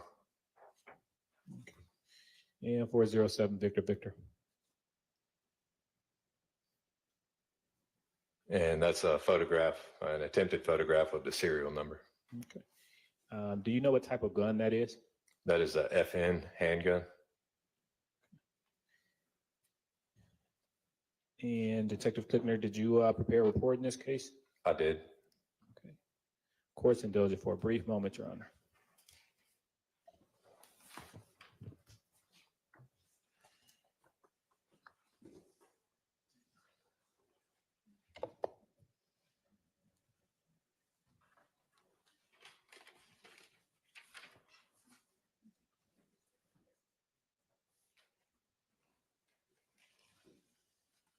Nothing further at this time, Your Honor. All right. Hello, sir. Hey, afternoon. Good afternoon. My name is Max Shard. I represent Shannon Stillwell. You identified the gun that you collected on Meadowlark Lane on the side of the road as a FN handgun, right? Yes.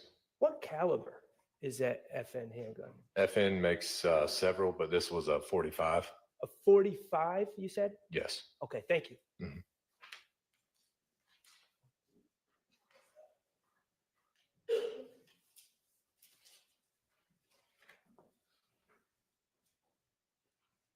Oh, no, I'm sorry. All right. Thank you for your time, and you are excused. Do you have another witness that's not super long? Yes. Okay, go ahead and call them. The state calls Taisha Alexander. All right, thank you.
Yeah.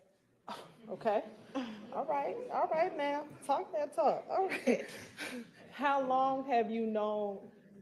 You said you was one of the prettiest girls he ever had. All right. So does that mean y'all used to date?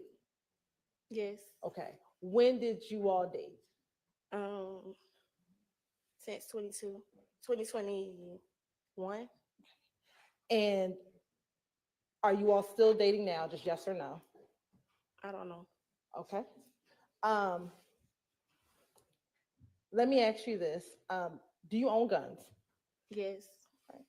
How many guns have you owned? Or do you own currently?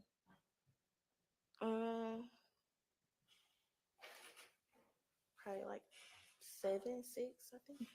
Specifically, I want to ask you, have you ever owned an FN 57 pistol? Yes. Do you remember when did you purchase that gun?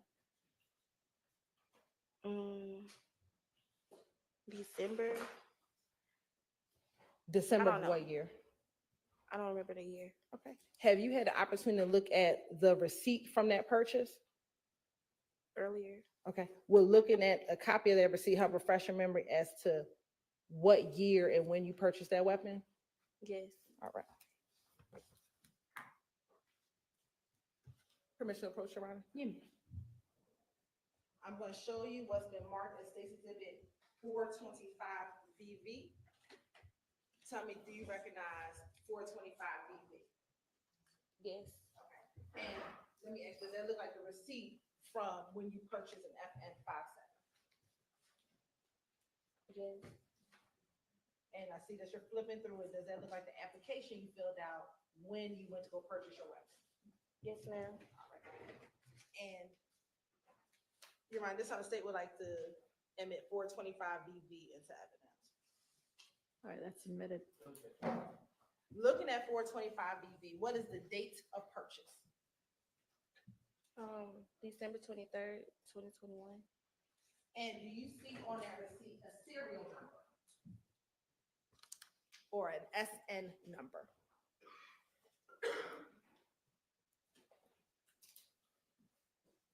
No, I don't know. Oh, yeah, I see it. What is the serial number listed on the receipt? 386-409-184. All right. I'm going to show you what's been admitted as 221 BB. It's going to be kind of tiny. I want you to tell me, do you see a serial number on 221 BB on the bottom? Yes. What is that serial number?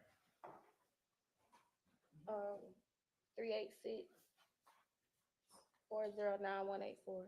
Is that the same serial number that's Yes. on the receipt? Yes, ma'am.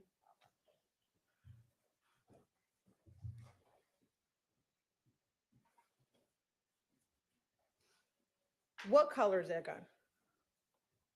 I think it's all black.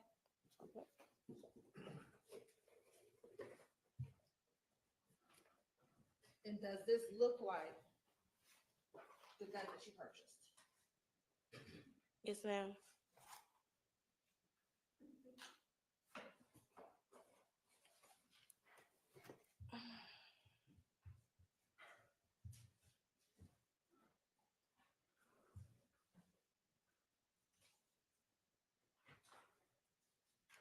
Have you, and back in March of 2022, did you allow Shannon to use that gun? No.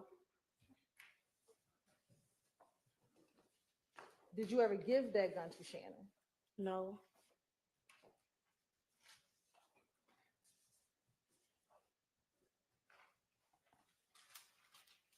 Were you aware that he had possession of that gun? No. Do you know someone by the name of Demikion Garlington? Yes, ma'am. How do you know Demikion Garlington? He dated my friend. Do you know if he is a friend of Mr. Jackson Yes, ma'am. or Mr. Stillwell?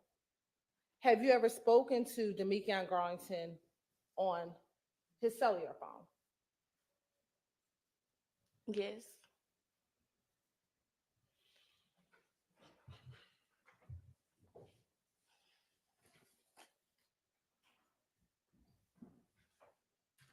Have you ever spoken with Mr. Demikion Garlington in March of 2022 about you giving Mr. Stillwell that handgun? I don't know.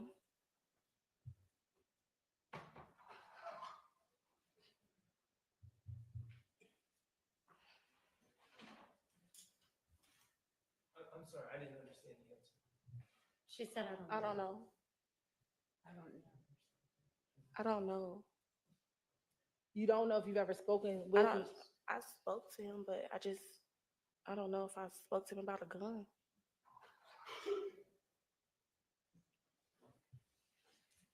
Specifically on March 17th, 2022, do you recall speaking to Mr. Garlington about that gun being in Mr. Shannon Stillwell's possession? I don't remember.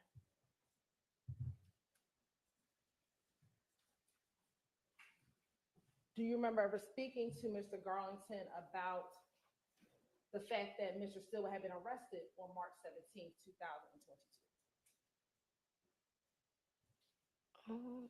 After Yes he or got no? it. Oh, I don't know. No, Or you don't remember? I don't remember. And in that call, do you remember telling Demikion Garlington that the gun he had would be a clean gun because you gave him that gun? No, I don't know. I don't remember.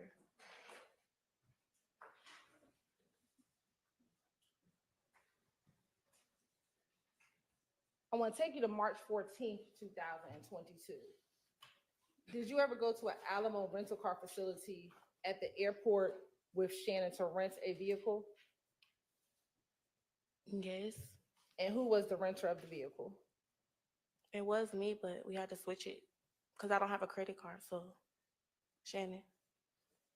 So did Shannon rent the vehicle? Yes. All right. I'm going to show you what's already been admitted as State's Exhibit 188 BV and 189 BV.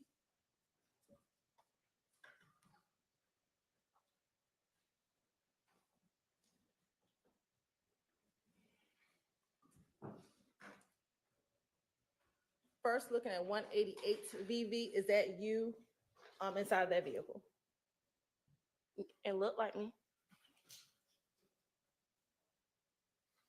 And what type of car did y'all rent in March of 2022? I don't know. Do you remember renting a white Audi vehicle? I didn't rent it. Do you remember being with Mr. Stillwell Jackson when he rented the white Audi vehicle? Yes, ma'am. And looking at this picture, 188 VV, does the car appear to have any tint on the vehicle at this time? Probably. I don't know. I don't know. It looked like it on the back. Okay. Are you able to see inside of the car through the glass? Ma'am. I'm sorry, did you? Yes, ma'am. Pull that mic over to you and try to talk directly into it if you don't mind for us. And is that Mr. Stillwell Jackson sitting next to you in the passenger seat? Yes, ma'am.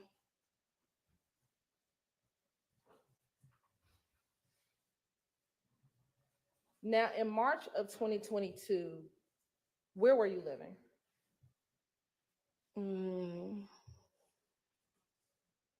Still. And specifically around March 14, 2022, were you and Mr. Jackson staying in any hotels in the Douglasville area of Georgia? Yes, ma'am. Do you remember when you began staying in hotels in the Douglasville area? I don't remember the day. How long were you staying in hotels? We was staying in a hotel since March 9th. March 9th. Why were you staying in hotels since March 9th of 2022? Because these girls tried to rob me.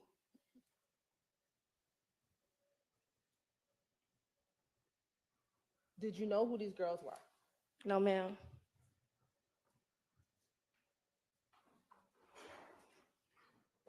Do you know if these girls were affiliated with any gangs? I don't know.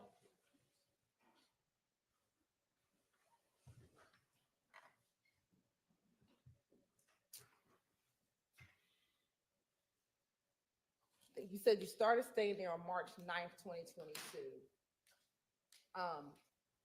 Do you remember if you stayed at the hotels a week, 2 weeks, 3 weeks? Do you remember at all? It was like 3 hotels. It was. Oh, you want me to keep going? You stayed at 3 different hotels. Yes, ma'am.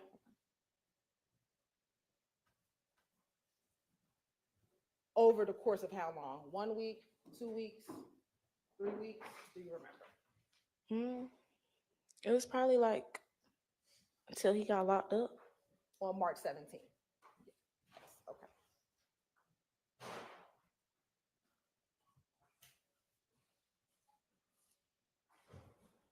Course indulgence for 1 moment.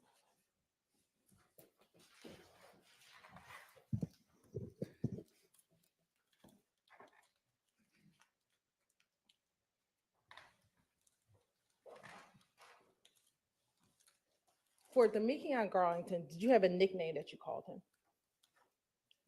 Scarface. Any other nickname? I didn't call him that, but I know his other nickname. What's that? Lil D.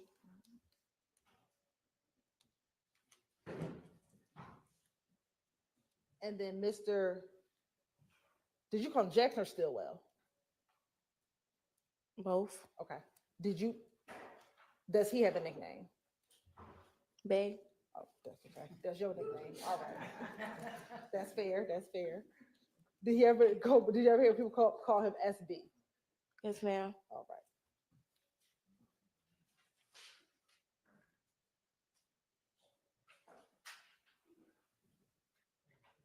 And in March of 2022, did you have a vehicle that you owned? Yes, ma'am. And what type of vehicle is that? Scat Pack Charger. And did Mr. Jackson have a vehicle that he owned in March of 2022? We shared the car. It was that you shared that Charger? Yeah. Okay. I have no further questions.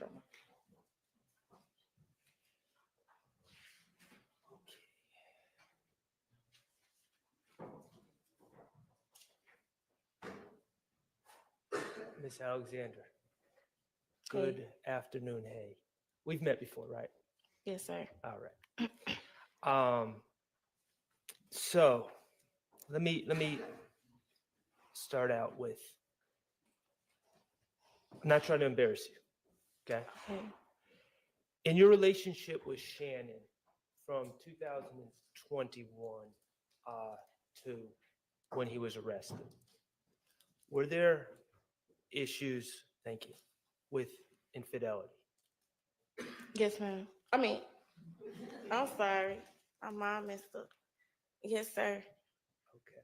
2 times.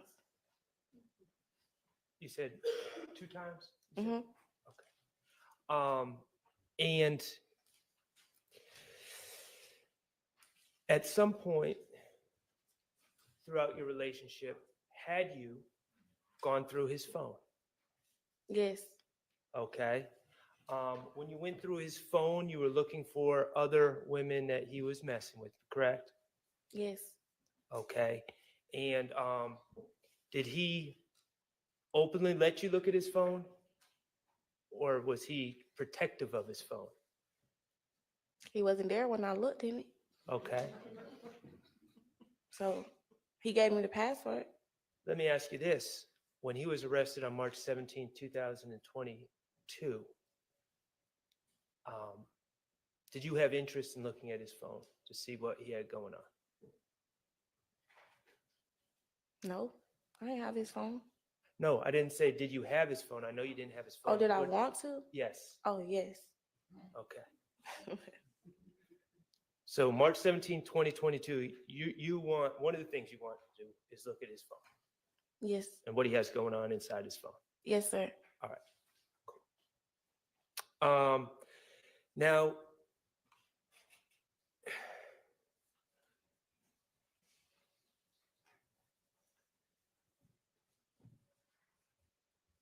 you said something interesting on direct about being robbed. When were you robbed? What day? Yes. Like the 9th, 10th? March 9th or 10th of 2022? I think it was March 9th. March 9th of 2022? Okay. And Miss Alexander, at that time, you were working in a cash industry, correct? And by that, I mean you would get paid in cash and you would tend to have cash on you, correct? I dance. Okay. So, yeah. So at that time, you were a dancer? Mm-hmm. Okay. And as a dancer, you get paid cash, correct? Yes. Okay. And that robbery happened at night, correct? Yes, sir. Shannon wasn't with you when you got robbed? No. Okay. And this robbery. I didn't get robbed. They tried to rob me. They tried to rob you. I'm sorry. They did try to rob you. And this attempted robbery, this is all on video, correct? Yes, sir. Okay. And people hid out and waited for you to walk down a hallway, and then they charged you with weapons, correct? They charged me? They charged at me? Yeah, they charged at you. Yes. Okay. And because you were being robbed, you shot him. Shot at them. Shot her. Oh, you shot her. Okay. All right. Now, ultimately, the people that were trying to rob you on that video were charged, correct? Yes, sir. By the police? Yes, sir. Okay. And you were never charged because you were acting in self-defense. Yeah, I didn't get charged. Okay. But on March 9th of 2022, after someone tried to rob you and take your money from you, you became concerned for your safety, didn't you? Yes, sir. You became concerned that people were looking out for you, correct? Yeah, clearly. You were concerned that people were going to try to, for some reason, get revenge on you, even though all you were doing was defending yourself. Yes, sir. Okay. And beginning on March 9th, 2022, you started having concerns about people being able to know what kind of car you were driving, correct? Yes. And knowing where you lived, correct? Yes. And that was all stemming from the March 9th, 2022 incident, correct? Yes, sir. Okay. So after the March 9th, 2022 incident, you certainly let Shannon know about what happened, right? Yeah. Okay. And you decided, even though you had a Scat Pack Charger, that's a fancy car, right? Yeah. Even though and that Scat Pack Charger had tinted windows, did it not? The worst tint you could get. The darkest tint you could get. Yeah. Okay, but even though you had that Scat Pack Charger with the tinted windows, you decided that you needed to get a rental, correct? Yeah, yeah. And you went and got a rental shortly after March 9th, 2022, correct? Yeah, like I don't know if it was the next day. I can't remember. Okay, and do you remember where you got your rental from? On Thornton Road, but I think it was Enterprise. Okay.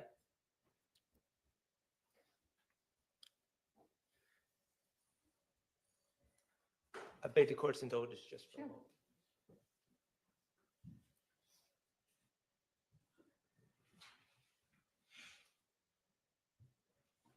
And what kind of car did you get, if you recall? It was like a SUV or something. I don't remember that. I don't know. And that was to switch it up in case someone from the March 9th incident was coming Following. to harm you. Yes, sir. All right. And that's also why you got a hotel room, correct? Yeah. Okay. Now, around this time, well, actually a couple of days later, Shannon also got a rental, correct? Yes, sir. And he walked right into the store with you, and you guys dealt with the cashier, and he gave over his ID and his payment, correct? Yes. Okay.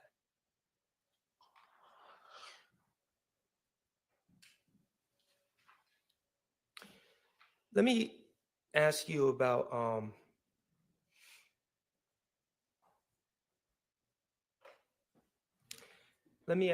your Scat Pack.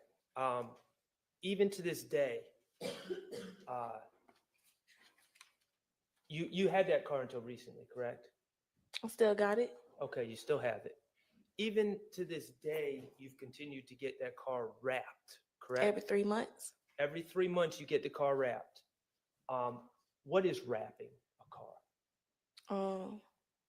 The car color orange, but I keep switching it up.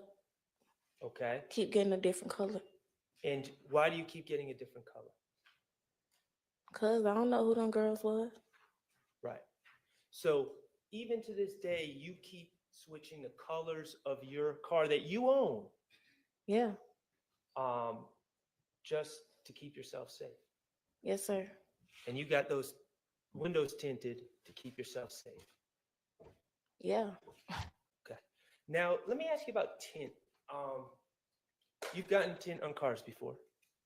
Every car I get. Okay. When you go and get tint, and when they install the tint, do they tell you not to roll down your window for 24 to 48 hours? Yes. Okay. And if you roll down your window within that time, it can cause the tint to be damaged or bubble up, correct? Yes. Okay. So if you were to get tint on, say, March 14th of 2022, that tint, those windows are not to be rolled down in order to protect the tint, correct? Yes. And if they are rolled down, you could see bubbling in the tint, correct? Yes, sir. Okay. One last thing, Ms. Alexander, and I appreciate you being here. I'm going to take you back to March 14th of 2022. Do you remember early in the morning of March 15th, reaching out to Shannon to tell him about news that you had learned about a shooting in Mechanicsville? Yes. Okay. And did you reach out to tell Mr. Stillwell about that shooting, or did Mr. Stillwell reach out to tell you about that shooting? I told him. Okay. And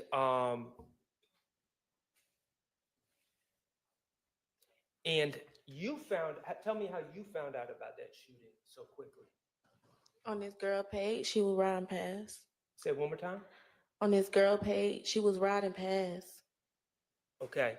So But it was on Instagram. I understand your answer as a girl that you know was riding past Windsor Street and saw the police out there? Yeah, it was police out there.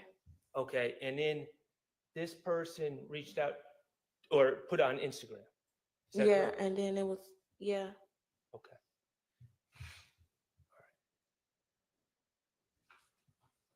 By the early morning hours of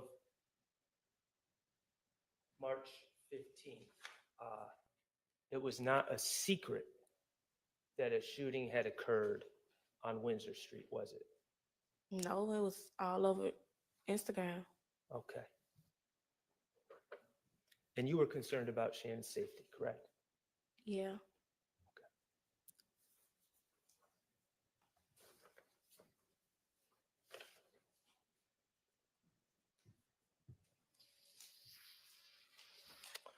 I have no further questions. Thank you. Redirect.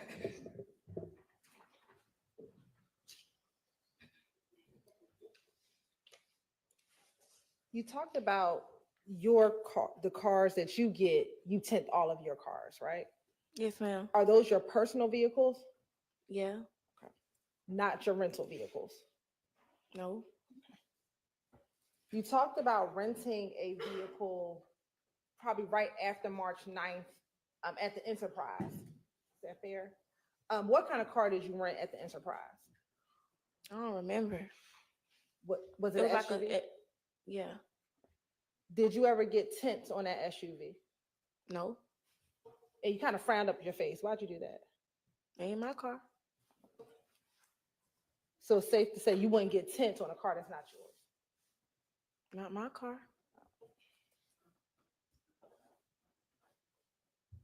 Now, when you went with Shannon to get the Audi, did you ever go with him to get tints on the Audi? No. And you frowned up your face again. Why'd you do that? I just didn't go with him.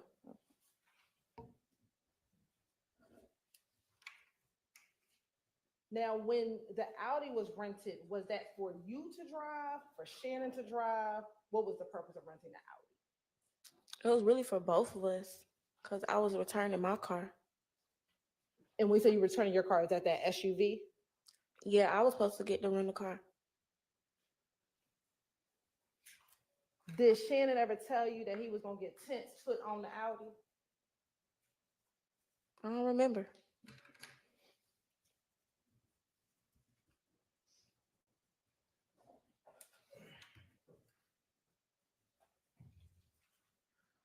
After driving the Audi out of the rental facility,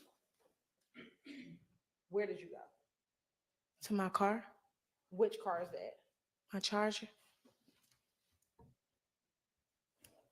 Where was the Charger at? At the airport. So did you drive the Charger to the airport? And then you all picked up the Audi from the airport? What? Yeah. I was following him.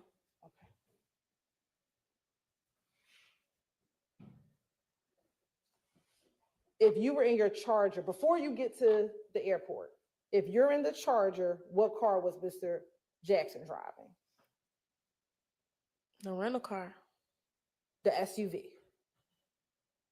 We was going to return it, but we didn't know if we could get a car, so we didn't want to be stranded there. We couldn't get it. Okay. So you take the SUV and return the SUV to the Enterprise at the airport, and then you go to the Alamo to go rent the Audi At the airport. at the airport. All right.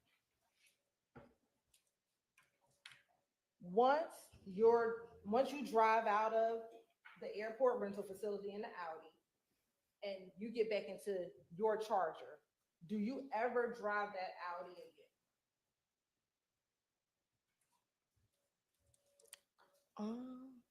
Probably around Douglasville or something. I don't know. I don't remember.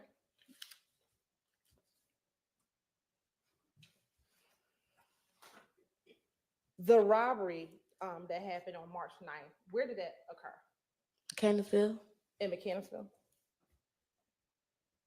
Were you staying in Mechanicsville at the time? No.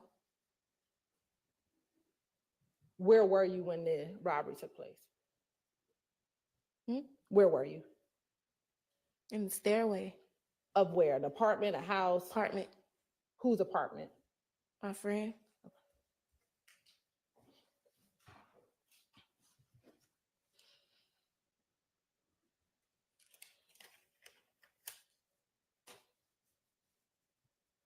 Do you know any individuals who are members or associates of YFN, the Young Fly N-Words gang? Yeah. Okay. Who? I stayed over there. You stayed over in Summerhill? Yeah. When did you stay in Summerhill? Since 2018.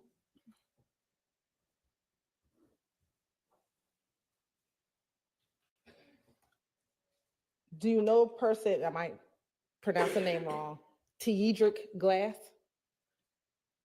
I heard of him.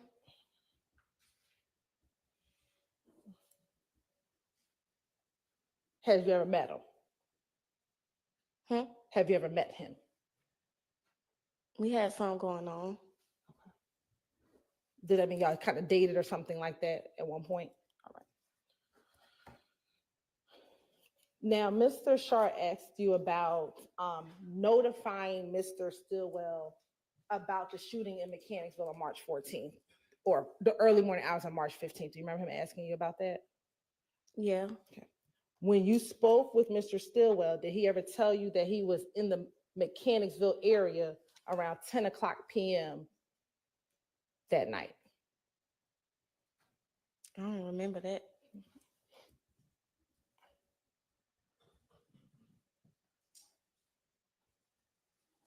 Did he ever tell you that that night he was at the BP gas station at around 10 o'clock p.m., the BP gas station in Mechanicsville? No.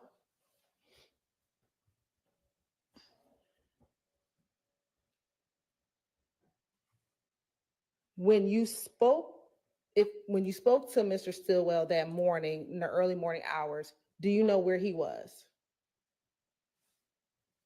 Studio. Do you know where the studio is? No. Do you know if he was with anyone? No. Let me ask you, do you know if he was with Demekion Garnison at all the day on March 14th, 2022? No. Court's indulgence for a moment.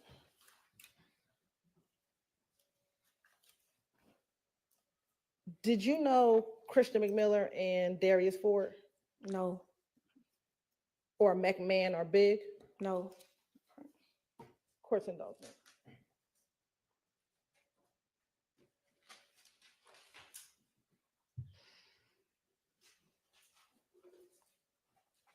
Mr. Shar asked you about when you get tinted windows, you can't roll down the windows. Do you remember him asking you that? Yes. Does that prevent you from opening up the door? No. So you can still open up the door even though you have tints on the window? Yeah. Okay. I have no further questions. Recalls. Just a couple questions. Ms. Alexander, you indicated, I think, that Mr. Stillwell was in the studio in the early morning hours of March 15th, 2022, correct? That's like 2, 3 in the morning. Yes. Yeah. Okay. And in your experience dating Mr. Stillwell was trying to start a rap career. Isn't that fair? He was making a song about me. He was making songs about you? Yeah. Okay. I'm sure they were lovely. So how many days a week or nights a week would you say Every day. he was in the studio? Every day. Okay. All right. Thank you. No further questions. All right. Thank you for your time, Ms. Alexander. You are excused. Did y'all see you have one more witness? And if so, is it somebody really short or? 15, 20 minutes. How do we feel, jury? We want to use the bathroom. Do we then want to break for the day or come back and knock out another witness? Break for the day. All right. I'm with you there. Okay. All right. We'll see y'all at 9 in the morning. Thank you.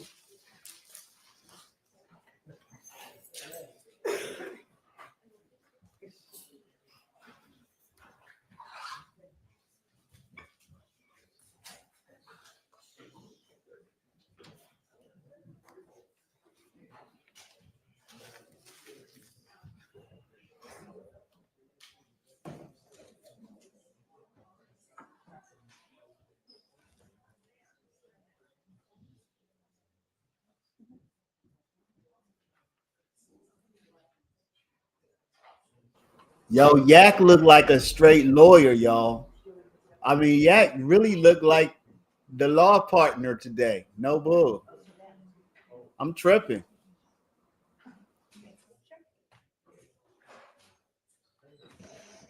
Okay, as to the two stipulations, Ms. Weaver's going to do y'all a favor and give you a rough of what y'all said, and that way y'all can have it when you're putting together the written stipulation. Okay, I know we didn't get around to dealing with the potential limiting instruction and sorting out what all came in the way of guilty pleas. So why don't we all plan to be here at 8:30 in the morning, and we'll try to get through all of that. Is there anything else anybody needs to put on the record before we break for the night? All right. Thanks. See y'all at 8:30.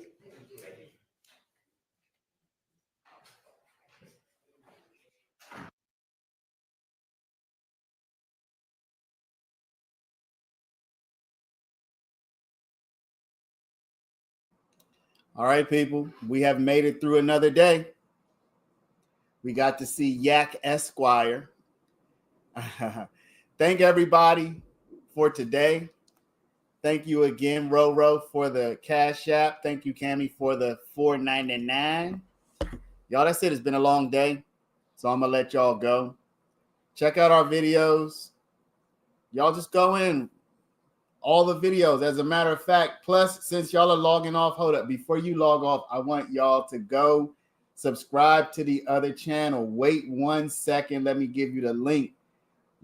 Just go get on this channel, please, because this is going to be another side channel for us where we're going to be posting different kinds of content. So give me 1 sec. Don't go anywhere. Let me put this link here. Go click the link, go subscribe. We're going to be making, I don't have anything on there now, but we will be putting some videos up shortly. Other than that, y'all, thank you.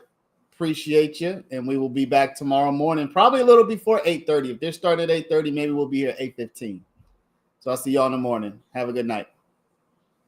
Go to that link, subscribe, y'all. We have 40 something. I'm trying to get this up. We need to get this up to at least 100 today. Just go over there now and do it. See y'all tomorrow. Bye-bye.